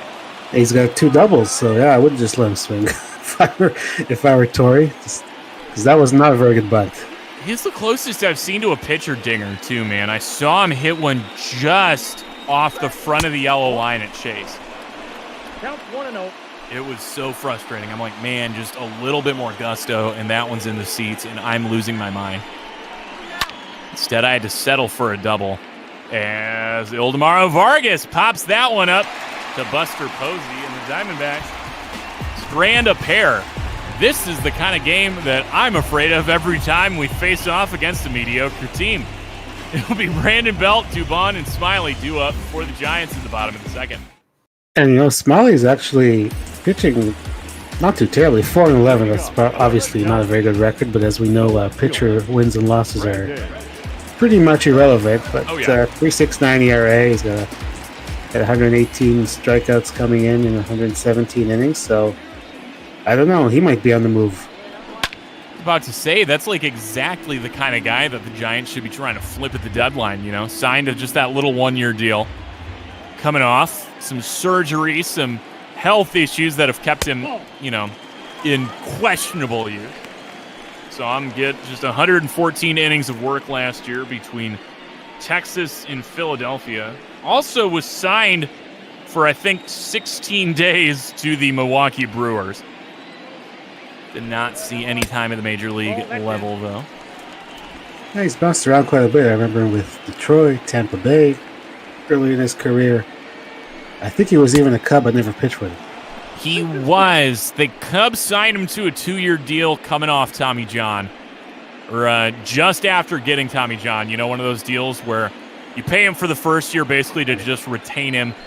And anything he can do in that second year is just candy. As there's strikeout number 3. Brandon Belt goes down swinging. And I think he ended up in Texas as part of, they wanted to retain Hamels or something like that. So there's something around Hamels and Smyly. That sounds right. I'm gonna double check that. That sounds right. I think they needed to shed the salary That's right. The Cubs traded away Drew Smyly to clear room for Cole Hamels to pick up that $20 million option. Cole Hamels was lights out as a Cub, man. I was, as a guy with Cubs fandom, I was really sad to see him go. Yeah, he was really good. The light went off when he went from Texas to Chicago. And Mauricio Dubon rounds out. We go 4-3 for the second out. The pitcher, Bringing up the man we're just talking about, Drew Smyly. His first real hats of his career with these Giants. Fairly sure he's taken a few ABs, but spent the rest of his career at the major league level in the American League, and we're going to go 4-3. Mirror image here for the third out.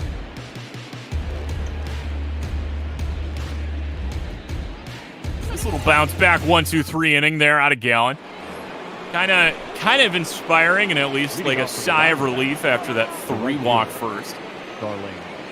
Yeah, bottom of the order. You got to get those guys out. Speaking of getting guys out, we don't have Matt, Mark, or Dan in the booth. Love that graphic that shows up once in a while. It was great watching opening day, and it was the ESPN broadcast, which I'm not a fan of at all.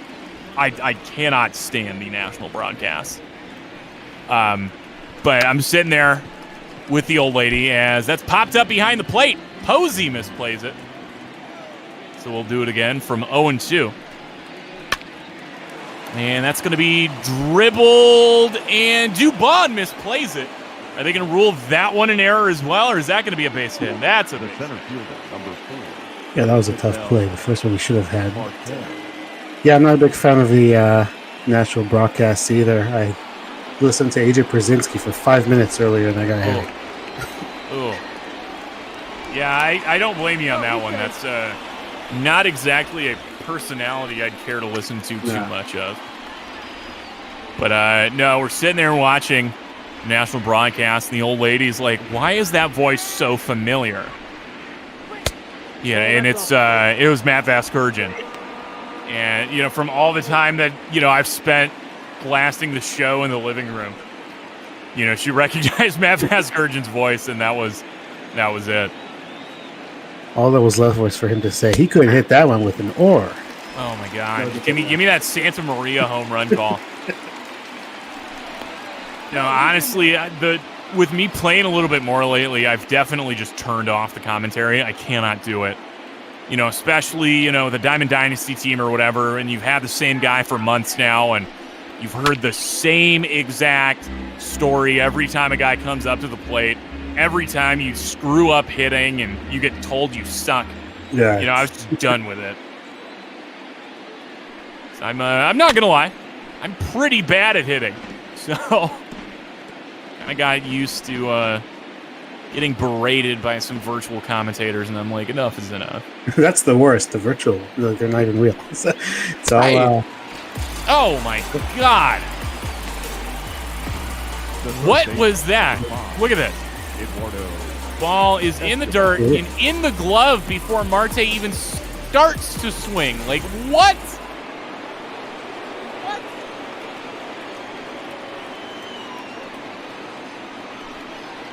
That's just ridiculous. They try a pick-out move. Can't blame him after Starling was able to steal second and third to start off the ball game. Yeah, being careful now with giving Escobar a free ball. That's why I'm not a big fan of the pitch out. Another pitch out. So 2 free balls. Sometimes you got to do what you got to do, man. He's a dangerous guy in the base pass, and if you can stymie it, good on you.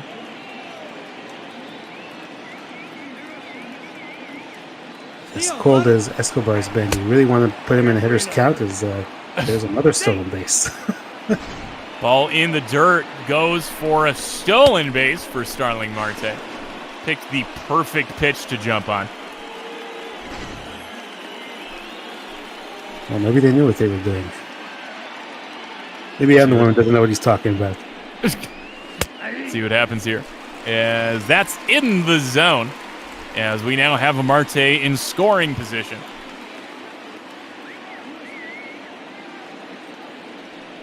(3-1) to Escobar. Taken for a ball. And it's going to be just the first walk issued by Smyly today. Now batting, the left fielder, Seth Beer. It's now men at first and second for Seth Beer. I saw my fellow countryman there, I saw my fellow countryman Dave McKay giving a high five to Escobar. Nice to see him once in a while. Dave McKay, first base coach here for these Diamondbacks. Native of Canada and was on the original Blue Jays team in '77. He's been good for us over here, man. I have nothing negative to say about Dave McKay. All right, big guy's got some trivia. I don't know if you got this, EB. Did you take a peek at it? Let's see. Name the 6 Giants players to have a 10 double or a 10 plus double, 10 plus triple, 10 plus homer, and 10 plus stolen base in a season since 1970. Well, Barry Bonds, that's going to be my first guess for anything. Giants. The question in my mind, though, is did he ever have that many triples, though? Yeah. The triples is always the one that gets me. I feel like that's like the easiest part of it is once you can start narrowing down, where a guy like who the triples hitters are. Is that one's going to go 6-4 and 2-3. That's Beer. Not so great here today. Double play ball kills the inning.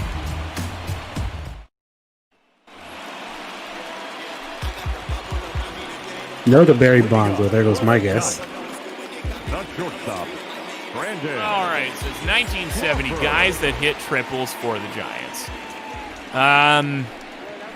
Is Jeff Kent ever a triples hitter? Oh, and stolen bases too. Oh, jeez. So who's got wheels? We could just start smattering out names from that dynasty. Like your Belt, Posey, Crawford. Who else am I? Pence. Hunter Pence. Yeah, Hunter Pence has to be one of them. How about the Panda? I don't know. Probably not a triples guy, but did some crazy things in San Francisco, so you never know. So lineups flipped over here for San Francisco as Brandon Crawford goes down swinging to start off this inning. A little bit different than how they started off that first inning. How about that, Dago? Hunter Pence is correct. There we go. 2014. That makes sense. That makes a lot of sense. So there's 6 players since 1970. Now I'm gonna be really young here and show my lack of age. But when were like the big giant studs around? You know, your Mays, your McCoveys. Yeah, that's exactly what I was thinking of, McCovey. I'm not sure. I can't remember off the top of my head. Well, were they like the 70s and stuff? I don't know, man. Like I feel like I'm 3 years old now because I don't remember this. 2 strikes. You know, like I'm a hair shy of 30, but I feel like way younger not understanding this. That one's driven into the gap. Longoria puts a charge into one, and it is now a 1-0 ball game. Evan Longoria goes deep for these Giants, get them on the board. First lead they've had in this series.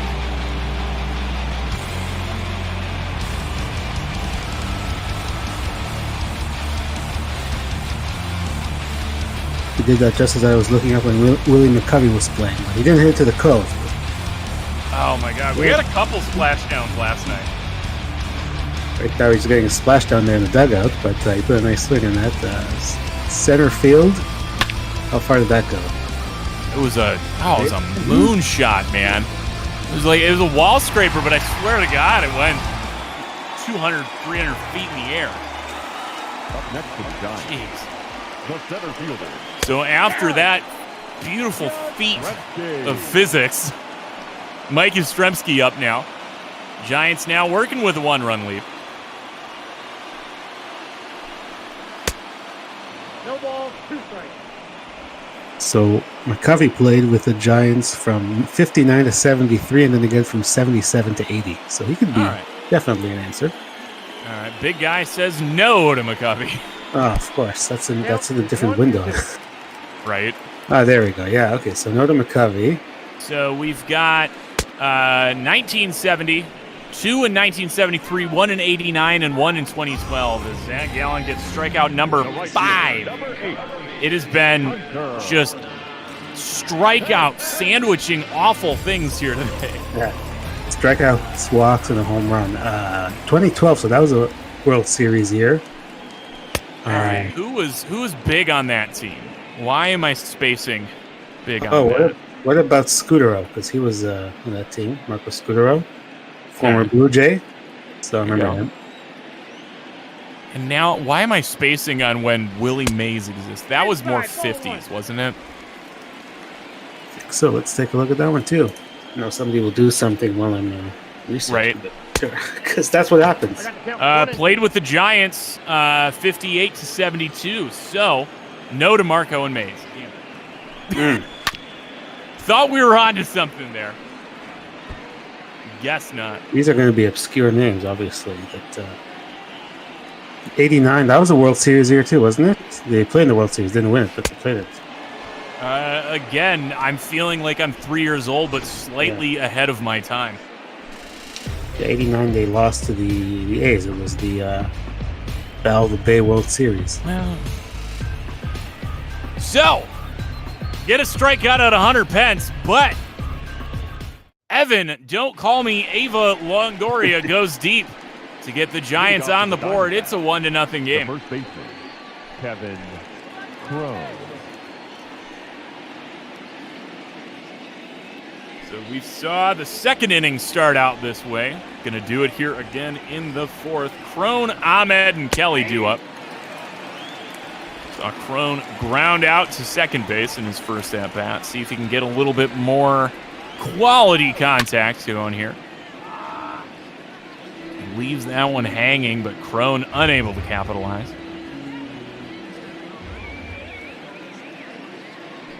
All right, 2012, the 2012 Giants. I was in college not paying attention to sports. 2012 Giants.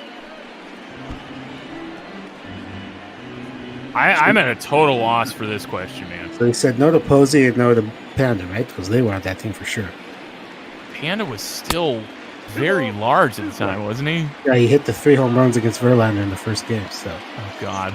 But he's not, he already said no to him, right? I think so. I kind of rattled off all those names, and the only one he said was Pence out of that. Crone gets under that one, but so does Yastrzemski. That's going to be the first out of the inning. Number 13, shortstop, Nick Ahmed. Player is still active. Oh, active, okay. All right. I was thinking of that not-so-nice guy, Aubrey Huff. Oh, who's God. not active anymore. He was on one of those teams. It may not even been 2012, but he wasn't on the Giants. I think he might have been 2010. I know he was definitely on the 2010 team.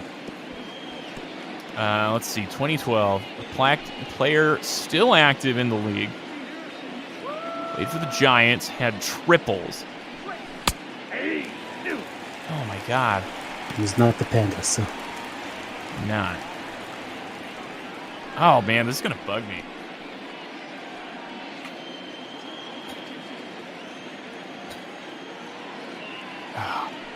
Oh, and Suda Ahmed.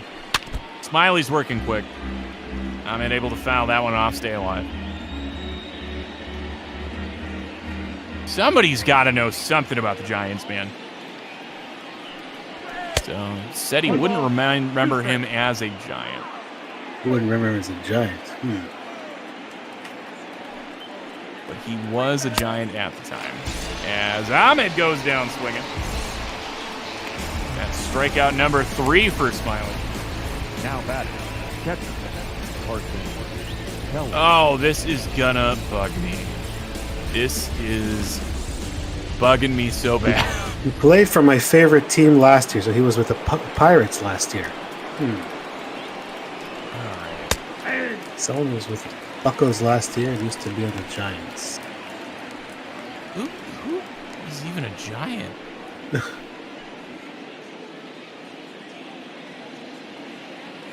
Oh, Melky Cabrera, that's who it is. I can see that. I should know that. He was on the Blue Jays too, like after he left Right. San Francisco. Oh yeah, that's a name that there was no way my brain was ever going to come up with Melky Cabrera.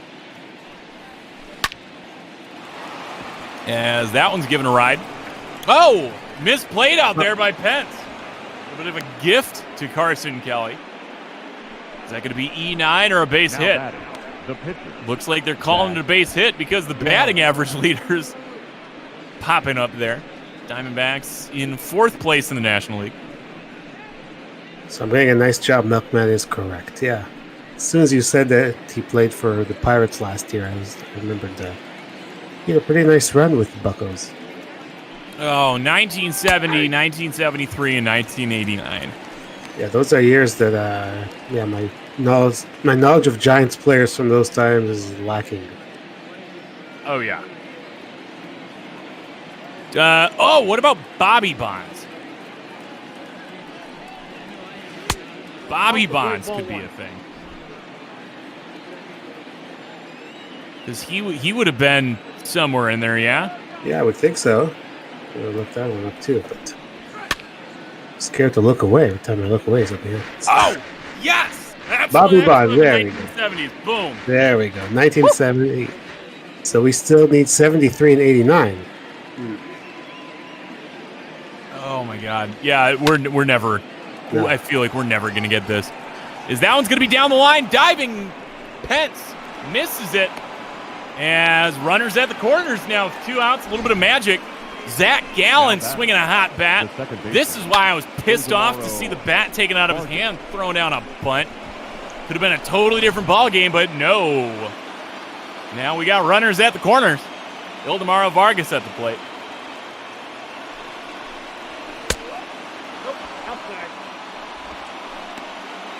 Player has a famous last name of a certain Braves Hall of Famer.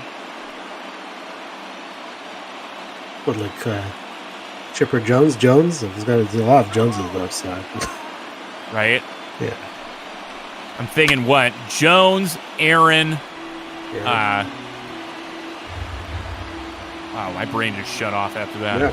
Yeah. Killebrew, Matthews.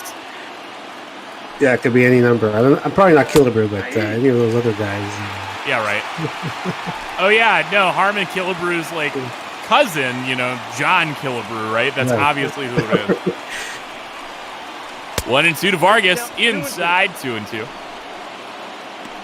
There we go. I'm glad I got Melky. I don't know about these other ones. Oh, I'm glad I reached back in the tank to pull out Bobby Bonds, though, man. That's the one I'm stoked about. 2-2 to Vargas. Swung on the ground, past a diving Panda. And the Diamondbacks have quickly countered with a run of their own. Ildemaro Vargas getting the Diamondbacks on board. 2-out magic here. Very nice. And that's going to turn the lineup over. That's what I'm talking about, man. 1 through 9, the Snakes, especially here tonight, was Gallen swinging a hot bat. Like, it's a force to be reckoned with, man. So 3 straight hits with 2 outs. Kelly, Gallen, and now Vargas have put these Diamondbacks in it. And Starling has been on base twice, erring a single, so good opportunity for him to drive in another run. Could be big, man. 2 for 2 getting on base. Whether it was an error by Dubon. That started off the ball game, but Starling finding a way to get on. No matter what, 1-1. Driven hard, but driven foul.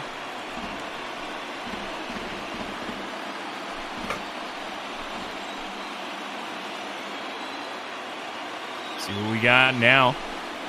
1-2. Popped up. Dubon retreating back, and that'll do it on the inning. Diamondbacks strand another pair. Oh my God, this is getting uglier and uglier. 5 stranded now for the Diamondbacks, but they do counter with a run of their own. 1-1 now, heading to the bottom of the 4th. So Gary Matthews, Gary Maddox. Oh my God. Robbie Thompson. I would have known those names. It's both guys that are in the Hall of Fame because of their work with the Braves. Yeah. In the same year, and they're both named Gary. What kind of terrifying timeline is this?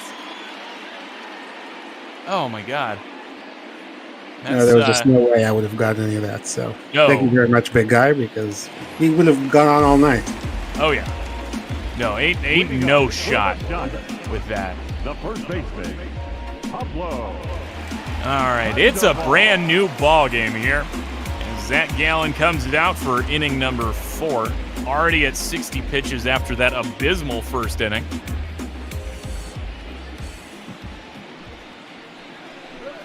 Panda taking his hacks. We've seen him get dirty trying to stamp something on the infield. I appreciated that. It's always good when the Panda gets dirty. Yeah. Oh my God! And have you seen what he's looked like coming into this season, man? He is just rotund. Yeah, I saw him a couple of games against the Dodgers in LA. Yeah, he came in large to this season. Like when I first saw that picture of him reporting to summer camp, like all I could think of was Cheeseburger Randy from Trailer Park Boys. It was like so perfectly round, like liver damage round. Yeah. Like it was terrifying. You know, like I say, I'm thinking now of the picture of Pete Alonso in spring training as well, man. He looks awful. But like something about how spherical Pablo Sandoval was and is right now is just frightening as he strikes out to start off the bottom of the 4th. Yeah, I don't know how much traction that got in San Francisco, but when he showed up in Boston looking like that, that was a big story. Oh man, I'm just thinking about the belt snapping picture too. Like that's such a classic. Ball that's outside. Such a large man. That's just, oh. I don't get it, man. I guess it's more mass to throw around behind the bat, but ugh. He doesn't have a care in the world, I don't think. He just millions of dollars and millions of cheeseburgers. If I were making that much money, I wouldn't care either. I mean, I would, but yeah, I probably would too. I like to think that I wouldn't, but yeah, I probably. Right. I mean, I've definitely dropped some significant weight in my time, as that's going to go 6-3 for out number 2 here. Buster Posey goes Ahmed to Crone. I've dropped 70 pounds, man. I've done it before. I'm back up a handful, but I dropped 70 and kept it off for a handful of years. Yeah, I'm not the thinnest guy around, but I don't play baseball for a living, so that's the difference between the two of us. Right. Even and the Panda. Right. That was the thing. Like it was easy to keep at my thinnest when I was busting my ass actually working, but then when they're like, "Hey, you're gonna sit behind a desk. You're gonna be good at what you do, but you're gonna sit down most of the time." I'm like, "Oh." And then had to rupture a disc. That was extra fun. Kind of figured, I'm like, all right, I'm gonna eat like crap and drown my sorrows in food like much of America has learned to do.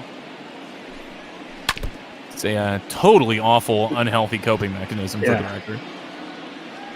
Well, I think that's what the Panda probably did. Right. The quarantine, so. Right? Oh my God. But he is loved in San Francisco, so they don't really care, I don't think, what he does. Well, I mean, like, it's funny because the defense seems to be there, though. Like, even for as unagile as he looks, there's still, like, some decent defense behind it, it feels like. As, line shot to Escobar. And another 1-2-3 inning for the Giants. Seems like Gallen has tried to figure it out after a rough first inning. Through 4. We're in a brand new ball game, tied up at 1.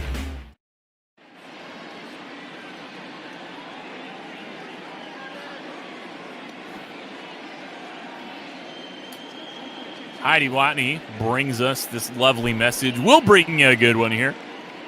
As you've probably heard me say before if you tuned into me, everything we do here on this network is for charity. Everything we get from your subscriptions, your bits, your donations, whatever it is, if there's money involved, all goes to charity. And we are, back supporting the original charity that we had when we started this all. It's Meals on Wheels. Going to a great cause right now, especially as the CARES Act runs out here in the States and millions of people on unemployment are suddenly about to get screwed. I realized I may have I'm flirting with the no politics line there, so I'm just going to leave it at that. I think it's going to be a lot more pressing Meals on Wheels starting August 1st. We'll just go there.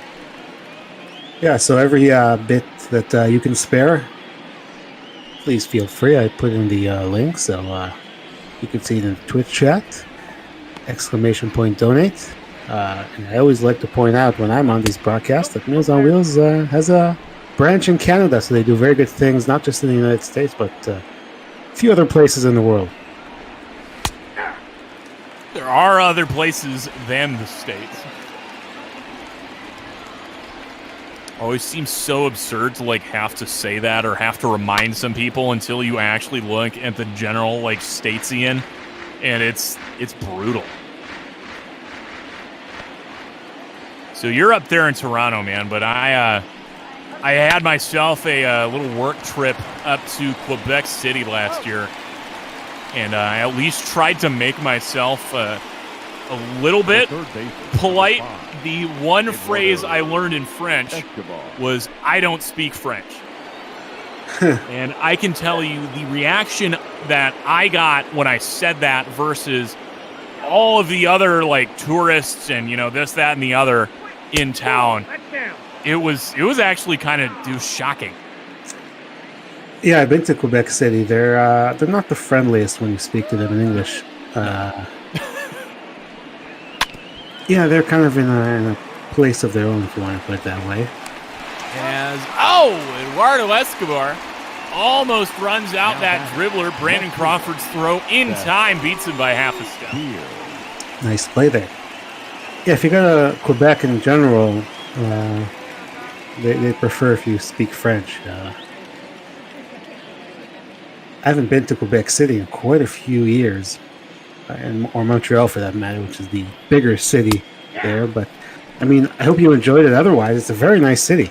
Oh man, it was gorgeous. We were staying right downtown. We were there for the big festival. What is that? Fête de Quebec. The big summer music festival. Right. I'm trying to remember if that's when I was there, but it's been a while, so I can't remember off the top of my head. Man, that was just such FEQ they call it. But man, it was gorgeous, man. I'm a huge fan of duck as a cuisine. And let me tell you, I went up there and I'm like, man, I'm gonna go up there and eat nothing but duck and poutine the whole time. The only time I didn't was when I needed Tim Hortons really fast before going to work. And Seth Beer gives that one a little bit of a ride out to right. I'm going to have to play it off the big wall out there. I don't know, it's the aqueduct. What am I supposed to call that? Yeah, I don't know. It's whatever it is. Beer's 11th double. You can call that. Oh, just a nice piece of hitting, and he gets robbed of a home run there, man. Left-handed hitter's been getting robbed in San Francisco forever. 2-out magic, though, brings up Kevin Crone, looking for hit number 1 today. That's how it started for the Diamondbacks last time, 2 outs. Problem is, man, they can get those hits and they can string them together sometimes, but they have this bad habit of leaving runners on, leaving runners in scoring position. Like I said, already up to 5. Yep, that ball went out. At least that I can count here. Well, you're sounding, sounds like you're describing my team, who the virtual ones will be on after us, but the real ones today really annoyed me. There we With go. leaving runners on base. See what happens here. Man, like, last night, too, watching the Diamondbacks was something. Like, I'm trying my hardest to, like, keep them separate, to not confuse people and muddy anything. But, it's just so hard because all I want to do is talk baseball. Like, that's pretty much all. I just live and breathe baseball. So, Kevin Crone up here, 2-1 the count. Man on second. As that's outside, 3-1. Fine, somebody's asking. Diamondbacks lost last night after Eric Hosmer, of all people. Oh, yeah, I saw that. 2 bases clearing triples. Or doubles, excuse me. Like, what? Eric Hosmer barely had 6 RBIs last year. He was abysmal. But Kevin Crone grounds out 6-3 here. And that's going to end the inning. 6 left on base now. Heading now to the top, or the bottom of the 6th. 5th. Oh, my God. Whatever. We're somewhere. We're tied at 1, and it's in the middle innings. Yeah, I saw that he was Hosmer was the bane of the Diamondbacks' existence yesterday. It was pitch 100 that the first one happened. Bumgarner just left a hanging slider. It was nasty. And he just jumped on it. And, same thing happened later in the game after, I think it was Kevin Ginkel. Our favorite oh, my God. reliever, Kevin Ginkel, yeah. That's the problem, man. Like, actual Kevin Ginkel, great. Virtual Kevin Ginkel, awful. And this... Okay, here's the fun one, and I will tie this one into Pop-Ball. I remember when the season started, and, I was the de facto Diamondbacks guy. As that one's put into the gap there. Going to be something big, and Starling Marte tracks that down. Dubon getting robbed out here to start the inning. The pitcher, number 18. Great running play out there by Starling Marte. Tried to go to triples alley, but not quite. Your attention, please. So that would be the end of the day. Oh, my God. Drew Smyly's day is done. And it will be our boy, former Diamondback, and beloved man all around, Wilmer Flores, takes his first hacks here tonight. Had the lone run for the Giants last night in that 8-1 loss. It was a solo shot out to left for Flores. Ball, catch inside. A little surprising they took Smyly out. He wasn't doing all that poorly. That's what I'm saying. Like, maybe pitch count concerns. Both these guys have given up a lot of pitches. Smyly's allowed a bunch of hits. Speaking of, Wilmer Flores drops one into center here with 1 out. Yeah, 7 hits that Smyly allowed. So maybe that was it. That's only the second hit for the Giants that we saw just now. Yeah, that lone hit being that home run by Evan Longoria. So now the man on, Brandon Crawford, comes up as the lineup churns around. But you're talking about Ginkel. I think you're talking about the virtual Ginkel. I was trying to get there. No, it wasn't virtual Ginkel, but it's virtual Torrey is what I was about to start talking about. Torrey Lovello, manager for these Diamondbacks. I came into the season as the de facto Diamondbacks guy, doing all these games, and you start to learn the virtual manager. I had to transition from all of my gripes with real Torrey, and then turn them into gripes with virtual Torrey. Manager decisions, how they play their bullpen, how they use their relievers, how they use their guys off the bench, this, that, and the other. And I had seemed to kind of forget all of the gripes I had with Flesh and Blood Torrey, as that one's dribbled back to the mound. Gallen's throw, air-mailed into right field. Both runners advance 90 feet. Instead of having 2 outs and a man on second, we're going to have 1 out and men at second and third. Oh, they're going to call that a single, advancing on the throwing error. I agree with that being called a single. Yeah, I don't know about that either. But, so virtual Torrey, man, I can tell you, I learned to love him. Real Torrey, I've got some real gripes about how that guy manages. And I saw it last night. He does not know when to say enough is enough for the guy on the mound. As that's going to be popped out to Kevin Crone for out number 2. Evan Longoria goes down harmlessly on 1 pitch. But real Torrey, dude, he's got this bad habit of letting a guy start an inning at the wrong time. He's lets a guy go out there to start an inning with 95 pitches or something, right? I'm not crazy about that. But his biggest issue I've got is he seems to leave guys in to get out of their own jams. To a fault, though.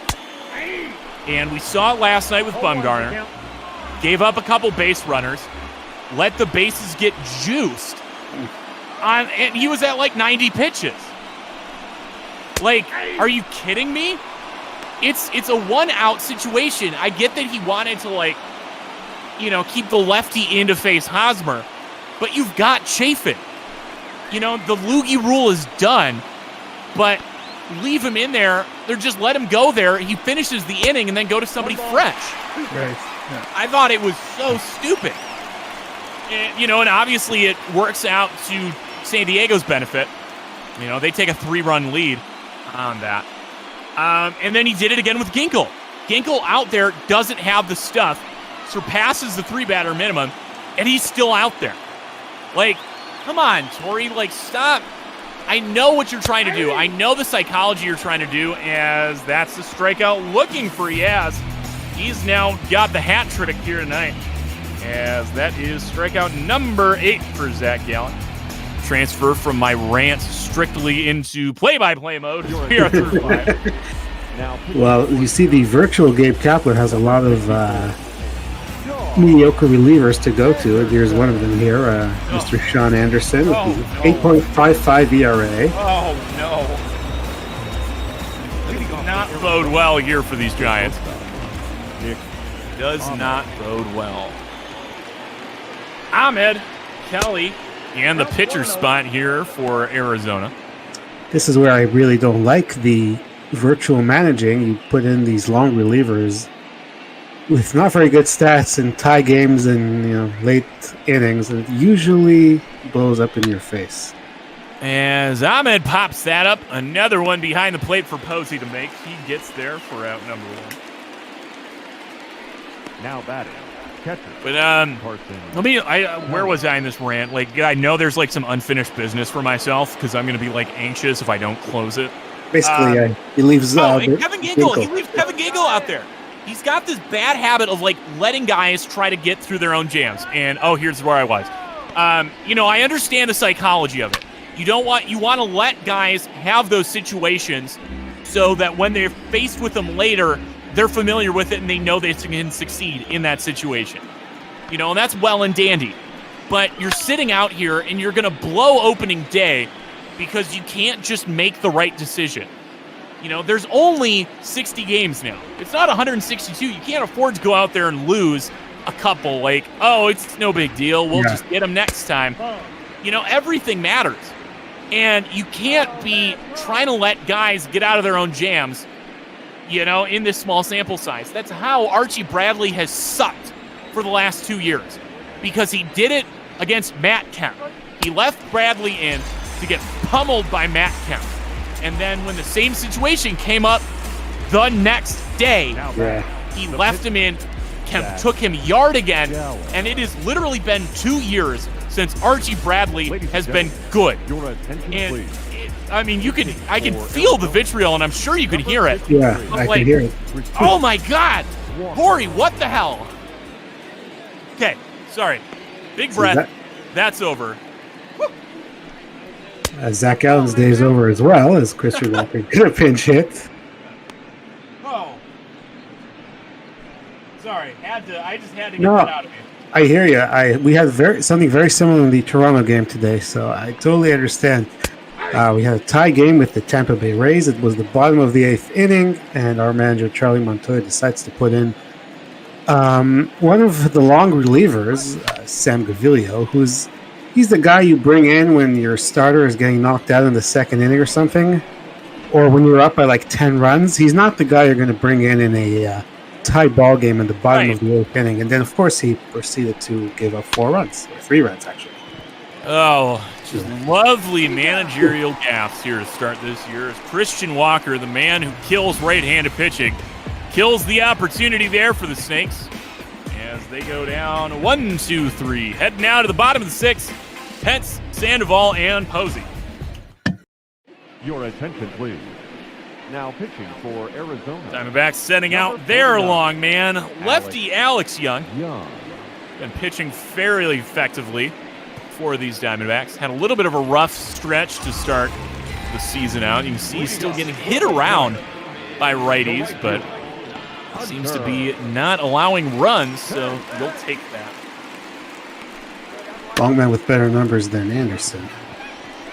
As that's kind of in that no man's land, and Hunter Pence bloops one in for a cheap single here to start it off.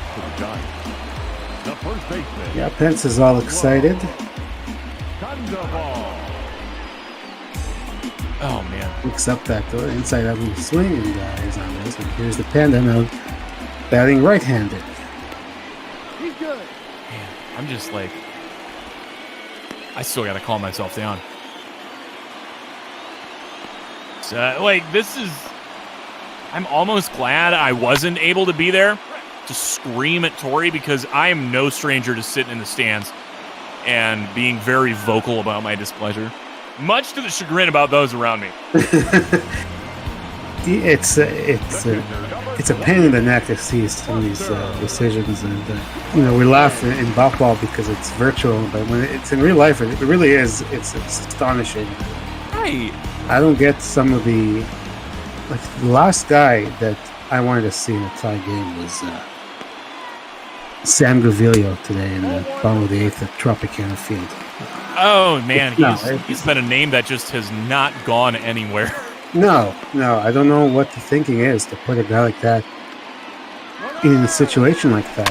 I understand he likes him. He's done nice work as long man. Again, when you're up by a lot or down by a lot, but bringing a high leverage guy in the bottom of the 8th inning when the game is tied. Count is 2-1. Just some very questionable decisions, man. So I was joking. He was managing like the ball version, but they bring all these long men every single time. The situation don't make sense, and here there's another hit. Oh my God! All these righties, man. Righties now 2 for 2 against Alex Young here today. I guess it would have been a right-handed Pablo Sandoval switch hitting there, but see what he's got against the lefty here in Brandon Belt. Belt 0 for 2 today. Gets a called first strike on that lefty strike zone.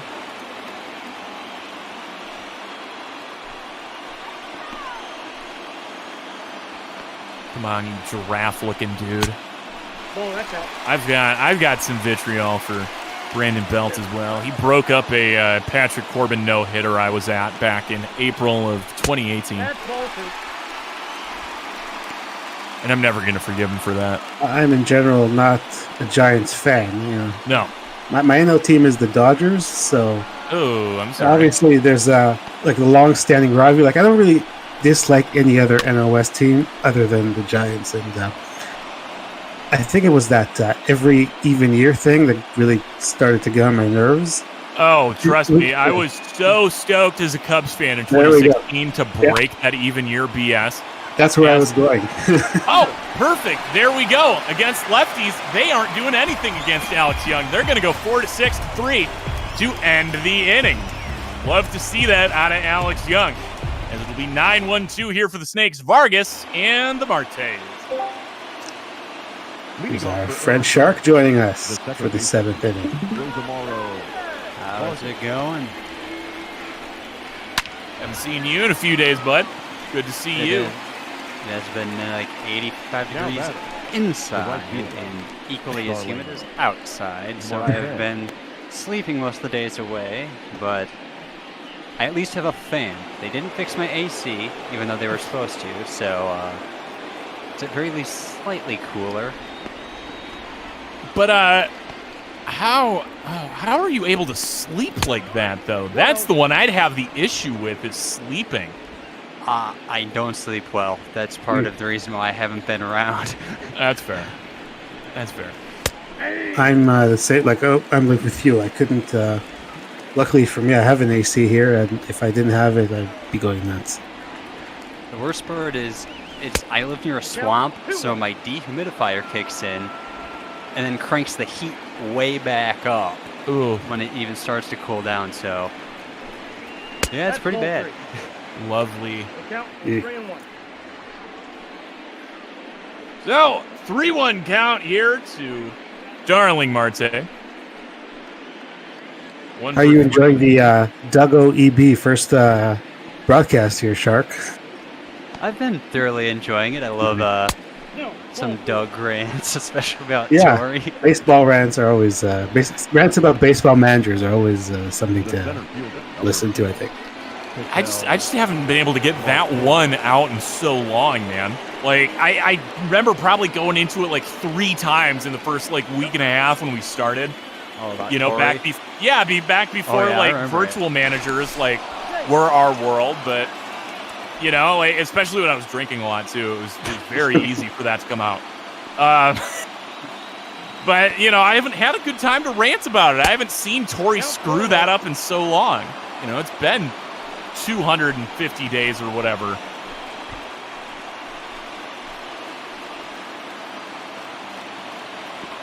See what we got cooking now with a Marte on via the walk and a Marte at the plate in a hitter's count.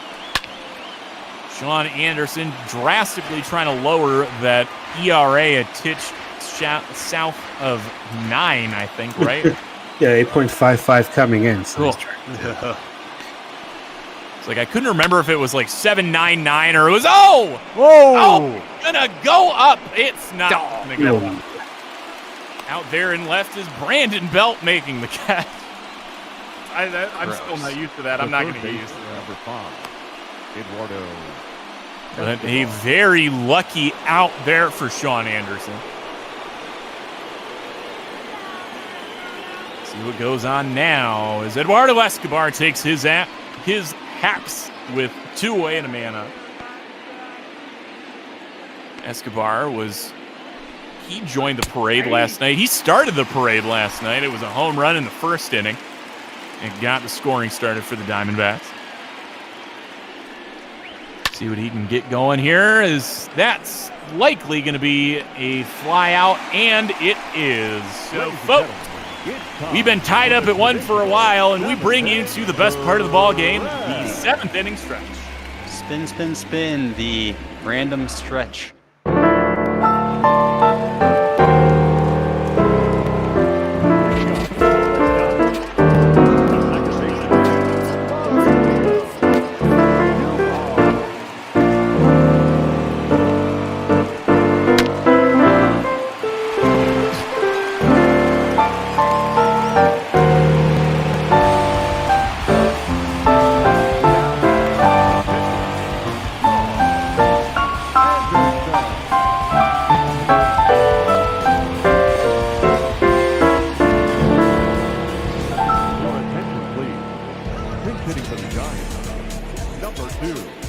That's like the jazz. One of the short ones. Nope. Yeah, that's like what was that? Is that the jazz version of the stretch? Oh yeah, the cool jazz, which is nice when there's sweat on every part of my body. Is that? Oh boy, misplayed. Oh, come on. Oh, single and an error. So now make it 4 batters from the right-hand side and 4 hits against Alex Young as they're going to see enough. Andrew Chafin comes on now with men at second and third and no outs. I don't like where this is heading. Yeah, those are not very good numbers either. 5.67 ERA. You hate to see it. I really hate to see it. Andrew Chafin is seconds away from getting demoted. And we'll see what happens here. It'll be, unfortunately, on Alex Young's ERA if either of these two score. So, Chafin, it's all up to you, buddy. But, Mark, always a pleasure. Yeah, always good to hear you, my friend. Cranking heat into my apartment that I cannot afford to have, so I'll see you later and turn this thing off. So, have a good one. Take it easy, buddy. Always good to hear from you. Love the jab stretch. I love that kid, man. I miss awesome. Growing up with him. Miss seeing him. As 1-1's fouled off there. 1-2 now to the left-handed Brandon Crawford. Always enjoy his OK Blue Jays in Toronto when we have the stretch. He's a talented dude, man. As that one's in the dirt and blocked by Kelly. I've always been a musically talented man. He's always had the ear. 2-2 gets the strikeout here from Brandon Crawford. First out of the inning. Not too many bigger spots that these Diamondbacks have had to face here today. As it will be the top of the order. As, they're going to issue the intentional walk to Evan Longoria, set up the play at any base, and force the lefty-on-lefty situation. Chafin versus Mike Yastrzemski, who right now is 0 for 3 with 3 strikeouts. Makes sense. You have as you said, the left-on-left. Looking for to give him a golden sombrero as a gift today. Let's see if this works out.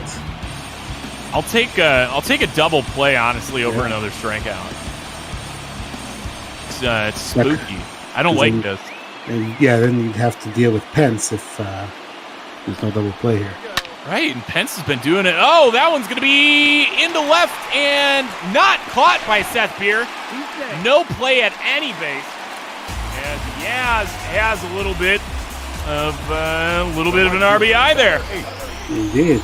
So his first hit of the day drives in the go-ahead run. Oh, this is frustrating, ain't it? Yeah. So now we have still bases loaded, and Mr. Pence coming up.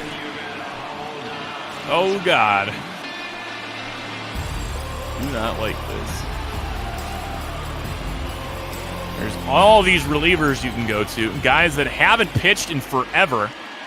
And this is where you go. This is the joys of these ball managers, man.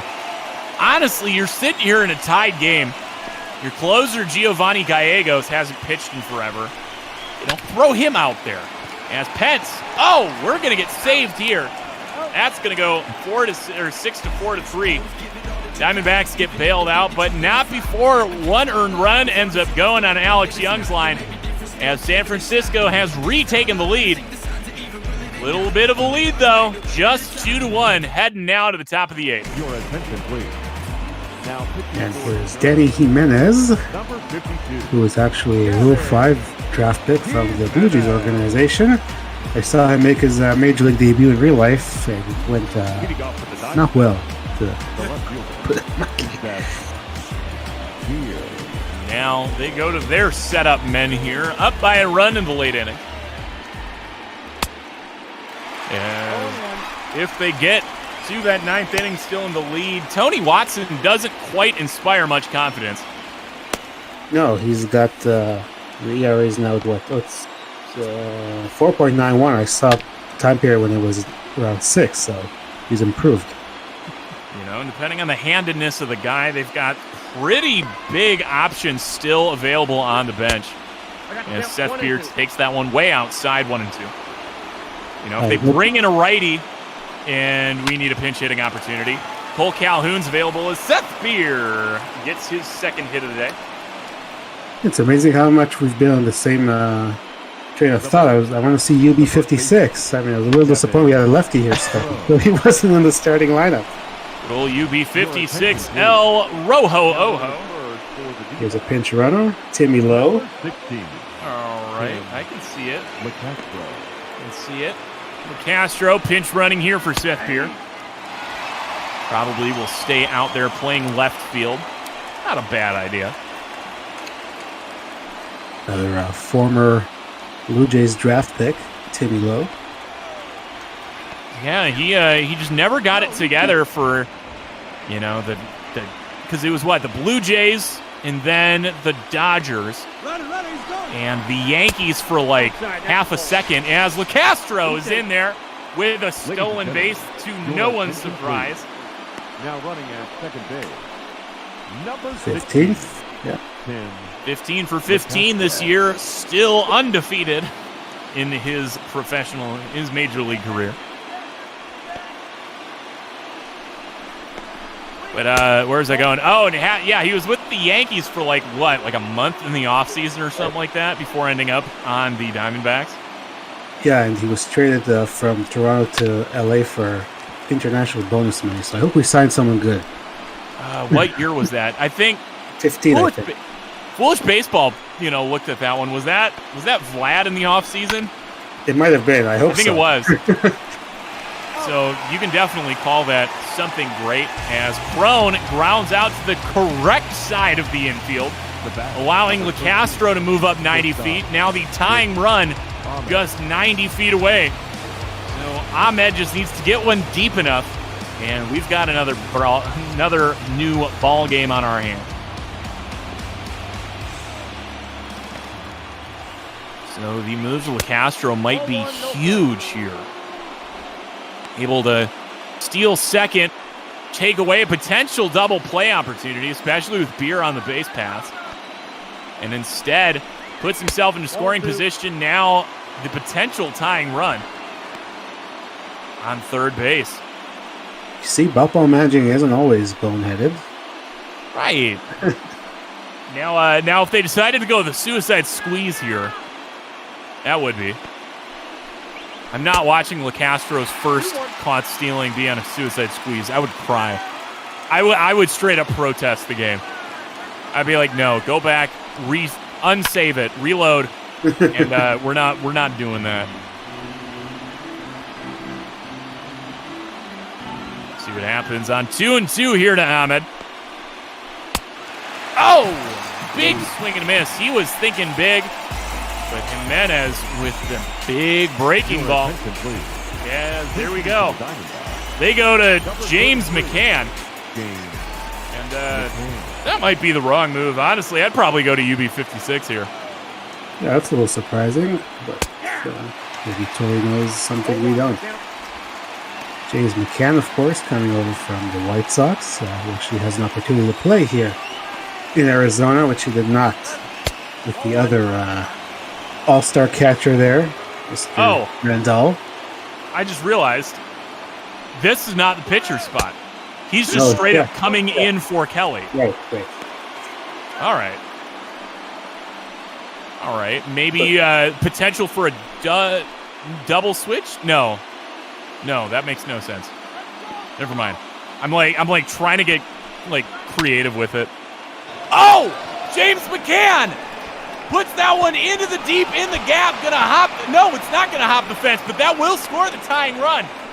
As Arizona shuts me up real quick, and it's now 2-2, and James McCann proves to be the savior here for this Diamondbacks team. Oh. Just what they needed, you see? There we go. Pinch hitting for the other catcher, Carson Kelly, and there we go. So now here's Mr. UB56. He's going to pinch hit the pitcher spot. UB56, El Ojo Rojo.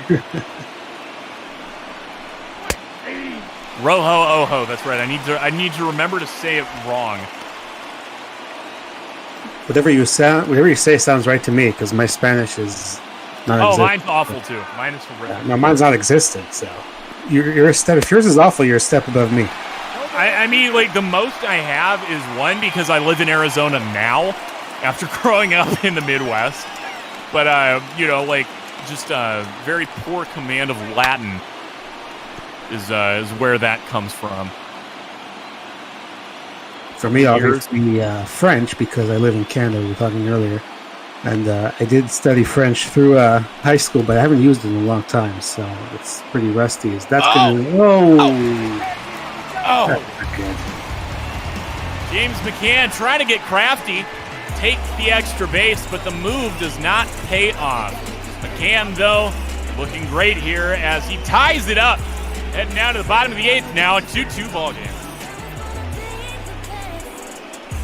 How do you score that now? Because likely he's just straight up coming out of the game, right? Yeah. You have to assume. Now playing left field. So does that pinch hitting appearance just not exist? Now catching. Oh, that's a good question. That's what I'm saying. Oh, boy, like, I don't know. Okay, so he's going to Andrew Miller and going to a double switch. So maybe. Now at short. Oh, what is happening? Oh my God, what? I'm so beautifully confused right now. Yeah, me too. So LeCastro comes in as the pinch runner in the straight swap. He's out in left field. There's a double switch somewhere. McCann is in 1-for-1 behind the plate. Where is there a double switch? I wonder if it's Ahmed again. I don't know. Nope. See, now this is where I get all confused because I'm so used to listening and telling you who it is. Oh God. Oh boy. Oh, this hurts me. I love it, but I'm so confused. Okay, like that, you know, their spots have to stay in the order.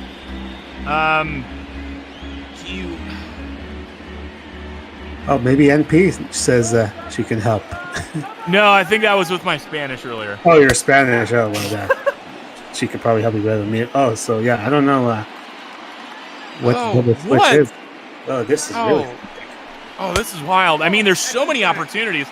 You know, maybe Calhoun moves to the outfield, Marte moves into second, the pitcher moves to the second spot, but that wouldn't make sense. You'd want to, you know, have your double switch be somebody up the order so you're not leading off with the pitcher as Andrew Miller gets Pablo Sandoval to strike out.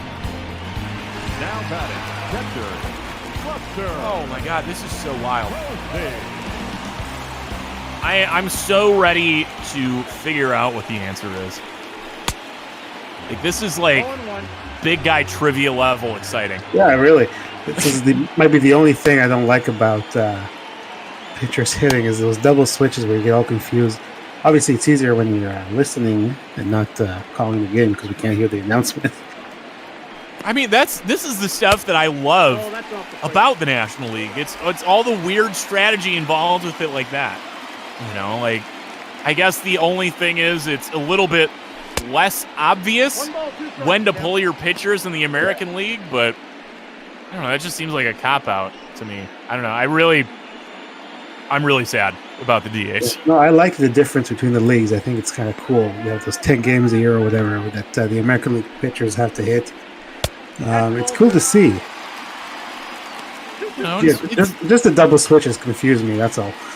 It's simple. The guy stays in that spot in the order, right, and the positions move around. Yeah. That's all it is. Yeah. No, it's ball double switches because again, because we can't hear what the switch is. Oh, that one's gonna be on the ground, almost clips Miller, but a nice little single back up the chute for Posey. He's now 2 for 4 today. The left fielder, number 9. Oh. Nice little Buster Posey on Andrew Miller action, man. What year is it? Doesn't feel like 2020. No.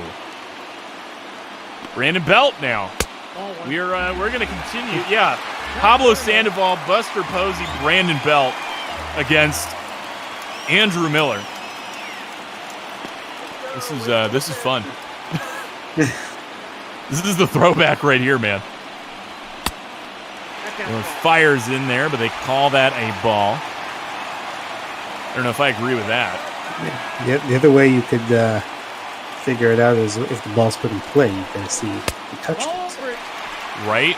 But that goes so quickly sometimes that we don't notice. Right.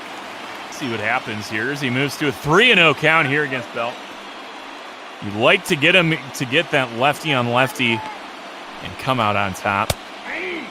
As he gets that one in the zone. Now fastball for 3-1. As I creep closer on my snake start here. Fire up the second screen. That's some Fox Sports Arizona. That one's fouled off. Staying alive here is Belt. Full count now. I might catch the real thing too. I like watching whatever the final game is of the day. And I think that one is it today.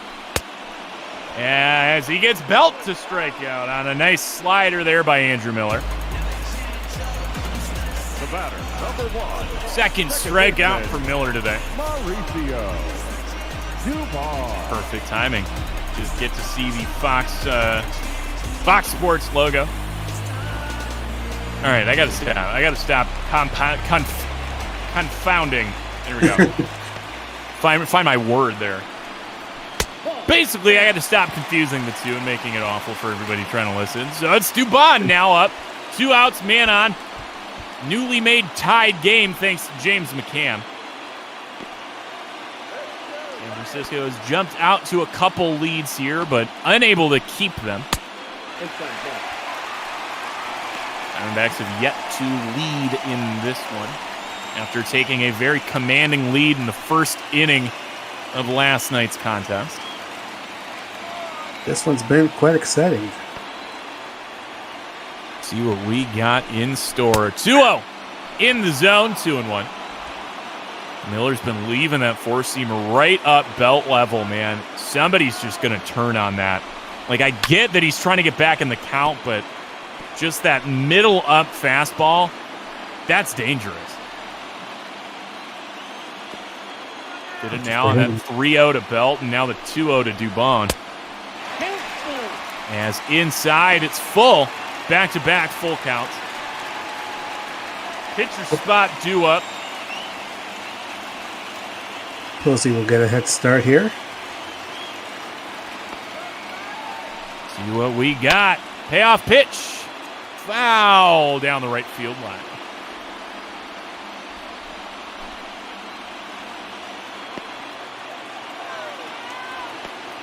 What do we have? Andrew Miller. Another one that almost takes out the first base up. Yeah. Be careful there. Whatever. We don't need him.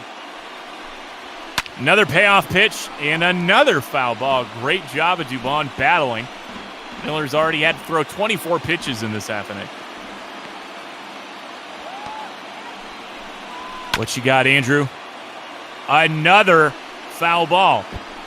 Man, just Starling, just play on the line. He's fouling him off to that side. Just start in foul territory. Why not? I think I've counted 9 pitches in this at bat. Inside misses, and Dubon able to work a walk. See what they do here with the pitcher spot. 52. Got Alex Dickerson, Rob Brantley, and the man who technically shouldn't be playing in this game at all, seeing as how he was traded. Mr. Hamilton. Well, first we have a pitching change, and we'll figure out who's Number 61. Silvino Bracho. Great spot here for these Diamondbacks. Been pitching. Started off the year pretty rough. Couple earned runs in his first outing, but has since quieted it down. 1.98 ERA over 36 innings of work. So now they bring in a left-hander. There we go. It'll be Alex Dickerson taking his hacks now as they bring in the lefty to face the new right-handed pitcher. As we still haven't figured out exactly what the double switch is. We'll see if this is the only batter that Bracho faces, or maybe he'll be asked to work the ninth if it stays tied. He'd be the guy I'd probably want in this tie ball game anyway, outside of Yohan Lopez. That's the thing I was going to mention. Yohan Lopez, excellent numbers. He's 47 appearances. Yohan Lopez, man, filthy digitally and analog. Yeah, I remember his major league debut. That didn't go so well. It was against the Braves, but since then he's picked it up. Yeah, man, that ERA in the first half, second half, whatever it was sub-2 forever. As Bracho gets one in the zone, now 3-1. Yeah, Lopez looked on fire last year. He was a guy I was really looking forward to see where he ended up in the back end of this bullpen. And especially with former closer Hector Rondon coming in the offseason as well. Both those guys here in the bot ball. And as Bracho walks Dickerson, bases loaded now. 2 outs. Tied ball game. This is something here, folks. Top of the order, and he has to face 2 more batters here. We're in the innings, so. What you got, Bracho? Righty on lefty. As the southpaw Crawford steps in the box. Strike 1 looked at. Crawford not doing so well with runners in scoring position. Or in general, for that matter. Just. I mean, could be better, but could be a lot worse, certainly.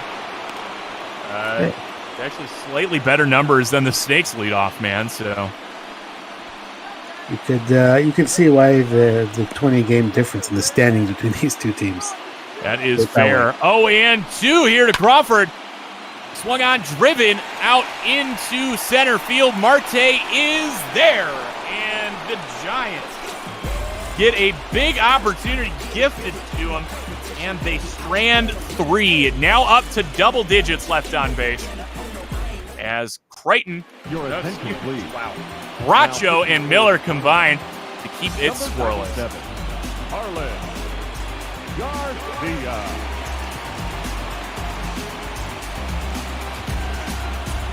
Harlan Garcia will come on here.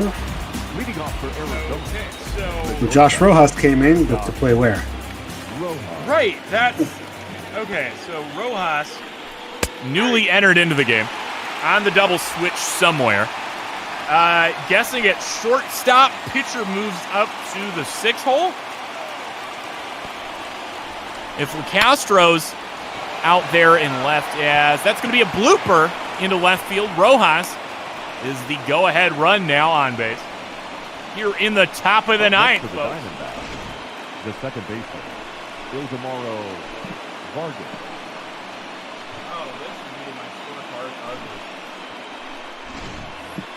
So Calhoun was in that spot for, well, he didn't actually do anything because of the caught stealing. And Ildemaro Vargas laying down a bunt. I hate it. As throw not in. Oh, throw is in time? Oh, I don't like that. I don't like that call one bit. I don't like the call to lay down the bunt. I don't like the out call at second. This is all not great.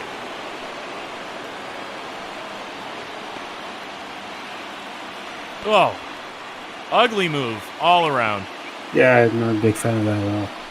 Starling Marte takes his hack, but gets under the first pitch. He sees Pablo there to put it away for out number 2.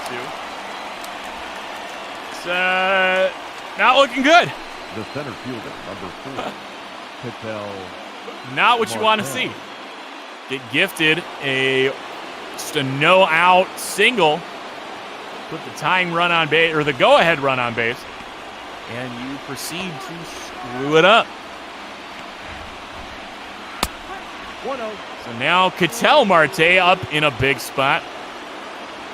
Could try to put this game away and bring in Giovanni Gallegos, who has yet to record a save for the Diamondbacks since getting traded about 2 or 3 weeks ago now.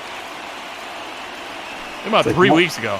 It's like all blowouts or losses, right? That's what it is. Yeah. Now 2-1 to Marte. Beautiful hitter's count. Did see him take one deep last night. Can we see it again? Batting from the right-hand side. He takes ball 3.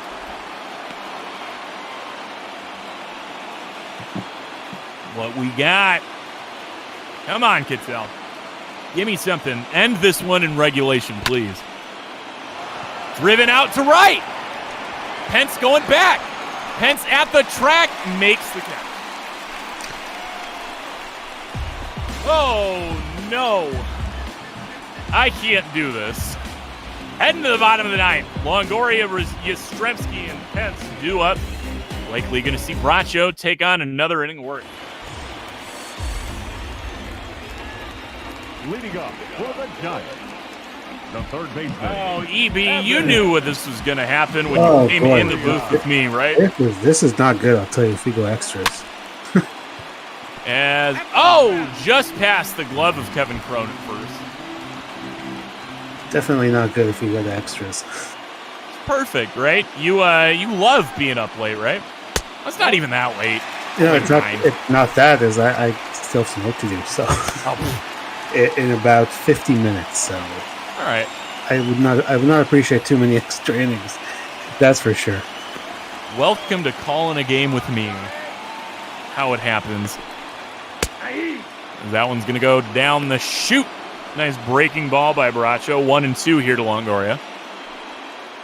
And I'm sure you'd love to get to the real game too, right? So. I told you, man, it's on one eye.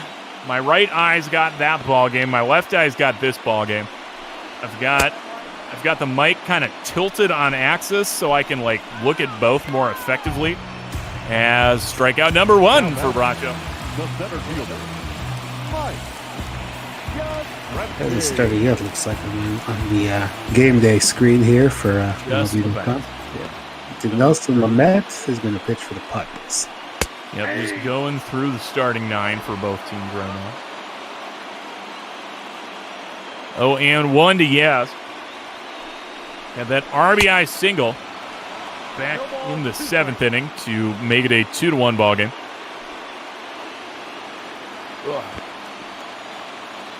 Crying, man.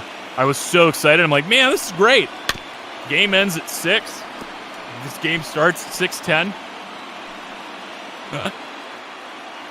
Oh, joy.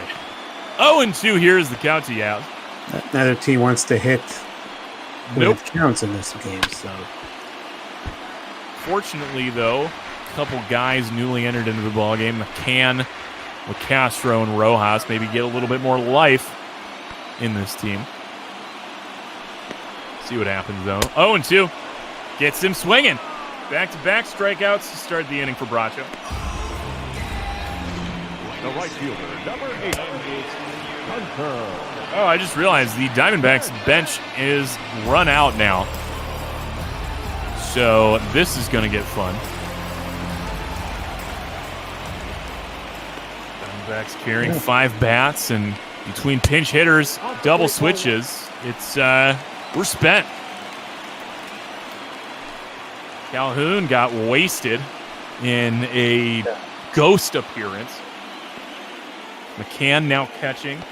Rojas at shortstop. Castro in left.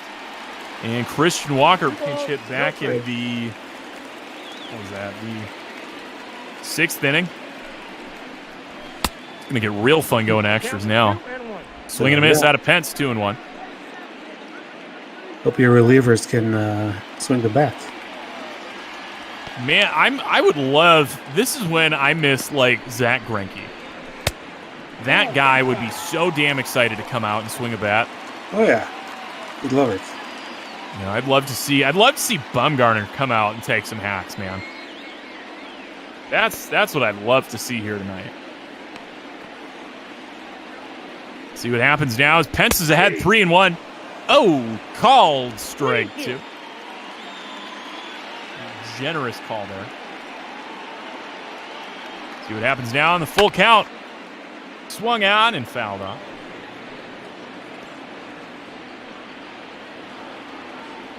Bracho trying to get that 3rd out of the inning. Looking for 3 straight punch-outs. Payoff pitch yet again. Swung on and into right field as Pence has some 2-out magic. And it will continue. Pence now 2 for 4. Now here in the bottom of the 9th, all the Giants need is 1, and they will leave here victorious. Now Sandoval coming up, 0 for 4. And should this game ever end, we will take you to Seattle, where my Blue Jays will be playing the Mariners today. Who we got on that one? Got Brother Beard, of course. It's a Mariners game, so... Just him? Yeah, solo call. Matt Shoemaker pitched in the real world today. He's going to be pitching virtually as well for the Blue Jays today. See what kind of magic we got cooking up over there. As Sandoval looks at strike 1.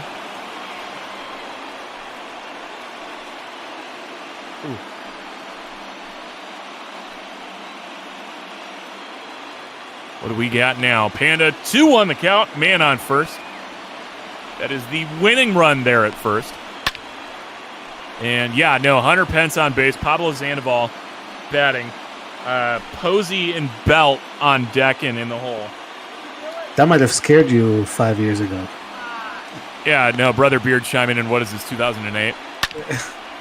The Matt Shoemaker's mound opponent will be the former Diamondback Taiwan Walker. Again, whenever this game ends. That was always fun. That I love breaking down that trade nowadays. You know, it was. You remember that trade? Can you name that trade? Mitch Haniger, right, was in that trade. Yep. Ketel Marte. Yep. Taiwan, and I think I'm missing someone. Gets the strikeout on Panda, and we're going to extras. Oh, boy. But, come on, you got that last piece. I know you got that last piece. Oh, it's in the back of my head somewhere. So I got Marte, I got Haniger, I got Taiwan Walker. There's somebody else. It's going to drive me nuts. It was the biggest name in the trade. So, of course, I forget it. It was the biggest name in the trade at the time, which is why I love how this trade has totally flipped itself. Oh, my God. Currently a member of the Philadelphia Phillies. Someone's on the Phillies now. 1-1. There's a man who was battling Nick Ahmed, Chris Owings, and Brandon Drury. Gene Segura, of course. There we go. You mentioned Brandon Drury, who's now on my team. Or... Like battling out for those last middle infield slots. Of course. No, man, I remember because that at the time that's what it was. It was the Taiwan Walker for Gene Segura trade.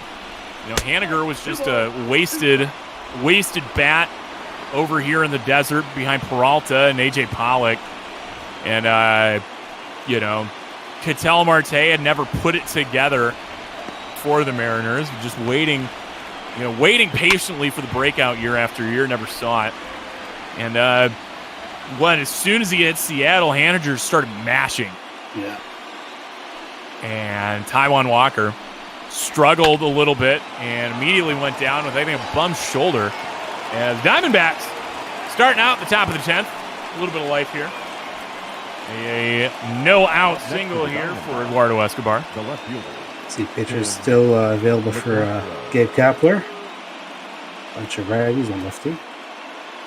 So Ed hits on base to start it off, and Tim LeCastro now swinging to that. Surprised I forgot Segura. He was a pretty good, still is pretty good hitter. Doesn't hit very well in ball, but good hitter.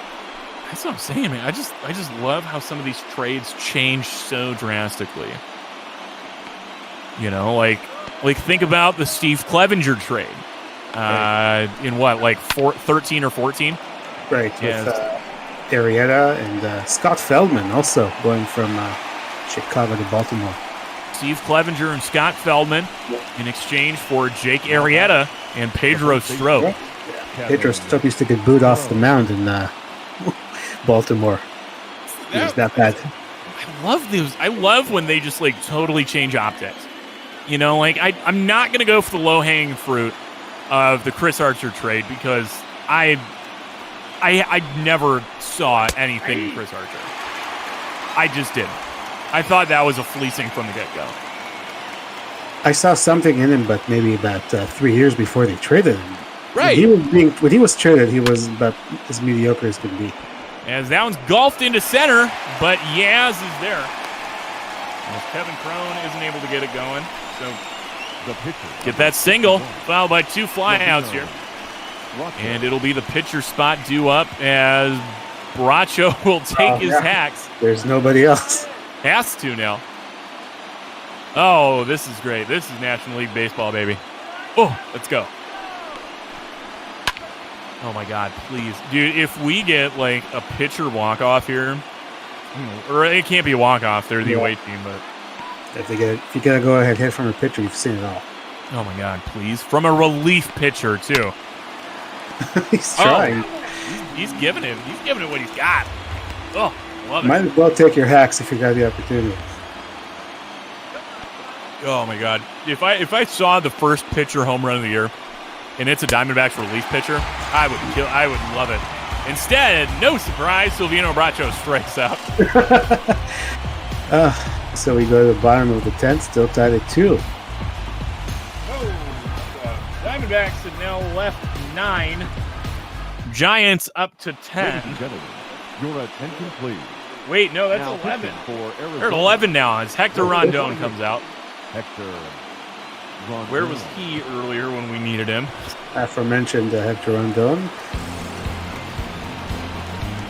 What was the other one I was going for? Oh, the fact that a man I'm watching with my right eye right now, Fernando Tatis Jr., was seen as a throw-in in the James Shield trade. Yeah, that was Like, if you look at every trade breakdown of that trade at the time, there is nothing positive going on about Tatis Jr. It's might be serviceable as a bench player is like the best that I can remember reading about it. Though there was not much going for James Shields when he was traded, so... Oh, my God. Because that was, let's see. Okay, so if Tatis Jr. went from the White Sox to the Padres, that means Padres to the White Sox. So that means that was after the Bartolo Colon home run, too. Right, yeah. It was the same year, I want to say. So that means, I mean, if you look at his career, like, even that year, pre and post that Colon home run, it broke him, man. He was not the same pitcher the rest of the year after that. As the Giants have the winning run on base. Buster Posey now 3 for 5. We're kind of trash-talking him today, but they stay offensively. Whatever, man. James Shields, yeah, I don't know. I think before he was traded, he seemed broken. There's Billy Hamilton, who shouldn't be running because, as we mentioned, he has been technically traded to the North Siders. Oh no, that's a big no-no. That one's on the ground, but they're gonna go with the tag to get Brandon Belt on the sacrifice. Billy Hamilton moves up 90 feet. Don't think they needed to bunt him over. He easily could have stole second. We should have just stolen instead of them giving away an out. Yeah, if you stole second and advanced on a bunt to third, I can see that. But instead, Gaber Metrics come up short here. Somewhere Tardis is laughing if he's watching. Oh, right. Gaber Metrics, baby. I was going to say about Shields, he seemed broken before the trade. I saw him pitching a game in Seattle, speaking of which. I think he gave up 10 runs before getting out. He didn't get out the third inning, I want to say. But was this pre or post Cologne home run? I'm just looking at his Wikipedia page. His May 7th, 2016 was the Cologne home run. Okay. Not sure when the Seattle game was. Maybe around the same time. Well, let's find out. So that would have been Padres at Mariners 2015? 16. That's right. It was 2016. So that series was May 30th to June 2nd. So it was after. Yeah. So he already was. He already was screwed up, man. Yeah. May 7th was the Bartolos. That's going to be up the middle. And that is going to do it. The Absolutely. sacrifice bunt actually proves to be the right thing as Billy Hamilton wins the game. Thank you very much for your assistance, Billy. Now you're off to Chicago. Right? Perfect time. Thanks for the win, Billy. We get to put one on our... There's start, too. Perfect walk-off mood right here. Yeah. Mauricio Dubon puts one up the middle against Hector Rondon, and the Giants take this one in 10. Man, that was... I hate to see the loss here, but I got to say, that was a solid game. It was a great game. Not what I expected from the Giants, the way they've been playing. Yeah, no, but that's the thing. These Diamondbacks, oh man, if that's what Gatorade actually looks like. Oh, that's... no. So Evan Longoria is our player of the game. It's going to be... Man, I'm giving it to maybe Dubon. Got that single to start off the 7th. Came around and score. Posey had 3 hits. You could give it to him. I see where they're giving it to him because he had the long ball, Longoria. But honestly, it's probably Dubon, man. 2 for 4, 2 singles, a walk in there. He started off that 7th inning with that single, which was a handful of singles where Yaz eventually brought in run number 2. And here we go, bringing in Billy Hamilton from second with a single right up the gut. It's got to be Dubon from me, man. Hands down. Yeah, he had a good day. Posey had a good day. Longoria had a home run. It was so early in the game, he forgot about it. So, San Francisco will take this one, 3-2. You see Harlan Garcia picking up the win, Hector Rondon the loss. Longoria, that was his only hit. So, other choices for player of the game, but we don't make that decision. So, whatever. Stupid game doesn't understand how players of the game work. Exactly. If we honestly, I think we kind of recapped everything right there. I don't think we need to see it. We just want to get back a little bit closer on track and just start this one. We're already joined in the booth by Brother Beard. What's going on, my man? Doing all right. Getting ready for Game 2 with the Blue Jays.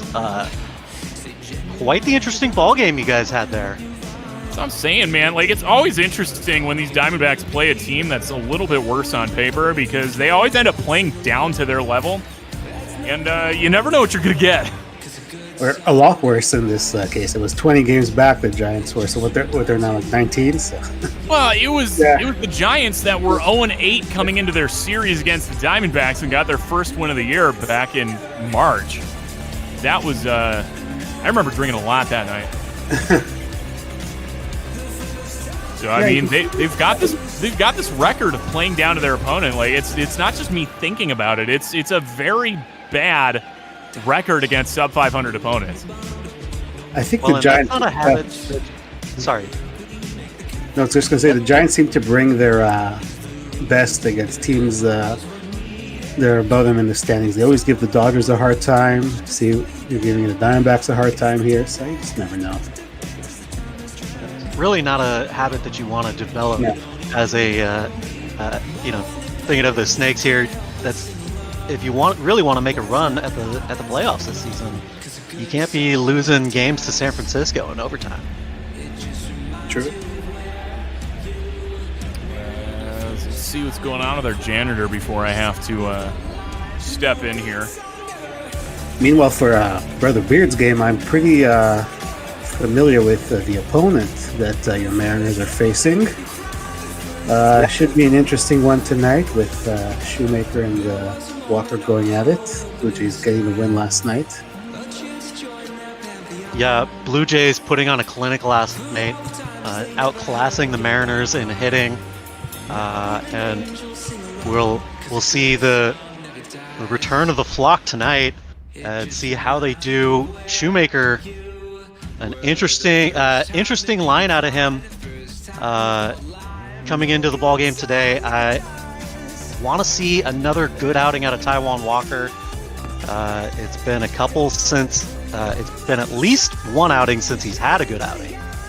So Yeah, I need him to bounce here tonight. They struggle a little bit against the Mets. I did see Kyle Seager with 2 home runs yesterday, which is, of course, because he plays the Blue Jays, so he's going to hit home runs, and he'll probably hit 1 or 2 more today. Yeah, Kyle's sitting at 9th in the American League for home runs, 25 on the season already. Hopefully he can get a couple more tonight. It's nice and warm out here in the Northwest, so those balls will fly. And yeah, Seager, he sees those Blue Jays on the uniforms and something happens. He just takes off like a Blue Jay. So I expect him to keep doing that. So Doug, any final words? Because it looks like we're about to get underway in Seattle. No, I'm just looking forward to this one. Looking forward to seeing Game 3 tomorrow in this series. Yeah, you and Jake will be back. I had fun. Hopefully we can do this again sometime. I'm definitely looking forward to it, man. But Brother Beard, it looks like it's your game to take away, man. All right. Thank you, guys. Have a good rest of your evening. Go Snakes in the real world. Go win a ball game. Well, we're going to get ready for Game 2 here in Seattle. As we talked about, it's going to be Taijuan Walker and Matt Shoemaker on the bump tonight. Seattle trying to bounce back after a defeat last night. As I mentioned, the Jays outclassing them at the plate. We get set here at T-Mobile Park this evening. It's a beautiful 75 degrees out here in Seattle. A little breeze off of Elliott Bay as Taijuan Walker takes the bump. His 22nd start of the season. 6-10 record with a 4.32 ERA across 116 and 2/3 innings of work. This guy with a whip at about 1.45 is not getting as many swings and misses as we would like to see out of Taijuan. Leading off the afternoon for He Toronto, did have that no-hitter, Bo I believe that was 3 or 4 appearances ago now, but has yet to put up anything close ever since. We'll see how he does against the Blue Jays tonight as first pitch gets in there at 6:32 here in Seattle. Misses for ball 1. first pitch, 110. Of course, Bo Bichette's going to lead it off for the Jays. Swinging at the second pitch, that's another fastball hanging around the outside corner of the zone, 1-1.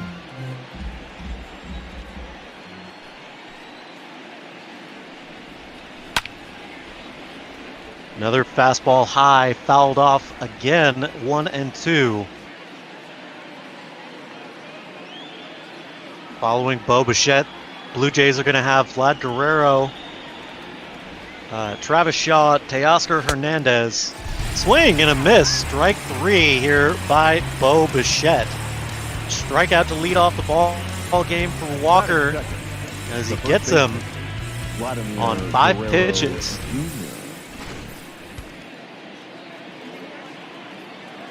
4 pitches, excuse me.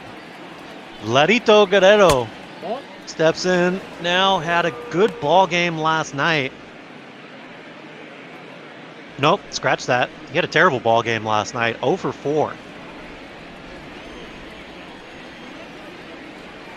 One of the few bats that did not have success last night is Vlad Guerrero, so he's going to look for something here tonight to get out of that funk.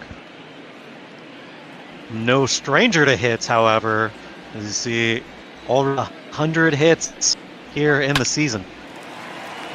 2-0 pitch is going to be grounded into the shortstop position. J.P. Crawford makes the throw across, gets him for the second out here in the first. The third baseman, number 6. Coming to bat now is going to be Travis Shaw. He's hitting .272 with 16 home runs, 48 RBIs, and an .826 OPS. This guy gets on base, and well, he's better than every hitter on the Mariners lineup.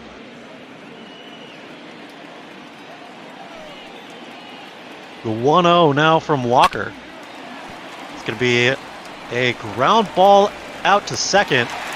Dylan Moore makes the easy throw over to White to record the third out. So 3 up, 3 down here for Walker. As we go to the bottom of the first, Mariners due up.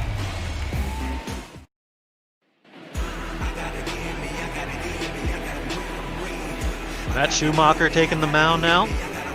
20 starts to his name, a 7-6 record, 3.88 ERA across 123 innings of work, 84 strikeouts and only 35 walks to his record this season. This guy that has got a couple of different fastballs that he can throw at you.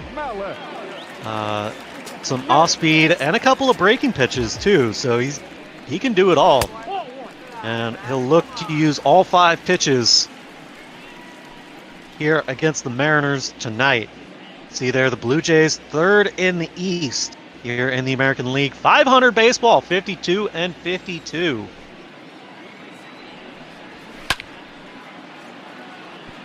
Smith's going to foul off this one. Count is even at 1.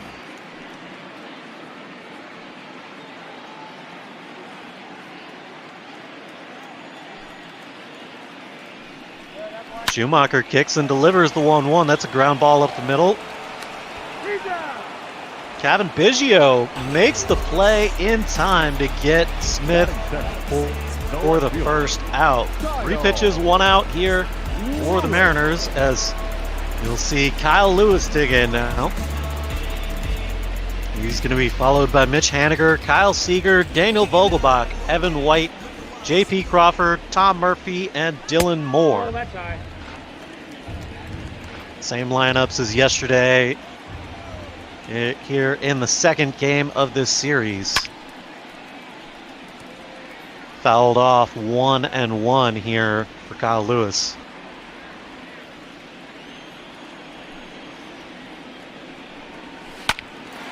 The 1-1, this is a ground ball down the third base line, foul. 1-2.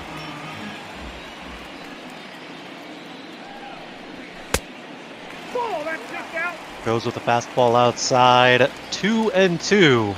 Kyle Lewis laying off of that one. He'll foul off another one here. Look for a better pitch to hit. Count remains 2-2 now. Shoemaker delivers inside, ball 3. So a good eye here by Lewis. He's only swung at pitches in the zone so far. Knock on wood. 3-2. And he pops this one up into shallow center field. Bo Bichette is going to come and make the play for the second out here. 2 away for the Mariners. That was a nice long at-bat for Kyle Lewis. But he finally gets him to pop it up. Mitch Haniger is going to dig in here. He has really struggled against right-handed pitching. And so he faces another righty in Matt Shoemaker. Shoemaker? That's ball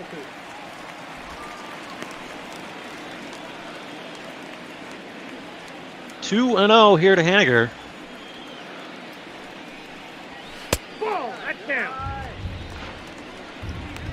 Perhaps it would just be easier to call him the Shoe, as I see that's one of his official listed nicknames.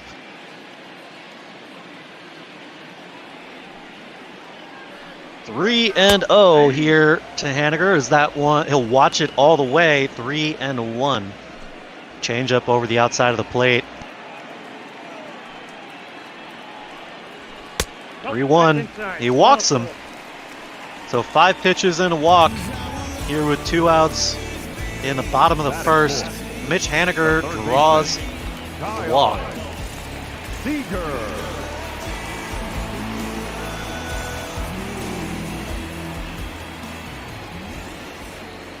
That'll bring up Kyle Seager. He'll miss the first pitch for ball one.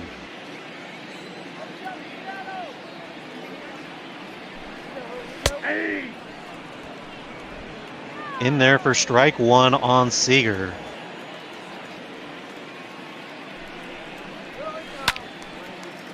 Kyle's going to lift this one down the left field line. It's going to hook foul as it's got just a bit too much on it.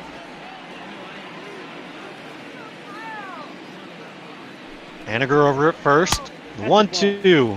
Misses low here. 2-2. Evens the count up.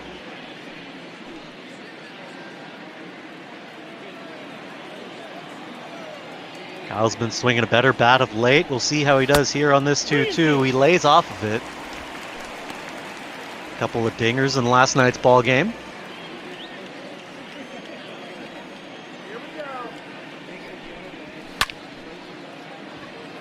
And he flies this one over into left field. With plenty of time to get underneath it. Lourdes Gurriel Jr. is going to record the third out, and we're through the first. Still no score here in Seattle. Leading off for Toronto, the right fielder, Teoscar Hernandez. Teoscar Hernandez is going to dig in here to lead off the second. Taijuan Walker, 9-pitch first inning. See how he does here in the second. It's a a curveball in there. That big 12-6 from Taijuan. Perhaps left it a bit hanging too much on that first pitch. If he does that too often here in this ball game, it could be kryptonite for him.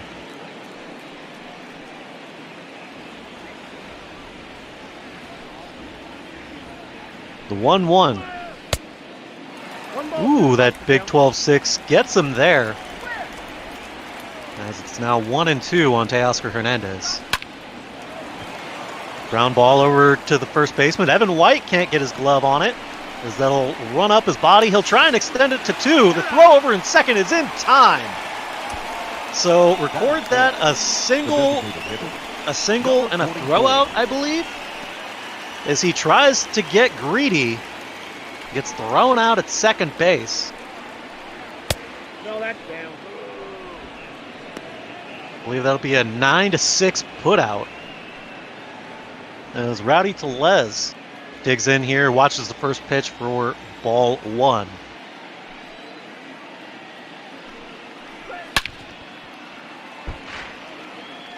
This one's fouled off, 1-1.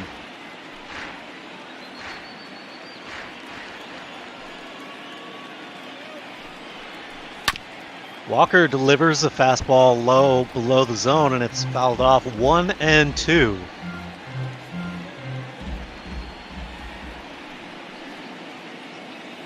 The 1-2 pitch from Walker. High fastball, 2-2. Not going to get him to chase something like that. The 2-2 pitch is fouled off here. That's a cut fastball on the east side. Let's see another one here. Swing and a miss. He's underneath this fastball at 96 miles an hour. Taijuan Walker racks up his second strikeout of the ball game. That's going to bring up Lourdes Gurriel Jr. Left fielder. 20 home runs to his name. That's a career high for him. Gurriel, in I believe his second year here in the majors, in his what looks to be a long and successful career, the way this kid plays. That's in. Ball 2. Big curveball misses inside, 2-0. He leads this Blue Jays ball club with 55 RBIs this season. They just have an ultra competitive division in the East with New York and Tampa out in front of them. If they can hold on to this, hold on and really take a run through the second half of this season, they could probably make a run at the East. The 2-2 pitch. Swing and a miss. The third strikeout of the ball game for Taijuan Walker. And that's going to retire the side here in Seattle. Nobody, no runs on one hit, a runner left on. And still no score here in Seattle. Daniel Vogelbach's going to lead it off. The designated hitter, number 20. 49 RBIs, 16 home runs, and a .212 average for Vogie. Takes a healthy hack at the first pitch. A splitter at 85 miles an hour. He was definitely thinking fastball there. 0-1. 1 ball, 1 strike. Shu comes back with a high fastball. Easy to lay off there for Vogie. 1-1. Ooh, he chases this one outside. 1-2.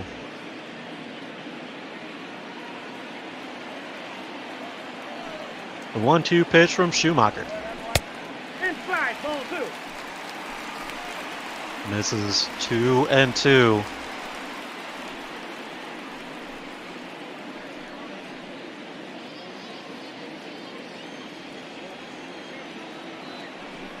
The 2-2. 3-2. Misses ball 3. 3-2 here on Daniel Vogelbach. Schumacher already at 26 pitches here. He's got a full count here on Vogie. Swing and a miss, strike 3. Vogie goes down swinging. As that's Schumacher's first strikeout of the ball game. Evan White. Brings up Evan White. 1-0. He'll lay off the first pitch, 1-0. Of course, Mariner fans who watched the game last night in real life will know that Evan White got his first major league hit in the 9th inning last night as he drives this one deep into center field. Chasing it down is Randall Grichuk. A well-hit ball off of the bat off Evan White. And Randall Grichuk makes a great play out in center field to record the out here. Two-way. That brings up J.P. Crawford. Swinging at the first pitch, that's a base hit down in center field. Crawford with a hit here tonight to lead off with two-way. He had a couple of them last night. He is on quite a little hot streak.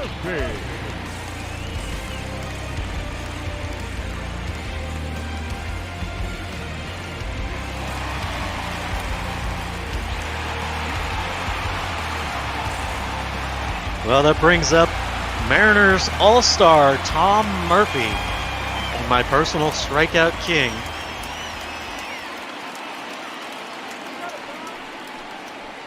Nope. First pitch, it misses for ball 1. Tom, of course, coming over from Colorado after being released from Colorado. Was it released or off of waivers? Tom Murphy getting a chance to play in Seattle last year as he pops out to Randall Grichuk in center field to end the inning. Tom Murphy having a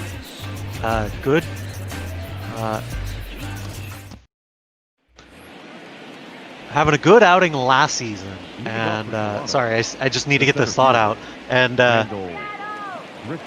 it has translated to an all-star bid here in this iteration of Mariners Bot Ball. We'll see how he does this season in real life as we get back to the top of the third. Randall Grichuk, who recorded a couple of outs in that last half inning here to lead off the third.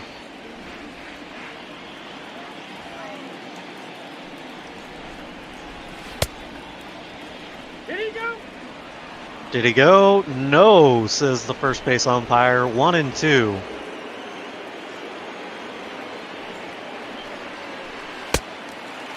Swing and a miss. Strike 3. That's 3 strikeouts in a row for Taijuan Walker at 4 on the game. So a good start here from Taijuan as he works his way through this batting lineup the first time around. That brings up Kevin Biggio, second baseman. Biggio hitting 194 on the season, recording 16 home runs and 46 RBIs.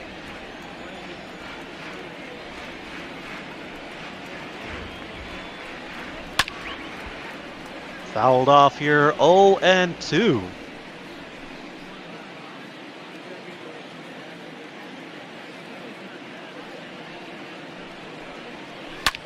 The 0-2 pitch, this one's driven deep into right field. Neither Dylan Moore or Mitch Haniger could get there as they were playing into the shift in the infield. About as perfect a hit as you can get. It drops between 2 guys right next to each other. Some wonderful outfield work by Mitch Haniger of late. Taijuan Walker leaves a curveball hanging out over the middle of the plate. Got lucky that one didn't get taken for a ride.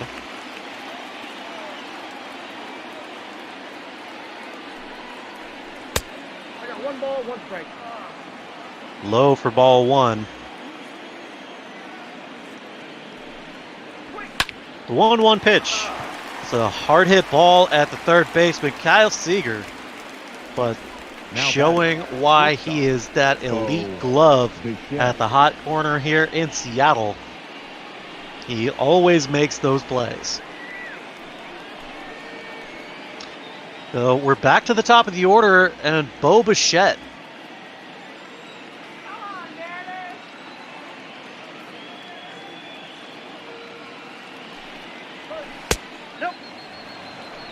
First pitch to Bichette's going to miss, ball 1. Fun little fact there. Bo Bichette leads the American League for fielding assists. Ground ball up the middle. That's going to get through for a base hit. Runner's going to advance. Malik Smith comes up firing. Now batting, the first baseman. 2 out hitting here by Bo. That brings up Vladito.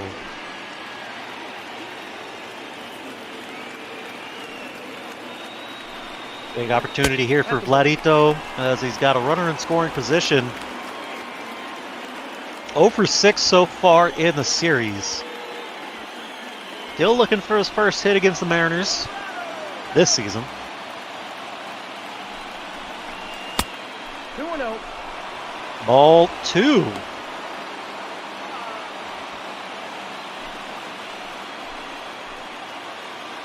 Biggio on second. Bo Bichette out at first. Vladito takes a swing at this one. It gets fouled off. 2-1.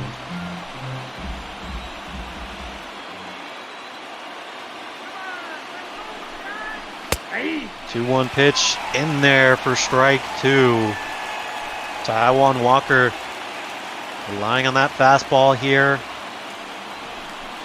Pitch number 41 just misses inside. 3-2. Full count.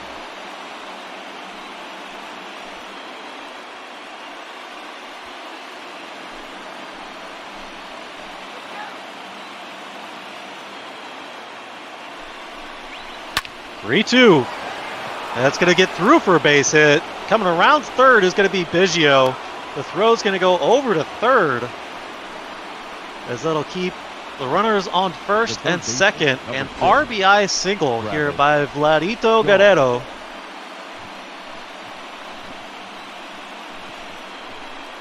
Nothing small about this guy. Even his singles look big.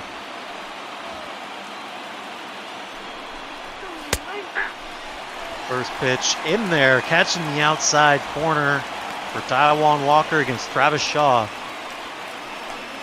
He grounded out back in the first. Walker looking to shut it down right here and leave it at 1. Fouled off 0-2.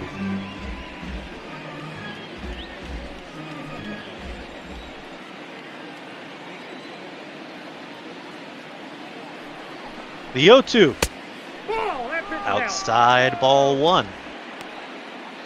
Runners at first and second, taking their lead. Bo Bichette's fast enough. He can come around to score on any base hit to the outfield. It's going to be a hard hit ball at Seager. He goes over to second, where they record the third out. The fielder's choice there goes to second, and he gets out of the inning.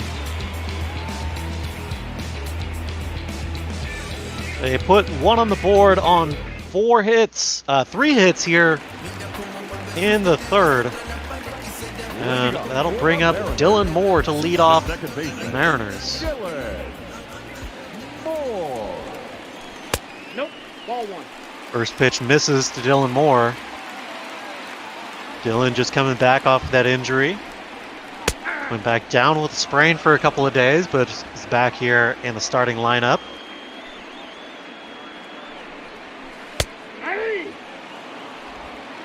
One and 2 here to Dylan.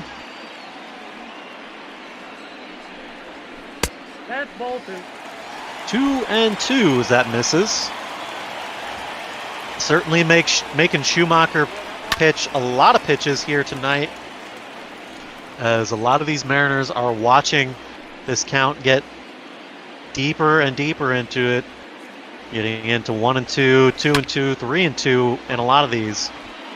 Unfortunately, mostly what happens is something like that as he pops out to Vladito at first. The center fielder, number 00. Take a look there. Toronto's 500 baseball, not good enough to really contend with the big dogs in the East right now, but they could make a late push and perhaps gain some ground. See how they turn it around in the second half. Inside ball.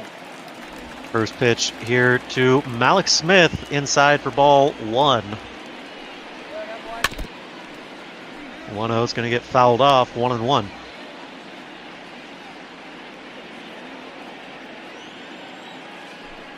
Malik's looking to get on base here. Hasn't had a chance to steal a base in a while.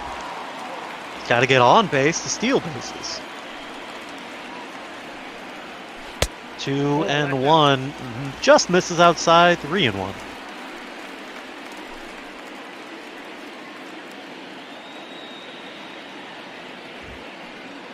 Three-1 pitch. That's a hard hit ball down the left field line, fouled into the stands. Hope somebody brought their glove sitting out there in the front row. 3-2 pitch. Another foul ball as the pitch count keeps rising here in Seattle.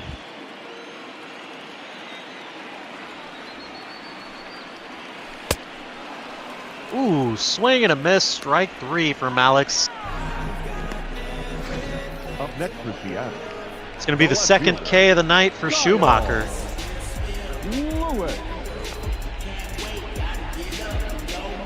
Gets him way out in front of this one.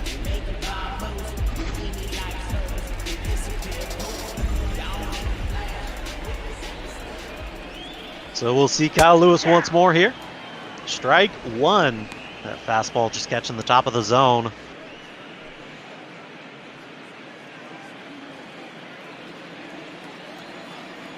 The 0-1 pitch now to Lewis.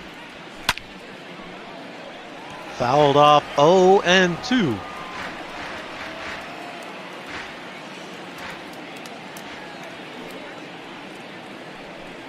The 0-2 now. Missing just below the zone. 1-2.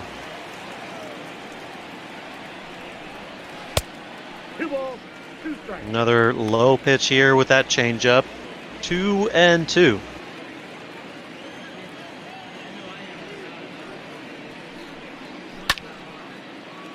Kyle Lewis with the fly ball out to right field. And he can't come down with it. He tries to lay out and catch it, but that's going to get down for a base hit.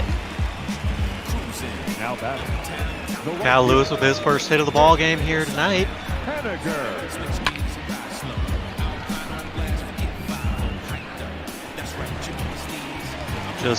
Just ricochets off of his glove. And Teoscar Hernandez. Ball one. Haniger steps in now.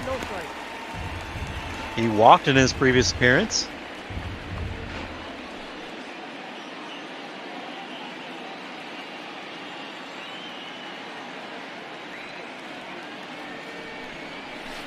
Ball. 1-0 pitch, misses outside, 2-0 with that slider. Mitch Haniger with 69 RBIs, nice. Good enough for 9th in the American League. Tied for 9th.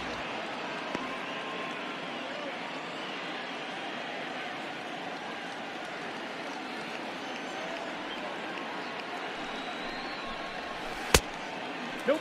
2-1 becomes 3-1. Of course, you got Kyle Seager on deck behind Haniger here.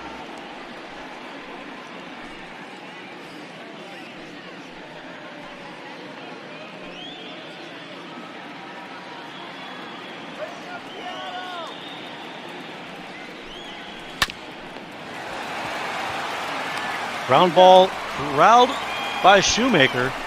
Shoemaker? I still don't know. It's going to be the 3rd out here for Seattle. No score from the Mariners. Blue Jays still on top, 1-0.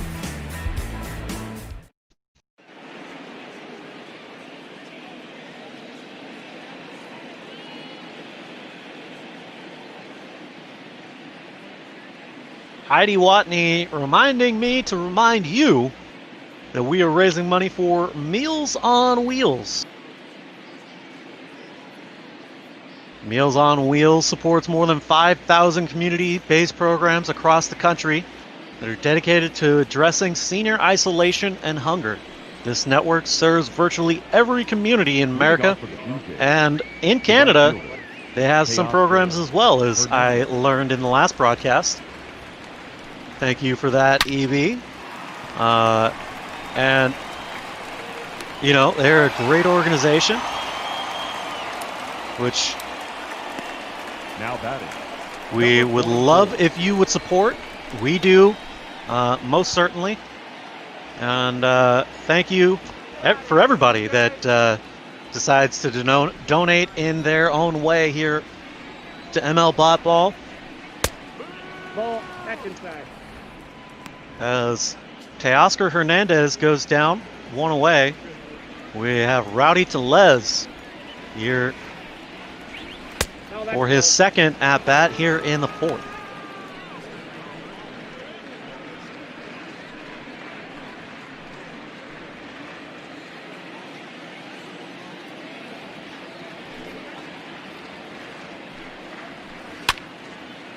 Two and 0 gets fouled off. 2-1 here on Tellez.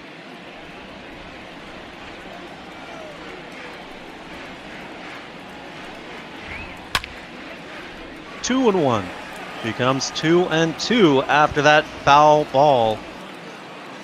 Taijuan Walker crossing the 50 pitch threshold here in the 4th inning. The 2-2 now gets him to swing through, and another strikeout for Taijuan Walker. That's his 5th of the ball game. Now batting, the left fielder. It's going to be Rowdy's 2nd K of the night. Going to bring up Lourdes Gurriel Jr. He struck out back in the 2nd. 0-1.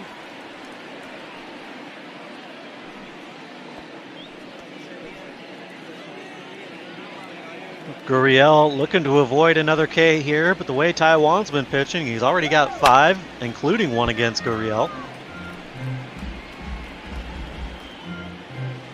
Second time through the lineup, they seem to be seeing his pitches a little bit better. He's going to have to change it up.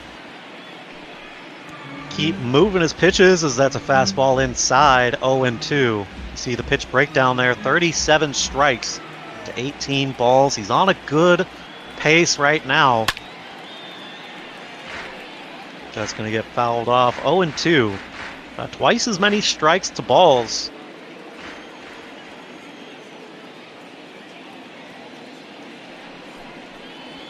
The 0-2. Just misses outside. 1-2.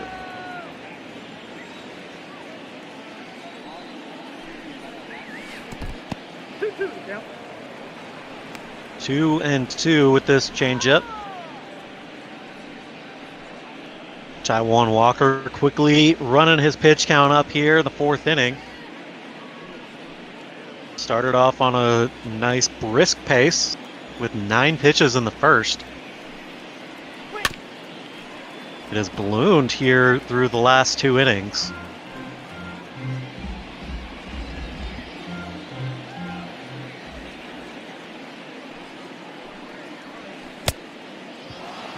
Swing and a miss at a ball in the dirt. They'll have to chase him down to first anyways to record the strikeout. Uriel's 2nd of the ball game, and Taiwan 6th. Toronto still on top here as we go to the bottom of the 4th, 1-0.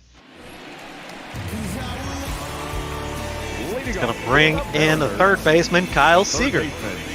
Kyle Seager.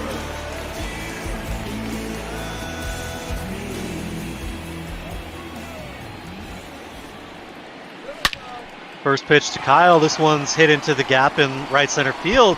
Is it off the wall? He tries to leg out a double here, and he does. He slides into second. His 14th double of the season. And a leadoff hit here for the Mariners.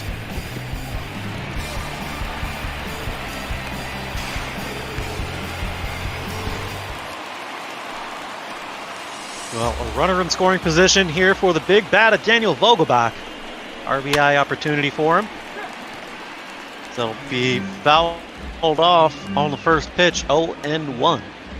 Vogie with the first strikeout of the ball game from the Mariners.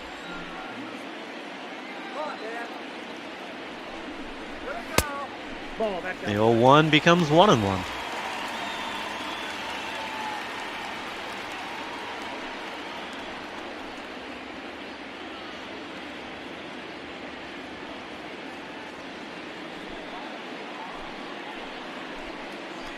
The 1-1. Shoemaker comes set. Seager out at second. Vogie takes a big old swing at that. 1-2.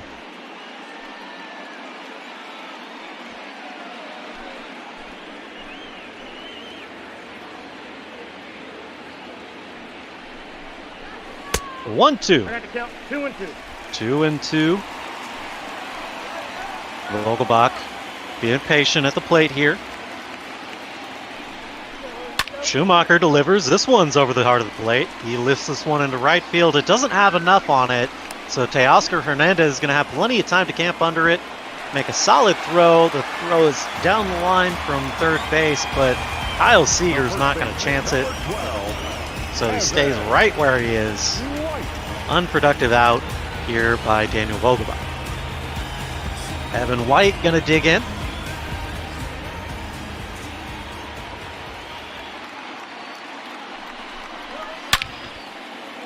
Evan White chasing the first pitch. This one's going to be lifted into center field. It gets over Gritch's head. That's going to get down for a double at least. He rounds second. He's heading for third. Kyle Seager heads to the plate. He'll score on a stand-up triple by Evan White. The batter, number 3. Evan White lost his helmet in the trek somewhere. As we'll take another look at him rounding the bases. Gets off to a good start, rounded first. He sees it's over his head. He rounds second, comes into third. He slides for, well, his coach told him to, that's why. A RBI triple by Evan White ties this ball game now at 1. So a sacrifice fly into center field by J.P. Crawford, an RBI sacrifice fly.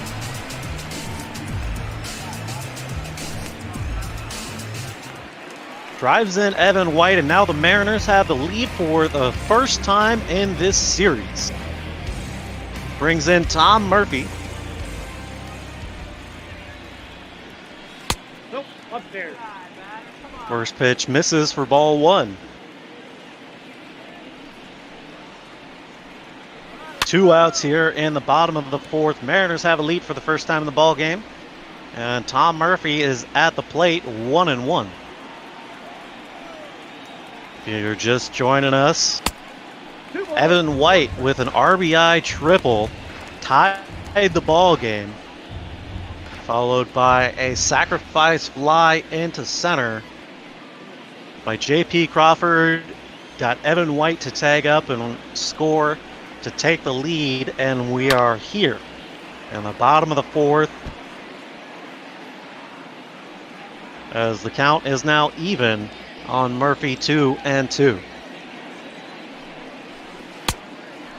Swing and a miss, strike 3. Tom Murphy gets a K here tonight against Matt Shoemaker as they take the lead here in the 4th. Mariners on top, 2-1. Take a look at the beautiful skyline here of CenturyLink Field, the home of the Seattle Seahawks. The center fielder, Randall Griffith. Nope, that's the ball. First pitch just misses for Taijuan Walker. 1-0 here against Grichuk.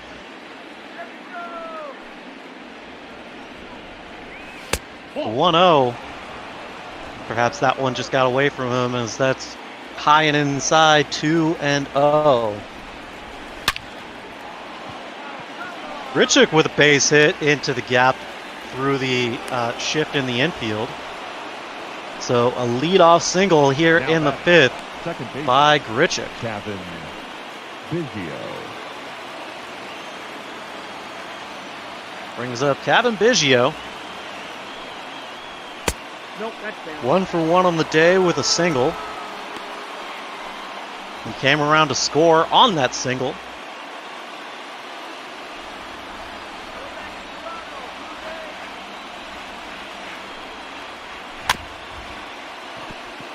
That's going to be a swinging bunt right out in front of the plate. Tom Murphy charges out, makes the throw in time for the first out. It moves the runner up 90 feet. Here with 1 away. Base hit could score Grichuk.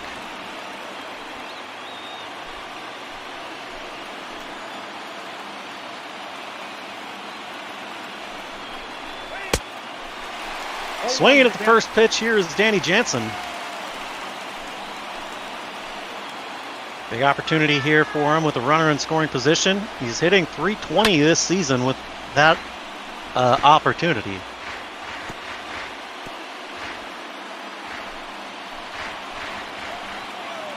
Oh, and 2. Fouled off. That cutter catching the outside corner, and it was too close for Danny Jansen's liking, so we'll look for another one here. The nicest pitch of the ball game. Racks him up. Ooh, it was truly a nice pitch. Oh, no. Oh, no, ladies and gentlemen, it appears it was the cursed pitch of the ball game, as Taijuan Walker appears to have pulled something in the groin region. He's able to come off the field under his own power, but he will be done here tonight. A real shame, as he was certainly dealing here after that beautiful curveball strikeout. We'll see Nestor Cortez Jr. come in to relieve Walker on the injury.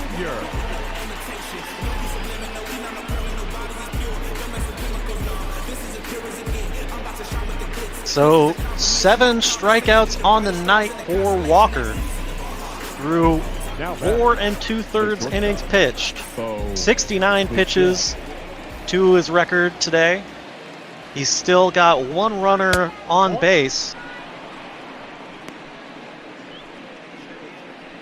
Nestor Cortez starts it off with a ball 1-0, and that seems to be the theme here tonight. Ball 1.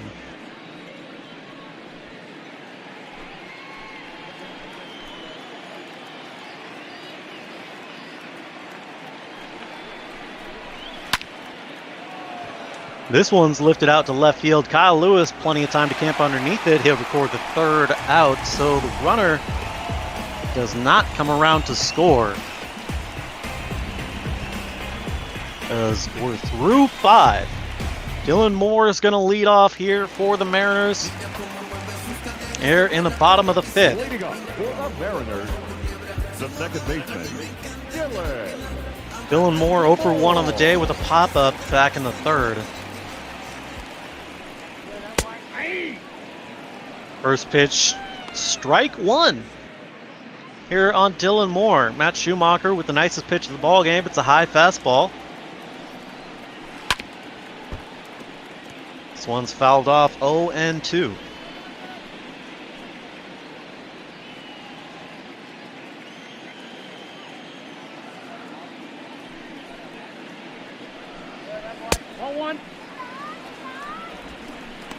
Misses for ball 1 here to Dylan. 1-2.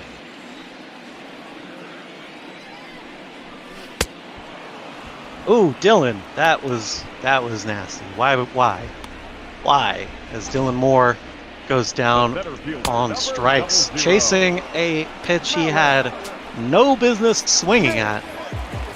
Here to lead off the 5th. Back to the top of the order, it's Malik Smith. 0 for 2 on the day with a strikeout and a ground out. We'll watch the first pitch high for ball 1.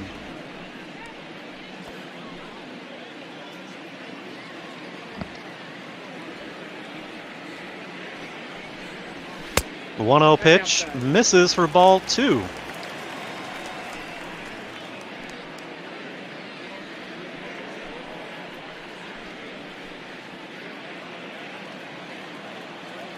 Two and 0 here on Malik's. Nope, outside. 3-0. Kyle Lewis on deck.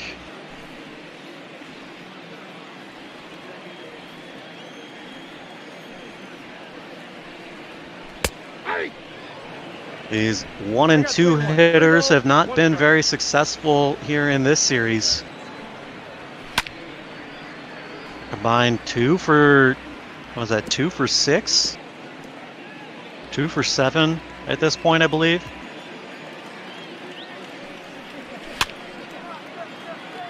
Fouled off here as he gets over the third base coach's head. 3-2.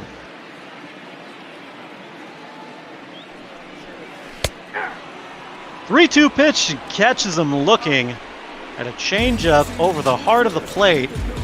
That's Shoemaker's 5th strikeout of the ball game. And Malik Smith 0 for 3 on the day with a couple of strikeouts. Kyle Lewis 1 for 7 on the series. He swings at the first pitch, and that's going to be an easy pop out to center field for Randall Grichuk. We're through 5 here in Seattle.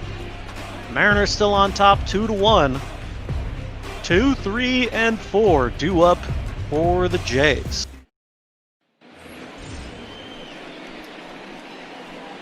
Leading off for the Blue Jays, Larito Guerrero Jr. He's 1 for 2 on the day with a single and an RBI. He's got the only RBI here for today for the Jays. First pitch gets in there for strike 1.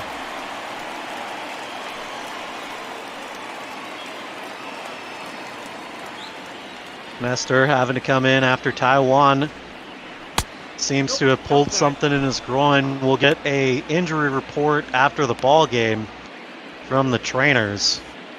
Take a look at the bullpen. It's going to have to be a bullpen game from here on out, as Brandon Brennan and Taylor Williams are up and throwing out there.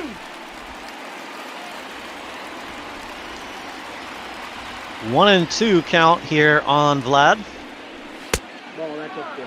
High ball 2.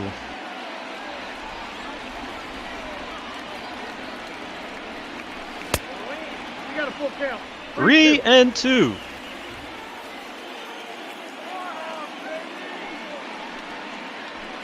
Three-two pitch. It's going to be a ground ball to the shortstop there. J.P. Crawford gets it. Throw over is going to be in time for the first out. Travis Shaw.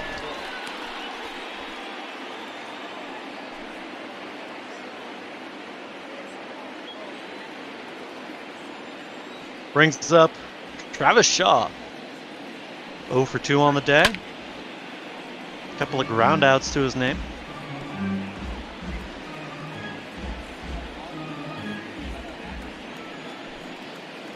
Oh, 1 pitch. Fouled off. 0-2.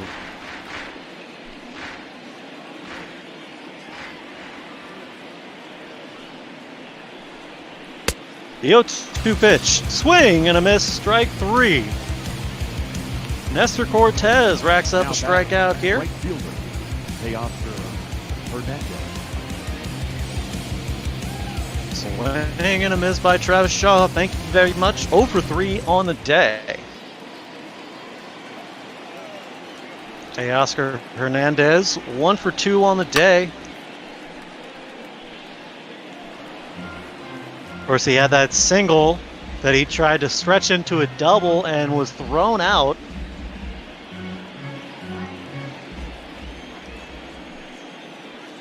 The 0-1 pitch. This one's lifted into left, but foul.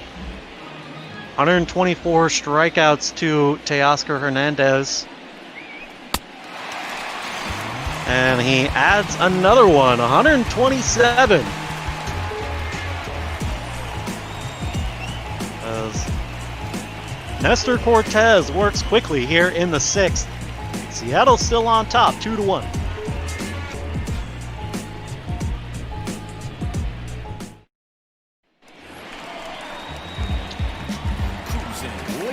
It's going to bring up Mitch Haniger.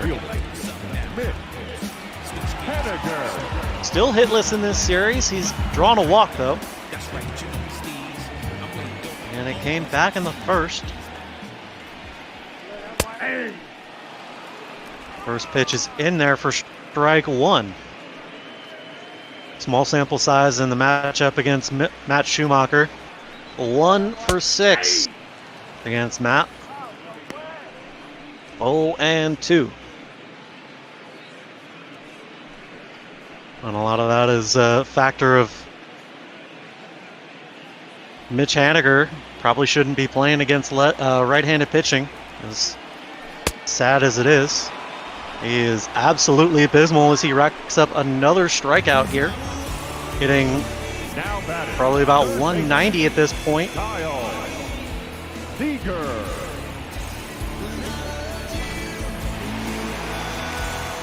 Shoemaker with his, I believe that's 6 strikeouts on the ball game. Gets Kyle to chase the first pitch. He tries to hold up, but the home plate umpire says he went around.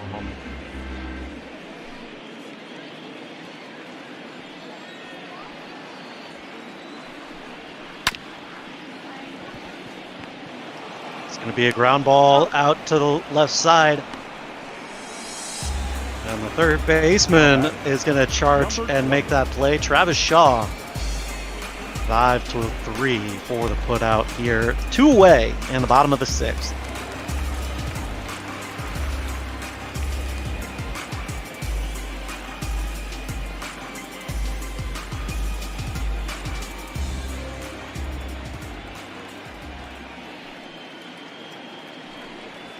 First pitch lifted into center field. Does this have enough? It's going back to the track, to the wall. It's over. Goodbye, baseball. Daniel Vogelbach with his 17th home run of the season. It's a solo shot, and it extends the lead to 2. A 407-foot home run by the big left-handed hitter, Daniel Vogelbach. Straightaway center.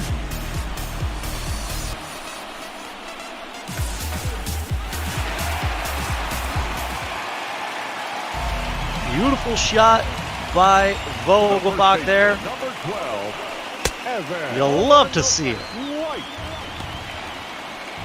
Evan White had that RBI triple and later came around to score on the sacrifice by Crawford. He got the scoring going on here and took the lead with his score. And now he has a chance to extend this one a little bit more if he can get one out of the park here right now. I'll take a base hit too, but you know, a home run's nice. After seeing that bomb from Vogie, I believe Evan White has got enough in his bat to get a home run here. Shoemaker getting a little rocked here, giving up 3 runs already. It's come off of extra base hits and a sacrifice. 3-2 is the count on White.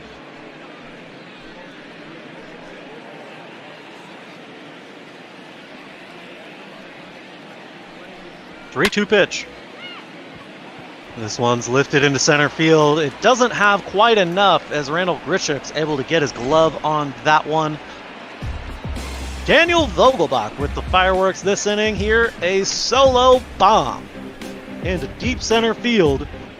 Puts the Mariners out in front 3-1.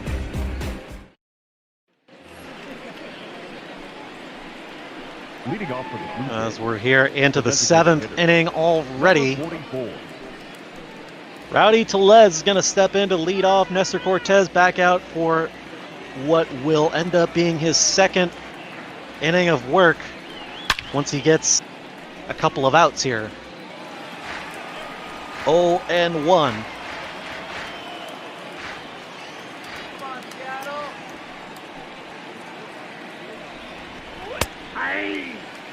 Oh, and 2 here on Tellez.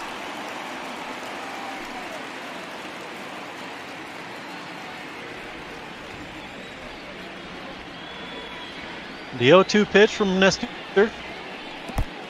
This one's in the dirt. He's laying off it all the way. That changeup below 80 miles an hour. The 1-2.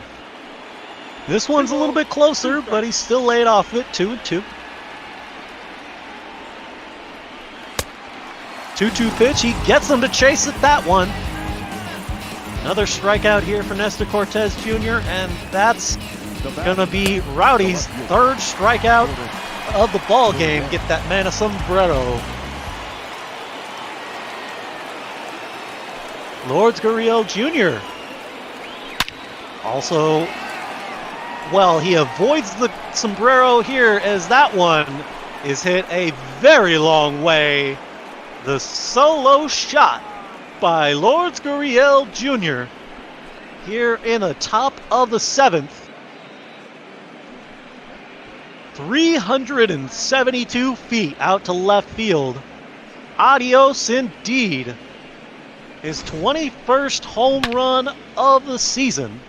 This is just an absolute line out to left field, that alcove that sticks out from the foul territory seats. Now batting, the center fielder, Randall Grichuk. Well, Randall Grichuk's going to step in to bat here. Toronto clawing back here in the 7th.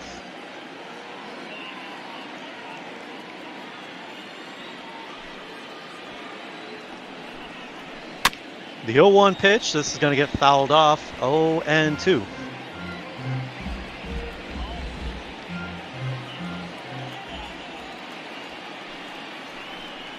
The 0-2 pitch. Swing and a miss. Strike 3 for Randall Grichuk. Now batting, second baseman, Cavan Biggio. He gets him to chase this one, and he'll turn around and go back here. 2 outs. Brings up Cavan Biggio. At the ball. Yes, that Biggio. Well, the son of that Biggio. But a hell of a ball player in his own right. Cavan, the second baseman here in Toronto, is going to ground out into the shift. J.P. Crawford with a throw a little off target. Evan White with a good stretch and dig here to end the inning. But the magic comes off of the bat of Lourdes Gurriel Jr. The solo shot here tightens the lead to 1. We're going to see a pitching change here for the Blue Jays. Jordan Romano. 4.19 ERA across 13 appearances so far this season. 19 and a third innings work. He'll face 7, 8, and 9 from the Mariners. J.P. Crawford leading off.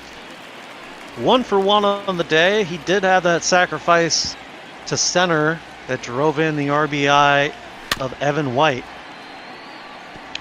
This one's going to get fouled off, 1-1.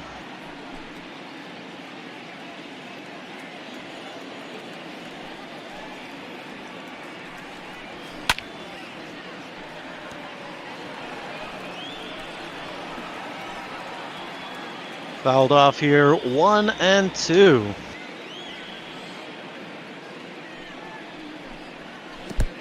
The 1-2 pitch is inside in the dirt and gets away from the catcher, 2-2.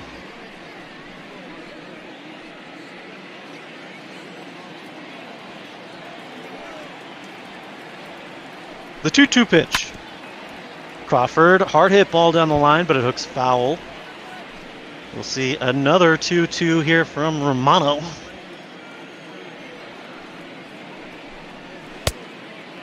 Two-two pitch misses, 3-2.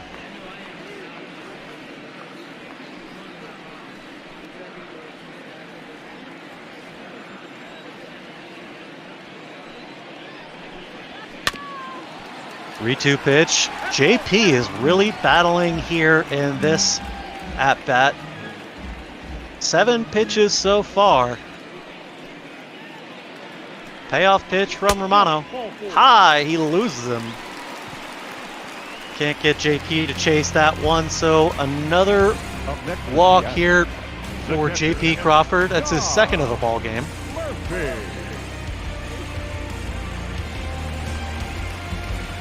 Brings up Tom Murphy now. 0 for 2 on the day.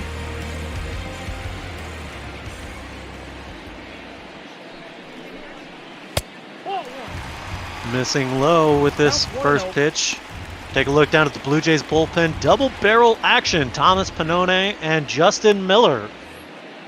Up and throwing. Ready to go for the Jays.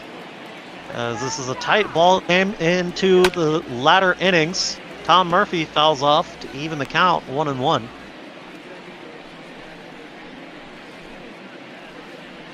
It's come in bunches, but it's been a fun ball game so far as we have a 3-2 game.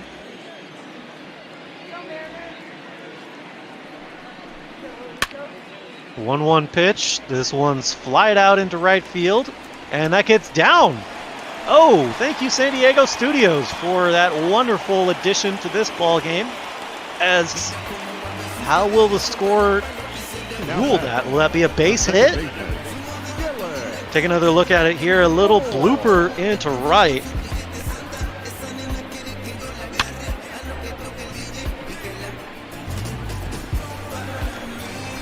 And I honestly don't know, folks. We'll have to wait and see at the end of this half of the inning if there's an error charged to the Blue Jays. Because otherwise, that's a base hit.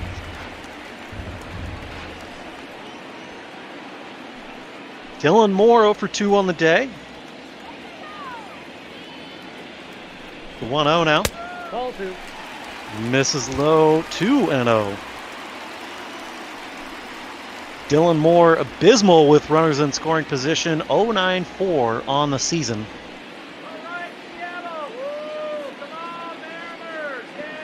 2-0 pitch from Romano. 3-0. He is on the verge of losing them again here.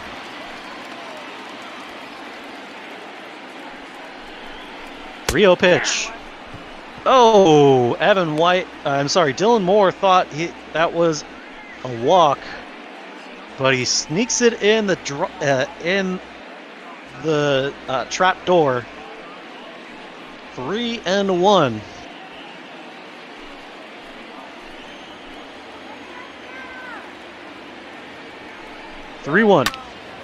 This one's right down the heart of the plate. A fastball, 92 miles an hour, fouled off by Moore. 3-2.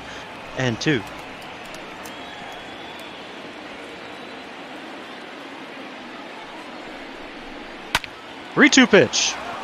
This one's caught over at first base. Flash of brilliance there by Vladito. Stabs that one and keeps the runners right where they are. Luckily, he doesn't get the tag out as well. We'll go back to the top of the order. Malik Smith 0 for 3 on the day with a couple of strikeouts to his name.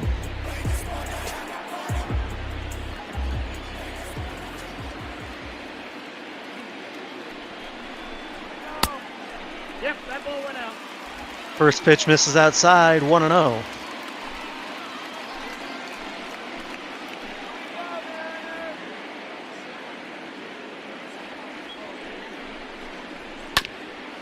Pitch, fouled off, 1-1.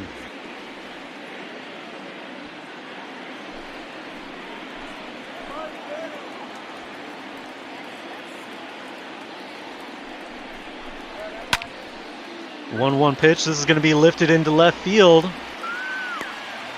Too much underneath it, as that's going to be an easy fly out to left for Malik Smith. 0 for 4 on the day, and he fails to move the runners up as they're still at first and second. Talk about missed opportunities here. Mariners had a couple of them here already with a runner in scoring position. Dylan Moore not capitalizing, and then Malik Smith not capitalizing. Will Kyle Lewis be able to do something here? He'll lay off the first pitch here. A rarity for him in this ball game, as he's been swinging at every first pitch. The 0-1 now. Well, he just waits one pitch and then pops out to right field to end the inning. So we're through 7. Mariners still on top as they strand a couple here in the bottom of the 7th. Danny Jansen, Bo Bichette, and Vladito Guerrero due up here in the 8th. We're going to see Dan Altavilla make his 40th appearance on the season. Coming in here in the 8th with a 1-run lead. You see Yoshihisa Hirano up in the pen. Altavilla and Hirano switching roles out in the bullpen. Yoshihisa looking for a save tonight if we get to the 9th here with this 1-run lead intact. Ground ball up the middle. Dylan Moore's not able to come up with that, as that's going to get through for a base hit. Now batting. Leadoff single here off of Altavilla. 2 pitches, and he gives up this ball hit right into the dirt. Goes about 2 feet before it takes a couple of bounces and gets through the infield somehow. First pitch high, ball 1. Bo Bichette's already got 1 for 3 on the day. That single way back in the 3rd. Been kept quiet ever since.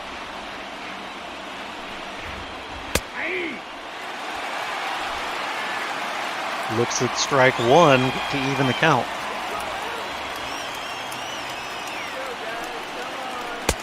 Nope. 2-1 here on Bo.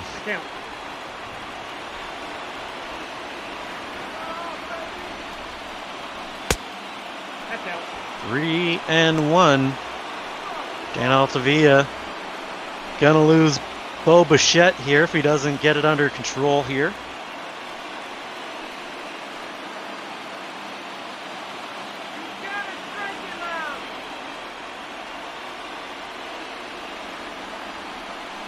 The 3-1.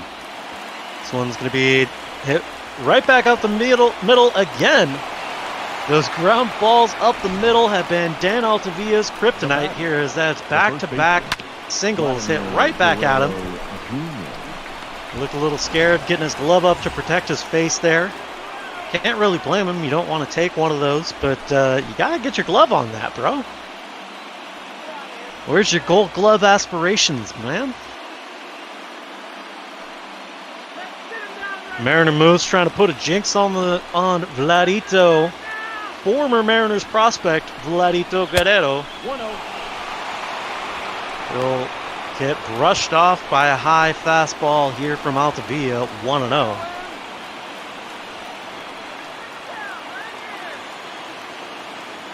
The 1-0 pitch.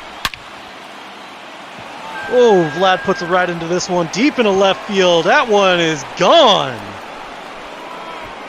And Vlad Guerrero Jr. with his 13th home run of the season. And just like that, the Toronto Blue Jays are back on top. The 3-run shot by Vladito puts the score at 5-3. And Dan Altavilla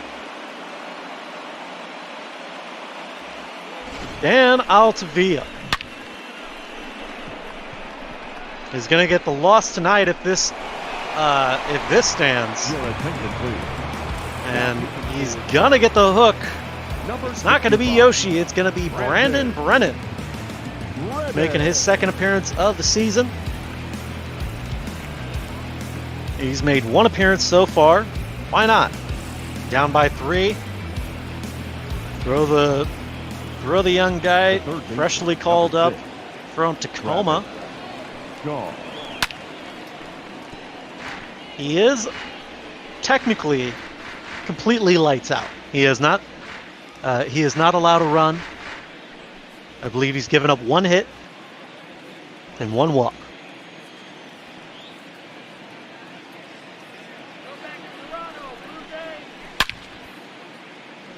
Fouled off, 0-2.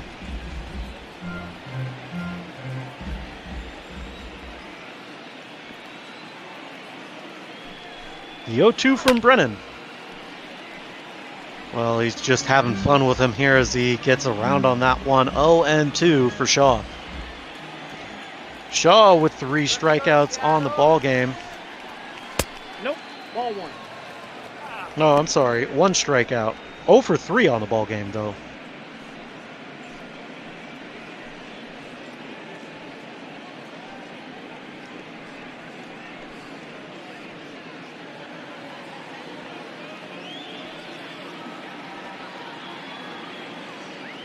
The 1-2. Travis Shaw chases a high fastball. Count remains 1-2.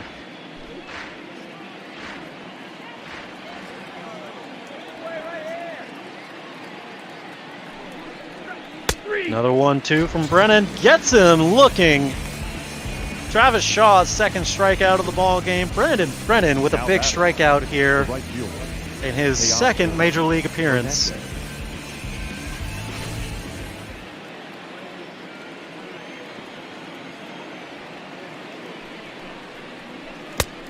Ball 1, no strike. So 1 out here in the top of the 8th.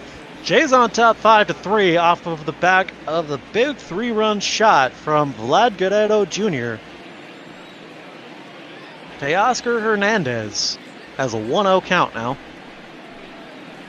Ball. 2-0. No strike.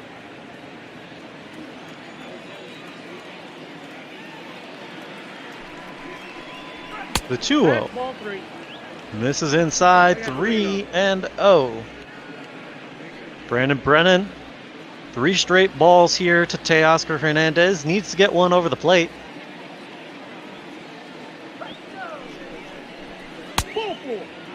And he loses him. The slider, he tries to catch the top corner there, but doesn't get it. The batter. There's 4 straight balls for a walk here.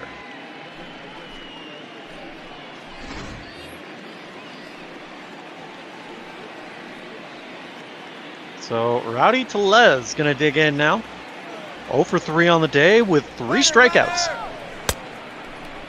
His stolen base attempt here, as he's in there when plenty of time is Teoscar Hernandez. The throw down is offline, and he's in there without a trouble.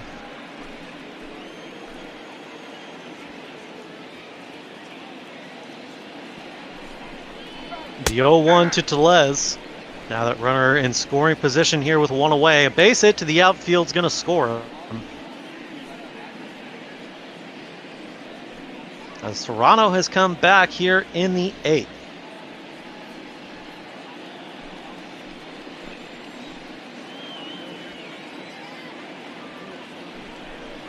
The 0-2 pitch. Oh, it gets away from him. It almost beans him. Teoscar Hernandez goes down to third. He takes third on the pass ball. The throw is over the head of Kyle Seager. My, oh my, what a terrible turn of events here for the Mariners. As first the wild pitch, then the wild throw, and now the runner has taken 2 bases and scored, and now there's a base hit in center field, so another runner. Malik Smith has some trouble out there corralling that ball. Now batting. The left fielder. What's going on with these Mariners? Why do they suck at fielding so suddenly? Oh wait, that's not a sudden thing.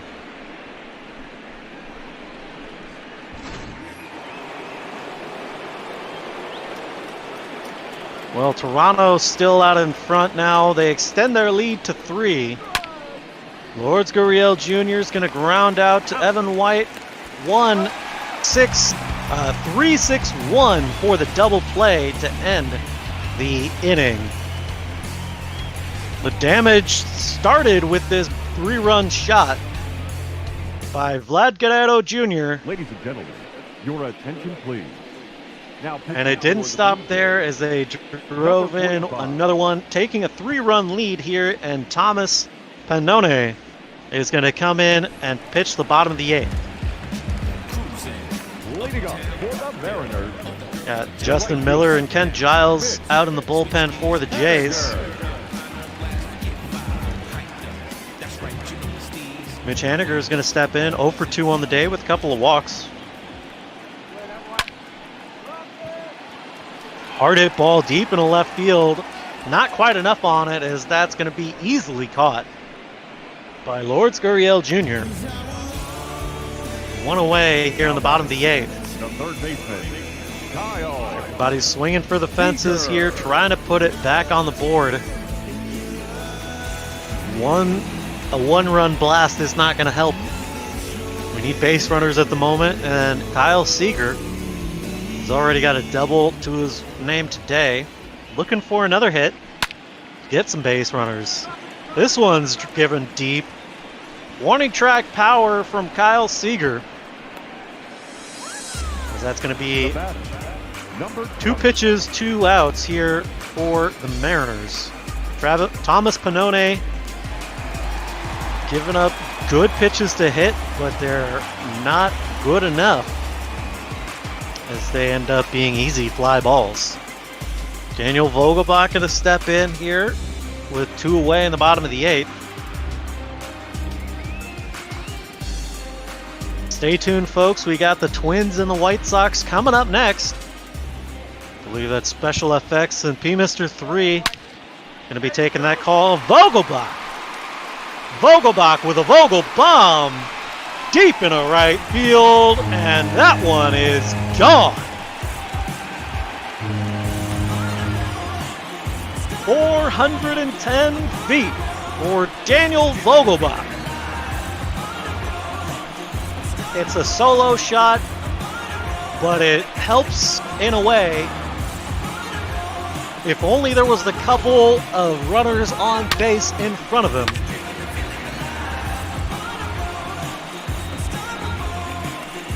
It's his 2nd home run of the ballgame already. The first baseman, number 12, Evan White. Digging in. He's got that RBI triple. That 1 hit on the ball game, and it was that triple. Got the scoring started here for the Mariners. Nope, that's inside. A 1-1 pitch. The 0-1 pitch misses for ball 1. Now the 1-1. And he leaves it hanging high in the zone. Evan White lifts it out into right center field, and he'll get underneath it for the 3rd out here in the 8th. The Vogelbaum once more as the Mariners chip away. They're only down by 2 here as we go to the top of the 8th. Your attention, please. Now pitching for the Mariners. It's going to bring in the young right-hander Taylor Williams.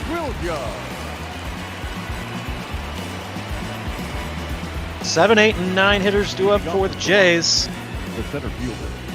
Taylor's going to look to set them down in order.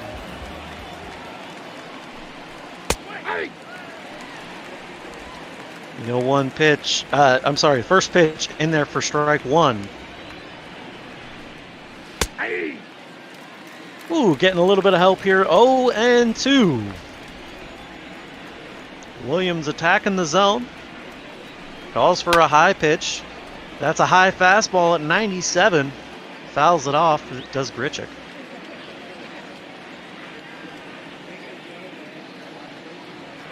Another 0-2. 1 ball, 2 strikes to count. Missed inside. 1-2.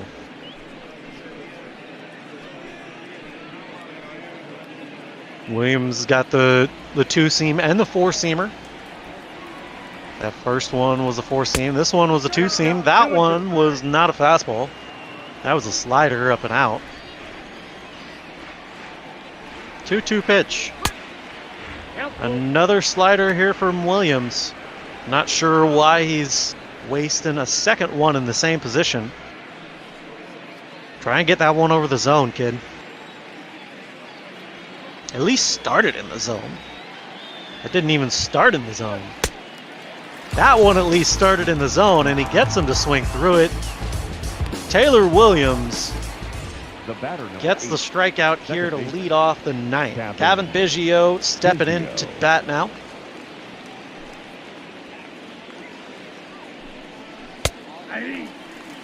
First pitch in there for strike 1. See Matt McGill and Carl Edwards Jr. up in the pen. Same old, same old. Because San Diego Studios loves to program the bullpens real weird like. I mean, Scott Service is making some interesting decisions in his bullpen selection.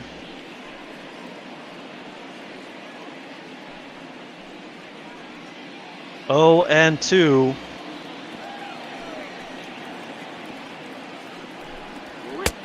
Ball, that's out. 0-2 becomes 1-2 after that 2-seamer.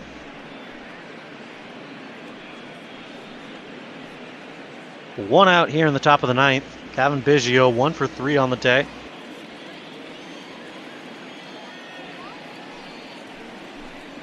A 1-2. Hard hit ground ball into the shift. Dylan Moore in plenty of time to get the put out 2 away here in the top of the 9th. Now batting. It's going to bring up Danny Jansen, number 9 hitter. Be the last chance for the Jays to put some more on the board. They've got a 2-run lead, but you can never have too big a lead here in baseball. First pitch from Williams. This one's left hanging, and as that's going to be a fly out to right center field. Haniger's tracking it down to end the inning. We'll go to the bottom of the 9th. Seattle trails by 2. And they're going to need 2 to tie it, 3 to win it. J.P. Crawford, Tom Murphy, and Dylan Moore due up. Number 51. Going to bring in Ken Giles. Blue Jays closer, 26 saves out of 28 opportunities, 33 2/3 inning of work. Leading up for the Mariners, the shortstop. And a very impressive 1.60 ERA. 50 strikeouts and only 7 walks in his appearances. Starts it off with a slider in there for strike 1.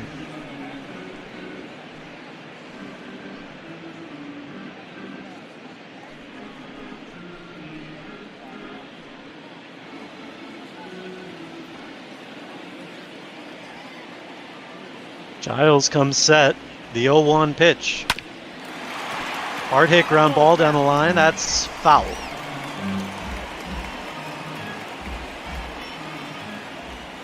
Oh, and 2 on Crawford.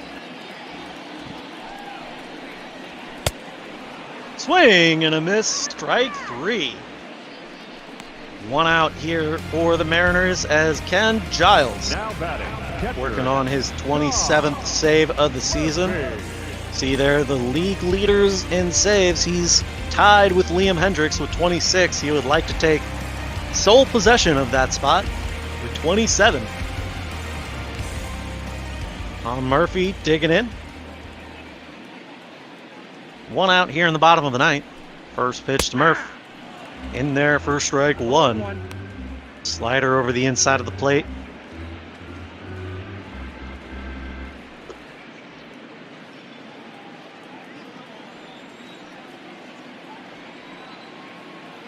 Giles comes set. The 0-1. Swing and a miss. Strike 2.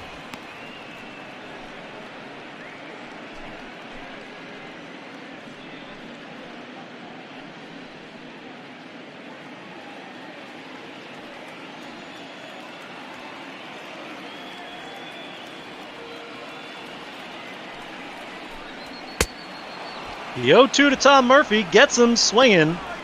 So he goes down on 3 pitches here. There are 2 away in the bottom of the 9th. And the Mariners are down to their last shot here in Dylan Moore.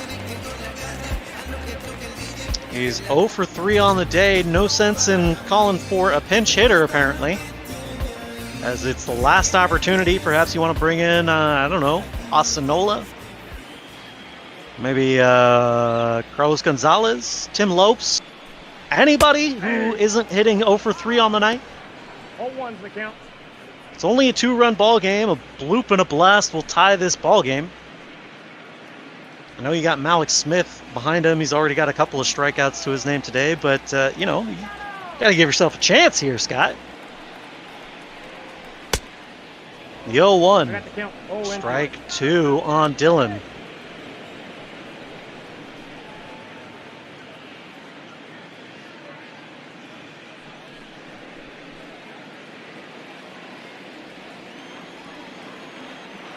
The 0-2. Giles comes set. Kicks and delivers. Swing and a miss. Strike 3, and that is the ball game. Toronto wins it 6-4 as it comes on the back of some heroic home runs by this Blue Jays staff. Vladito with the big 3-run shot took the lead late in the 8th. And that was how it was to be.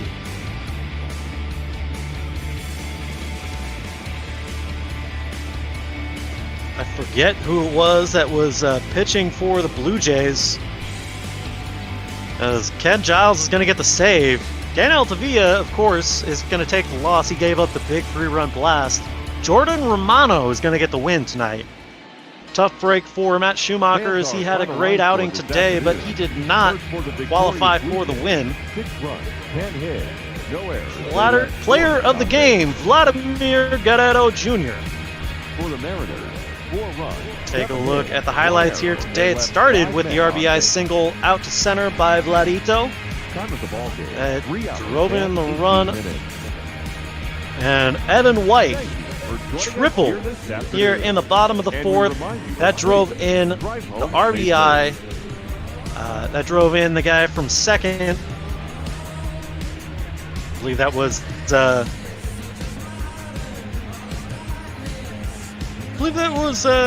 Daniel Vogelbach, who he drove in. Daniel Vogelbach, however, homered in the bottom of the 6th. It was the solo shot to the straightaway center, his first of 2 tonight. He had a couple of solo blasts to his name, but Vlad Guerrero Jr. wasn't done there as he hit this home run to left.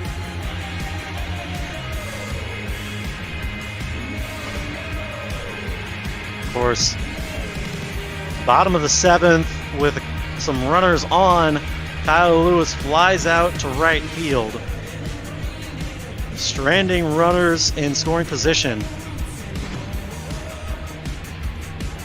And then in the top of the 8th, Vlad Guerrero Jr. with another home run. This one, the big 3-run bomb, his second of the ball game. Put them out front 5-3. And then Daniel Vogelbach trying to claw back here. He did it with nobody on, so it was only the 1 run, in the bottom of the 8th, and that would end up being the final score, 6-4 here in Seattle. Ken Giles coming in to shut down the Mariners in the 9th. Got J.P. Crawford to strike out swinging. You got Tom Murphy to strike out swinging, and he got Evan White to strike out swinging. I'm sorry, Dylan Moore, excuse me.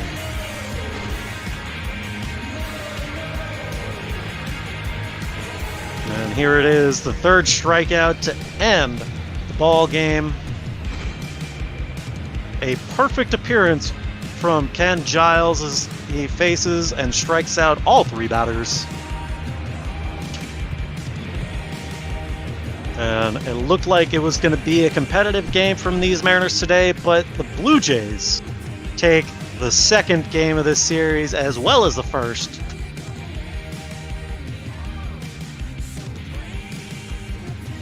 Of course, Taijuan Walker with that pulled groin today. Looks like he's going to be day-to-day.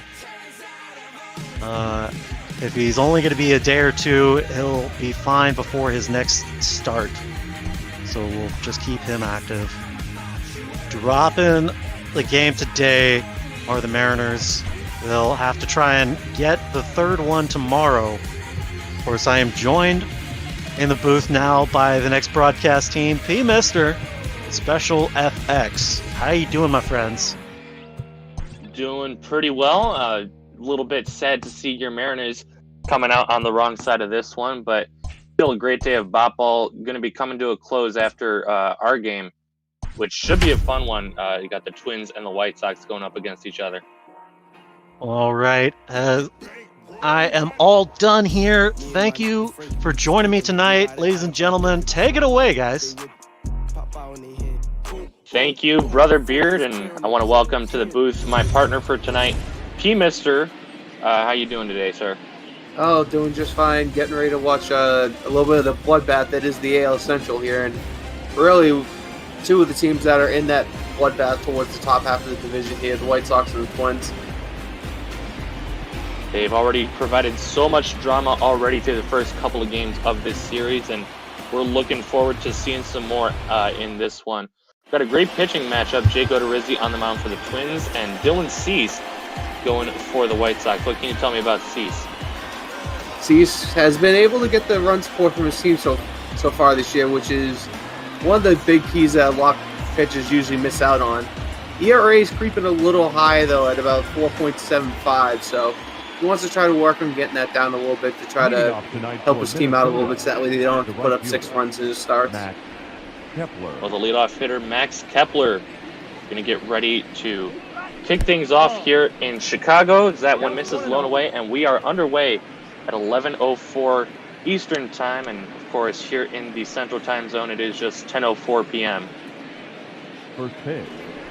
Still a nice late night start for everyone out in Chicagoland right now as we're getting rolling here.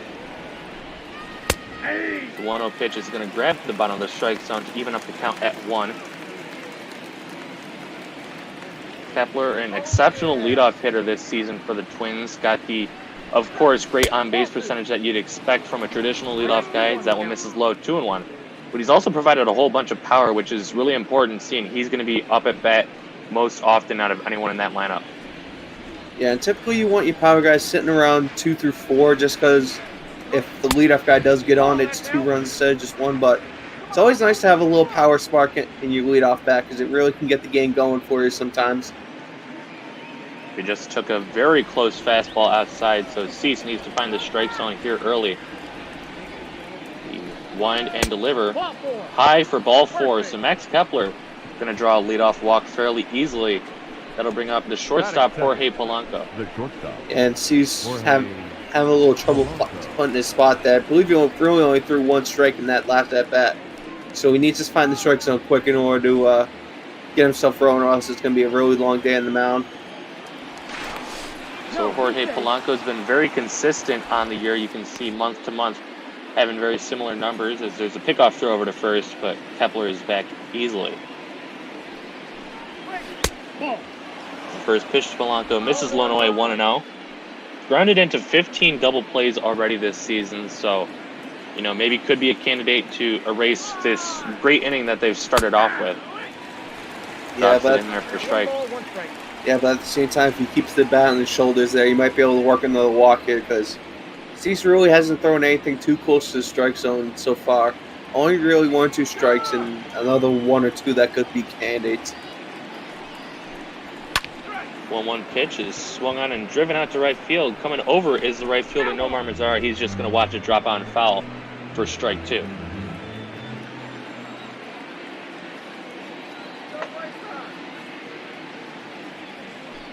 He sets at the belt and delivers. This one's fouled away the other way now. Yeah, and that was just one to try to fight for the next pitch here. That was a great 4-seamer on the lower outside corner.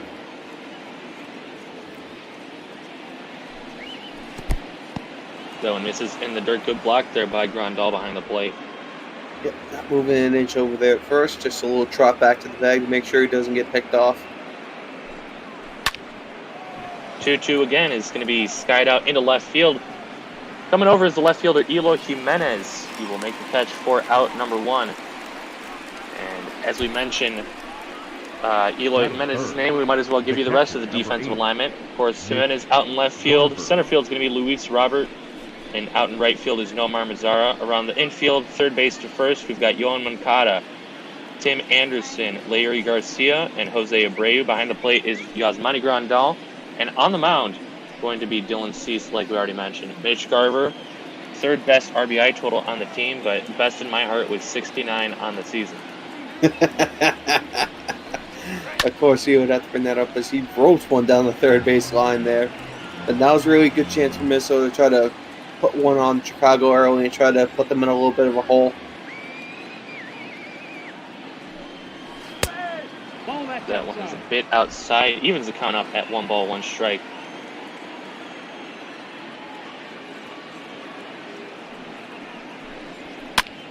One pitch, slice foul, and Garver's down in the count now, 1-2.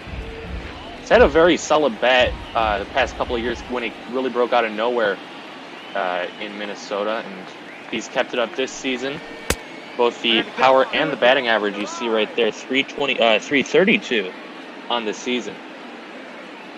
And sometimes that's just a matter of you like the ballpark you play in. Some players hit better in certain parts than others, I know. At least at Fenway, where you typically have better numbers because you have the monsters there to take away those short fly outs in most parts and make them home runs. So the count is now full, and the boomstick Nelson Cruz is waiting on deck.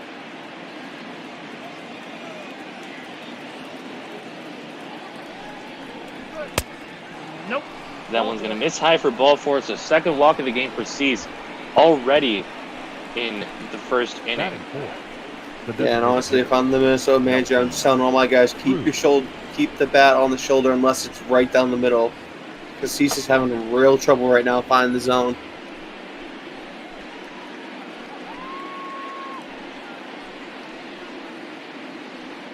So in steps Nelson Cruz, the designated hitter for these Minnesota Twins.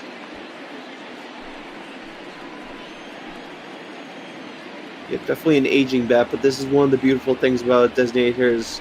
Some of these guys are able to extend their career an extra 3 or 4 years because they're very good hitters. It's probably the biggest argument for keeping the designated hitter, that as well as the fact that pitchers hitting usually aren't the best sights to see.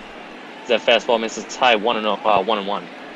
I mean, you got a lot of sack bunts, which is something that's slowly creeping away from the modern game here in the States. Is using the bunt efficiently towards achieving the final goal. Eyeing away 2 balls now and 1 strike.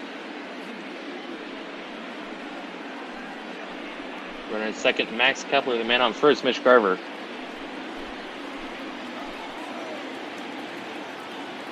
Checks over at second and delivers the 2-1. Swing and a miss. Blows that fastball right by him.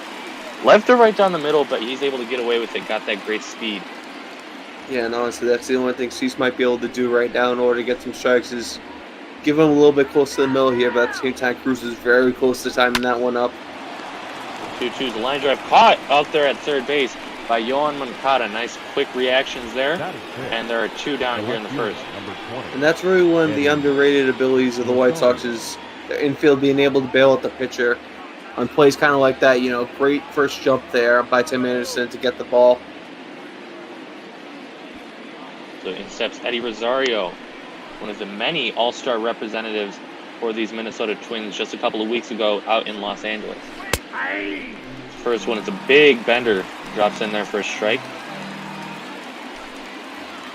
And those big benders can be a little bit tricky sometimes because if you're able to time those up, you can easily drive them, but knowing when and where they're going to be played is very difficult.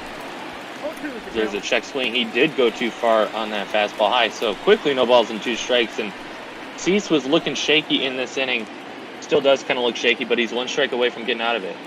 Yeah, 25th pitch right here. You're definitely going to have to try to clean that up next inning. He's going to get the swing and the miss, though, and the inning is over. So Twins get no hits, but 2 guys are left on. Both reach via the walk. White Sox getting their first chance with the sticks. No score here in Chicago.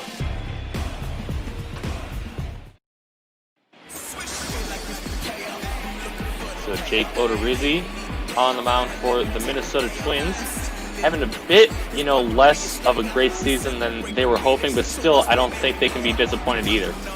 No, definitely not. 9-5 record again. ERA creeped around 4, so could be having a lot better season, but he's getting the run support when he needs it. He's able to pull out a couple wins so far this year. Leading off for the White Sox. Leadoff hitter Larry Garcia steps in. Lefty on righty. The first one is going to be a bunt popped up but foul, and it will drop before Garver can even react to it. Yeah, and these are the matchups lefties love to see is a lefty versus righty because the ball's going to be breaking towards you. So it's a lot better chance to pull it versus a lefty-on-lefty matchup where you kind of have to reach out for the breaker. When you saw that in the career stats against Odorizzi, that one misses inside 1-1. 6 for 12 in his career with a double. So, definitely has seen some, worse guys out there on the mound than Odorizzi. Goes with the slow wind and delivers. Curveball inside for ball 2.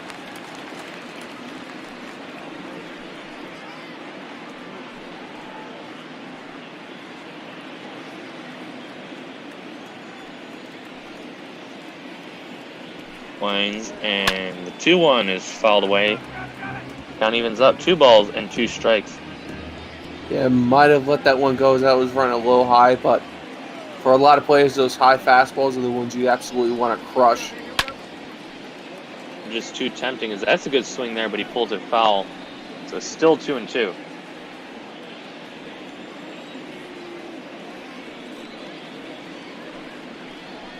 Here is another pitch swing and a miss. Strike 3. Curveball at the top of the strike zone. Not necessarily the best location, but he gets him swinging on the big bender for out number 1. Yeah, it gets him way out in front of it, too. So I'm thinking those fastballs might have been sitting in his mind, thinking that's going to be the next pitch there. But no, drops the curveball at 75. Just making him look foolish up there. So Tim Anderson stepping in. Takes high for ball 1. One of the contenders for the batting crown this season. Helped along by that 30-plus game hit streak that he had before the All-Star break. It was broken up not too long before that trip out to L.A. Yeah, it's always nice when you get a 10-game hitting streak, let alone 30 games. That means you were really cooking for basically a full month, if not a little extra on top of it. So things that had to come to an end, but he's setting himself up for a real nice push here for the batting batting titles. But he's also got a good eye at the plate, now up 3-0 with Yohan Moncada waiting on deck.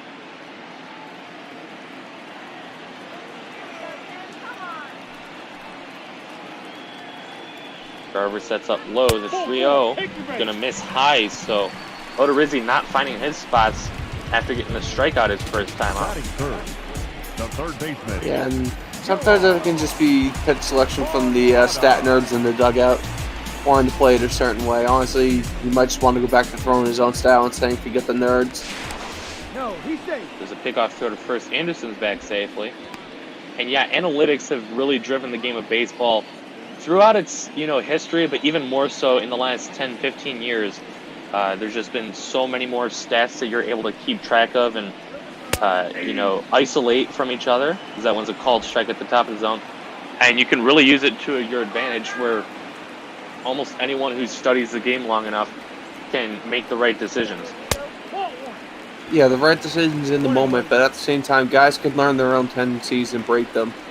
And a really good example of how the stat nerds have kind of taken over. If you watch Red Sox pitching, half the time they look over towards the dugout to, I believe it's one of the pitching coaches, who basically has a giant notebook on every hitter on the opposing team. And they get the signs from him on every pitch they want to throw. This 1-1 is popped up on the infield, gonna cross onto the outfield grass. Shortstop Polanco will make the grab for out number 2. And I'm not sure how most other teams do it, because I unfortunately don't get to pay attention to those games as often. But it's just so annoying seeing them look over and the guy's flipping through a giant binder to try to find what pitch to throw. You know the count, you know the situation, you know the batter. Just call it based off that. Don't worry about the numbers. So there's a slide step called strike. 0-1 on Edwin Encarnacion. Another one of those aging veterans that's been relegated to the designated hitter spot. Nope. He's going to break for second. Throw down is not in time. And Tim Anderson with the stolen base. Let's take a look at this one. Got a great jump and just got in ahead of the throw from Mitch Garver. No slash there behind the plate, but Anderson able to get in there. And I'd like to see a flip angle on that if that was possible, because I'm not sure if that foot was completely on the bag when the tag was applied, but nonetheless, Spot Ball is controlling that stuff, and they're going to say it was fine. Yeah, at this point, now that the next pitch has been delivered, no challenge is going to be issued. Unless it's the Cleveland Browns circa 2002-2003. And I apologize to all the Browns fans out there. So Encarnacion now stares, looking at a 2-2 count. 2 outs and a man on base number 2. Misses high and outside. Count is full. Eloy Jimenez is the man due up next.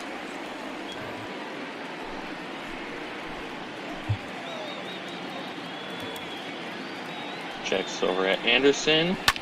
The 3-2 pitch is fouled away. We will do it again.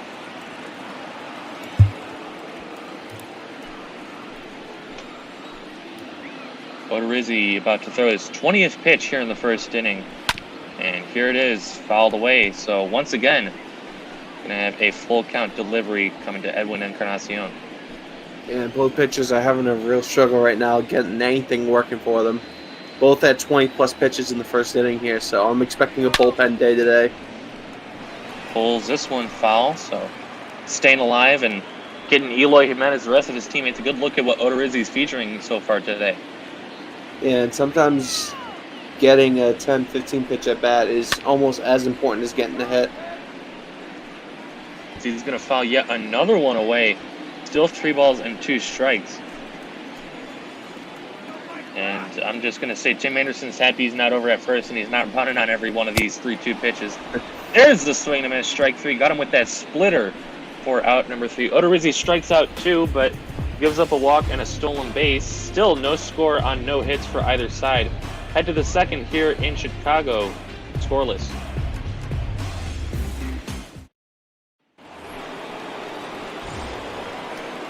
It's going to be 5, 6, and 7.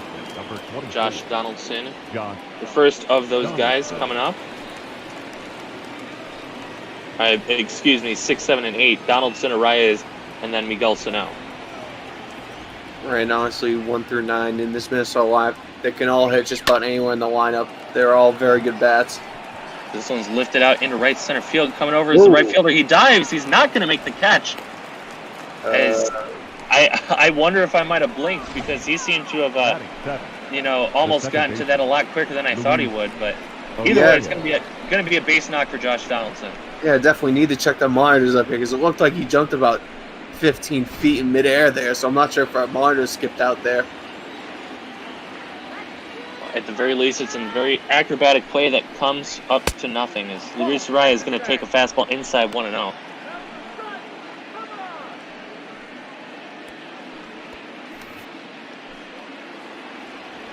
Araya is one of those guys that people thought was going to be contending for the batting title here in 2020. Hasn't quite lived up to the hype. He's going to slap this one out into left field. Jimenez will make the catch for out number 1.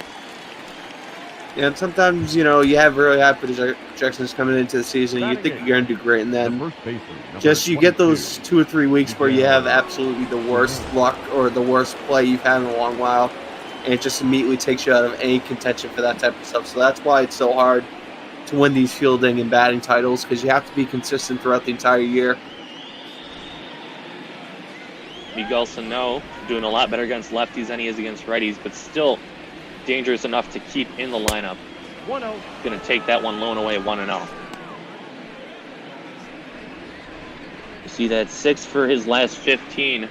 It's going to the last 4 games, including the first 2 games of this series.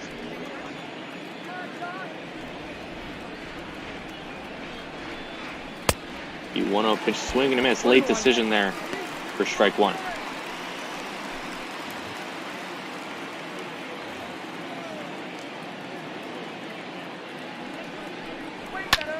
Cease is ready and delivers fly ball left center field. Well hit. Going back is Robert. He's on the track. He's at the wall and he's going to make the catch. Bang into the wall. Ow. And he's going to have the presence of mind to throw the ball back to the infield. Let's hope he's okay. He's looking all fine. Bringing his step and, tough play to watch, but very exciting, especially knowing that he's okay. Yeah, I mean, good thing most of the walls in the major leagues are padded nowadays, because he just looked like he ran straight face first into the wall there to make that catch. So it'd be interesting to see on the next play he gets how he reacts to it, because there might be some type of nagging thing he doesn't feel right now because of the adrenaline. So Byron Buxton, the number 9 hitter, center fielder, after just watching his counterpart make an amazing play out there. There's a swing and a miss. Good old Uncle Charlie from Mr. Cease. Here's the 0-2, misses low and away, 1-2, so at least not going to go after that slider. Yeah, no, but that curveball, he was trying to put that one into the bleachers there with that type of swing. It's the right pitch to do it with, too, a big hanging breaker that you could, in theory, try to time up very nicely.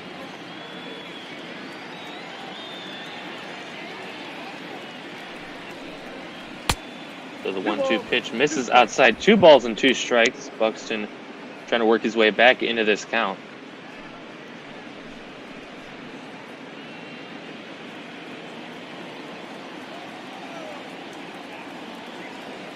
And at first is Josh Donaldson. He reached on a single. 2-2 to Buxton, slapped it onto the left side. Picked up by Anderson. Goes the short way to second for out number 3. So the Twins get their first hit of the ball game, but they're going to have to wait for their first run. Head to the bottom of the 2nd inning. Here on the south side of Chicago, 0-0. You're watching ML Bopball on Twitch.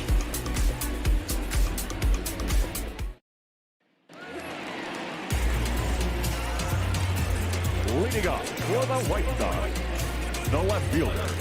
So Eloy Jimenez, 8 for his last 22, which is his last 5 ball games combined, 364 average over that span. We will leave the 5, 6, 7 hitters, Jimenez, Grandal, and Abreu. First pitch to him misses inside 1-0.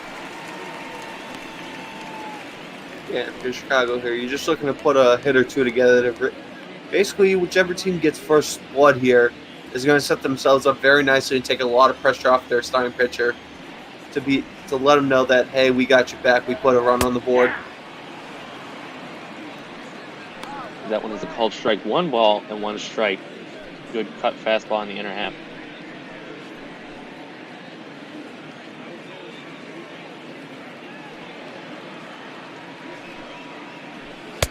Here is the 1-1 just a bit outside.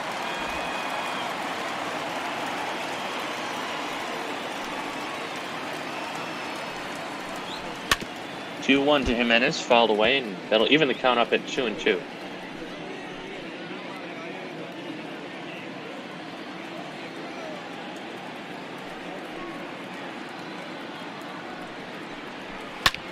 Here's the pitch, pops it up.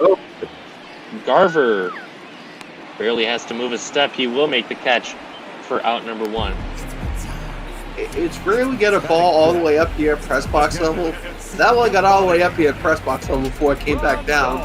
Nice job by the catcher being able to track it the whole way. So in steps the big offseason signing for these White Sox, Yasmani Grandal, who, if you actually talk to most contract experts, people are saying that the White Sox got a pretty good bargain for Grandal. 4 years for $80 million. I can't remember exactly, but it's somewhere in that ballpark. Yeah, well, not really showing much of that money now as he's only hitting 227, but I imagine a lot of people saw him like a Jackie Bradley type where the defense is where he makes most of his money and the batting's kind of a secondary objective for him.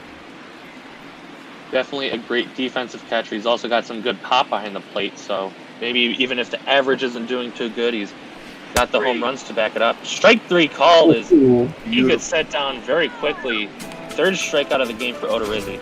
Oh, that curveball is like watching a Van Gogh be painted. Absolutely beautiful spot in the lower inside corner.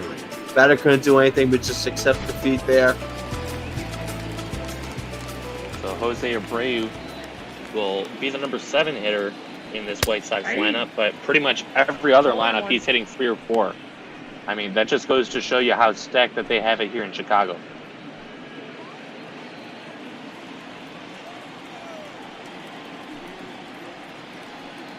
Odorizzi deals the 0-1, misses low and away.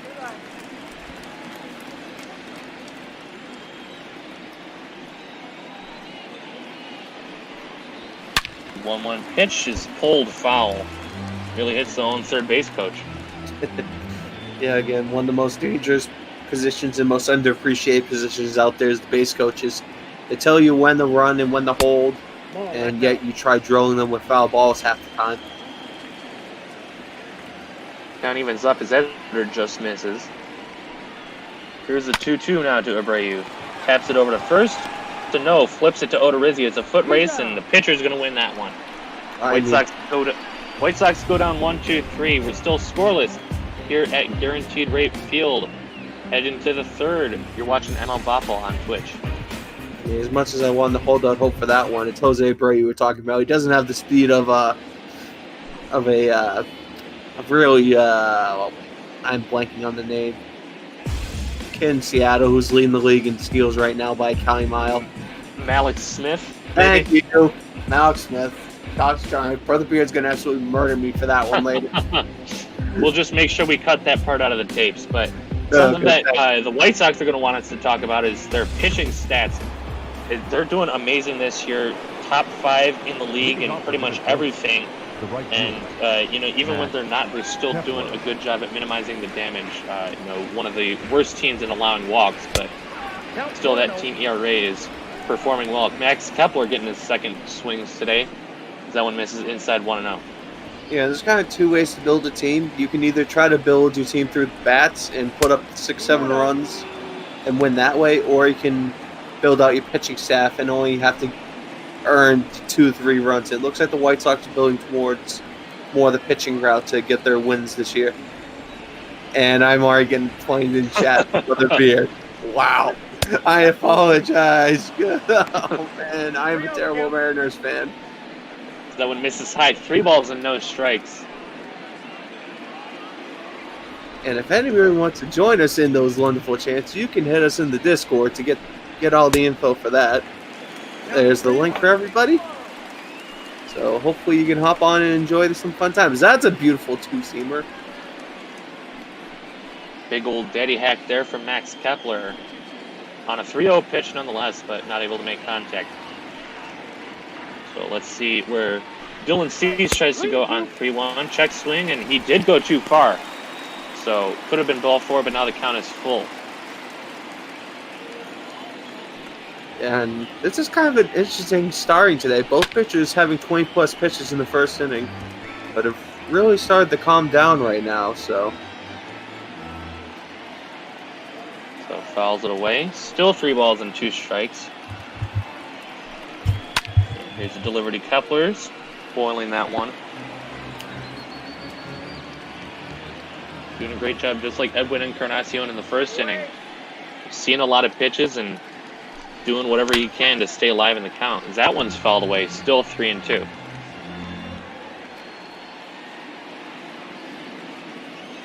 Yep. At this point, both teams, you just want to fight. At this point, you just want both teams to fight and stay alive here, and ideally keep the running the pitch counts on these pitches because both of them have shown to be inaccurate. Well, Kepler is wondering if he even needed to come to the ballpark today. 2 straight walks so far out of the gates. And it's going to be Jorge Polanco with a home run already this series. It's a big one in Game 1 to tie the game up at 4. This one drops in for strike 1. Minnesota would eventually win that game 8-4 in extra innings.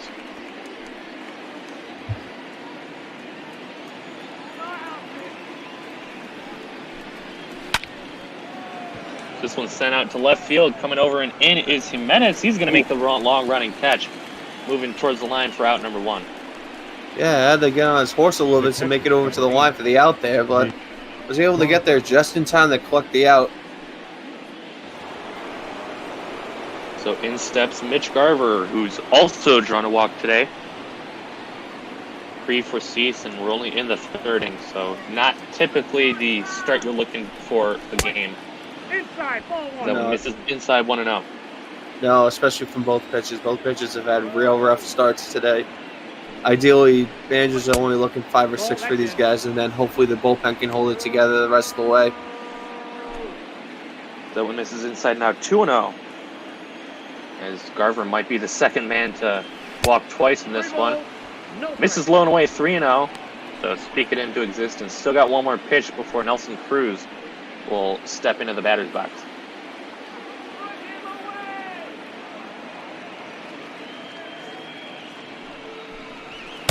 The 3-0 pitch is just a bit high. A little bit of a close call. He's not happy about that, but you got to earn those pitches. Designated hitter. They got away with one there, definitely. I thought I caught the perfect spot in the upper zone there.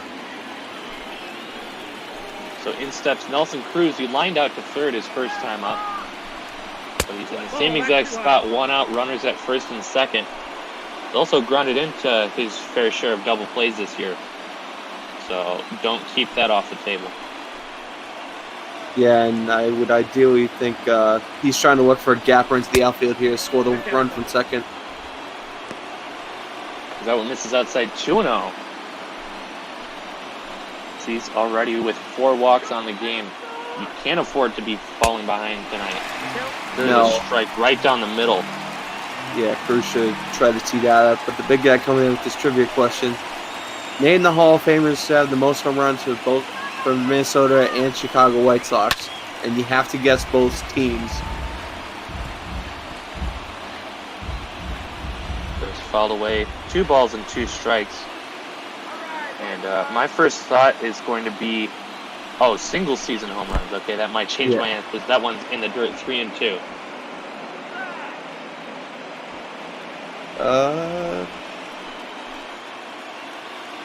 It's all time. I don't see a single season. That one is fouled away, still 3-2, and big guy I think made a correction down below. So, okay, I apparently can't read. No worries. The 3-2 pitch to Nelson Cruz, swinging the ground ball foul, so we will do it again. His 3-2 seems to be the favorite count of this ball game today.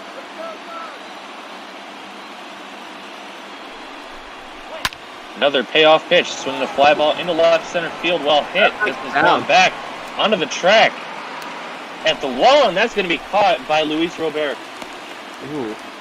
Headed over to third and making it safely is Max Kepler. So now there are 2 away, runners at the corners, and I got to tell you, center fielder out there is making some great plays.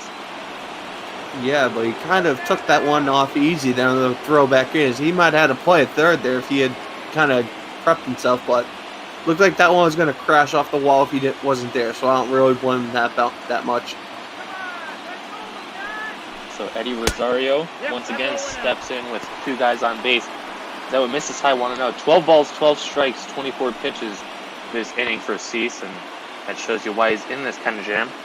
Yeah, and this is the second inning where he's had 20-plus pitches, and he's actually averaging about 20 pitches an inning right now, so really has to figure it out very quick or else he's going to be out next inning. Strike called on the outer half. And personally, I'm going to toss a guess for the big guys trivia question. I'm going to go with Frank Thomas for the White Sox and Harmon Killebrew for the Twins. Nope, that's down. That one misses low, 2-1. I like that Frank Thomas, but now, would they have to be on the team, I'm guessing, because I was going to say David... Okay, forget anything that I was going to say, as this one's already over, folks. Sends it to short, throw into first, gets him for out number 3. Nice play out there by Tim Anderson to prevent the run from scoring. 8-9-1 coming up for the White Sox, still with no scorer here in the south side of Chicago.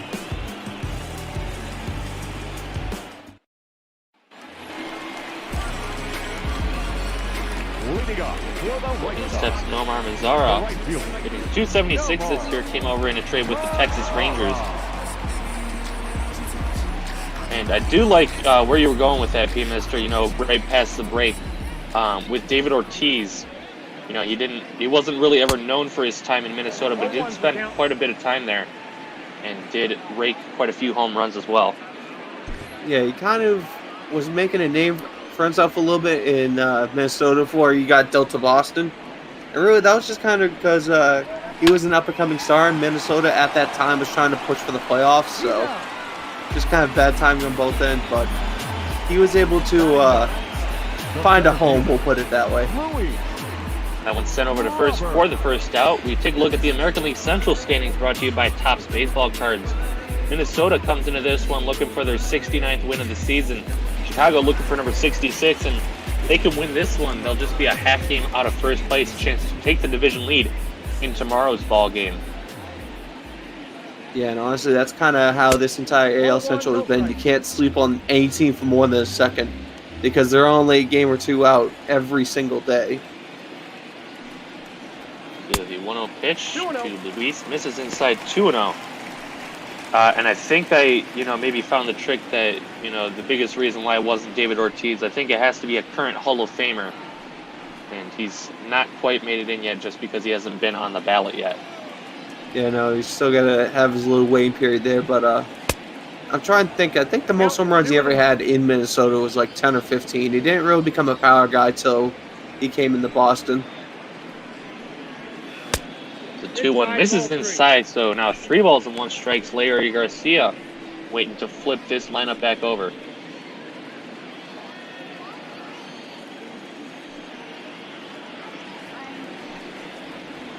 A 3-1 pitch, called strike on the inside part of the inside corner.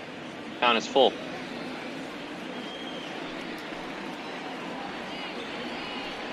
The 3-2 pitch fouled away, and we cannot get away from a 3-2 count.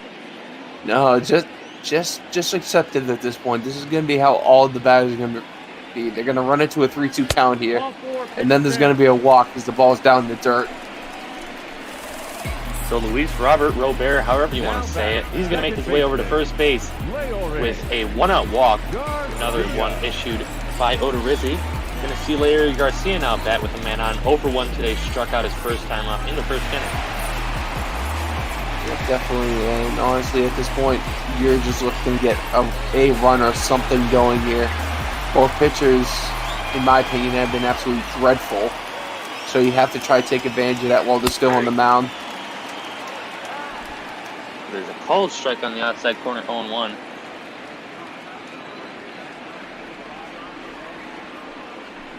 There's a bit of a slide step, and he grabs the outside corner. No balls and 2 strikes. Odorizzi's doing a good job of holding the runner over at first, and he also is not, forgetting about the guy at the plate. The 0-2 sent foul, so we will do it again.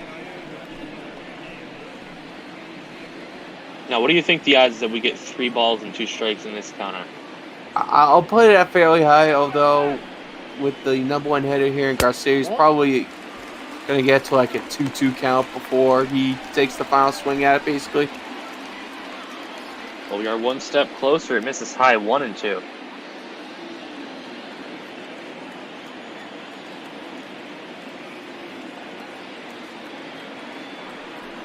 The 1-2 pitch to Garcia, swinging a foul ball. That was Odorizzi's 50th pitch on the evening.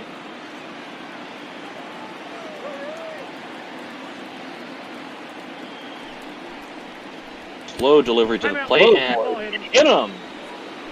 Maybe. Staring out there at the mound is Odorizzi's showing a lack of control with all of his pitches, really. Yeah, and that one just punked him on the padding there on the elbow. So luckily he didn't hit him anywhere else, but yeah, definitely didn't like it riding high and tight there in a 1-2 count. You never want to see a pitch going up and in, especially a fastball like that.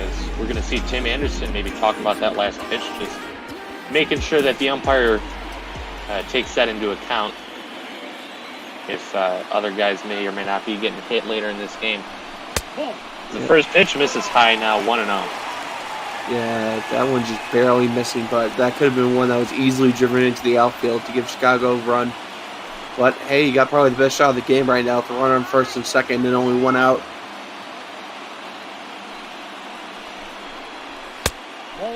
Misses high and tight, 2-0 now. No, if Tim Anderson wasn't a 344 hitter, let's say hypothetically he was like a 220, would you consider a sac bunt to move the runners over here? I'll get to that after this pitch, as that one's going to apparently grab the strike zone 2-1. That's something you typically see more in the National League, especially with the one away. You don't want to give away another out, and then pretty much any out is going to end the inning. So, first, I'm an AL guy. I like to see guys swinging the bat and not, wasting opportunities with a bunt, as that one's fouled away, 2-2. Of course, that's not to say that the bunt never works out. There have been plenty of times where a bunt has worked out great, but I just take a look at the MLB game today between the Tigers and the Cardinals. That one's fouled away, where it was the top of the 9th inning, tie ball game, and Jacoby Jones for the Tigers failed twice to get the bunt down. He bunted it foul. And then on the very next pitch, he hits a home run. As that one's sent over to first, 3-6. So 1 double play, and the inning is over. We've played 3 here at Guaranteed Rate Field. Still looking for our first run of the ball game. You're watching ML Bopple on Twitch.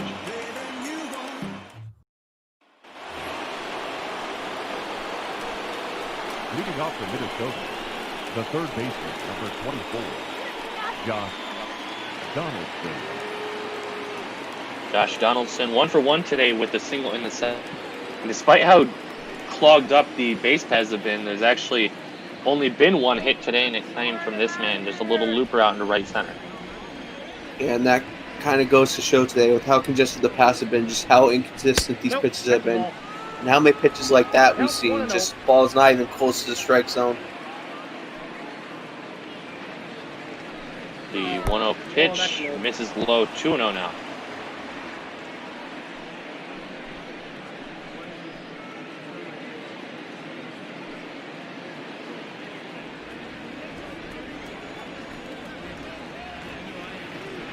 So the windup and the 2-0 pitch to the bringer of rain. You're going to pull this one foul.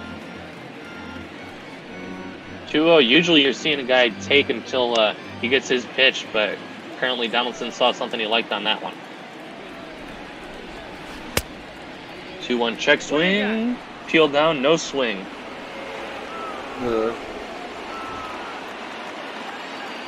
So 3 balls and 1 strike. Here is the pitch from Cease to Donaldson, swinging a fly ball left field deep, going back on the track and hooking and foul and out of play. So Donaldson with the best swing of the ball game so far, but it's just a long strike 2.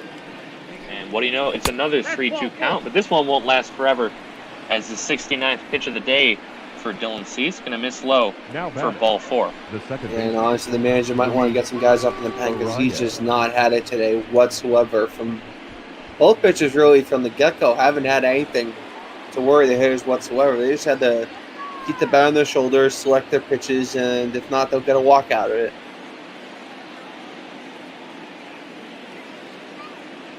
So Luis Arraez steps in 0 for 1 today. Now he's going to be 0 for 2. Sends it to second. Throw to second one. Really to yet another twin killing here. He's going to kill the Twins. Very nice job there. But yes, great little double play there. That's a great barehanded flip there from the second baseman.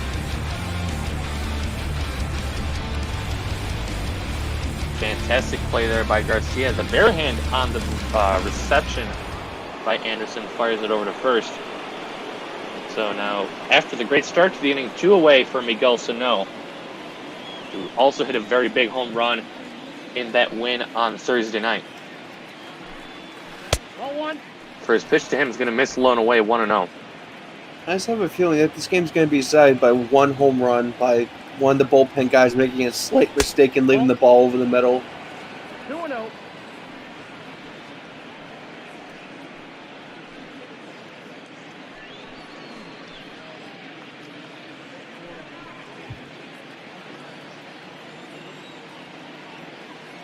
That's sometimes how the game works. So Sano's going to be getting a 2-0 pitch. He drives this one deep, but foul down the right field side.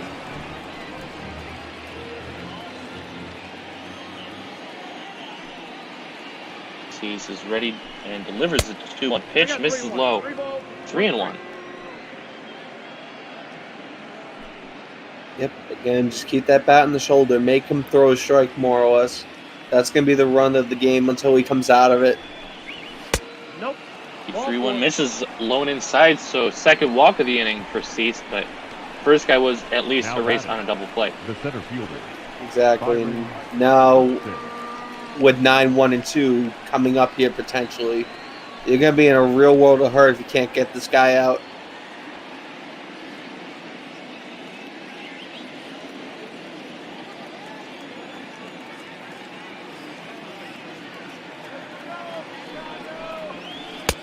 So the first pitch now to Byron Buxton, going to miss outside 1-0.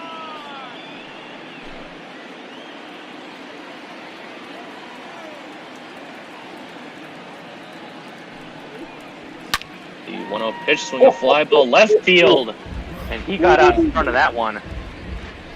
1-1. Yeah, he got out in front of that one, but that one could have easily put a dent in the bleachers out there with the way that left the bat.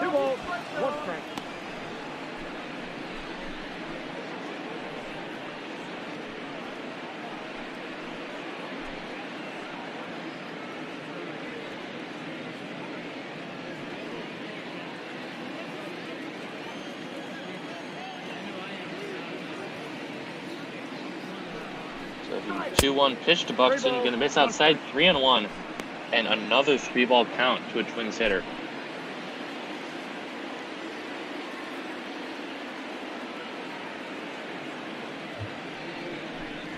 The 3-1 pitch to Buxton, check swing, called strike on the outside corner, but 3 balls and 2 strikes. Runner will be getting the break off from first. 3-2 is the tapper back in front of the plate. Tough play for ground ball, thrown to first. Not going to be in time.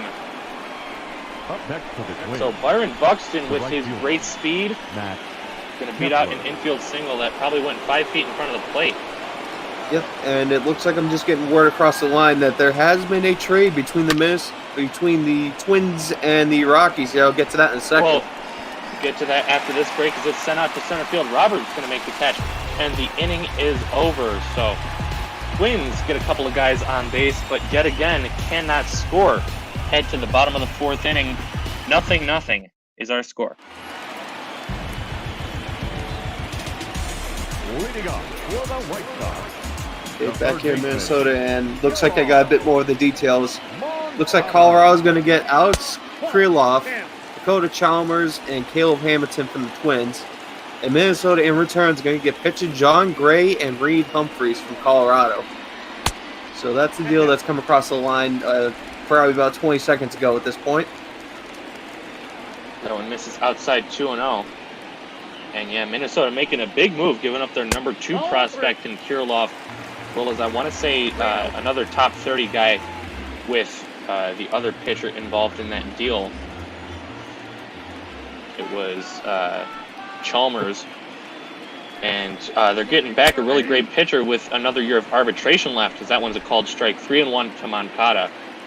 But he's going to try and help bolster this rotation. You know, they've got a couple of really good guys in Barrios and Odorizzi. That one's fouled back, and what do you know? We've got another 3-2 count. For every quarter that's been a 3-2 count so far, I'd be a rich man right now living somewhere down on Cape Cod. That one misses low for ball 4, so White Sox going to get their innings started off with a walk. And that's kind of been the story of the game so far, is a lot of walks down to 90 feet to first base.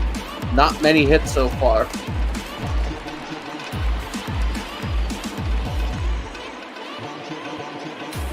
So in steps the designated hitter Edwin Encarnacion, 0 for 1 today. He's going to send this one down the right field line deep, but hooking and foul out of play.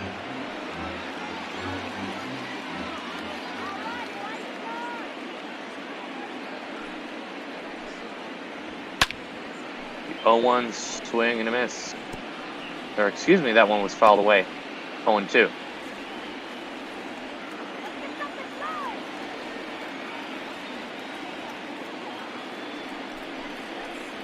Odorizzi ready. The 0-2 called strike beyond the inside corner. Encarnacion was getting ready to dig back in, but 4th punch out for Odorizzi. And there's one down here in the 4th. Yeah, and that's a pretty good spot for it. In tight. Just catching enough for the plate there. Get the called strike 3. And yeah, only the 4th strike of the day for Odorizzi, so he's been struggling a little bit, but he's been doing all right. Hasn't been a complete train wreck, unlike the White Sox so far.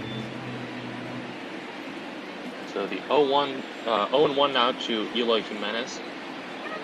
0 for 1 today, just like many of his teammates. Fouls this one away, no balls and 2 strikes.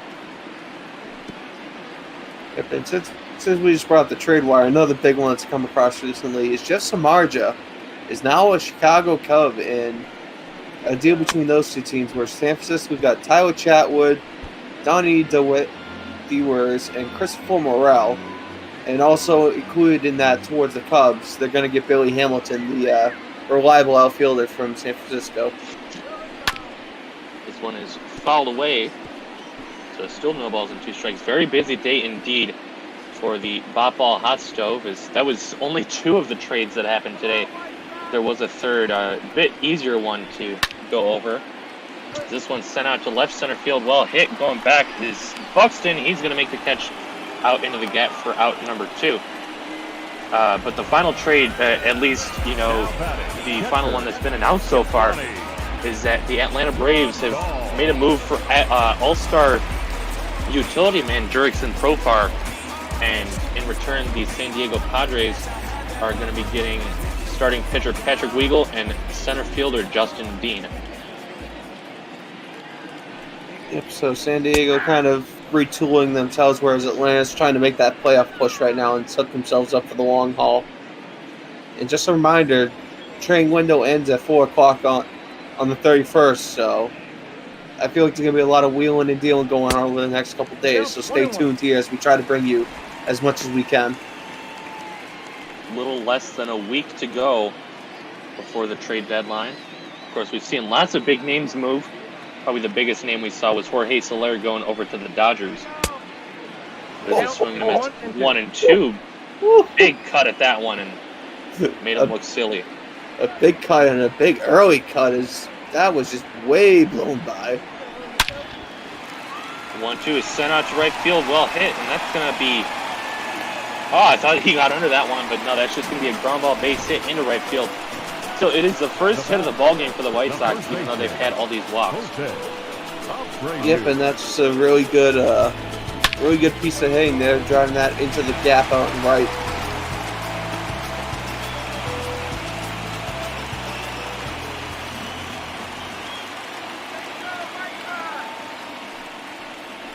away. Breu going to try and keep this 2-out rally going. He's going to take a strike on the outside corner, 0-1.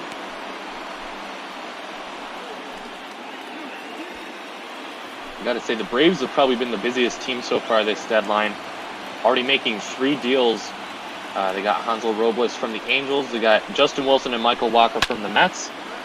And they just now got Jurickson Profar from the Padres popped up.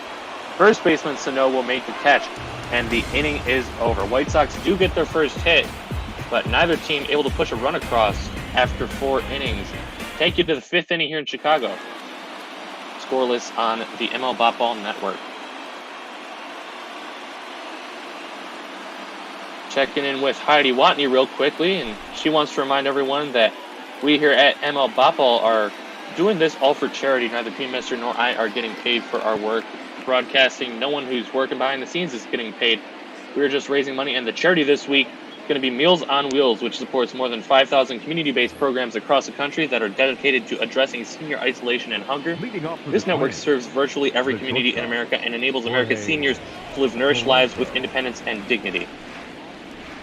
So I will toss the donate link into the Twitch chat. That one's just going to miss outside to the leadoff hitter in the inning. And any subscriptions will also go towards that great cause. That one is a called strike now, 1-1 to Polanco. But we're just trying to do a great thing and raise lots of money for a great cause. Yep, subscriptions, bits, 2x4s, sacrifice goats, sacrifice cows. Really, any type of cash we get out of this program is going to go directly towards them. This one is poked foul, so still 1 ball and 2 strikes on him.